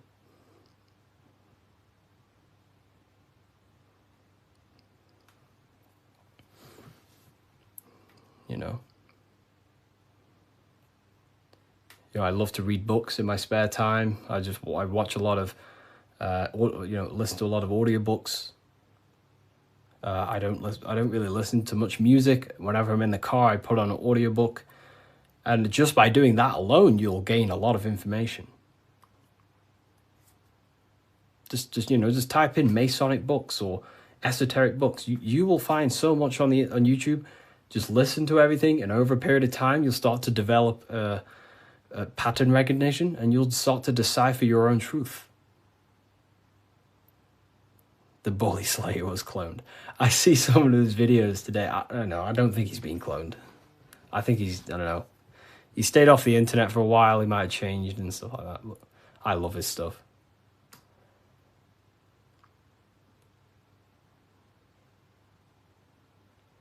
How long did it take to change your reality to your desired reality? Good question. For me, it was, I wouldn't say got lucky, because I work very, very hard. I work at least 10 to 11 hours a day most days, but not recently, but before. But for me, there was not many people in this space talking about the things that I do at the time. So for me, it sped up very fast because of that. There's not many people who can give you this information I give you. Of course, there's a lot of people who can give you this information, but they're not, well known or outspoken about it, respectively to them. And luckily, my stuff started to gain a lot of attention, and my life changed in a matter of a year. But, it can take longer. For years before that, I was trying many different things. Many, many different things. But whenever you preach about mind control, I realized I'm in a prison of my own thoughts. Yeah, a lot of people live in their own prison. Like I say, every day you wake up, you're either building your mind, you're either building your freedom of your mind, or building the prison of your mind. Every day. You're either building your prison or your freedom. How long have you been on this path, Harry? Long since way before 2020. Way before 2020. I was talking about, I can't say the thing on here, but the virus. you know, I was talking about the virus way before 2020. And there may be some people in this live who watched my very first lives. I used to go live all the time. But I was looking into conspiracy theories when I was year 7, year 8. And then I got really deep into like conspiracies 6 years ago. And then after about a year of that, I started to switch into like esotericism. And then for like the past 5 years, since 2020, it's been all esoteric stuff, pretty much. You know, like Masonic, the psyche, human psyche, human consciousness, metaphysics, symbolism. So the last 2 years, it's mainly been symbolism, because I'm obsessed with symbolism at the moment. But yeah. Do you believe in God, Harry? I believe in a form of energy that gives rise to all things, yes. And we are a part of that energy source, that conscious energy. We are an emanation of that. We are cut of the same fabric of that. It is one consciousness clothed in different beings. Harry, you said faith, will, and care and time. Didn't you say time doesn't exist? Can you explain this? You know, time is the present moment. It's an eternal now. But, you know, that's what we call time, the movement of that.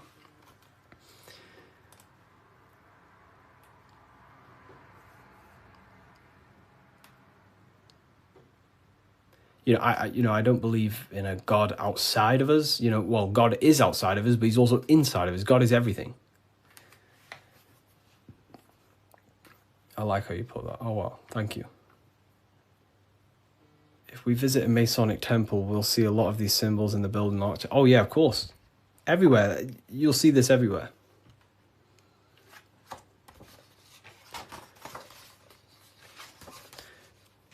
And look here. This is the Gate of Europe. 2 pillars. The Gate of Europe, 2 pillars, middle pillar. Here's the Gate of Europe again, 2 pillars, middle pillar, with the person in the middle. Here's George Washington, 2 pillars and the middle pillar. You are the middle pillar. You are the middle pillar. You're the middle pillar. You are the balancing pillar between the masculine and feminine. You're trying to combine the 2 pillars, which is the masculine and feminine forces of consciousness. And this is what I say about building yourself. This is the Egyptians telling you the same thing. They're building the middle pillar. They're building the self. They're building the mind. That's what Masonry is all about.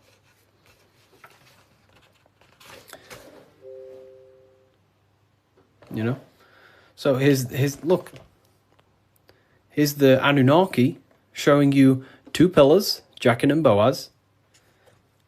And look at the person in the middle pillar, which is balancing the masculine and feminine forces of consciousness, trying to become whole and unified, a unified mind. And he's stepping up, symbolizing raising consciousness. Stepping up to a higher level of understanding. Here's Buddha, same thing. Buddha, Vishnu, Sumerians, Egyptians. Wait on, we still got more. Jesus with the 2 pillars. Egyptians again, they're building the self. This is what it's about. It's about building the mind.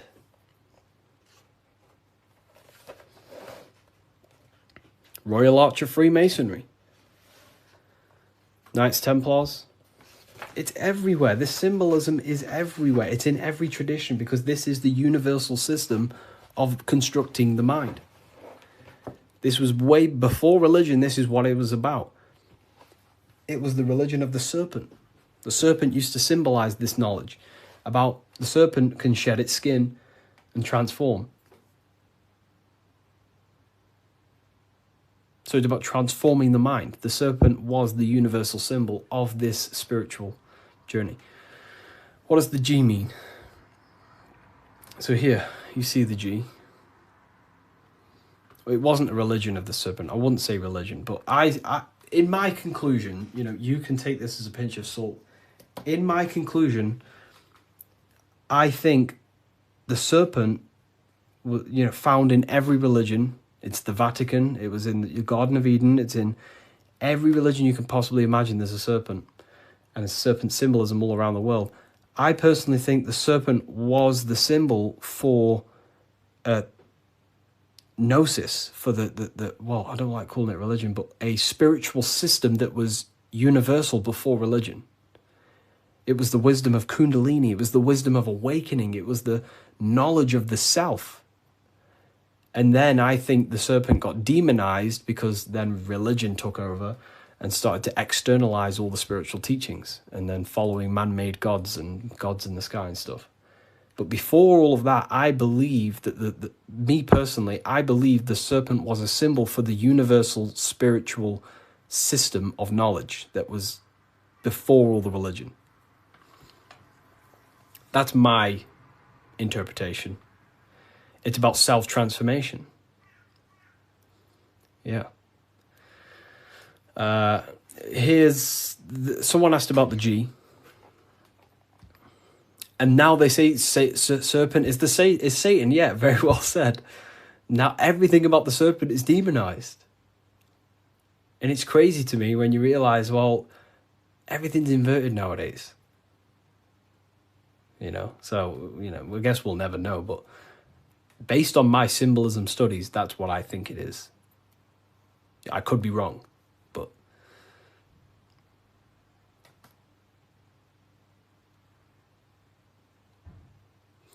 so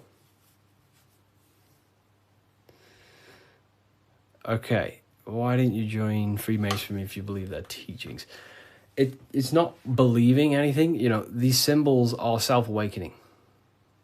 It's not.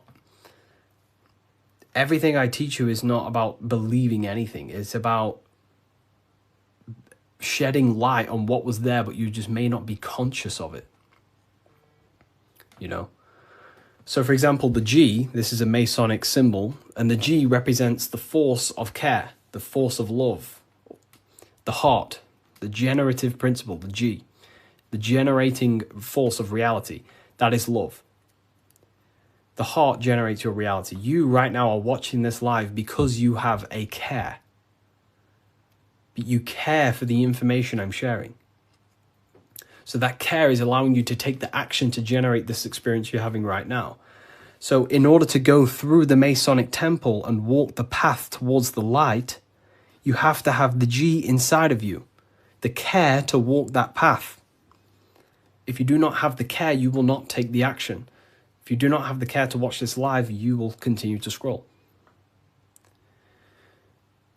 G also doesn't have a numerology meaning. Yes, 7. 7. G is 7. And there are 7 cognitions of the mind. So the G is also gnosis. Gnosis about, knowing, gnosis. Gnosis is knowledge gained through direct experience. So you right now, you're here. You don't believe you're here, you know it. Instead of believing God, you can get to know God by gnosis, by studying the self, by entering trance-like states of meditations and understanding the self. That's gnosis. And in order to gain gnosis, you must have the G. That's why gnosis begins with a G. Because you must have a care to meditate. If you don't care about gaining a higher consciousness, you won't meditate. If you don't have a care to reach the light, which is just a higher state of understanding, you don't have the G, If you don't have the G inside of you, you will not take the actions to walk up this path, up the mountain. It's a difficult path of self-mastery. So that's the G. It's the driving force of your reality. And if you don't have the G, you won't walk up this hill.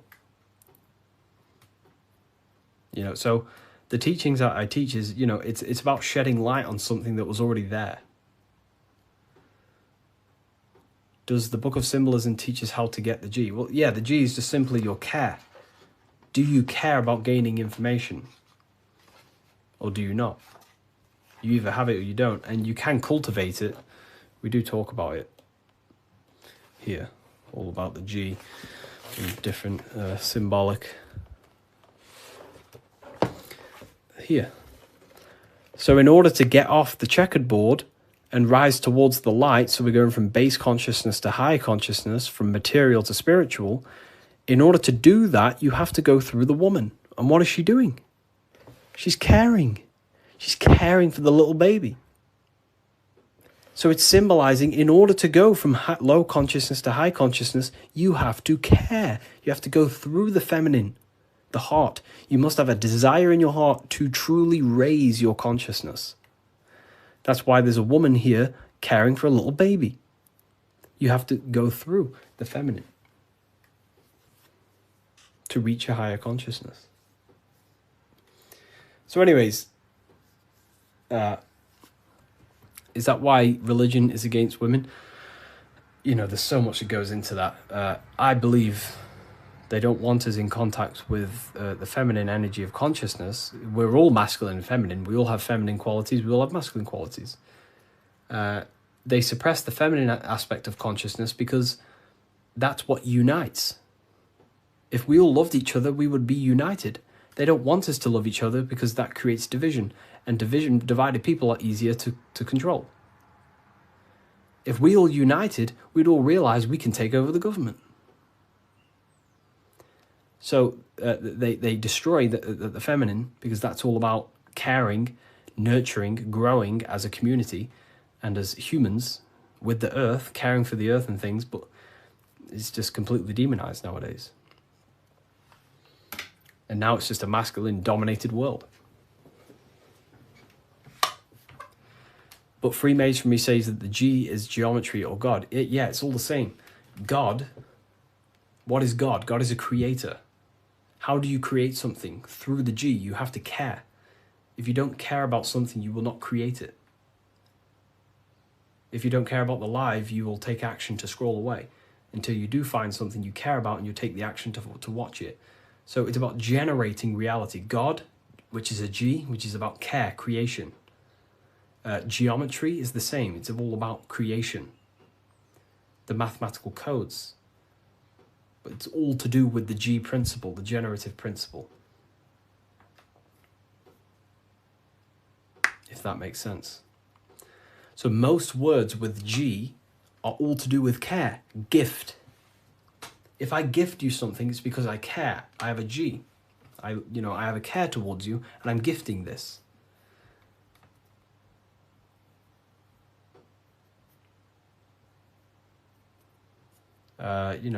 Geometry, God, generation, Genesis, it's all about creation and care. The whole world is built on love, and when you see it, you can never unsee it. The whole world is built on love.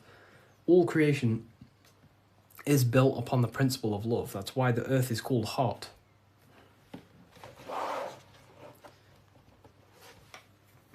Earth is hot. Because the whole world is built through the heart, the love energy. You only take action on what you love. Some people love twisted things. Some people love hurting people. But, we have to purify our love. But,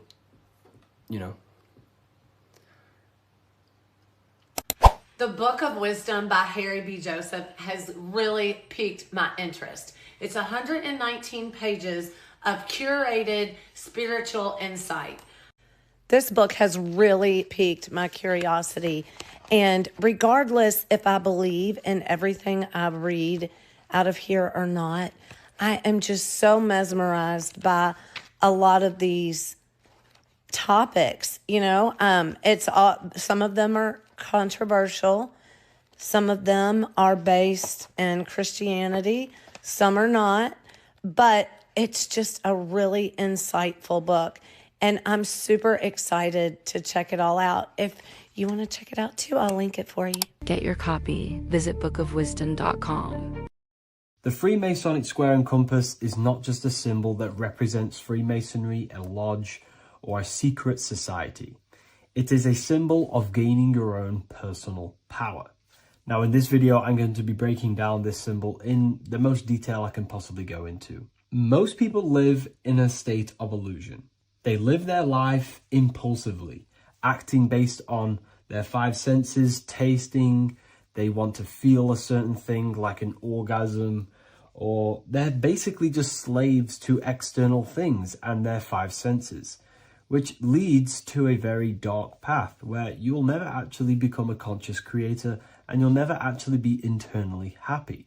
The Freemasonic square and compass reveals some deep wisdom about this. Now let me break this down. If you want to gain your personal power, listen up. The Freemasonic square and compass is a compass which is used to create circles. Now, if you notice something about the circle, they have no beginning, no end. You can't tell where it begins and ends. It's eternal, which means this represents consciousness. Now, if you don't know what consciousness is, if you close your eyes, you have an internal world.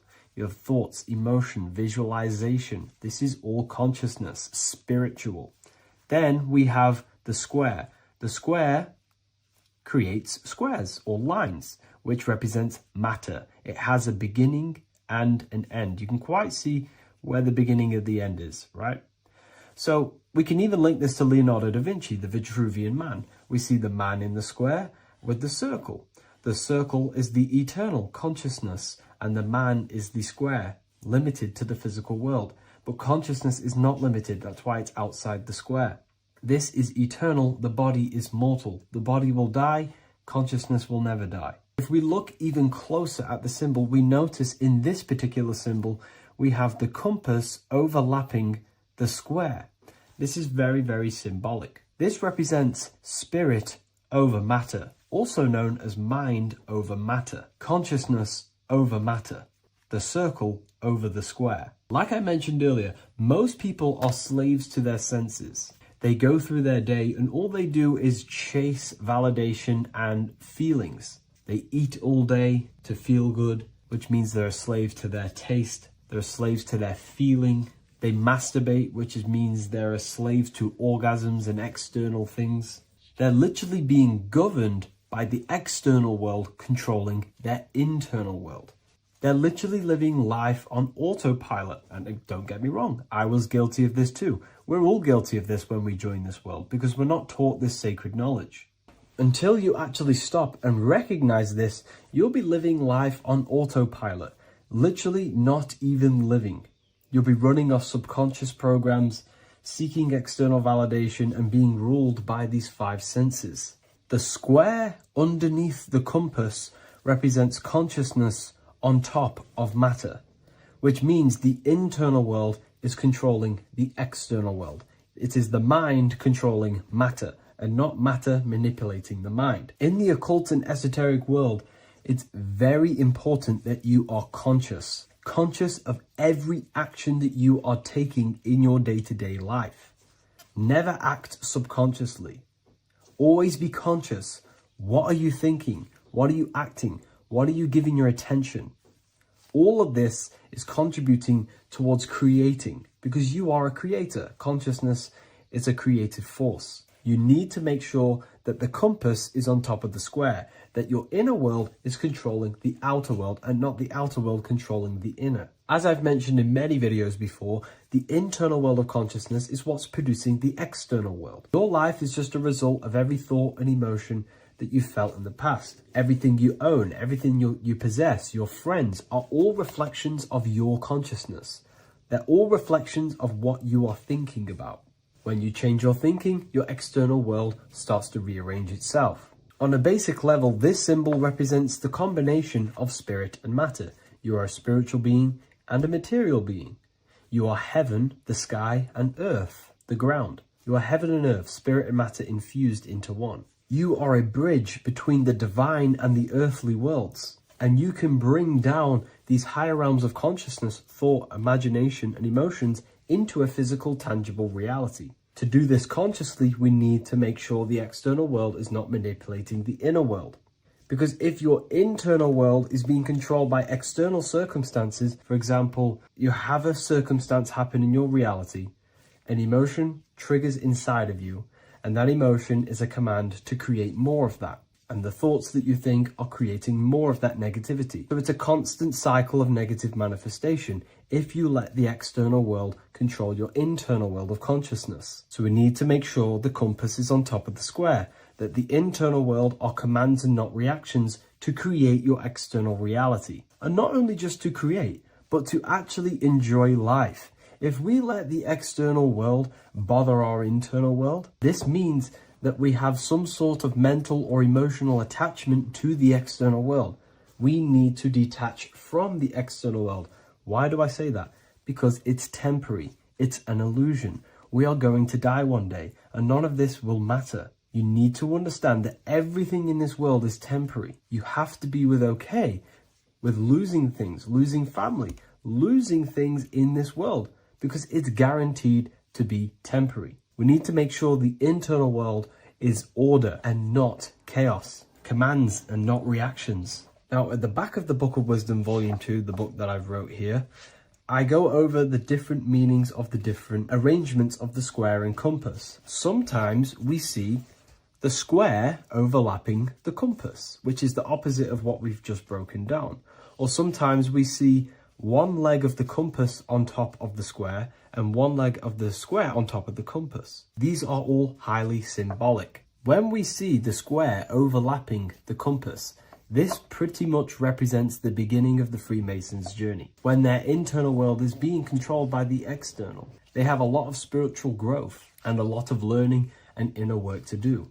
Now, when we see half and half, one leg of the square on top and one leg of the compass on top, this represents the Masons' gradual emergence from the material realm into the spiritual. This interplay of symbols reflects the process of gaining greater light and knowledge as the Masons ascend from material concerns towards spiritual enlightenment. And of course, we've just broken down what this means. This represents spirit over matter. They're not chasing external physical things anymore. They're actually chasing and gaining validation and happiness from spiritual growth, more knowledge and deeper understanding of consciousness and themselves. Most people chase external material things, which actually don't make you happy in the long run. You could be given £1 million today, in a week's time you would be back to the same original state of consciousness and actually chasing more and more millions of pounds. It's because nothing physical in this tangible world will ever satisfy your internal world of consciousness. So through spiritual growth, we can actually become happy and seek higher understanding, higher consciousness, which actually satisfies us eternally. So when we see the compass on top of the square, it symbolizes the triumph of spirit over matter. This arrangement not only signifies the mastery of spirit over the material realm, but also represents the resurrection, ascent, and dominion of spiritual principles over all earthly conditions. It's all about gaining personal power and spiritual growth. It's all about spiritual evolution, going from matter to spirit.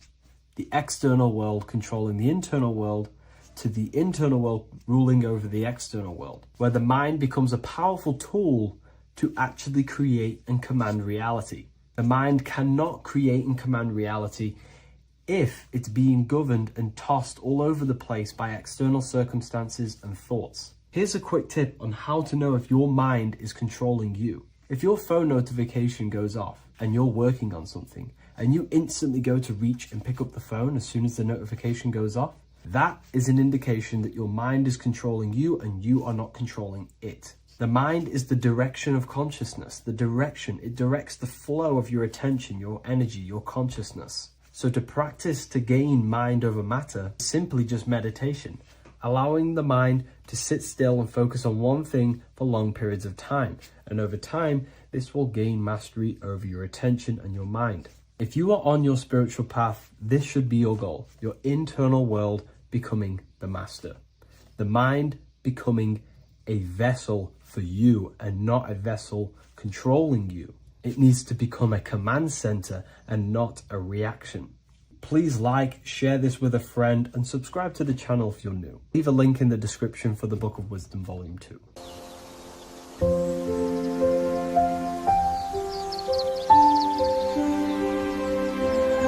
bookofwisdom.com.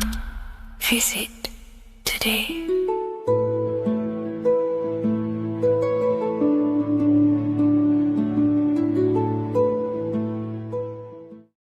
Welcome to Revival of Wisdom. Today we're going to be breaking down Saturn worship and how the occult are linked in with Saturn. Okay, so first of all, let's start with the celebrities. All these celebrities are doing 666. Okay, covering the one eye, which also symbolizes the all-seeing eye, which is another occult symbol. But we're focusing on the 666, the 6 with the 3 fingers. Also, we have CERN with the 666 within their logo. Also Disney, okay, as you can see here, 666 within their logo. Pepsi, Coca-Cola, and even Cadbury's.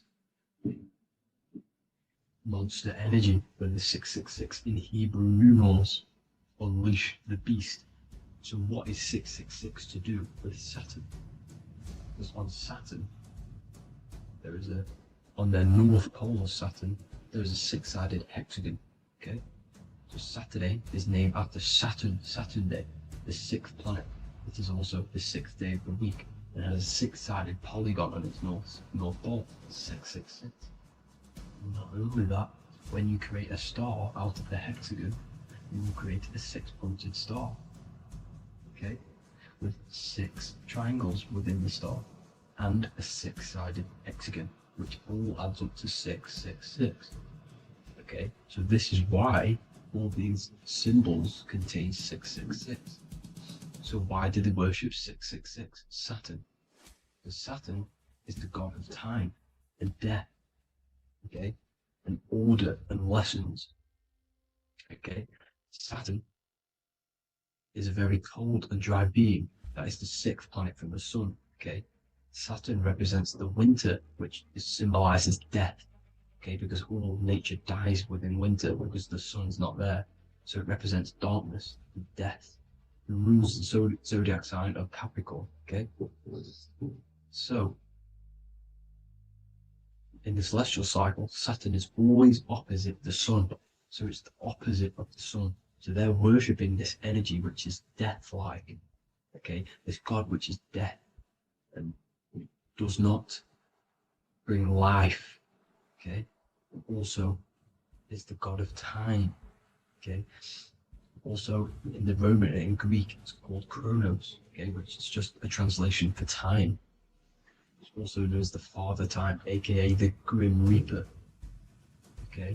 The Grim Reaper, keep that in mind, we'll come back to this. Here are some more logos for the Saturn, okay? Nike, Internet, Wi-Fi, okay? All these occult logos all worship Saturn. They are a satanic occult. They worship this death god, this evil god, okay? This is where the cube now comes in, okay? Because what colour is associated with Saturn? It's black, because it's the absence of light, it's opposite the sun. So black is the colour associated with Saturn. Each planet has its own colour associated with it. Okay, so when you make the cube, okay, as you can see here, the cube out of the polygon, it creates what? A black cube. Okay, and the Kabbalah, okay, Kabbalah means cube, Allah means the god, the cube god. these religions are secretly worshipping this cube god, the god of death, Saturn, Satan. It's the same entity behind it all. Okay? So, also, we have these black cubes in Australia, Denmark, all around the world, these black cubes, because this occult is worldwide. It's Saturn, Satan taking over this realm. Okay? Also, with this black cube, they walk around it like the rings of Saturn. It's around the black cube of Saturn with the rings, they walk around in circles. What are circles? Cycles. What is a cycle? Time. The time god. This is why it has a ring around it, because it represents time, cycles. Okay? And this is another depiction. Saturn, always depicted with this Reaper staff. Okay? Keep in mind this staff, just like we associated with aka the Grim Reaper. The Grim Reaper also wears a black robe, representing Saturn with the same staff.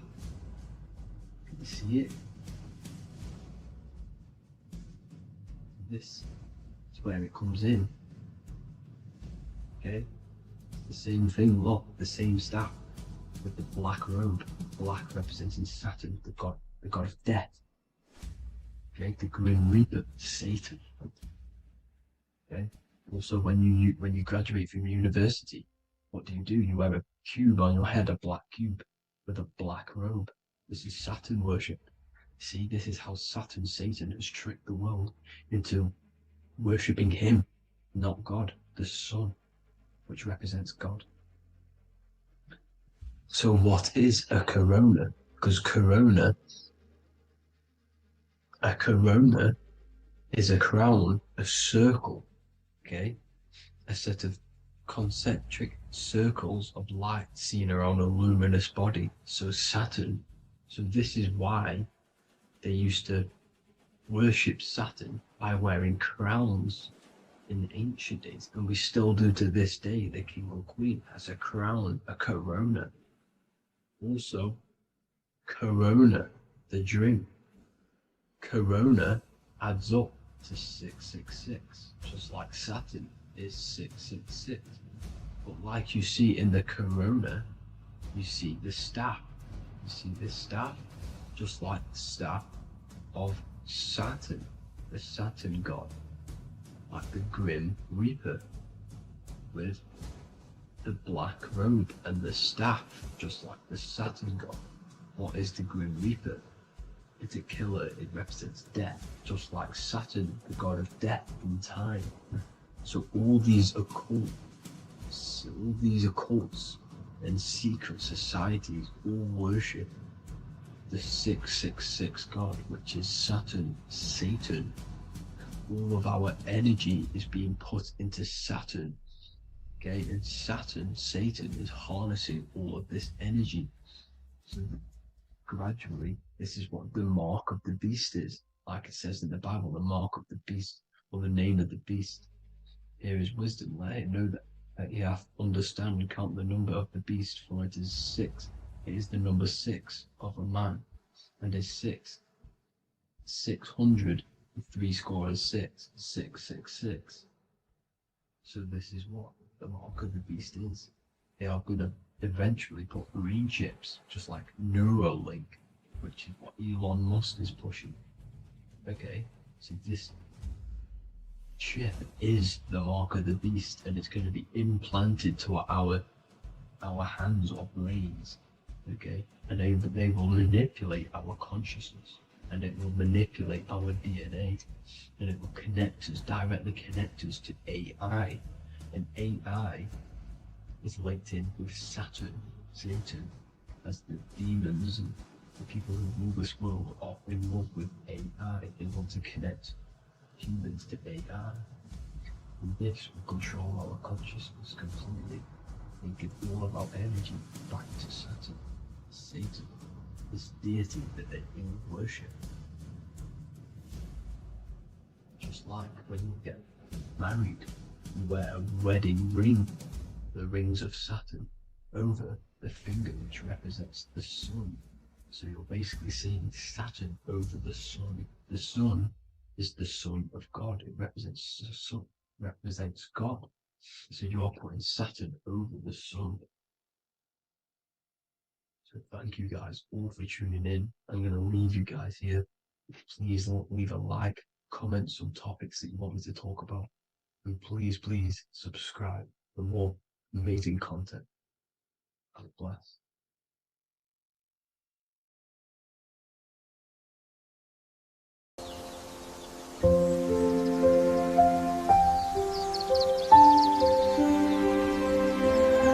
bookofwisdom.com.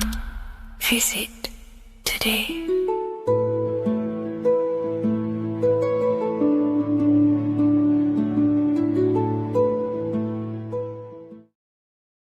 Hello, everyone, and welcome to another lecture inside Ethereum University. In this lecture, you will learn about the death process and how to prepare for it, and why that preparation is so important. So let's get straight into this. You must understand, as a spiritual creature that you are, you have a visible nature and an invisible nature. You never truly die. You are an eternal soul experiencing a temporary physical world. The inner world of thought and emotion is eternal, while the outer world of matter is mortal. Everything that is seen is mortal. Everything that is unseen by the eyes is immortal. When you die, your external physical world will be stripped away, leaving only your pure consciousness in its raw form, drifting within the astral plane.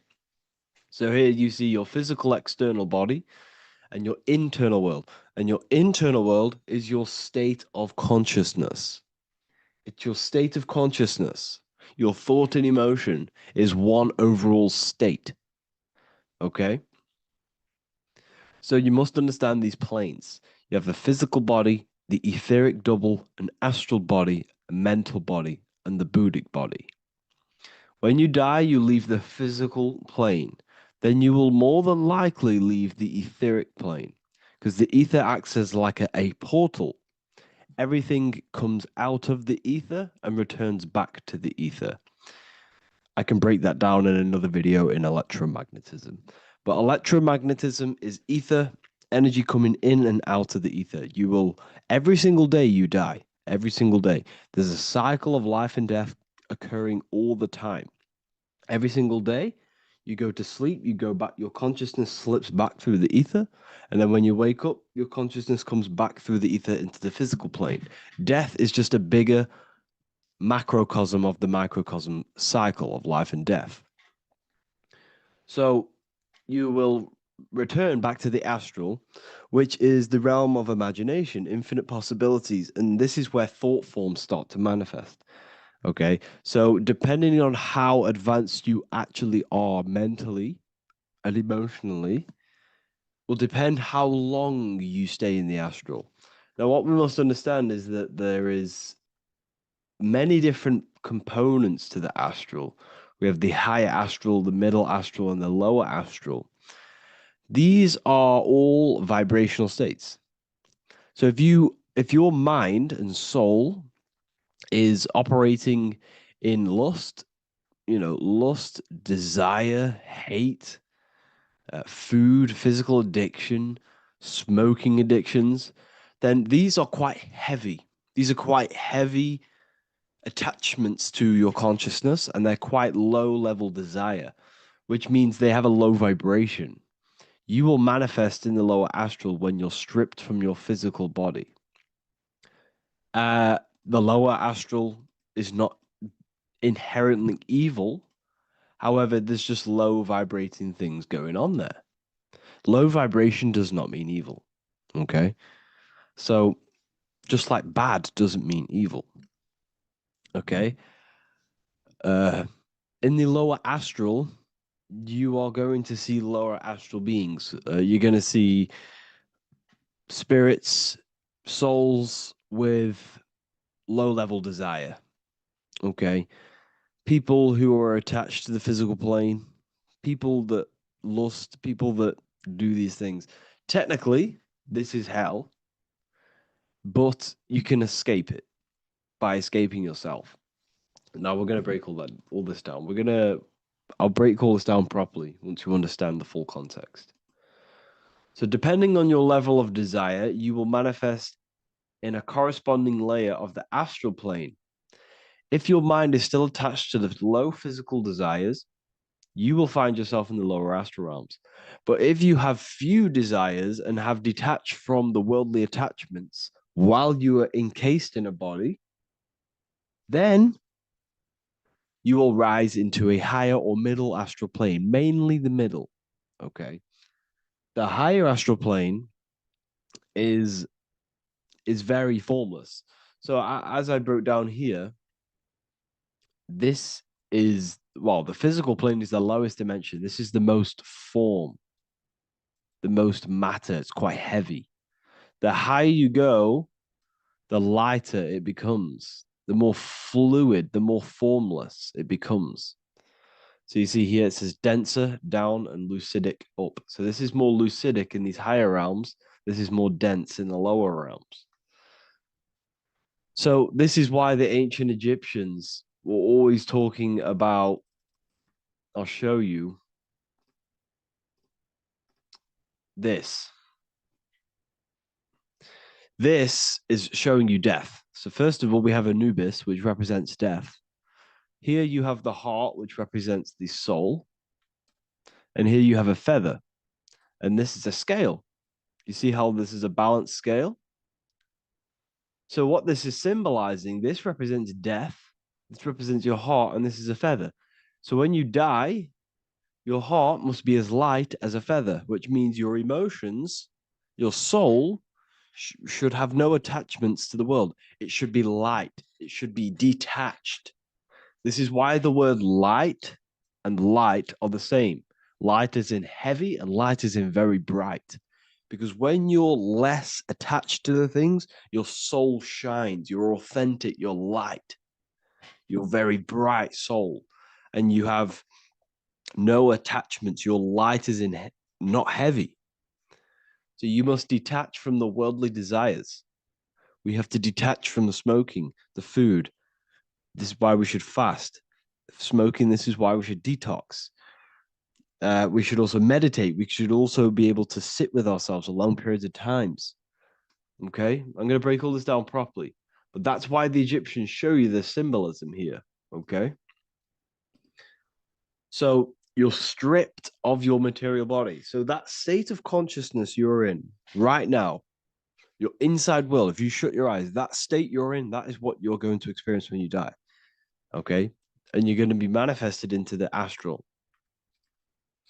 In the physical plane, you can mask or hide almost anything. But in the spiritual realm, you cannot. The astral body, your thoughts and emotions directly shape your spiritual body, your astral body, revealing your true inner state. So your desires that you can hide in the physical plane, your emotions, your thoughts, you can't hide any of that in the spiritual plane, in the astral plane. That will directly shape who you are, your color of your astral body, and your astral body as a whole. So here we have Kim Kardashian. If you could see this lady's astral body, you would run so far that you would be horrified for the rest of your life. If you could see their spirit, their astral form, it would be horrific because their mind is so attached to, physical things, so attached to desire, money, fame, worship, power. These people do not want to die. These billionaires and millionaires will never want to die. They will do whatever they can to stay alive because they understand when they die, they have to face themselves. They have to face their inner world. And their astral body, their true authentic self on the inside is horrible and horrific and so low vibration.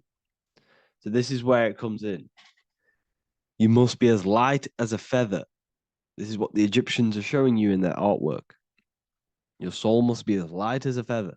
In order for the soul to ascend to a higher plane and not look at that physical plane and say, I want to go back or I want to desire things down there, you must detach now and prepare for death. Hell is not a place, it's your own personal suffering born from within. If your mind and soul are deeply attached to mental fixations, emotional wounds, and physical addictions tied to the material world, that pain will follow you into the astral. This is your true judgment day. You judge yourself when you die. You see your authentic self. There's no hiding. Right. Imagine right now that you that everything you cling to was stripped away. No matrix, no electricity, no food, no TikTok, no phone, no possessions, no distractions, no one else. Could you sit alone with yourself for just 1 hour? Could you sit alone with your thought and emotion? That moment of truth is what you must begin to prepare for. Could you sit alone with yourself? Can you sit alone for long periods of time and just think? And if you cannot, then you're running from your internal world. You're running from your thoughts. You're distracting yourself from your thoughts.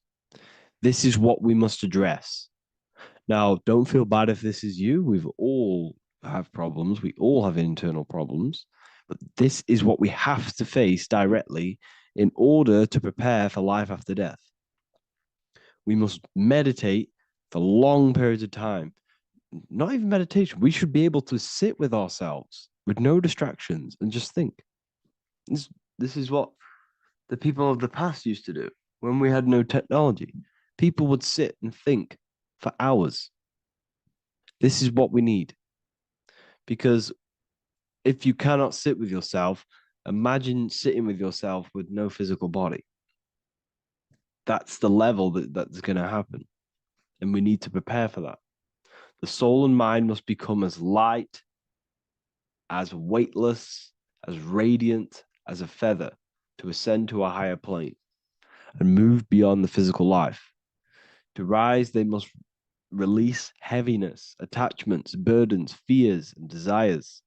The lighter and brighter your inner being becomes, the more freely it can rise into a higher state of existence.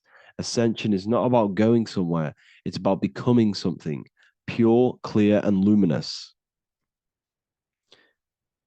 Okay, this is very important. Very, very important. We must detach from the worldly things. So, enough of that. How do we do it? How do we attach? How do we prepare? Number one, you must detach from the material things. Start loosening your grip on things, possessions, titles, even identities. They are temporary. Appreciate them, but don't let them define you. Let nothing outside of you define you. Nothing.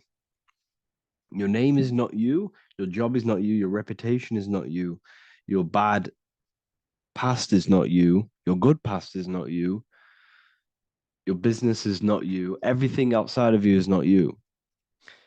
Now, what I'm saying is, I'm not saying go full right-hand path and never care about anything physical, never care about your family, don't love your family. I'm not saying that. What I am saying, love these things, love these outside things, but do not become attached and do not let them define you. You must be okay with losing anything that is outside of you. You must be okay with that, because you must understand the physical plane it's promised that everything is temporary. Everything is temporary in this plane. So don't ever think it's going to be there forever, because it's not. And you must remind yourself, not remind yourself, but I think about this sometimes when I start becoming a bit attached to work and stressed. I just remind myself that I'm going to, this is temporary. I'm going to leave this world one day and I'm not going to care. So you must have the balance. Okay. The balance is key. You can go down that right-hand path and just fully cut off from the world like a monk and shave off your hair, disconnect from the physical world. You can do that. That's not wrong. There's different paths in life. You have the left-hand path, purely physical. You have the middle path, which is balance between the physical and spiritual. Then you have the right-hand path, which is monk mode, where you fully disconnect from the world. They shave their hair off to disconnect from the physicality. They meditate for long periods of time.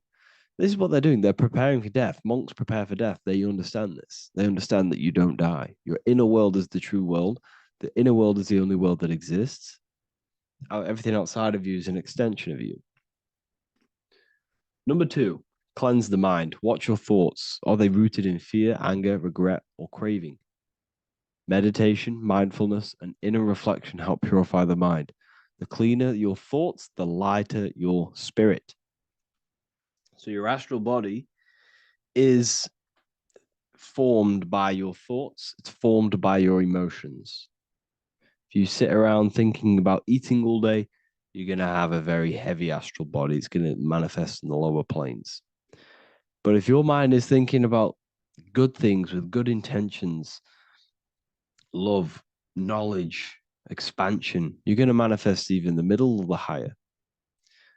And there are ways to even ascend out of your astral body. Yes, you can ascend out of your astral body and out of the mental body, but that's all very advanced, and I'm not going to teach that yet. I'll make another video on that, but you can ascend from them bodies. The astral plane is not the end. You can keep ascending as a soul until you're left with just the pure essence of the soul. But we're going to, anyways, cleanse the mind, reprogram the limiting belief systems, let go of mental attachments. And the way you do this is by getting a piece of paper and writing down every single attachment that you have. And you're going to realize, dude, there's more than you think. Okay. We have to detach from these. We have to. 4, practice presence. Can you sit in silence with yourself? The more at ease you are with your own inner being, the less you'll fear death. The afterlife is just an extension of your inner world. It's so important. This is so, so important. Can you sit with yourself? If you cannot sit with yourself, you have some inner work to do. You have some thoughts to address, some beliefs to address, and some feelings to address. Okay, so practice sitting in the present, meditation, or just literally sit there and try and be okay with yourself. And if you can't be okay with yourself, then there's something you need to address, whether it's a belief system, whether it's an emotional trauma, or something. This is what we must reshape, refine, and let go of. Live truthfully. Speak and act from your soul, not from fear or ego. The more authentic you are, the more aligned you become with your true self, which carries beyond this life. The ego is your mind's perception of itself while being incarnated in this world. It's been shaped by your experiences, your thoughts, your beliefs, and your emotions. So your ego is basically this false thought form that you've created. It's a false layer of yourself that sits on top of your true authentic self. It's basically your physical character. When you were young, you had no ego. You were pure. You had a pure consciousness. But then as you grew older, your ego started to grow, and it still is growing because it was shaped by experiences, things you've gone through, things you said, things you believe, things you think. It's created by you, by your mind. And the ego is close to the word echo. The ego is the echo. It's an echo. It's a layer. It's a false identity. It's a false layer that sits on top of your soul. And if you don't get rid of that ego, if you don't know how, well, not get rid of it, but balance it. If you don't know how to rise above that ego and you die, it's that ego that's going to be pulling down when you die. It's that ego that's going to be your suffering. Okay. 7, connect with the divine, whether through prayer, meditation, tune into something greater than yourself. The connection is the soul's compass beyond this world. If you can meditate and rise above them clouds of thought, that's the soul, that's the observer. We must connect with that.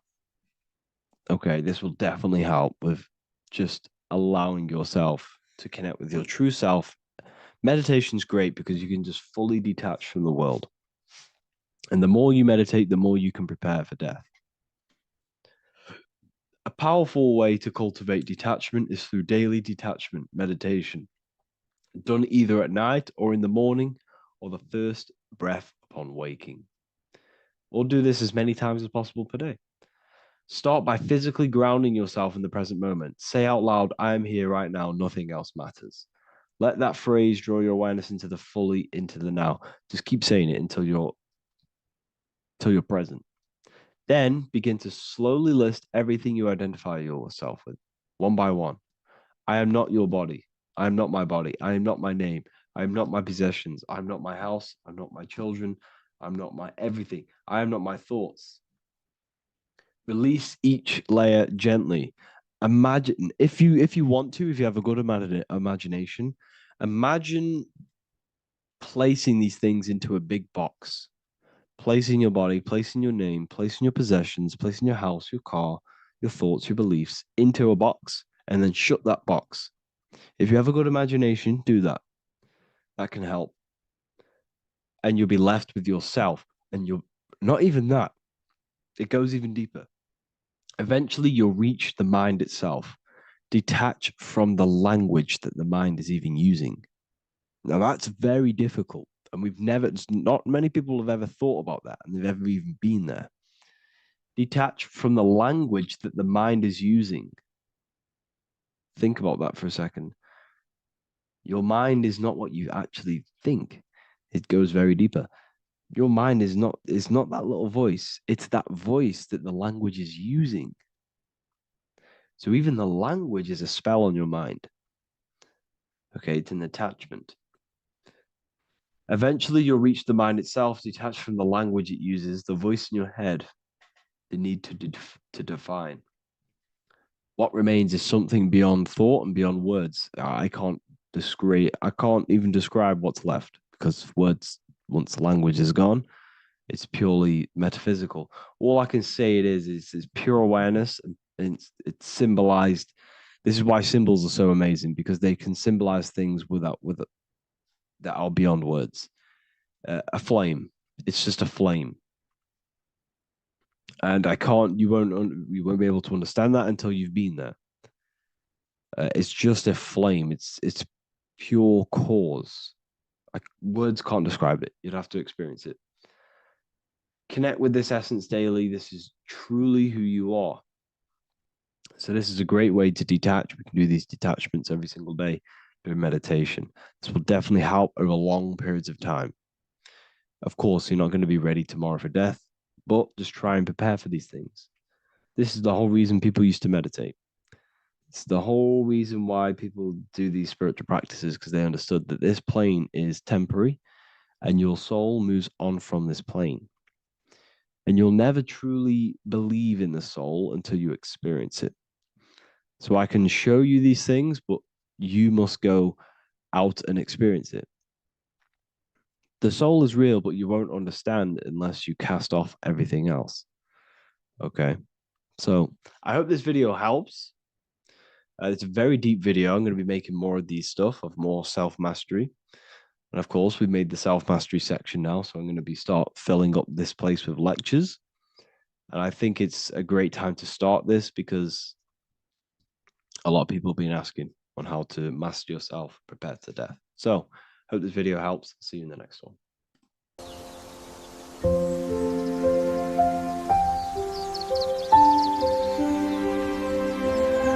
bookofwisdom.com. Visit today.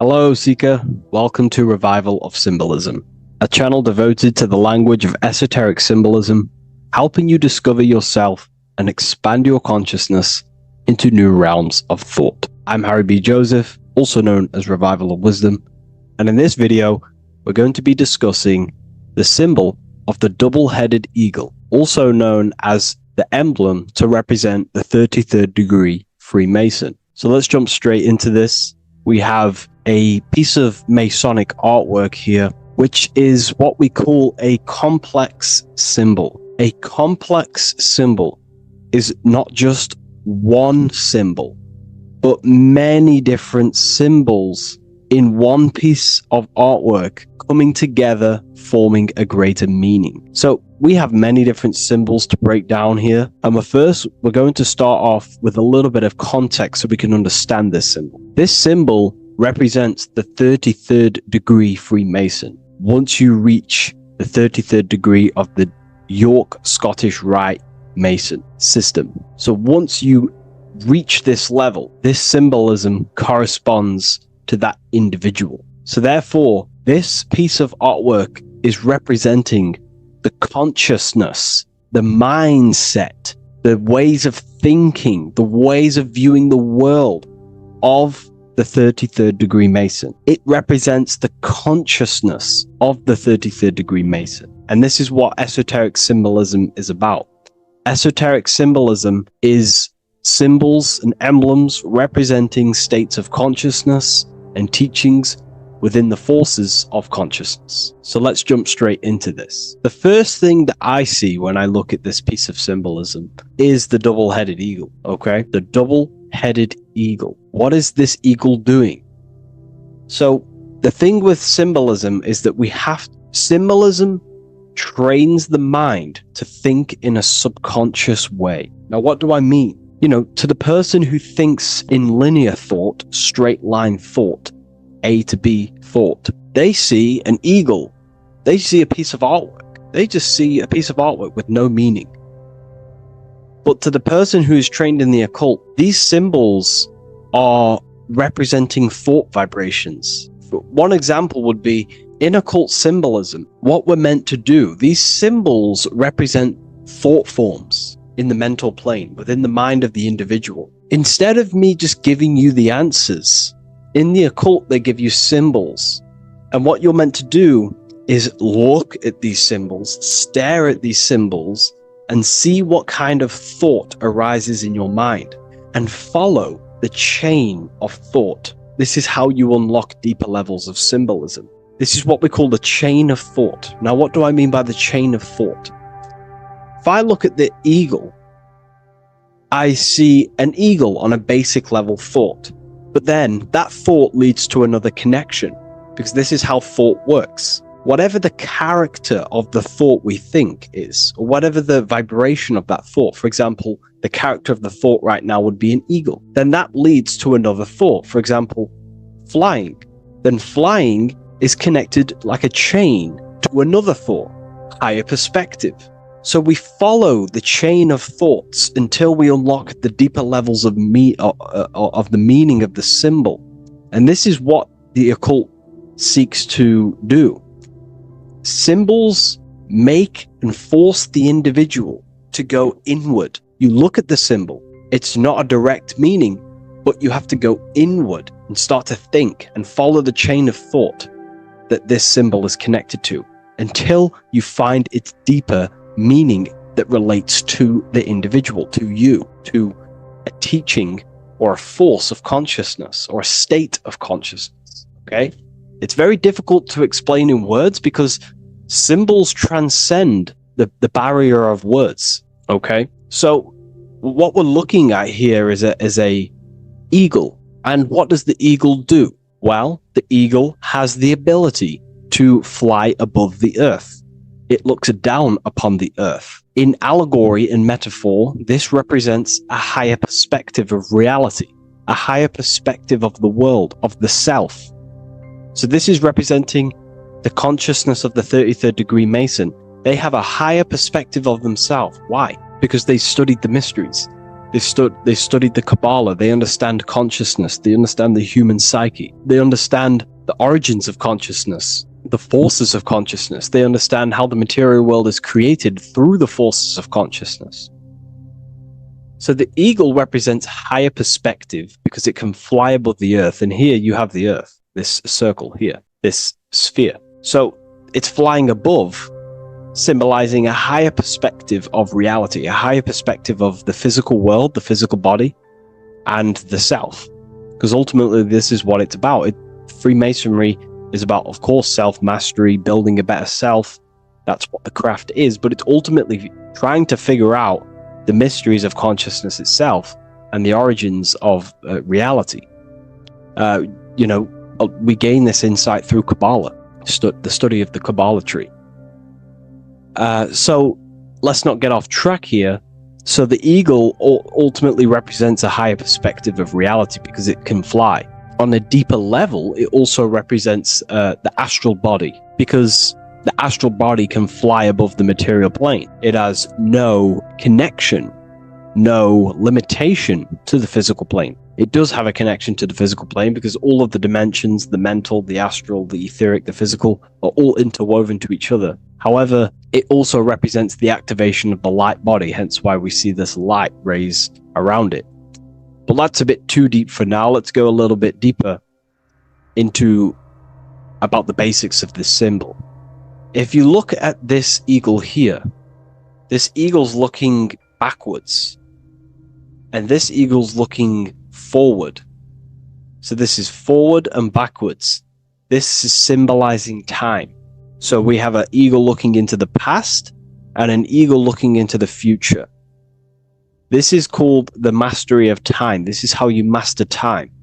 You have a crown in the middle of these two heads. A crown. A crown is something worn by royalty, and royalty has a lot of power. So this is symbolizing personal power and mastery. How do you gain your personal power and mastery over time, over the past and future? Well, it's very simple. In order to master time and master your future and master your past, you have to look at the forces in your past that have led you to this very moment. Here we have a triangle which represents the number 3. Remember, in this middle, which is the present. So you have to look into the past to see what thought, emotion, action, the number 3, the 3 expressions of consciousness. Consciousness expresses itself through thinking, feeling, and acting. That's how consciousness manifests itself in 3 different ways. You have to look into your past to see what thought, emotion, and action has led you to this very point in your life in the present moment. And what you can do now, which is your power, the present moment is your power, you can ultimately change your thought, emotions, and actions now to create a better future. You observe the past to see what thought, emotions, and actions created your present moment. You notice the mistakes and you change the now through thought, emotion, and action to generate a better future. This is how you master time. Now, keep in mind, this is always in the mind of a 33rd degree Mason. Someone who is highly, mastered, they keep this in mind. Just like they keep in mind what thoughts they are paying attention to. 33rd degree Mason has a lot of self-mastery power, and they hold conscious thought. Most people think unconsciously and without power. A 33rd degree Mason is trained, their mind is trained. Therefore, their mind thinks powerfully. They do not think randomly because they understand thoughts are the seeds to physical creation. All physical creation is a crystallization of thought. So ultimately, this double-headed eagle representing left and right, and the crown in the middle represents mastery over time. That's how you master time. Again, here we have the eagle standing on top of a sword. The sword is, of course, on a basic level, the sword represents power. Because if I hold a sword to you, I hold the power over you, because you will more likely fear. But if we go even deeper, the sword cuts through the air. When you swing it, it moves through the air. Therefore, it's a symbol of the air.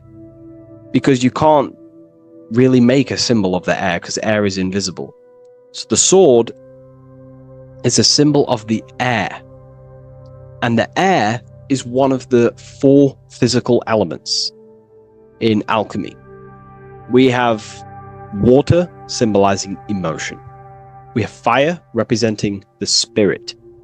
We have earth symbolizing the physical body. Then we have air symbolizing the mental body. The mental body. So the mental body is symbolized by this sword. A sword has to be continually sharpened.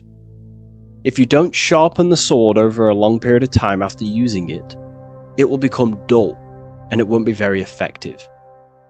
This is an allegory symbolizing the human mind, because the human mind is like a sword. If you do not sharpen your mind, you will lose control of your mind. When you stop doing the meditations, when you stop being conscious, when you stop doing the affirmations, the mind falls back into old, unconscious thinking patterns, and we start to lose control of it. The mind is seen as a sword within the occult, because this is pretty much your tool. Your mind is your tool. This, just like the sword is a tool. Your mind is a tool to create reality. So we need to make sure this tool is always sharpened, that we stay on top of the mind, hence why the eagle is on top of the sword, symbolizing control over the sword, mastery over thought. This also goes into thought forms. In the occult, there's something called thought forms. Thought forms are basically taught to the individual and understood by the individual, who understands that the mind is not just in the brain. The mind is a part of a mental field. All around you, there is not just a field of energy. There's also a field of mind surrounding you. It's a mental universe. And this field of mind is what we call the mental plane. The field of mind is where all of the possible thoughts in the universe infinitely express itself.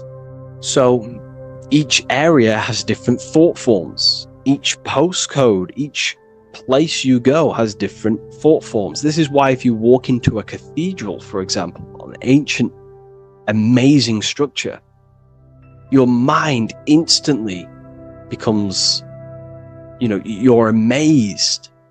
You feel different when you walk into these areas, because all around you is a mental field.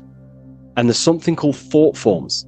Thought forms are basically what religion call spirit guides or angels, helpers. This is what thought forms are. Thought forms are basically, if you dwell on the thought that you are going to lose your girlfriend, for example, let's use a negative example here, because a lot of people can relate to this, or your boyfriend. Let's keep it simple. Everyone can relate to this at some point in their life, hopefully, or if not, it's okay, no worries. It's just an example that most people can relate to. If you constantly dwell on the thought that you are going to lose your partner, what we have to understand is that the mental plane, what we have to understand is that the forces within consciousness, within what we call the universe, is always trying to give you what you want to create. That's your right. The universe, or mind, or consciousness, whatever you want to call it, is always trying to unfold what you want to create. It doesn't know the difference between something you don't want to create or do want to create. Whatever you think about is ultimately what this power of consciousness or the universe will try and manifest. This is why we have to gain mastery over our thought, because thought are basically the seeds that we impress into the dimensions. So we have a mental dimension, we have a higher, middle, lower subplanes of the mental dimension or the mental plane. Then that's just thought. The mental plane is just thought. Below the mental plane, thought takes the body of imagination, which is what we call the astral plane. And the astral plane also has higher, middle, and lower subplanes. Then we have the etheric plane. The etheric plane is basically an energetic copy of the physical plane. So you have an etheric brain, you have an etheric body, It's just basically an energetic exact copy of everything that is physical. So if we think something within our mental body and we dwell on that thought, the more attention you give, the more you feel that anxiety about losing your partner, you're literally forcing energy and direction and attention into this thought idea, which manifests itself within your own aura. Your aura is basically, it's not just your electromagnetic field. Your aura has many different levels. It has a physical level, it has an etheric level, an astral level, and a mental level, like layer. So it has a layer for each one of these bodies. If you dwell on this thought and you keep giving attention, power, you start to imagine this because you're worrying about it. You literally create a elemental or energetic substance that clouds your aura. And this is what people have been called demons, people call spirit guides, whatever you want to call it. This is what it is. It's a thought form. But this is not something that's come after you. This is something that the individual has created. And wherever they go, this cloud of thought forms that they've manifested literally clouds their aura. You can see it within the astral plane and the mental plane. You can see how it's affecting them. Wherever you go, you start to randomly think about it. You keep thinking about it. You know, it's infecting you. It's like a demon. It's tormenting you. But it's simply just a force, an astral force, and a mental cloud that they've manifested within their aura. Thought forms. The 33rd degree Mason has very powerful thought forms. And this is, you know, if you're a Mason yourself, and you're not aware of this, this is why it's great to be around a 33rd degree Mason within your lodge, because they have very powerful thought forms, and you being in the present of them, you're also taking on his thought forms, and they can assist you. We're all affecting each other through thought transference through the mental field or the mental plane. Okay. Now I'm not going to go too deep into that because, you know, people can use that knowledge for really bad.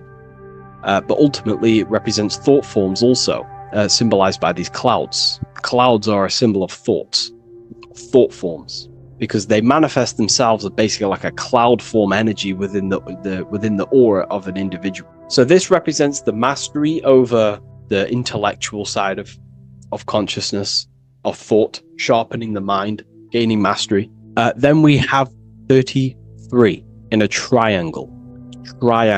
A triangle in alchemy symbolizes, well, the upwards triangle, the upright facing triangle symbolizes the element of fire.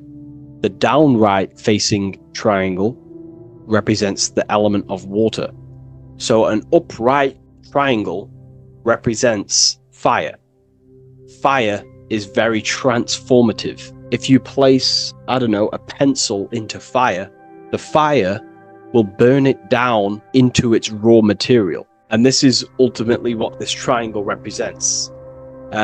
It represents the consciousness of the 33rd degree Mason, who has basically transformed themselves from ego consciousness, only dwelling within the limits of their ego, their old belief systems of thinking they were the body, only reacting to five sense thinking, linear thinking, low base consciousness, not knowing right from wrong.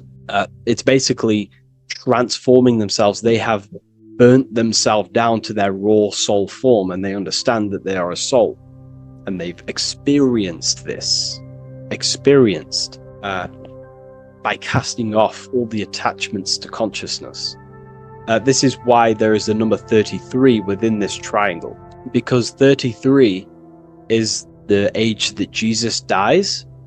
It's also the number of the Kabbalah tree, because the Kabbalah tree has 10 Sephiroths, 22 pathways, and one hidden sphere called Dot, which all adds up to 33. And the Kabbalistic tree of life, just to give you a bit of context, basically is a blueprint of how God manifested the world, and you are an expression of God. So it's also representing how your soul fell into matter, how consciousness creates matter. And it's also a diagram of how reality is not fixed, but it's ever unfolding creation through these forces of consciousness. So the Kabbalah teaches a way back to source consciousness if you go from the bottom of the tree to the top. And in order to go to source consciousness, you have to die symbolically. It's the death of the self, the death of the ego, the death of the old self, the old belief systems that you had. That has to die. The old person has to die to give room to be spiritually reborn, so you can actually figure out who you actually are. Your ego has to die. Now, that's not saying ego death, but you have to basically give away all of your old belief systems to then be spiritually reborn.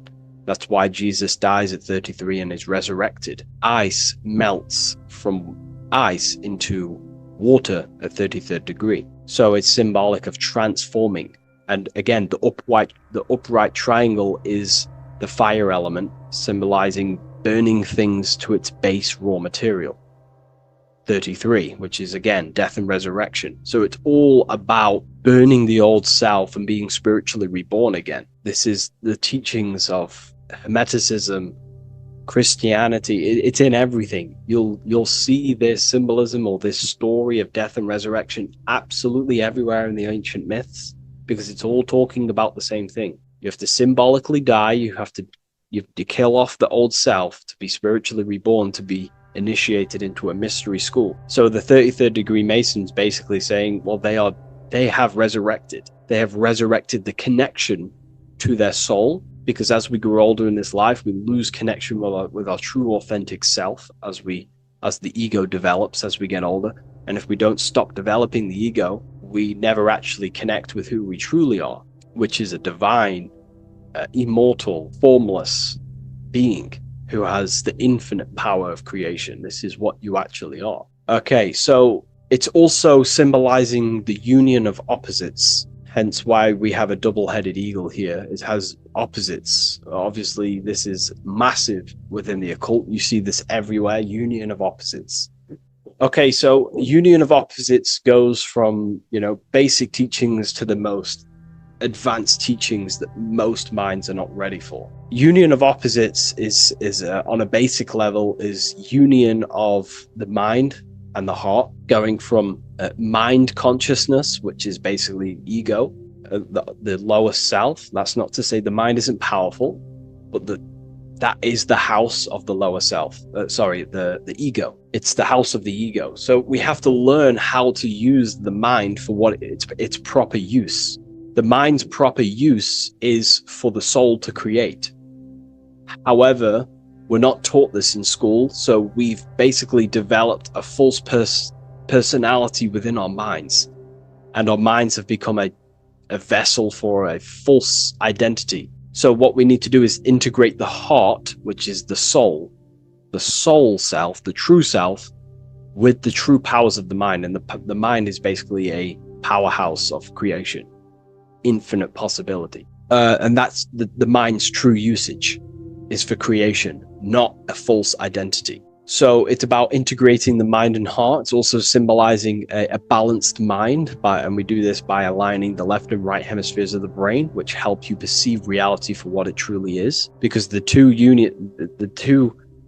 double-headed eagles, they're joined together, so it's union of opposites. So it's about reintegrating the female and male aspects of self, such as the left and right hemispheres of the brain, the mind and the heart, all working as one system. When we align the left and right brain, we see reality for what it truly is. Now, what do I mean?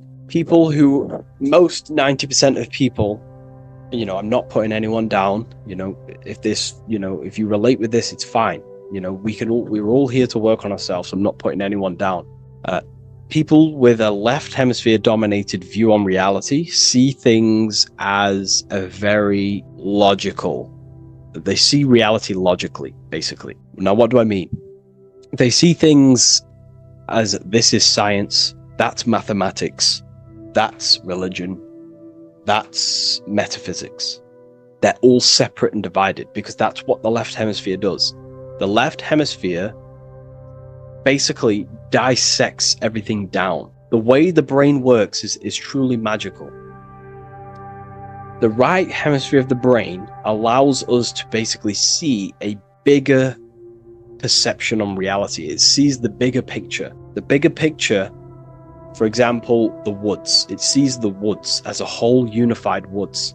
But then the left hemisphere of the brain takes that view and perception of the woods, dissects it down and analyzes it into individual branches, trees, leaves, animals, insects. But in reality, it's all one, because all is manifested from the one God, the one source, the unmanifested consciousness, the unmanifested force. So it's union of this. We have to view the world as in, yes, everything is one, but I'm also living in my personal consciousness. Yes, there is a collective consciousness. We're all one consciousness, but I also have my personal consciousness.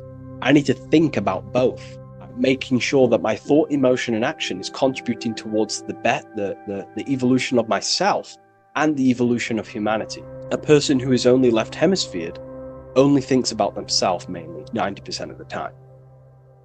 They only, they're trapped in ego, and the individual can't see pattern recognition, really. Pattern recognition is more the right hemisphere because it sees the whole. So it's about aligning the brain hemisphere so we can actually see reality for what it is, so we can, without distortion or illusion, and be neutral. Okay, we have light rays. Light rays are very symbolic within the occult, especially Freemasonry. Light rays are symbolic of force and form. These are the two dualities within the occult: force and form. The internal world is force, external world is form. Everything outside of you is a formation of force. No force ever takes place on the physical plane. All force takes place within mental, astral, or etheric. The physical world is formation. Therefore, what is the force that drives you? What is the desire that's a force? Emotion, force, thought, force. What are the forces driving you to take action in the physical world? And we need to gain mastery over these forces. Light is also a symbolic of knowledge, because knowledge is considered light. This is why Freemasons say going from darkness to light. Darkness is ignorance. People who are only aware of their five senses, they don't want to know anything else. Their minds are completely shut off. I have my belief system. That's it. I'm happy. I don't care. That's their ego limiting themselves and building their own prison. Light, on the other hand, is about going from a state of unconsciousness, of not being aware, into a state of light. Light makes things reveal itself. If I shine light on you when it's dark, I reveal truth. You're there, you're manifested. If you're in a dark room and I shine a torch on you, you're revealed. The veil is lifted. The darkness is gone. So this is symbolic of light revealing higher truths to yourself as you walk the path of self-realization and gnosis. So light is symbolic of this also. They have high amounts of intelligence, a 33rd degree Mason. They have a lot of light. They have a lot of knowledge. They've researched a lot of things. They're intelligent in many different areas of life, within speech, within grammar, the way they portray thought, their mastery, their level of mastery, their understanding of themselves is very advanced. They also know a lot about physiology, about the brain, about the body, life, consciousness, astrology. They know a lot. They have a lot of light. 33rd degree Mason. Me, myself, I'm not a part of Freemasonry, and if I ever do become a part of Freemasonry or any order, I will openly share it to all of you. This information has come from following the chains of thought through self-study and self-realization, and studying Freemasonry from an external view. You can gain a lot of insight just by studying symbolism itself. Masonry is about being a builder. That's what the word Mason is. Mason is about building. The word Mason means builder, and it's about building the self. We're all building either our prison of our soul, or we're building our freedom of our soul. Every single one of you. Every time you reject something that if you reject where if you did something wrong and you reject you being wrong, someone tells you were wrong, but you reject that, or they try to give you a piece of information and you reject it, you're building your mind's prison stone by stone. But the person who has an open mind to all things is freeing their mind, freeing their soul. So we're all builders of our soul, and we're all builders of reality also.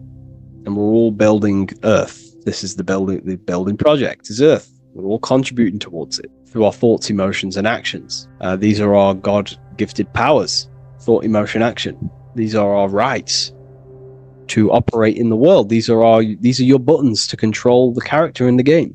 So I hope this information has given you a lot of insight about this symbol.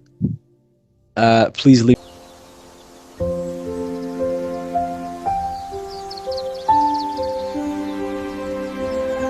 bookofwisdom.com. Visit today.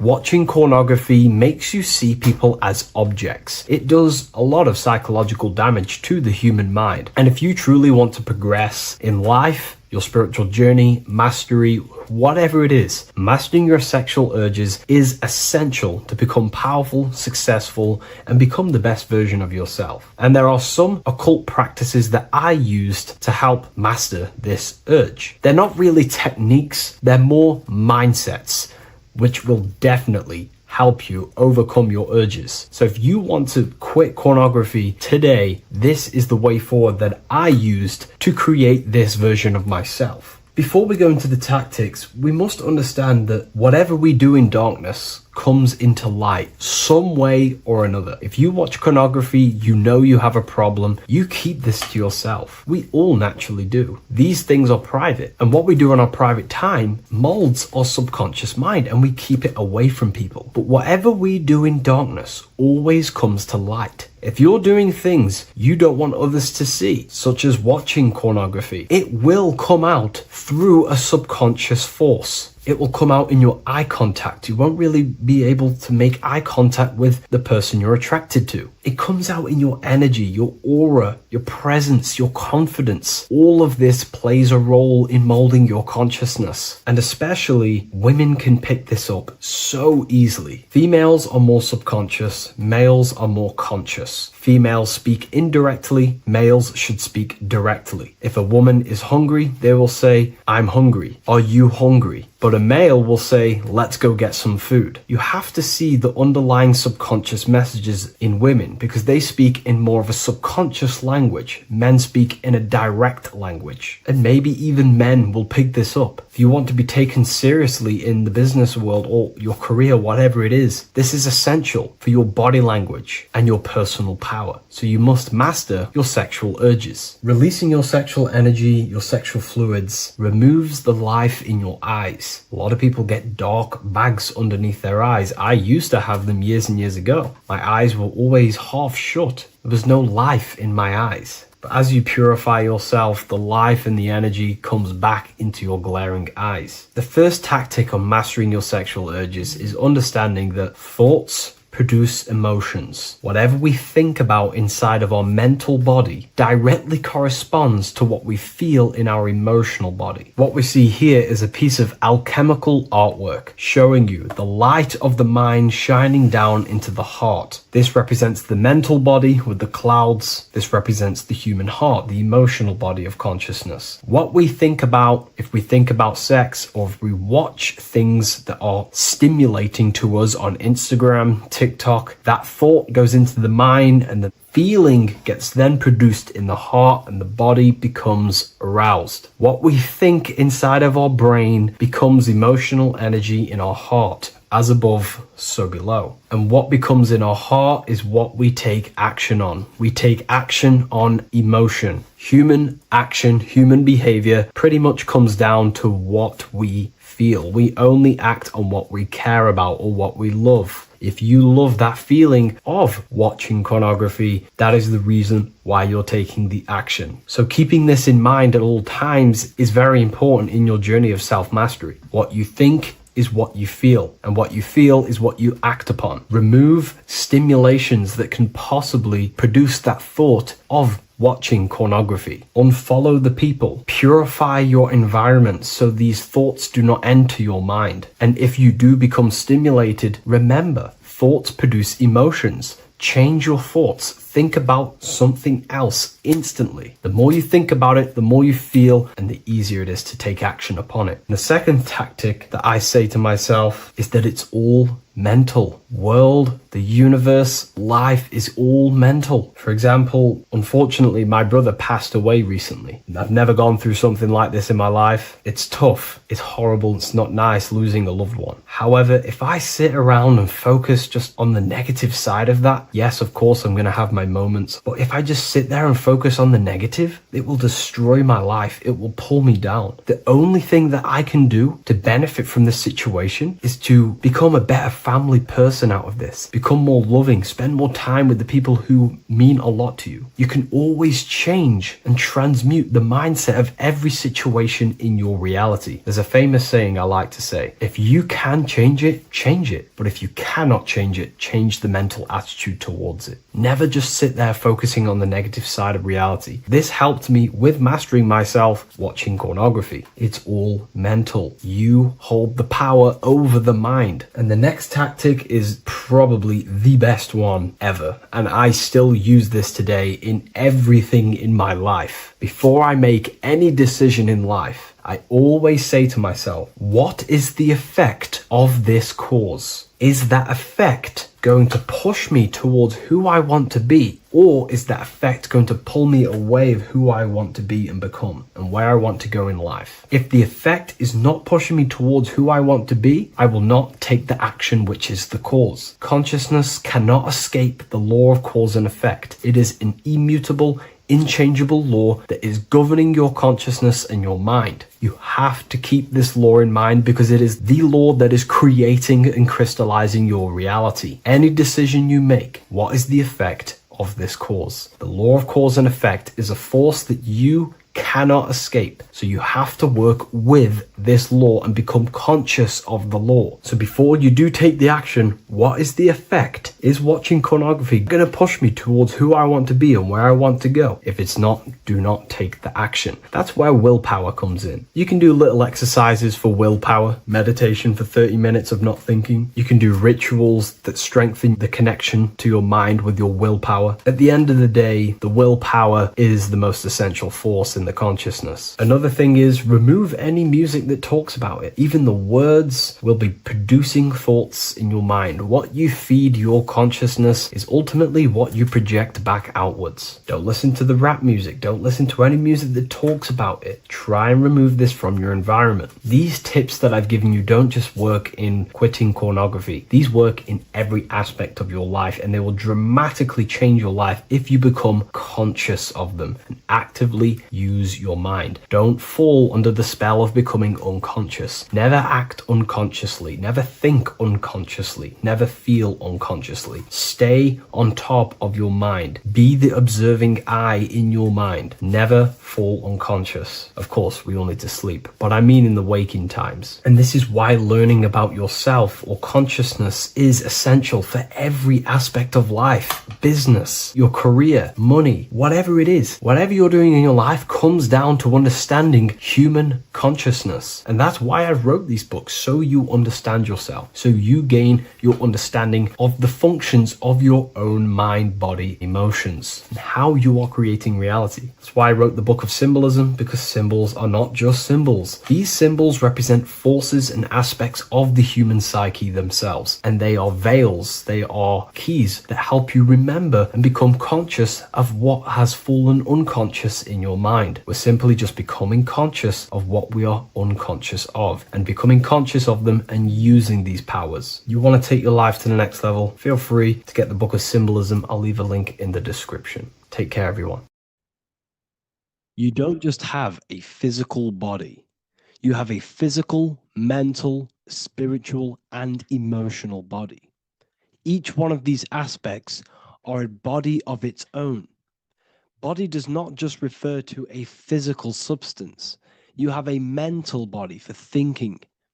an emotional body for your emotions, a spiritual body for your energy in your astral form, and a physical body to encapsulate all of these. Each four of these aspects are essential for the human experience and essential to balance.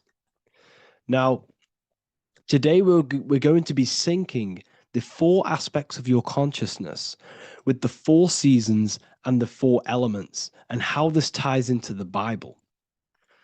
So we have four physical elements. We have 5 elements in total, spirit being the most important, but spirit is pure invisible. We have 4 physical elements. We have air, fire, earth, water.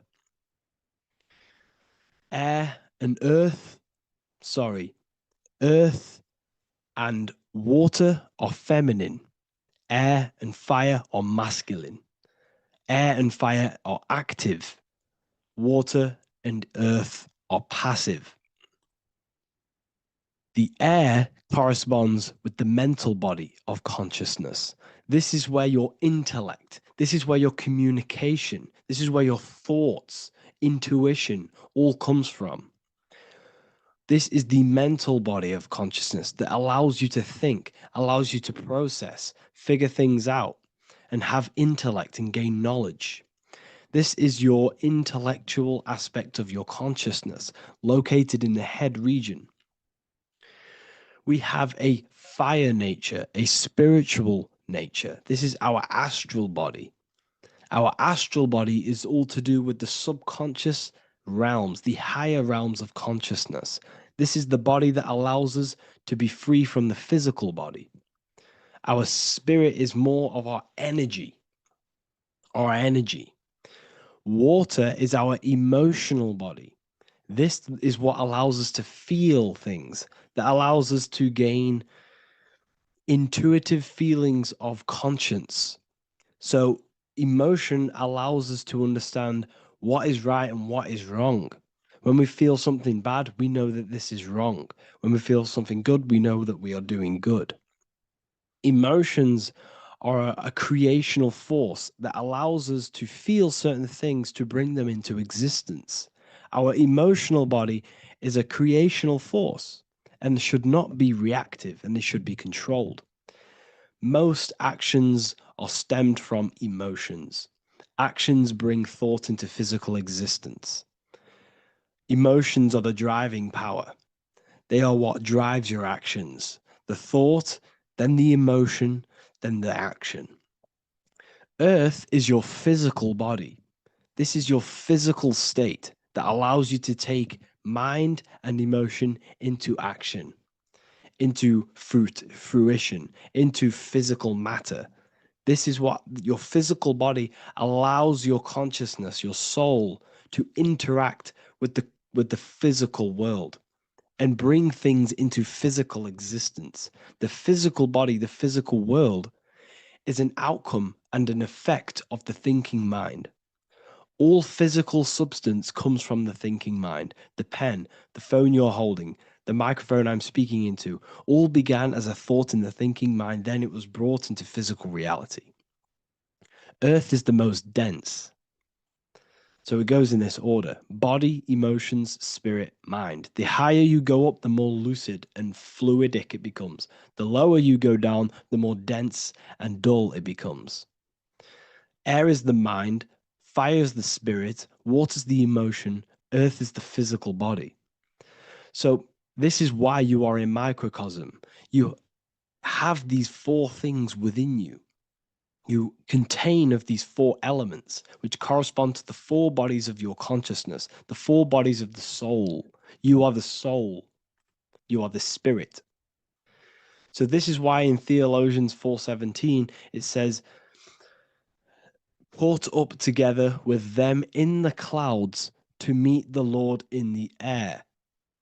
You don't meet God or the Lord in the physical air, in the clouds. This is clearly a parable. A human being cannot go up to the clouds and meet a mystical man in the clouds. This is obviously a parable, a metaphor. The air is your mind. You must raise your consciousness beyond the body, beyond the emotions, beyond the spirit, and enter in the mind during meditation, turning the mind inward to connect with the Lord. The Lord is the highest aspect of your consciousness, the one that exists beyond the physical body, beyond your emotions, beyond the thought.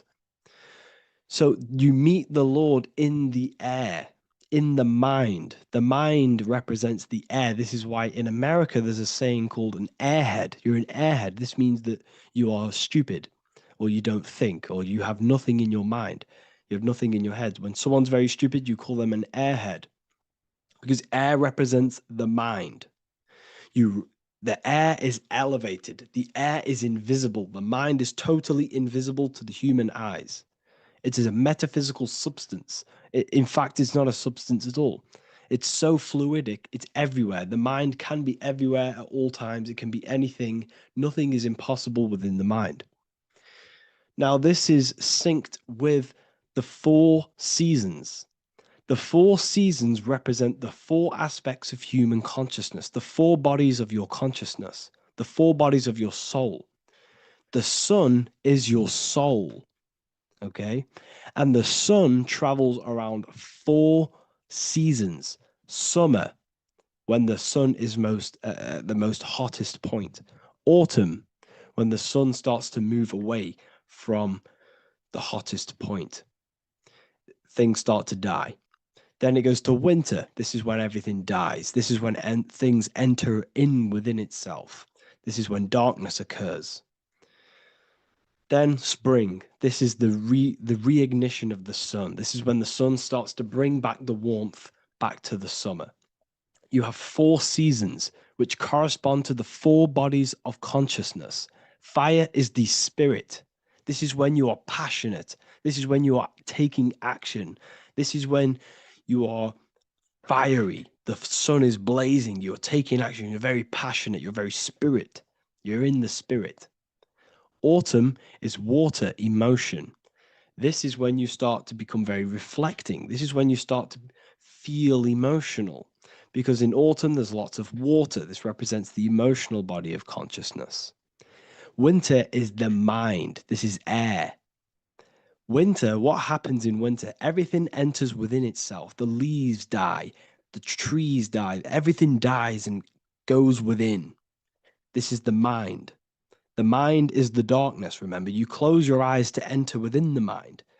The winter represents meditation. In the winter, what do people do? They stay inside of their house. They research more. They read more books. They become more intellectual. They think more in the winter because we are so we're stuck inside. So we're more reflective. We're thinking more. We're more communicative. We're more intellectual. In the spring, this represents the earth, the body. This is when we start to come out of the mind and we awaken to the body, and things start to grow again. The plants start to grow. The earth is growing again and reborn again. This is the body. This is when you become more active in the spring. And then the summer, back to the summer, we then take action on these thoughts and these thoughts that we gained over the winter. Essentially, this is just a massive cycle. And this is a daily cycle also. The nighttime is the winter. The morning is the spring. The midday is the summer. And the evening time is the autumn. This is a microcosm. We have 4 bodies of consciousness. You are the sun. You are the soul. And the soul has 4 bodies: summer, autumn, winter, spring. Emotion, air, body, spirit. Sorry, emotion, mind, body, spirit. So you are the soul. You are the pure essence of consciousness. The sun is your soul in the heart. And the seasons are inside of you because you are a microcosm. Okay? You are a microcosm. The word sun is son. The Latin word for sun is sol, which is soul or solo, because the sun is solo. It's on its own. You are the soul, and the soul has the 4 different bodies of consciousness. So before we move on any further, if I've blown your mind, please, if you can, leave a like, a comment, a share, and a subscribe. Let me know what videos you want me to make in the future. Please drop a like. It definitely will help me. You are a microcosm of the macrocosm. Man is a miniature universe that goes through its own cycles. The seasons of the summer, winter, spring, and autumn do not occur merely outside of him, but within him as well. The summer is within you. You feel different in the summer. You feel different in the winter. You feel, depending on the body of consciousness, it's your soul's interacting with. So the sun in the sky is your soul inside, and the sun goes through these cycles, which is affecting your bodies of consciousness, because the cycles represent your bodies of consciousness. Now, this ties in with the Bible. This is why we have 4 Gospels. This is why Matthew, Mark, Luke, and John are always seen with the 4 different zodiac sign animals or symbols. So you always see each one of the Gospels. If you just type in on Google Matthew, Mark, Luke, and John, type in ancient pictures, paintings or pictures of them, and you will find these 4 zodiac signs are always standing with each one. Taurus, the bull; Leo, the lion; Scorpio, the eagle. An old symbol for Scorpio was the eagle, and a man for Aquarius. Here you see very, very ancient paintings and artwork. Here we see Matthew, the man, Aquarius. Here we see John, the Scorpio. Same here. We also see it on the tarot cards, on the world card. We see the 4 fixed zodiac signs. Here we see it as well. These are called the 4 fixed zodiac signs. Now, when we look at the zodiac, we're no longer looking at the sky, because what you must understand is as above, so below. What is above you is inside of you. What is above is what is below. What is outside of you is within you. The zodiac is inside of you. The zodiac revolves around the sun. The sun is your soul. These are different energies of your soul. Like I said earlier, the 4 seasons are the 4 bodies of your consciousness. And in each body of consciousness, you have these different energetic energies that you can work with. Okay, so this is the true astrology. This is the true astrology, the internal esoteric astrology. You can't find much information on this at all. Very hard to find. So what we're looking at are the 4 bodies of consciousness. Obviously, when we look in the middle of each season, spring, the middle of spring is Taurus. The middle of winter is Aquarius. The middle of autumn is Scorpio. The middle of summer is Leo. These 4 signs are known as the 4 fixed signs. Okay, Scorpio is fixed. It's the middle of autumn. Scorpio is a water sign, emotion. Aquarius is the air sign, the mind. Taurus is an earth sign, the body. Leo is a fire sign, the spirit. This is why we see Matthew, Mark, Luke, and John with the 4 fixed signs of the zodiac, which represent the 4 bodies of consciousness. Leo, the spirit, fire. Luke, Taurus, earth, body. Matthew, Aquarius, air, mind. John, Scorpio, water, emotion. Each gospel is depicting Jesus and showing Jesus in each gospel. Each one of these gospels is showing and depicting Jesus according to the different body of consciousness. In John, this is when Jesus starts to turn water into wine. Water is emotion. Wine is transmuted emotion. This is when he does miracles with his emotions, water into wine. Aquarius, which is Matthew, air, the mind. Inside of the Gospel of Matthew, this depicts Jesus as an intellectual person, a person is communicating and using his mind, his mental body a lot inside of the Gospel of Matthew. Go and read go and read it, and you will see this. Luke, Taurus, earth, the body. Luke shows and depicts Jesus according to the body of consciousness, the physical body. He shows Jesus as a human, being a human being, helping people physically and helping people's physical needs, like giving away food and doing all sorts of good things for other people.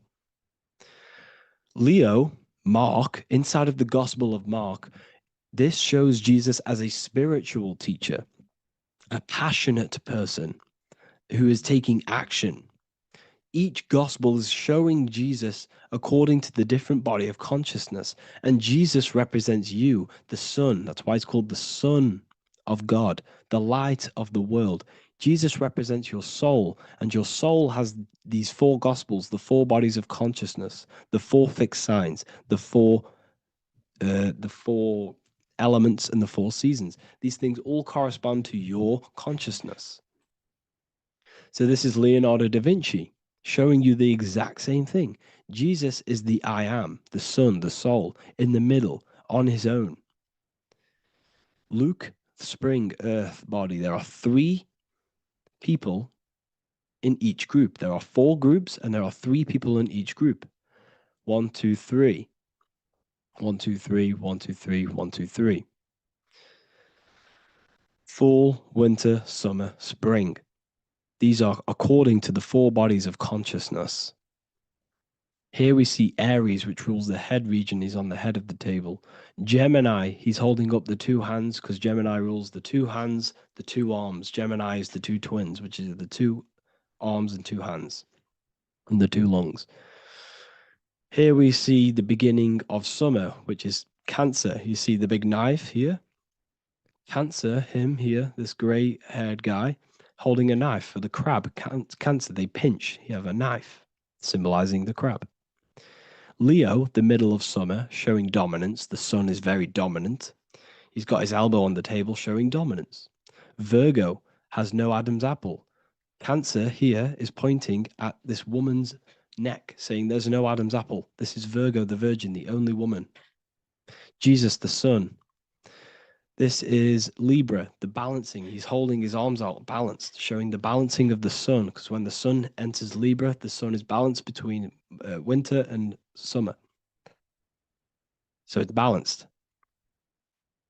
This is all astrology, but this is internal. Okay? This is Ezekiel's vision. Ezekiel had a vision in the Bible, and he saw the face of a man, the face of a lion, the face of an ox, and the face of an eagle. The eagle, Scorpio, the ox is Taurus, the lion is Leo, and the man is Aquarius. He saw the throne of God, and he saw the different bodies of consciousness. This is all symbolic for the different bodies of your soul. So when we look at the zodiac, we are actually looking at a map and the energies of our soul, and the energies of our bodies, and the energies of our consciousness. This is what we are looking at. Each zodiac is an aspect of our consciousness and an energy that we can work with and that we must purify. Balance and purification is essential. Imagine playing a brand new video game. Let's say a brand new video game came out and you had to play it. What happens when you play that game? You don't know the controls. You cause chaos in that game. You can't really run properly. You can't do anything properly. You're getting destroyed by other people who are playing that game. It's the same with your physical body. When you are born, you must learn how to play the game. You must learn how to balance the mind, learn how to balance the spirit, the emotions, and the physical body. We must balance and purify each body of our consciousness. We must look after our physical body with our physical health by eating physical, electrical food like fruits and veg. We must look after our minds by being conscious of what enters our eyes, enters our ears, enters everything. Whatever enters our 5 senses is affecting our mind, our mental health, our environment, mental. We need to look after our thoughts control our thoughts by purifying our thoughts, only positive thoughts. Then we must purify our emotions, feeling only gratitude and love and not feeling these negative, dull emotions. Then we must look after our spiritual body through meditation and looking after our spirit. But remember, when we look after our mind, it all begins in the mind. Each body of consciousness is interlocked with the other. If you have if you have an unhealthy body, you have an unhealthy mind, spirit, and emotions. If you have an unhealthy mind, you have an unhealthy body, spirit, and emotions. If you have an unhealthy emotions, you have an unhealthy spirit, mind, and physical body. They're all interlocked. You must balance each one of them. Look after your physical body, look after your thoughts, look after your emotions, look after your spirit. But remember, the mind is the most powerful one. It's mind over matter. Once we look after the mind, because once we start to control our minds and control every thought we think, this will then turn into discipline in our physical body. Because once we learn how to discipline the mind, we learn how to discipline what we eat, we learn how to discipline what we feel, we learn how to discipline our spirit. This is all interlocked, but work on the mind first. Work on the mind first. All of this knowledge is inside of the brand new Book of Wisdom, Volume 2. This is a revolution of human consciousness. If you've read it, please leave a review down below. If you've read Volume 1, leave a review down below. This is the next revolution. I don't see this information anywhere. This is the next revolution of human consciousness. And of course, if you are serious about this and you truly want to gain enlightenment and join an amazing community where you can connect with me on live calls, lectures, the Manifestation Mastery course, you can gain access to my library with over 45 PDFs plus my books. And if you do join the university, you can order a Volume 2 free of charge. All you have to do is to pay for shipping. If you truly take your knowledge serious and you want to take advantage of life, join the university. This is where truth seekers belong.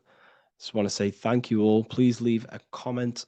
Please leave a like. It's going to help me a lot spread this knowledge to the world. And yeah, share this with a friend and subscribe. Thank you all.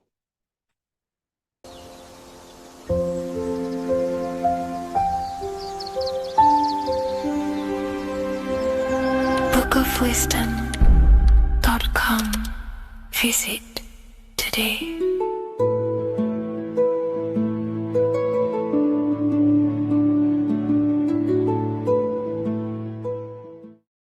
Welcome to Revival of Wisdom.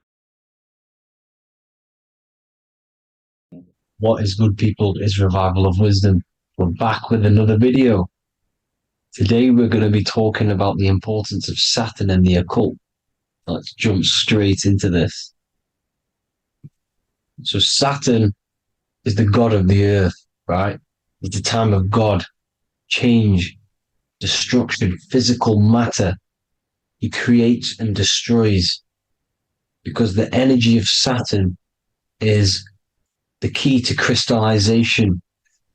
It wraps things in physical matter, right? He creates everything, all life forms, and he takes things back, because the day that you're born, that's the day that your expiry date is coming. The time is ticking until Saturn takes your life. This is why he's known as the Reaper.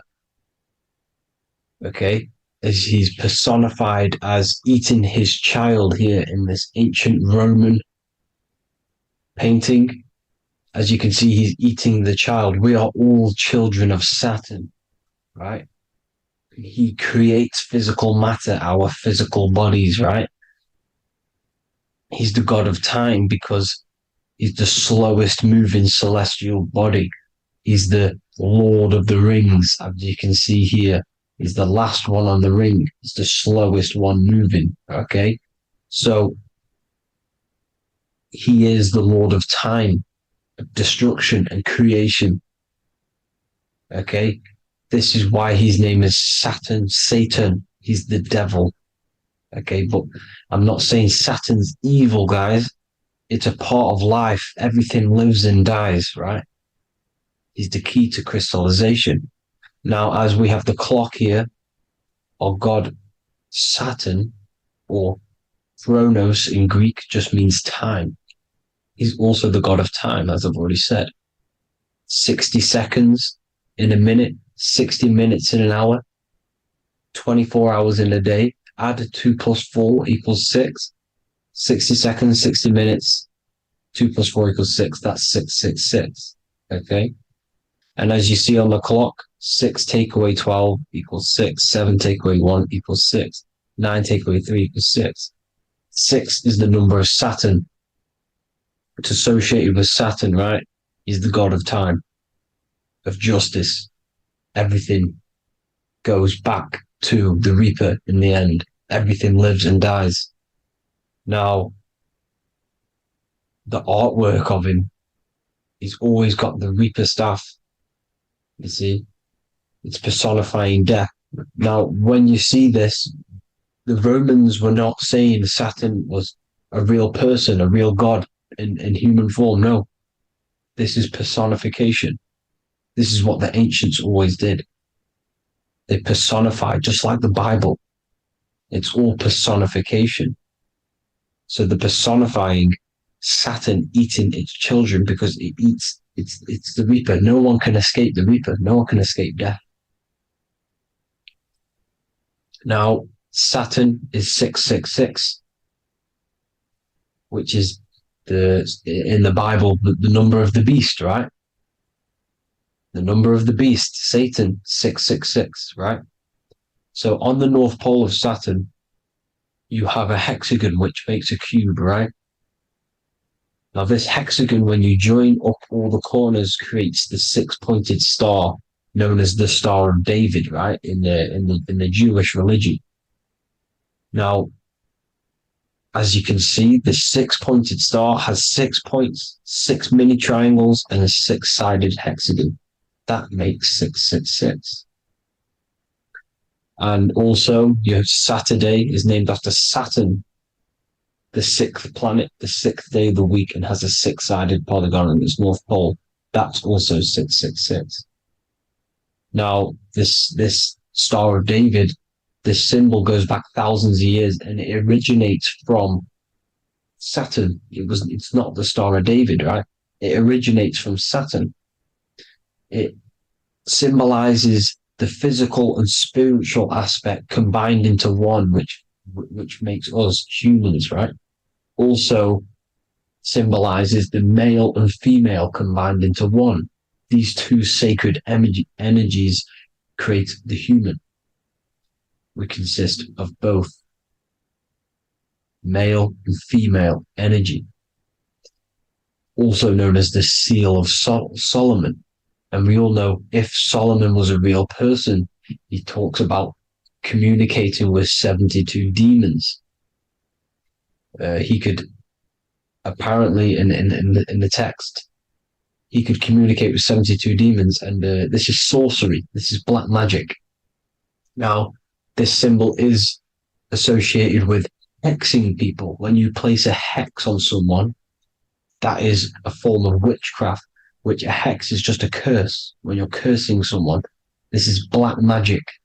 Now, the black magician would stand in the middle of the symbol and cast his spells onto other people. Now, this symbol is obviously on the $1 bill, twice on the $1 bill. And it's very, very ancient symbol. And it originates from Saturn. And let's keep going. So the cube. So I've just said how you see the cube on the North Pole of Saturn, right? The cube is limited. It's a 3D shape. It symbolizes limitations to the physical 3D dimension, the third dimension, the physical realm which we are in. Now, as you can see, the color associated with Saturn is black, right? Black is infinite potential. Black is the creation of all things before there was light. Light is born out of blackness, darkness, okay? Now, black is physical matter. And as you can see, the black cube,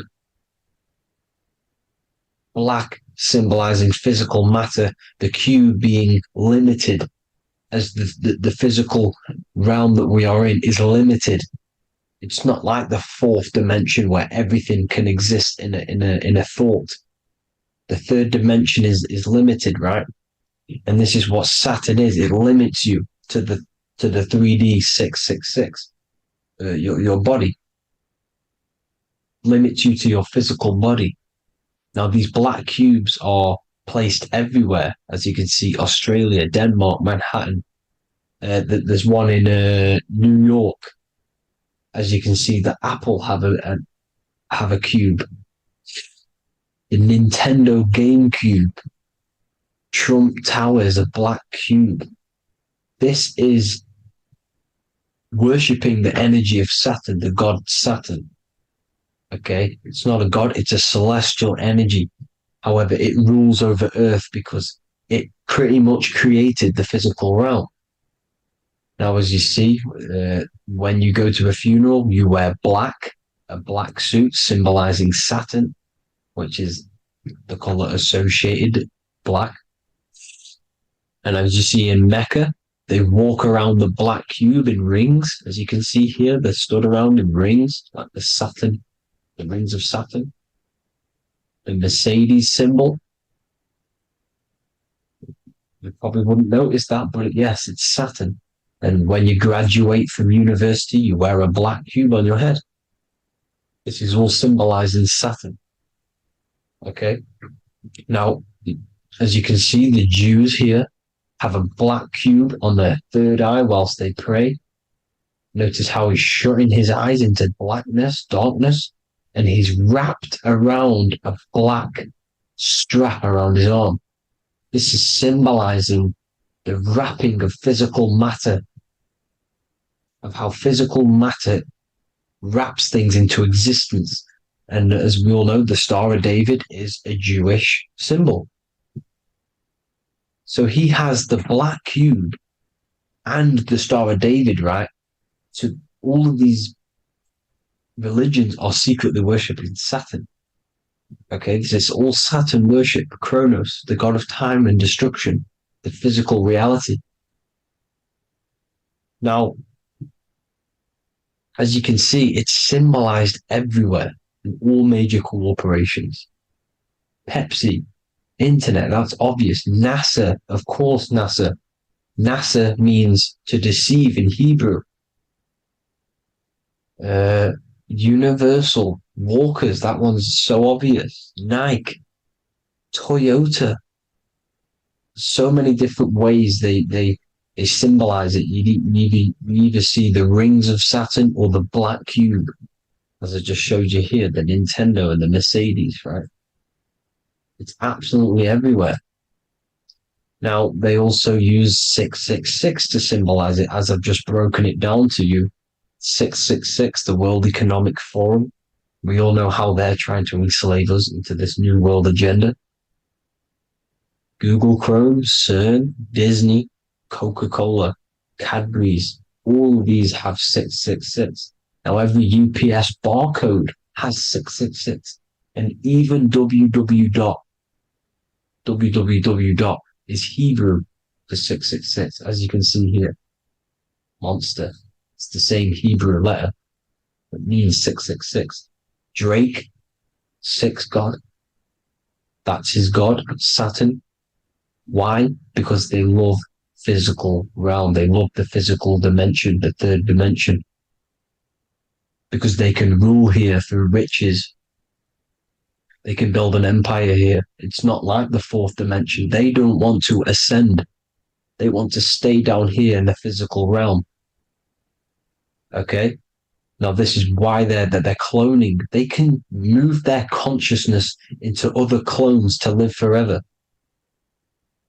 This technology exists. This is why they love the third dimension. As you can see, all of these sellouts here, Drake, Leonardo DiCaprio, all of these people doing 666 because this is their God. This is their God. They love the physical realm. They sold their souls for wealth and fame in this physical realm. So why would they leave? You see? Now, this isn't all just evil, okay? So you have 7 chakras, right? You have 7 days of the week, 7 solfeggio scale notes. These are frequencies, the solfeggio scale. Now, it's called the Saturn moon matrix because the moon symbolizes your mind, because you're created out of the Holy Trinity, which is body, mind, and spirit, right? That's the triangle, the equal triangle, body, mind, and spirit. Now, the 3 main celestial bodies are Earth, Moon, and Sun. The Earth being your physical body, the Moon being your mind, and the Sun is your soul, hence why it's called solar. It's a solar soul. Now, these symbols are alchemical symbols. So when you're doing alchemy, you use these symbols to obviously symbolize what we're talking about. Now, as you can see, these are all the symbols of the planets. Now, Saturn is created out of the moon on top, the moon on the bottom and the earth on top, as you can see here. You see? And this creates the number 5. Now, with the moon being your mind and the earth being your physical body, this is mind over matter, because the earth is your body's matter. This is a matter over mind. You don't want to be matter over mind. This is low states of consciousness. You won't be mind over matter. You see, to manipulate matter, to create your own reality. Now, obviously, we all know Saturn is associated with the lowest chakra, which is the root chakra. This is to deal with your animal instincts. When you're down here, you identify as the physical body. You don't know anything spiritual. You're you have a pure physical mind. You don't believe in anything spiritual. This is survival mode, consumption. They want you trapped down here, which is matter over mind. They don't want you to create your own reality, which is mind over matter. You see? Now, that's what Jupiter is. Saturn is the moon on the bottom and the earth on top. But Jupiter is the moon on top with the earth on the bottom. That's mind over matter, you see? So, these chakras are an ascension process from matter, physical matter to spiritual. This is the ascension. This is the stairway to heaven. This is Jacob's ladder. You see? Now, the number 5, which is obviously associated with Saturn as well, which create the symbol for Saturn, created the number 5. You have 5 senses, 5 elements, 5 physical elements. As we all know, Saturn crystallizes everything into physical matter out of the 4 elements. 5 fingers and toes, 5 points of man. Okay, the number 5 is the number of justice. Saturn holds things back. He restrains things from you, makes you learn the lesson. Now, 666 is not all evil.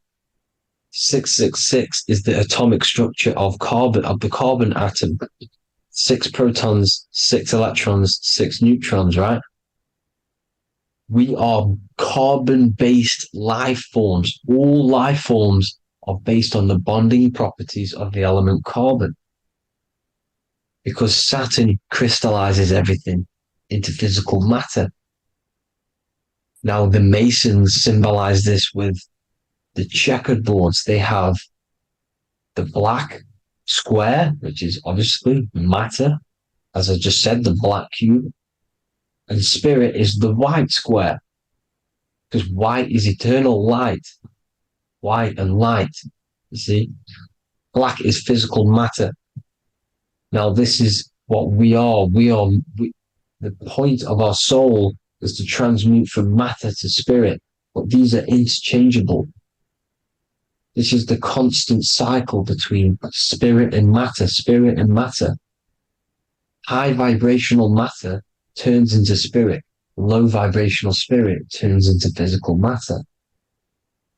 You see? Now, we are carbon-based life forms. This is what 666 is, the number of the beast. When I say we, the physical body is the beast. It's the animal. It's the carbon suit to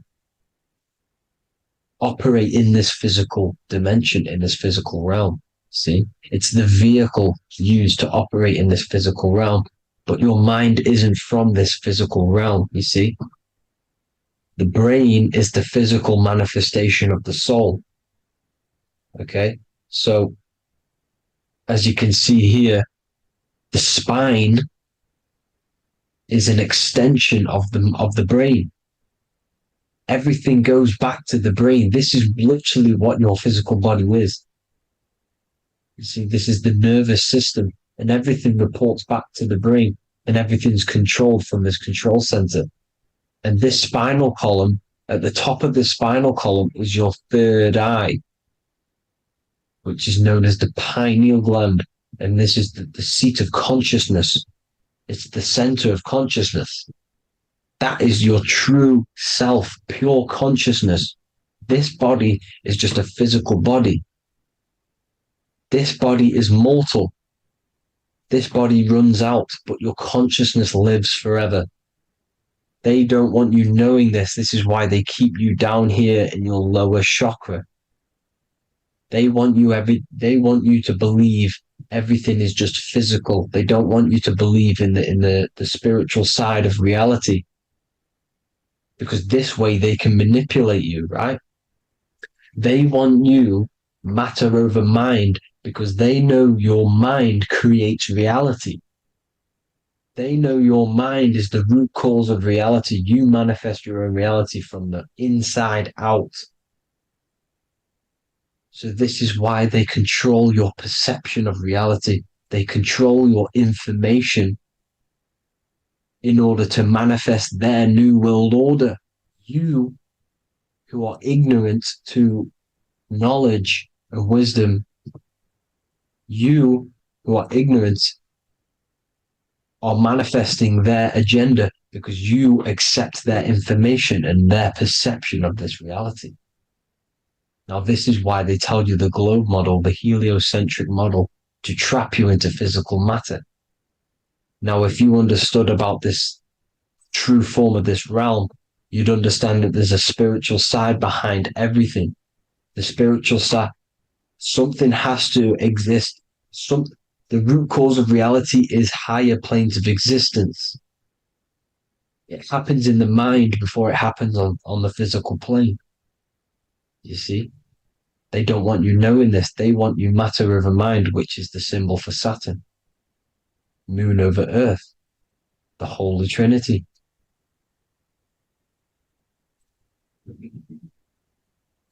Now, as you can see, the cube also makes IXXI. This is Roman numerals. This is Roman numerals, and when it's translated from 9/11. Yes, 9/11. This is the secret code of the One World Order. The two twin towers, when the two become one. Okay, when the two become one, this is how you reach the higher states of consciousness, the physical and spiritual. Now, as you can see, the 9/11 memorial are two black cubes. It's two black cubes. This is all Saturn worship. Now, I'm not saying that Saturn is an evil celestial body, right? No, everything has a good side and a bad side, right? It's duality. The spirits of Saturn on the dark side are the most evil demonic spirits. Now, these are the spirits that these are invoking through these rituals, right? Yes, 9/11 was a massive ritual. It's a satanic ritual, okay? Now, we all know Elon Musk. Elon Musk is coming with the mark of the beast. And English gematria, this equals 666, right? 666, as I said, is the number of the beast. You are the beast, your physical body. You see how the Bible twisted things up to make things more confusing, right? But it's there. You just have to have the knowledge to be able to read the Bible properly. As we all know, we had this virus. I'm not going to say the name because I'll get flagged. This virus adds up to 666 because this is all part of the New World Order. It's all part of keeping you in this physical dimension. Okay? Now, as you can see here, Novus Ordo Seclorum on the back of his shirt, on Elon Musk's shirt. This is also on the $1 bill. Novus Ordo Seclorum. This means New World Order. Yes, New World Order. This is on the back of Elon Musk's shirt. And as you can see here, he owns Neuralink, which is the brain chip, which they're going to be putting into implanting this onto your brain. This is the New World Order to connect you and merge your consciousness with AI. Neuralink and Meta, he owns Meta as well, which is the metaverse. These are going to be linked in, hence why they have the same symbol, but just in a different format. It's the infinity symbol. And the infinity symbol comes from the torus field, as you can see here, your electromagnetic field from around your body. Now, the end goal is for this New World Order is to trap your consciousness inside of an alternative reality being projected from the metaverse. Because the metaverse will be the reality, Neuralink will be the brain chip inside of your brain, projecting your consciousness into an alternative reality while they harness your energy of your physical 666 body. Now, this stuff gets real deep, people. Now, this is the end goal of the New World Order, is to connect you with AI.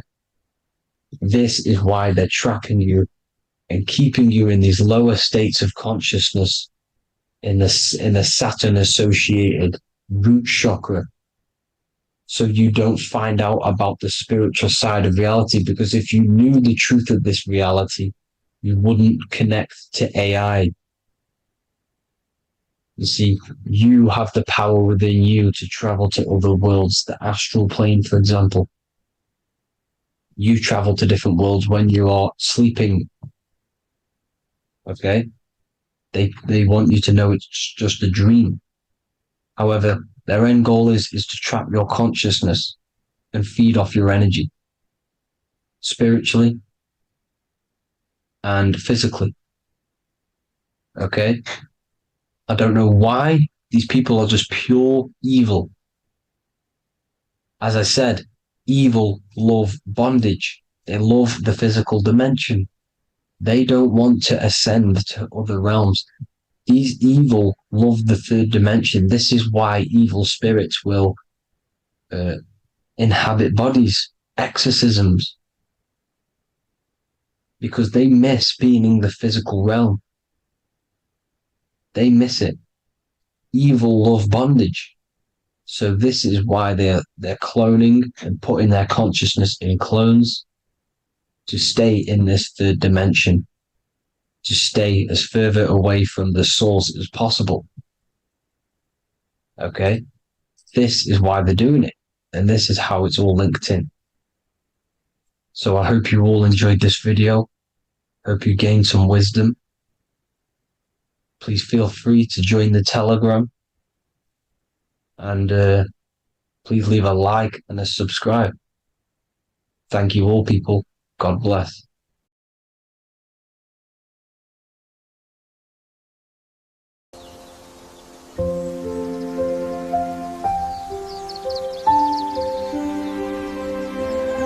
bookofwisdom.com.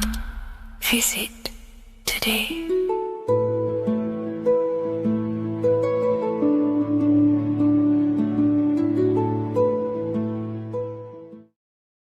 Geometry. This is the study of nature, of the codes, the mathematical codes behind physical reality. So today we're going to be going deep into geometry and the true esoteric internal geometry, the geometry that no one really talks about, and how geometry relates to human consciousness. So essentially, what we must understand when it comes to geometry, the basics of geometry is everything is vibration. And this vibration is vibrating on a certain frequency. And this certain frequency creates a geometric shape, which is why in nature we see all of these different geometric shapes. All matter takes form in shapes. So if we put sand on a plate and we vibrate the plate on a specific frequency, we see that the sand goes into specific geometric shapes and patterns. So essentially, matter is energy condensed. It's energy vibrating on a low frequency, vibrating at a certain frequency. So matter is condensed energy. And each geometric shape is manifesting and showing a specific energy. Some shapes carry more energies than others. For example, the cube is what traps energy. A square is what traps energy. So geometry and the flowers are basically how energy manifests itself into physical matter. We are in a world made out of energy or light. Light is energy. So everything is vibration, everything is frequency, and everything is energy. Even the words, each atom in our body, everything. So everything in nature has these mathematical energetic codes. So geometry is basically the study of nature and the shapes that are in nature and their energetic principles. Because like I said, matter is energy. So this is what we call cymatics, when we place water in a petri dish and we shine light on top and we vibrate the water. And we can capture, this creates certain patterns. Each frequency, like you see here, has its own pattern. So what we are seeing here in the physical plane is essentially energy condensed into physical reality. We see it in the turtle. We see it in every single form in nature. Now, external geometry and normal geometry, we normally get taught that this is God's way of creating physical reality, which is essentially true. However, it's far more deeper than that. Far, far, far more deeper. Okay, so what geometry truly is, it's not God's codes to reality. What we must understand is what the brain truly is. And what we must understand is that we are not in the world. We are not in the universe. The universe is us ourselves, and the world is produced by our brain itself. Okay? So the way you must understand how the brain works, so what you visually see, so geometry is to do with what we visually see. And what we visually see is heavily connected with our eyes, which are an extension of the brain. The eyes are the brain. And essentially how we see is energy enters the eyes, and each eye goes to the optic nerve. And this energy is transferred into electricity, which travels to the back of the brain, to the visual cortex of our brain. And this is where the image is produced, what we see. Therefore, the world outside of us is truly inside of us. It's a projection from within the brain. The brain is an energy condenser, a decelerator, an energy decelerator. Everything outside of us is basically formless energy.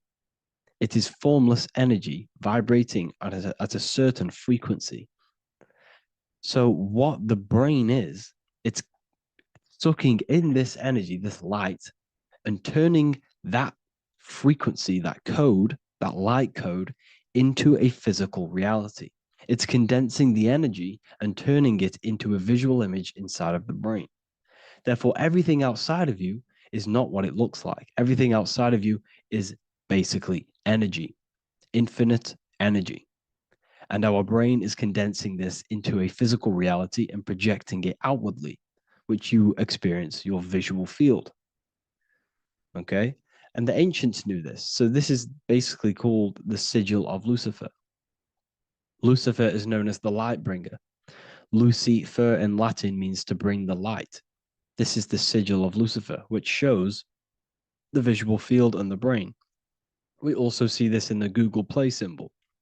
It's a powerful symbol showing you the visual field, which is basically a symbol that tells you that reality is inside of the brain. The brain is what produces reality, but consciousness is not produced in the brain. The brain is essentially a consciousness downloader.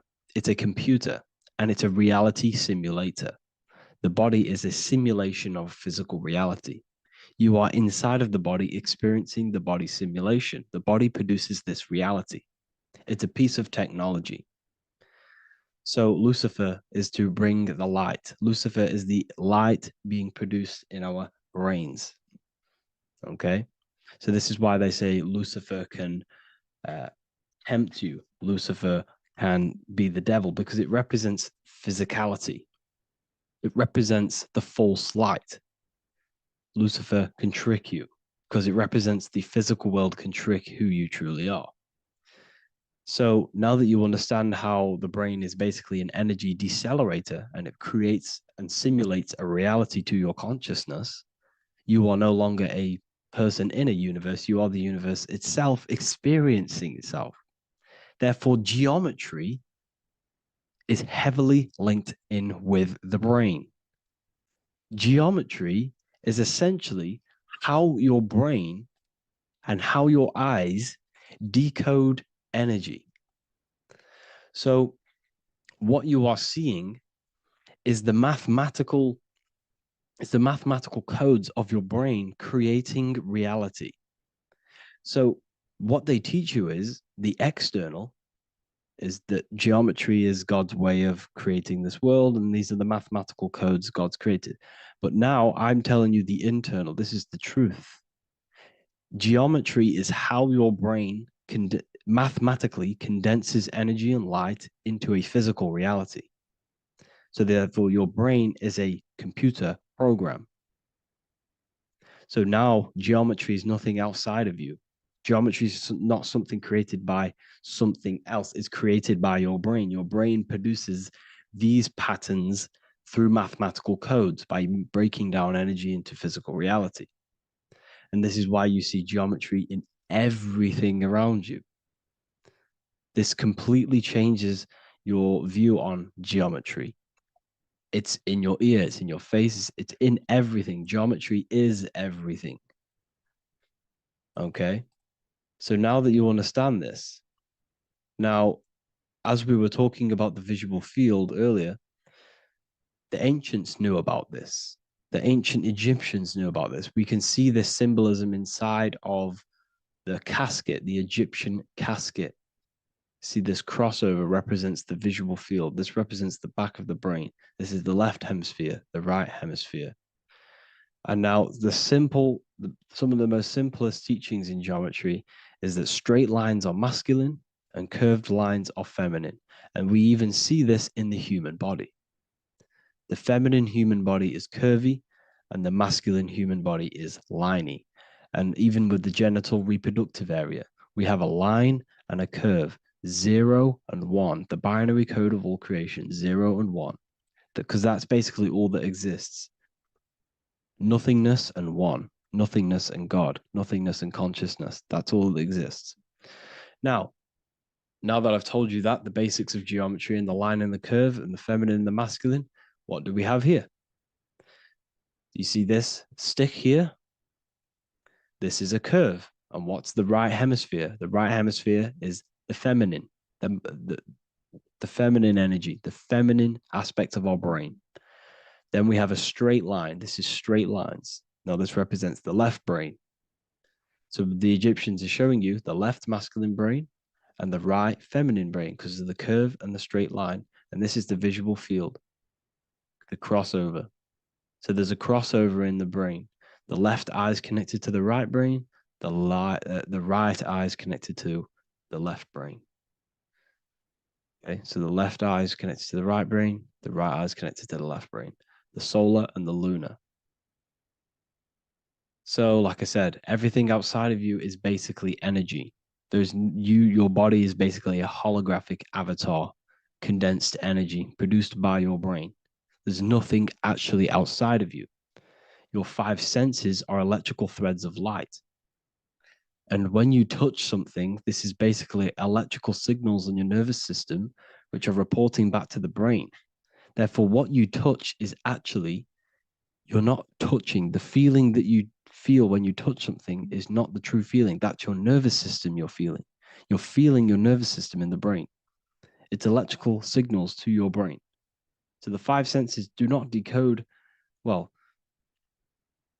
what you're experiencing as the 5 senses is not outside of you. This is your brain interpreting electrical signals. You don't experience the world, you experience your nervous system and your brain. The nervous system is an extension of the brain. So this is the truth. This is not woo-woo spirituality. This is true consciousness science. But I'm teaching you here. Okay?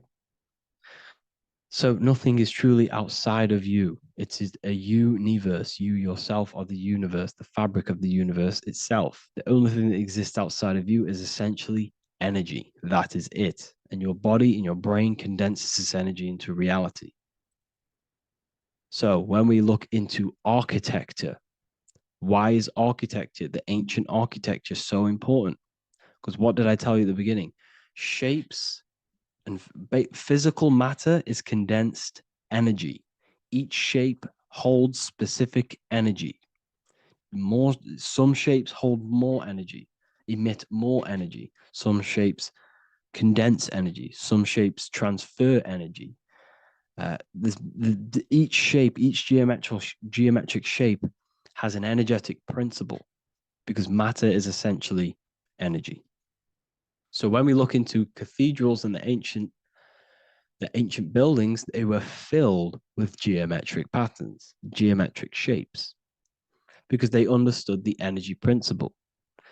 Architecture is basically solid energy. It's physical energy. If we create this pattern here is an energy code. And if you stand next to it, you're going to gain that energy. It's going to be imprinted on your body. So essentially, they filled their buildings with high energy geometric shapes. Points, triangles, pyramids are very, very energetic. This is why you have crystal pyramids made, orgonite pyramids. They're always in pyramid shapes. That's why the Egyptians built in pyramids, because pyramids hold high energy. They emit high energy. So this is why you see all these different geometric patterns. Okay. So in the real reality, in the energetic plane, this building would basically look like this: lines and grids of energy. Okay. This is what it would look like in the energetic plane, a blueprint of the energy body. So as you see here, these are the different frequencies in a petri dish, of water in a petri dish. And you can see they are specifically aligned up with these specific patterns. You can see geometry even within geometry. It's fractal. So essentially, when you would stand inside of these buildings, they would imprint the energy of the building in your body because your body is healed through energy. You have an electromagnetic field around your body. So by creating buildings with geometric patterns, we are essentially increasing the energy of the building because the building itself is energy. Okay. So when we fill it with geometric patterns, we're increasing the energy. We're giving it a certain energetic imprint. So when you stand inside of that building, you're being imprinted with that energy. Okay. So especially with these windows, these stained glass windows. Well, why are they stained glass? Well, color is frequency. So when you have all of these different colors, and not only were they just painted, some of these colors are specific gemstones, crystals, natural stones, which all hold energetic principles. Each crystal is vibrating on a certain frequency. Wood has its own frequency, metal has its own frequency. What you must understand is that everything in nature is not just a piece of matter. It's vibrating. The atoms of wood are vibrating on a certain level, which give it a certain energetic principle. Each crystal is vibrating. The atoms of the crystal are vibrating on a certain frequency, which give it a certain energetic principle, quality.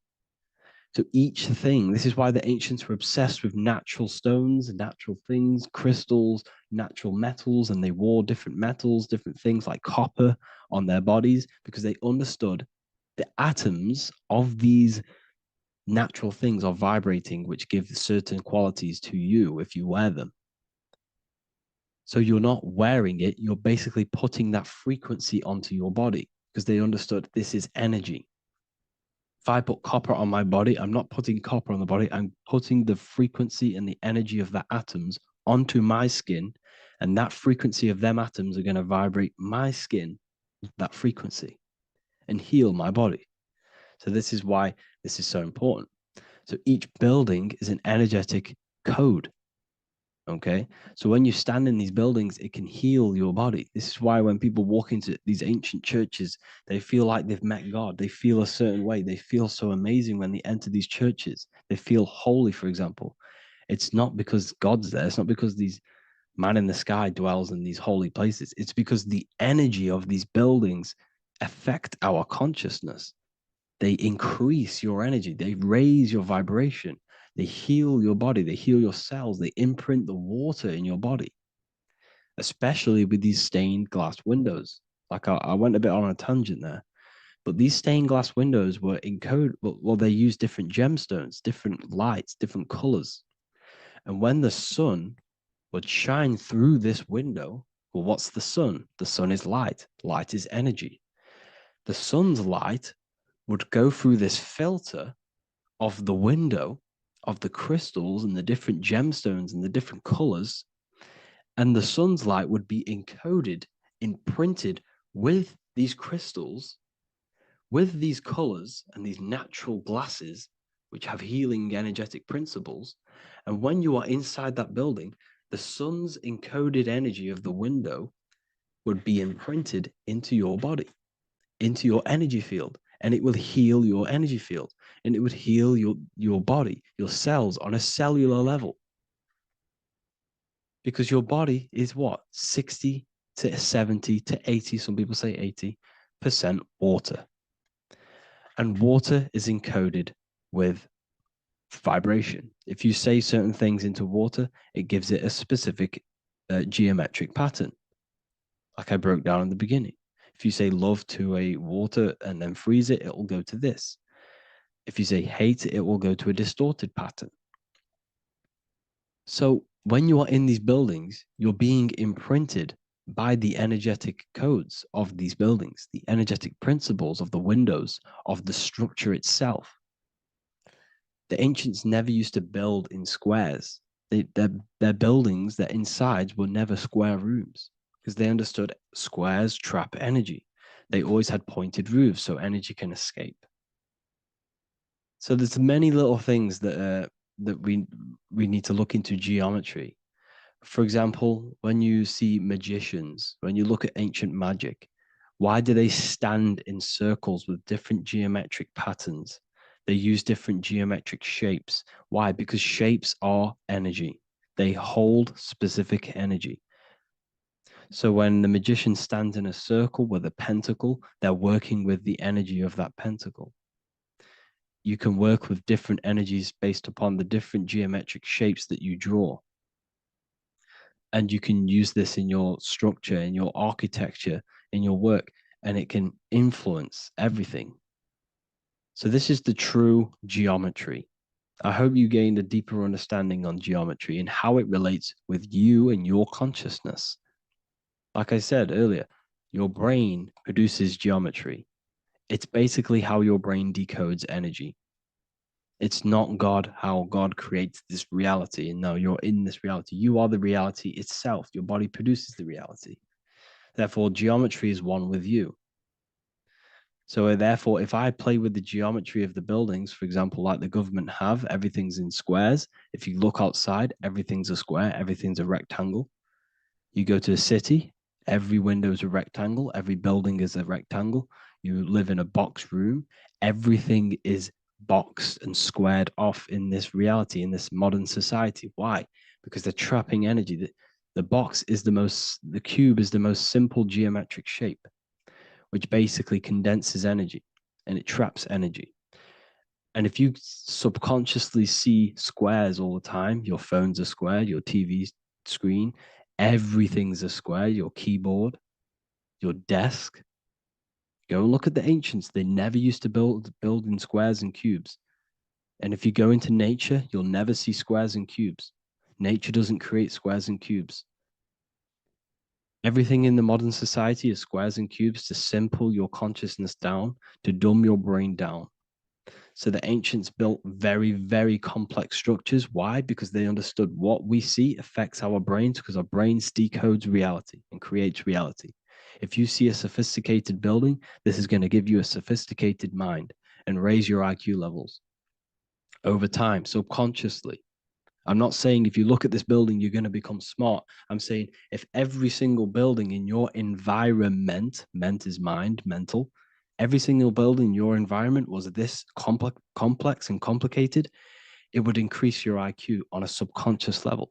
It'd make you more complex, make you more intelligent. So they've dumbed everything down. They've dulled everything down. Look at everything. Everything is being dulled down. So anyways, I hope you all gained a better understanding on this. If you want to gain more occult knowledge and esoteric knowledge, make sure to read the Book of Wisdom, Volume 2. If you're inside the university, you can get this book for free. Go to the general chat area and follow the instructions and you can order yours for free. Truly life-changing stuff. Because the issue is with the world is that no one really understands who they are, what they are, and why we are here. That is the issue for people's depression, for people's wrongdoings. They don't understand who they are, what their emotions are, what their mind is, what their body is, what reality is. This book gives you that. This book gives you the sense of understanding, the sense of well-being that will give you a better life because you understand life and what life is. And if you truly want to take your studies to the next level, we have the Ethereal University. This is the place for truth seekers where you can connect with like-minded people so you don't have to feel insane, because not many people think this way. I've been there when you wake up and not many people around you are thinking the same way and you start to feel a bit insane and you can't really talk to people about these things. That's why I created this, so you can connect with people and learn at the same time and become the best version of yourself by understanding truth and knowledge. If you join, you'll gain access to free live calls every single week, every single Saturday morning. We do live calls. You can ask me questions and all sorts. So make sure to leave a like and a comment. And thank you all for tapping in.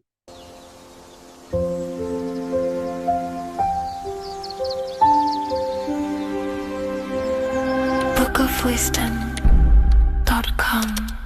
Visit today.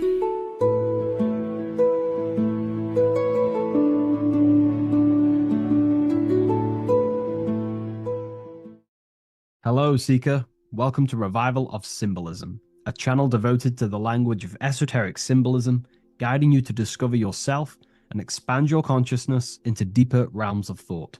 I'm Harry B. Joseph, also known as Revival of Wisdom, and today we're going to be discussing this particular piece of Freemasonic artwork, and in the context of force and form. This is a very important ideology to understand about life, your reality, and ultimately to gain your personal power.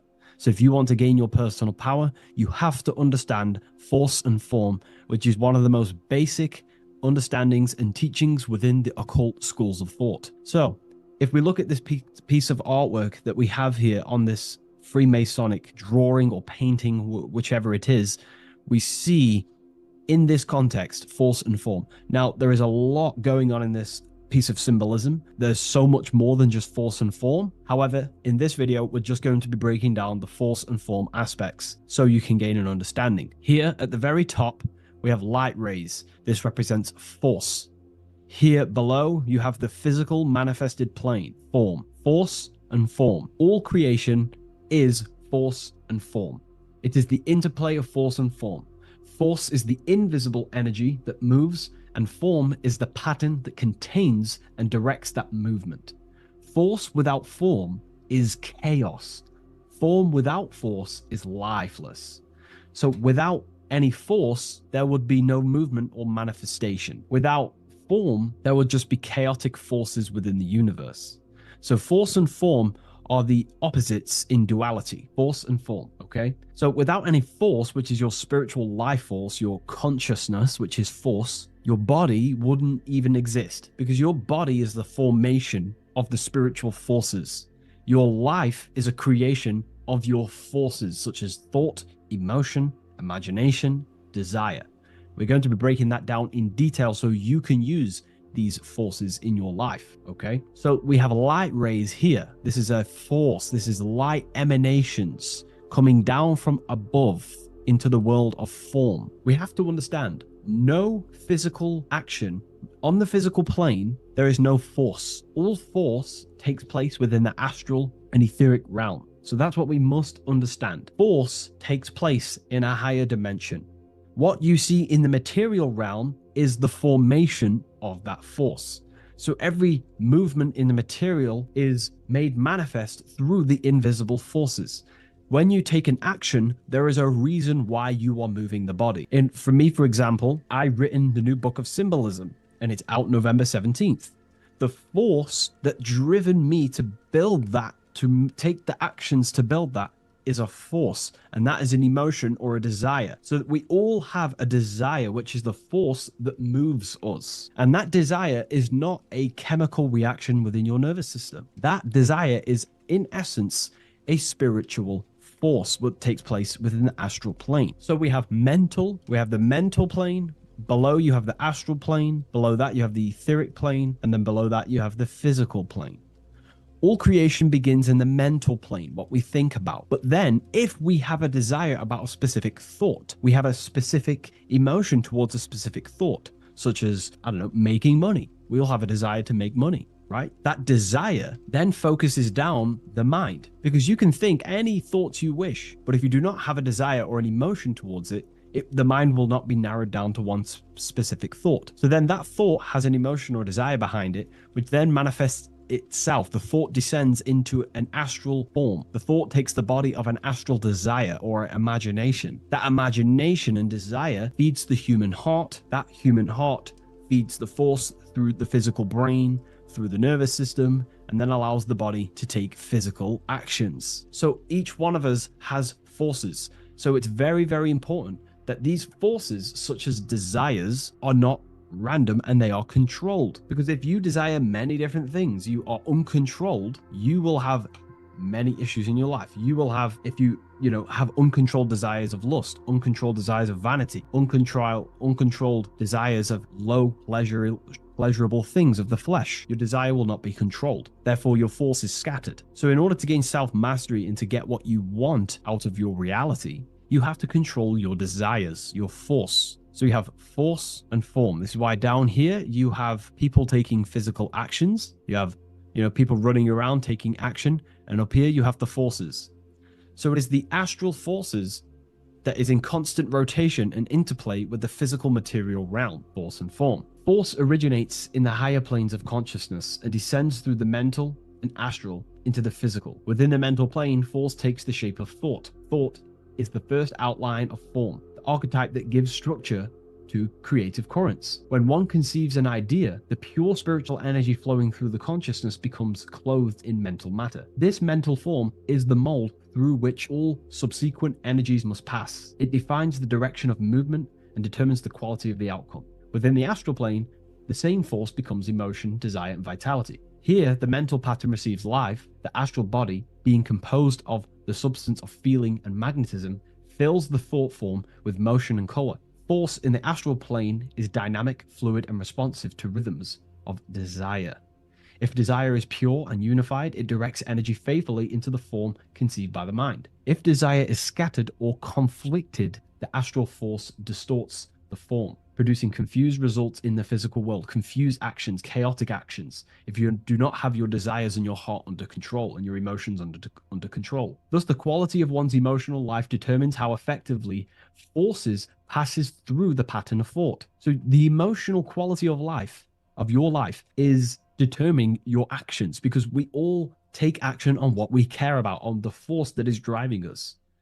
So we must unify our heart with the higher mind, with higher thought, thoughts that are not selfish, thoughts that are not egotistical. In the mental plane, there are three subplanes.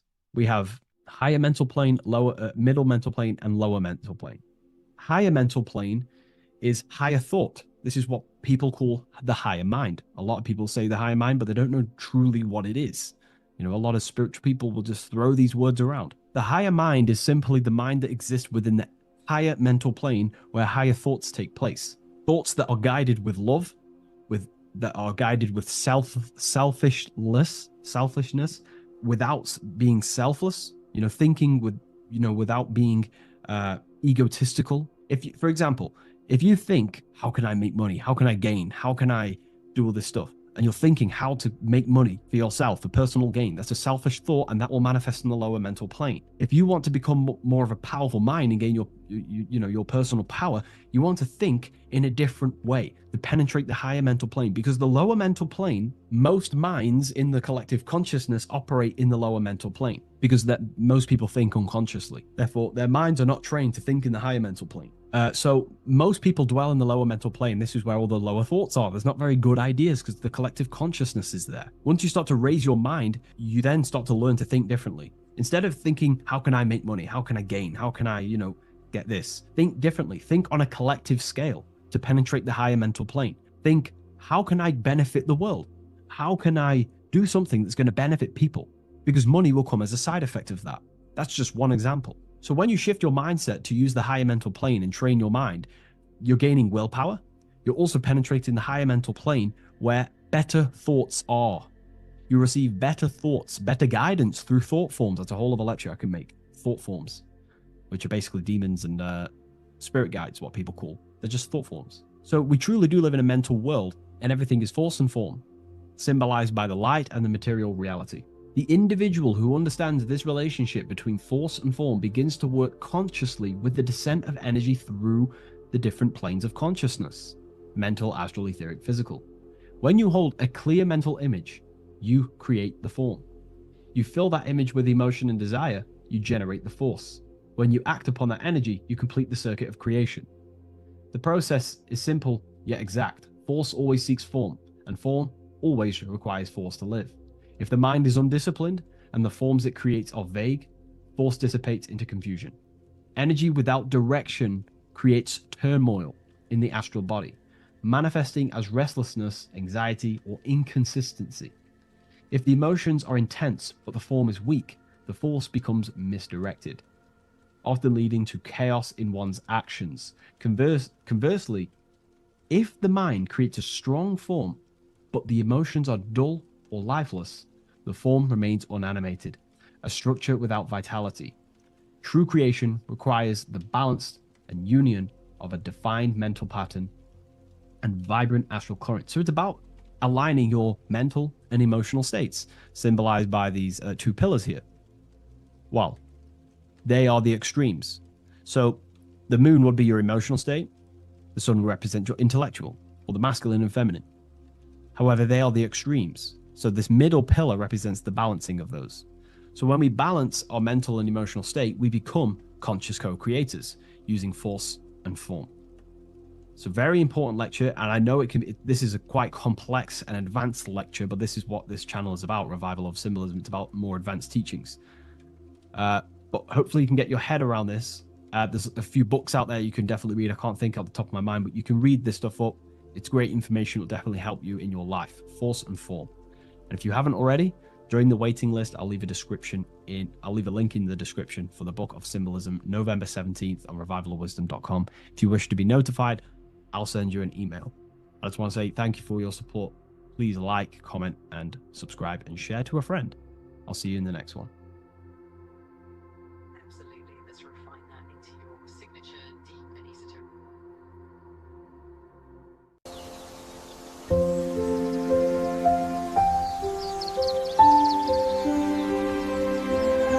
bookofwisdom.com. Visit today.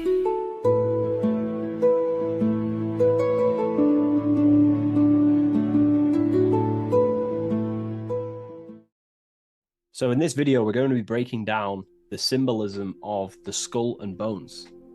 The skull and bones is found in the Masonic tradition. It's also found in a satanic secret society, such as the Skull and Bones Secret Society at the University of Yale, filled with secrecy there. Anyways, to dive deep into the symbolism, we have to think between the lines and read between the lines of what this symbol means. So this symbol is obviously a symbol that represents something in yourself. It is a way of living. It is a way of think, feeling, and acting. It is a state of consciousness. Each symbol represents a state of consciousness. Each symbol reveals something about yourself, the way you process things, the way your consciousness functions.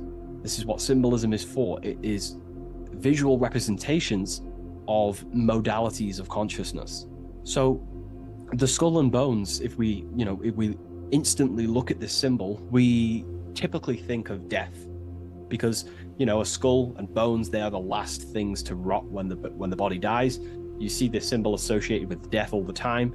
If you look on the back of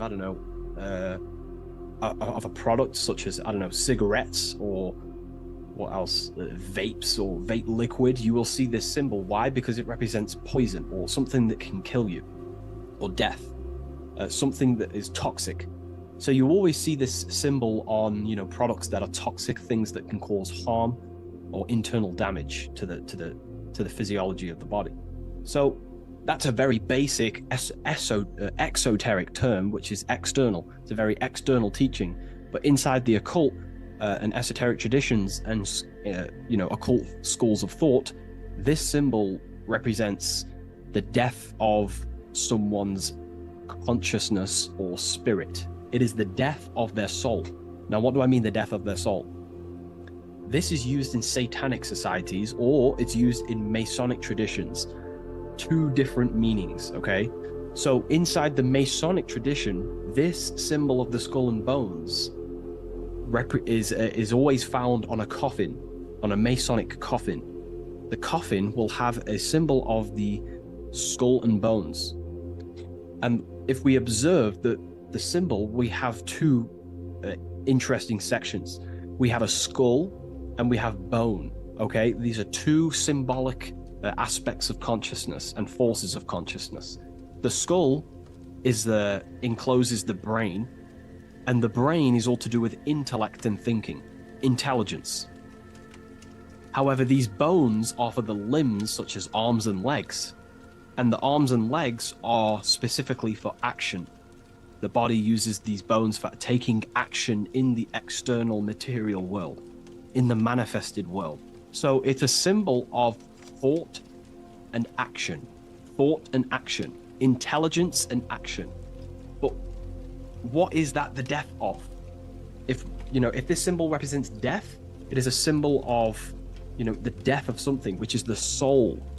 Okay, you can have very high intelligence, and you can also act upon that intelligence. However, you could also have no connection with your divine nature. So the thought and the skull and bones is a state of consciousness representing someone who is in the coffin. The Masons use this on a coffin. It is a symbol of thought and action. Mainly, it represents base consciousness. In the Masonic tradition, it represents base consciousness. I'm going to explain the Satanic tradition of the symbol after. But in the Masonic tradition, they use this symbol to represent someone who's on base consciousness, which means they only think and act.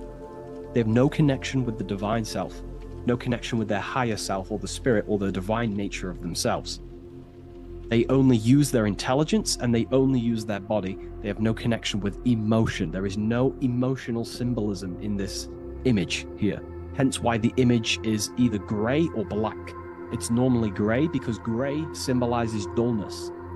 Each color is symbolic of emotion, and looking at colors invokes emotion.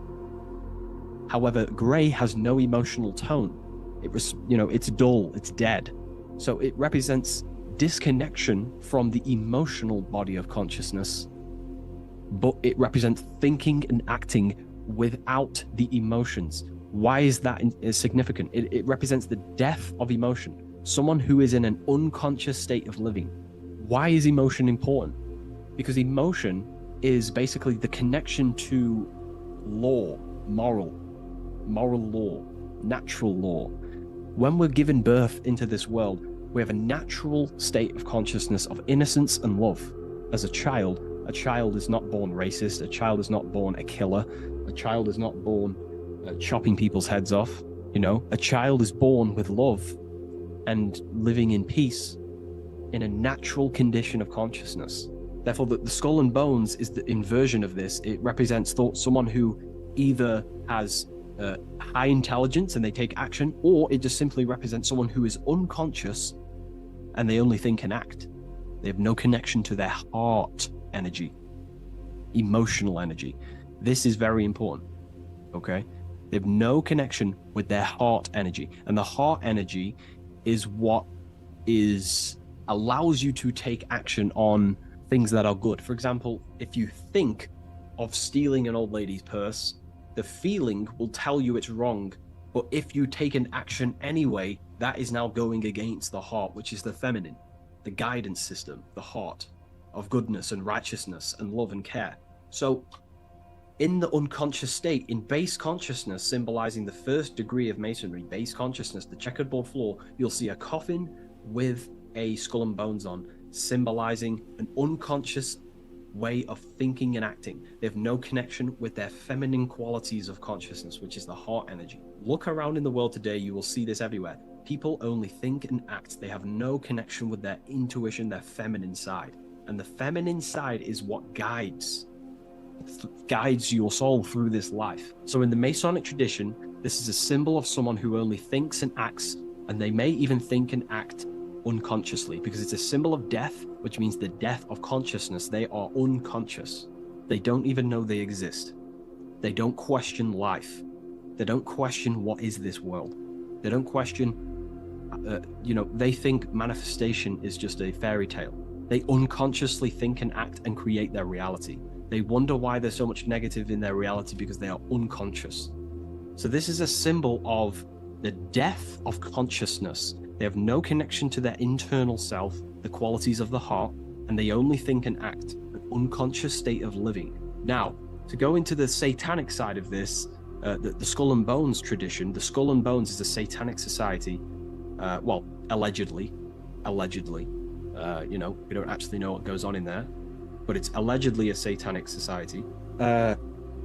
This symbol has a complete different meaning. Well, it's the same meaning, but it represents high intelligence, someone who is very, very, very intelligent in the mind, intellectually, and they take action. Because Satanism is not worshipping Satan. A lot of people won't understand this, but Satanism is not about worshipping Satan. Satan, therefore, is an allegory, a metaphor, or a symbol that represents the egoic force of an individual's mind or consciousness. Satan is a symbol representing the ego of man. of an individual.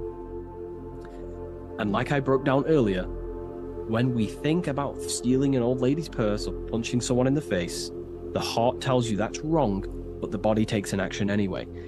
That little voice inside your mind that says, do it anyway, even though you know it's wrong internally, that little voice that says, do it anyway, that is what the ancients or esoteric societies call Satan. It's not a deity, but it's an aspect of our own mind, an unchecked aspect of ourself that is always trying to rule and gain, is trying to conquer you. This ego tries to conquer and take full control of you. And that's what we see in today's world. So therefore, in the satanic society, this is a symbol of head consciousness, no heart consciousness, because satanic societies do not want to connect with their heart. They prefer to live in their personal consciousness. What do I mean? The universe is one consciousness, one giant being expressed in individual forms. And that universal essence beyond your ego, beyond that universal consciousness, is the heart. But the head is the personal consciousness. The head is where your perception of yourself is. You know, that false character of who you think you are, your beliefs, you know, your name, your job, your status, your reputation. That is all head ego consciousness. It's not necessarily evil. However, in satanic societies, they do not connect with the divine. They would rather live in their personal consciousness and become their own God instead of connecting to the God of the heart, which is the God of the universe. They prefer to become like a material God. They want head consciousness, and they think and act without heart. They will think, they'll have high intelligence, they'll develop their mind, they'll develop the power of their mind, but they'll never develop with their heart. They'll never connect with their heart. So this is what the symbols represent in satanic societies. They live in satanic consciousness, which is simply head consciousness, thinking, acting, high intelligence, high IQ, no connection with the divine. Okay? And today, this is what this, you know, the world is being pushed upon. This is, you know, the world is 80% Satanist, and people are walking around they're Satanists and they don't even know. This is how the dark occult has influenced the world to become so vain, lost in vanity, ego, lust, materialism, status, money. They've made the world unknowingly become satanic. Most of the people in the world are walking around Satanism. They're satanic. And what they've done is purposely tricked people to believe that Satanism is about worshipping worshipping Satan, when actually it's a state of consciousness. They think Satan is a deity. Yeah, very well said, esoteric. Yeah, they think Satanism is about worshipping this man in the sky or this negative force. But it's a state of being, because we are all God. We're all co-creators of God. We're not the God, but we are expressions or emanations of God. And our soul is the thought force of God. Just like when you think about a certain thought and you dwell upon it for a while, that thought becomes literally an entity or an energy form within the astral plane, and the soul of that elemental being or a thought force is your thought force. That's the soul of that being. Your soul is the thought force of God. You were thought into existence by the mind of God. I hope you gain an understanding of what this means in the two different ways, the Masonic tradition and the Satanic tradition. The Masonic tradition is a symbol of base consciousness, someone who only thinks and acts. They may have high intelligence, they may not. They're living in the death of their feminine side of consciousness. They're emotionless, have no connection with their moral compass of the heart. They have no intuition. They only think and act. They go against their heart. They take actions against their guidance. Someone who lives unconsciously, creates their reality unconsciously, thinks, feels, and acts unconsciously. And then in the Satanic tradition, well, going back to the Masonic tradition, that base consciousness that I've just explained is the state that we must arise from, because that is the coffin. You'll see this symbol on a coffin, because the coffin represents the death of the spirit, the death of the feminine side of consciousness, and the death of conscious being actually aware. And that's the state we must rise from, out of the coffin, into higher consciousness. And that's why Masons, not just Masonry, you have this whole story of death and resurrection is in everything. It's in the Bible. Jesus dies and he is resurrected. In Masonry, when you're initiated, they symbolically kill you and then you are resurrected. Every secret society symbolically kills you and then resurrects you. Why? Because in order to awaken to what you truly are, you have to kill who you thought you were in your mind. In order to awaken to what you are, you have to kill what you thought you were. So it's a death and resurrection. Okay, so this is the state we arise from, but in the satanic tradition, this is glorified, this state of consciousness. They are conscious, they have high consciousness, but they only have intelligence and action. Their intelligence and action are one, they think and act instantly. But they think and act at the expense of others because they have no connection with their heart. There's no heart symbolism here. It's a symbol of intelligence and action, the mind and the body. So the satanic tradition, they think and act at the expense of others. They seek to control other people because they have no connection with their heart. They have no connection with empathy, love, or care. They only care about themselves and the brotherhood of their secret society. This is what true Satanism is. It's not about worshipping Satan. It's about serving Satan, which is your ego, the egoic force that tells you not to go with your heart. So yeah, I hope that clears some things up about this symbol.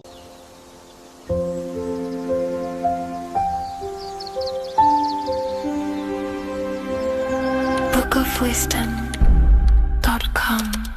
Visit today.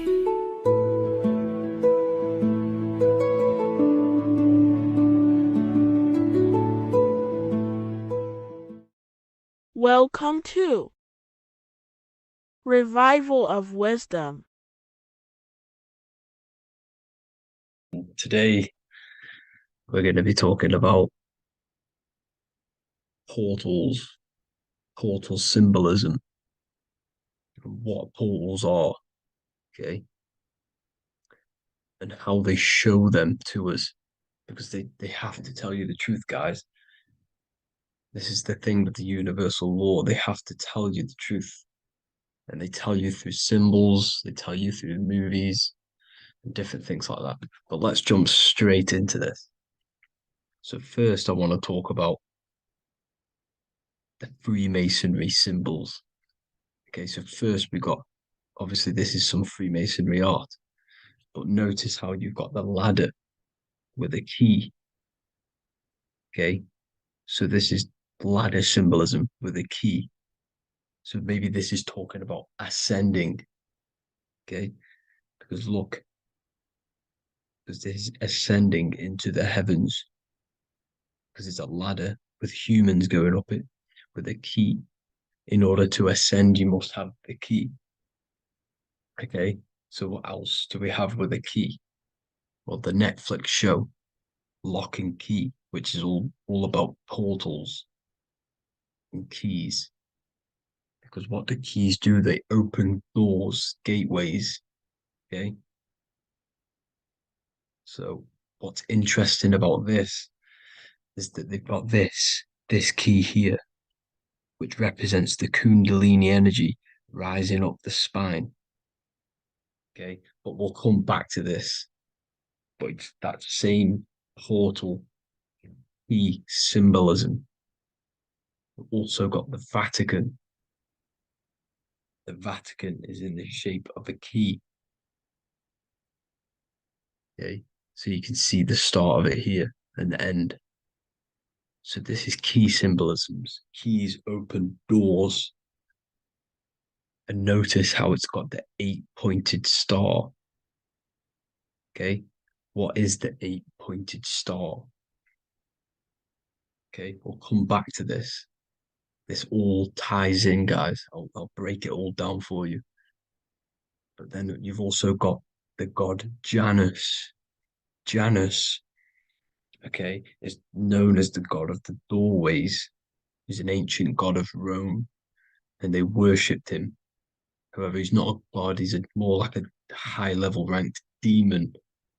Because he is the god of the doorways. And notice how he's got two faces. Because doorways always have two sides. You're going into somewhere, there's always two sides of a door, and he's always depicted with two sides of a face and a key, because he holds the key to the doorways, to the portals to other worlds and realms. Okay, as you can see, he's always got two faces and a key. Okay, so now we have the Sumerians, the Anunnaki, and they are always depicted with the two faces. Why do they have the two faces? Because they're symbolizing doorways, and the Anunnaki come to Earth through doorways and portals. So these are what these gods are symbolizing in their artwork. But they always have the 8-pointed star.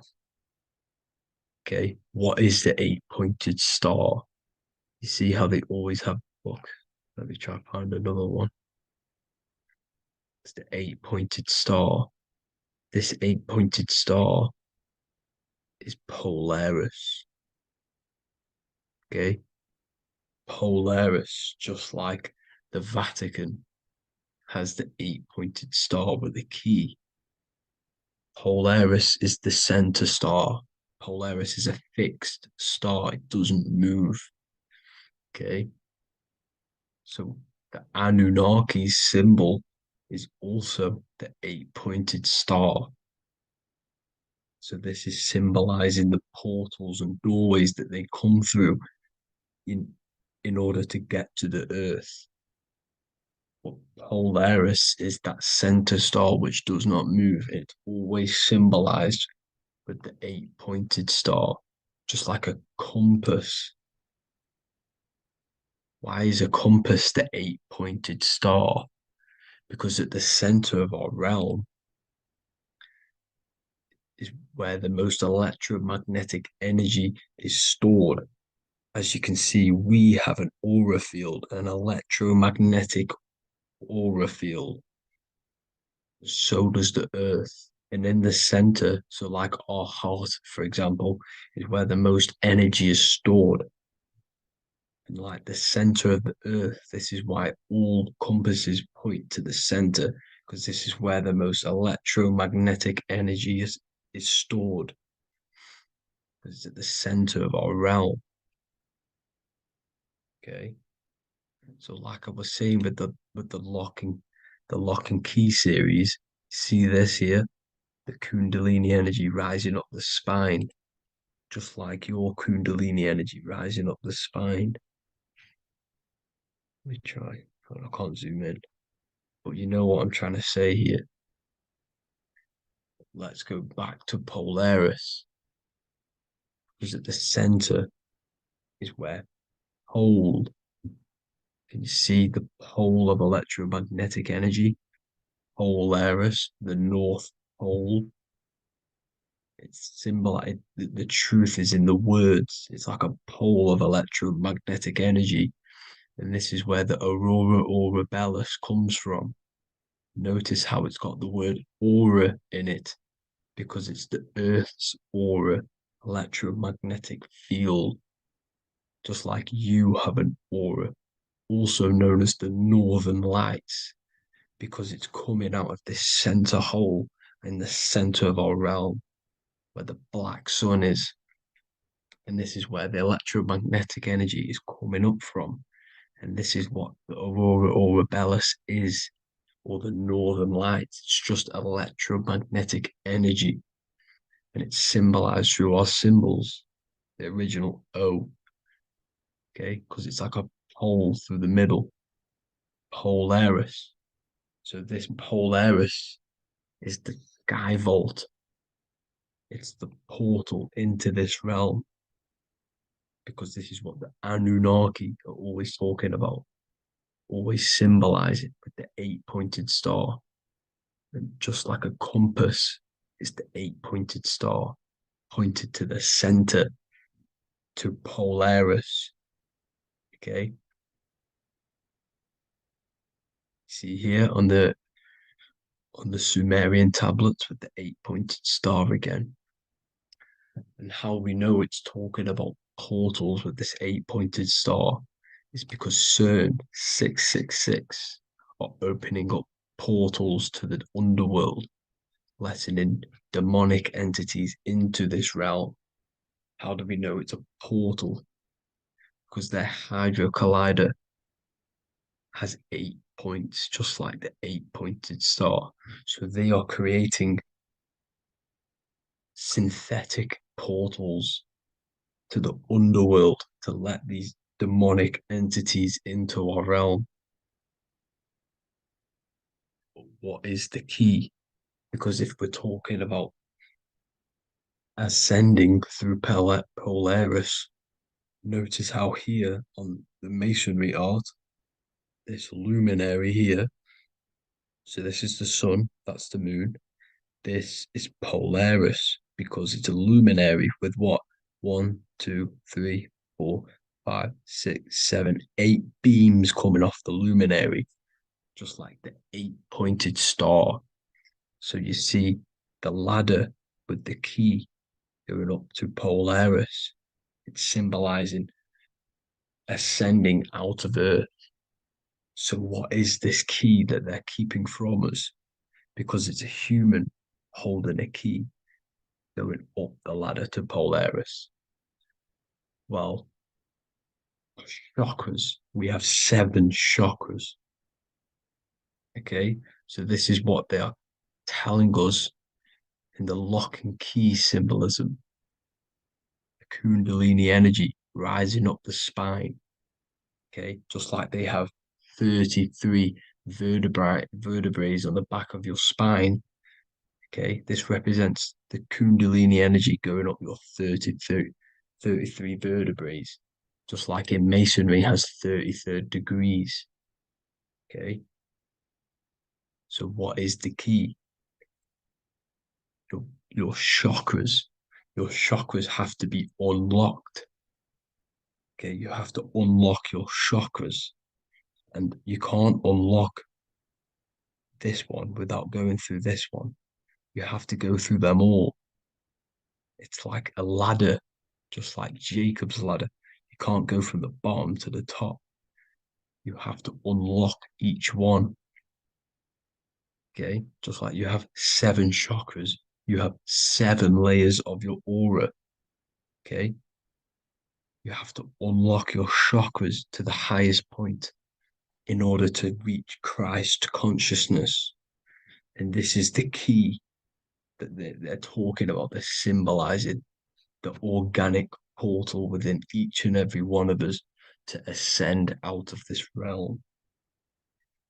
Okay, so this is the key that they're talking about, and they're holding back this knowledge to keep us trapped in this 3D realm. Okay, so like I was saying with the 33 vertebrae and the Kundalini energy coming up the spine, 33 vertebrae, you can see this sort of symbolism going up to the light, because it's the light. You see here, your crown chakra turns on and becomes enlightened, just like the Illuminati symbol. Can you see it? But also Jesus also died at 33. So this is symbolizing, okay, they're symbolizing the death of the ego, the body. So once you open up your chakras and reach Christ consciousness, which is your 33rd vertebrae, once your Kundalini energy goes up your 33rd vertebrae, your body technically, not physically, but spiritually dies, because you then become formless. You reach Christ consciousness. So then you can travel other worlds. Okay. This is what they're talking about with Vatican, 8-pointed star, and the key. Janus with the key. The Sumerians with the 8-pointed star. Anunnaki, the 8-pointed star. Polaris, 8-pointed star. So Polaris is the way out of this realm, which is at the center. Pole, North Pole. Okay, so the key is that they're hiding from us is the knowledge to unlock our chakras. Okay, and without this knowledge that they keep from us is trapping our souls in this reality to keep reincarnating. Okay, well, thank you all for tuning in. I'm going to leave you all there. Make sure to leave a like and a comment in the comment section.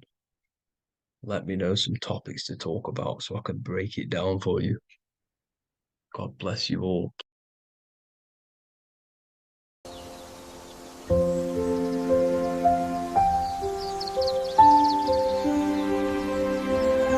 bookofwisdom.com. Visit today.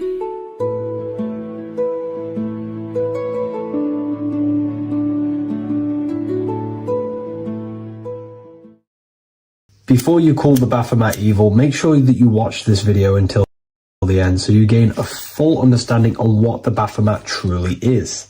No, I am not a Satanist. I am simply an esoteric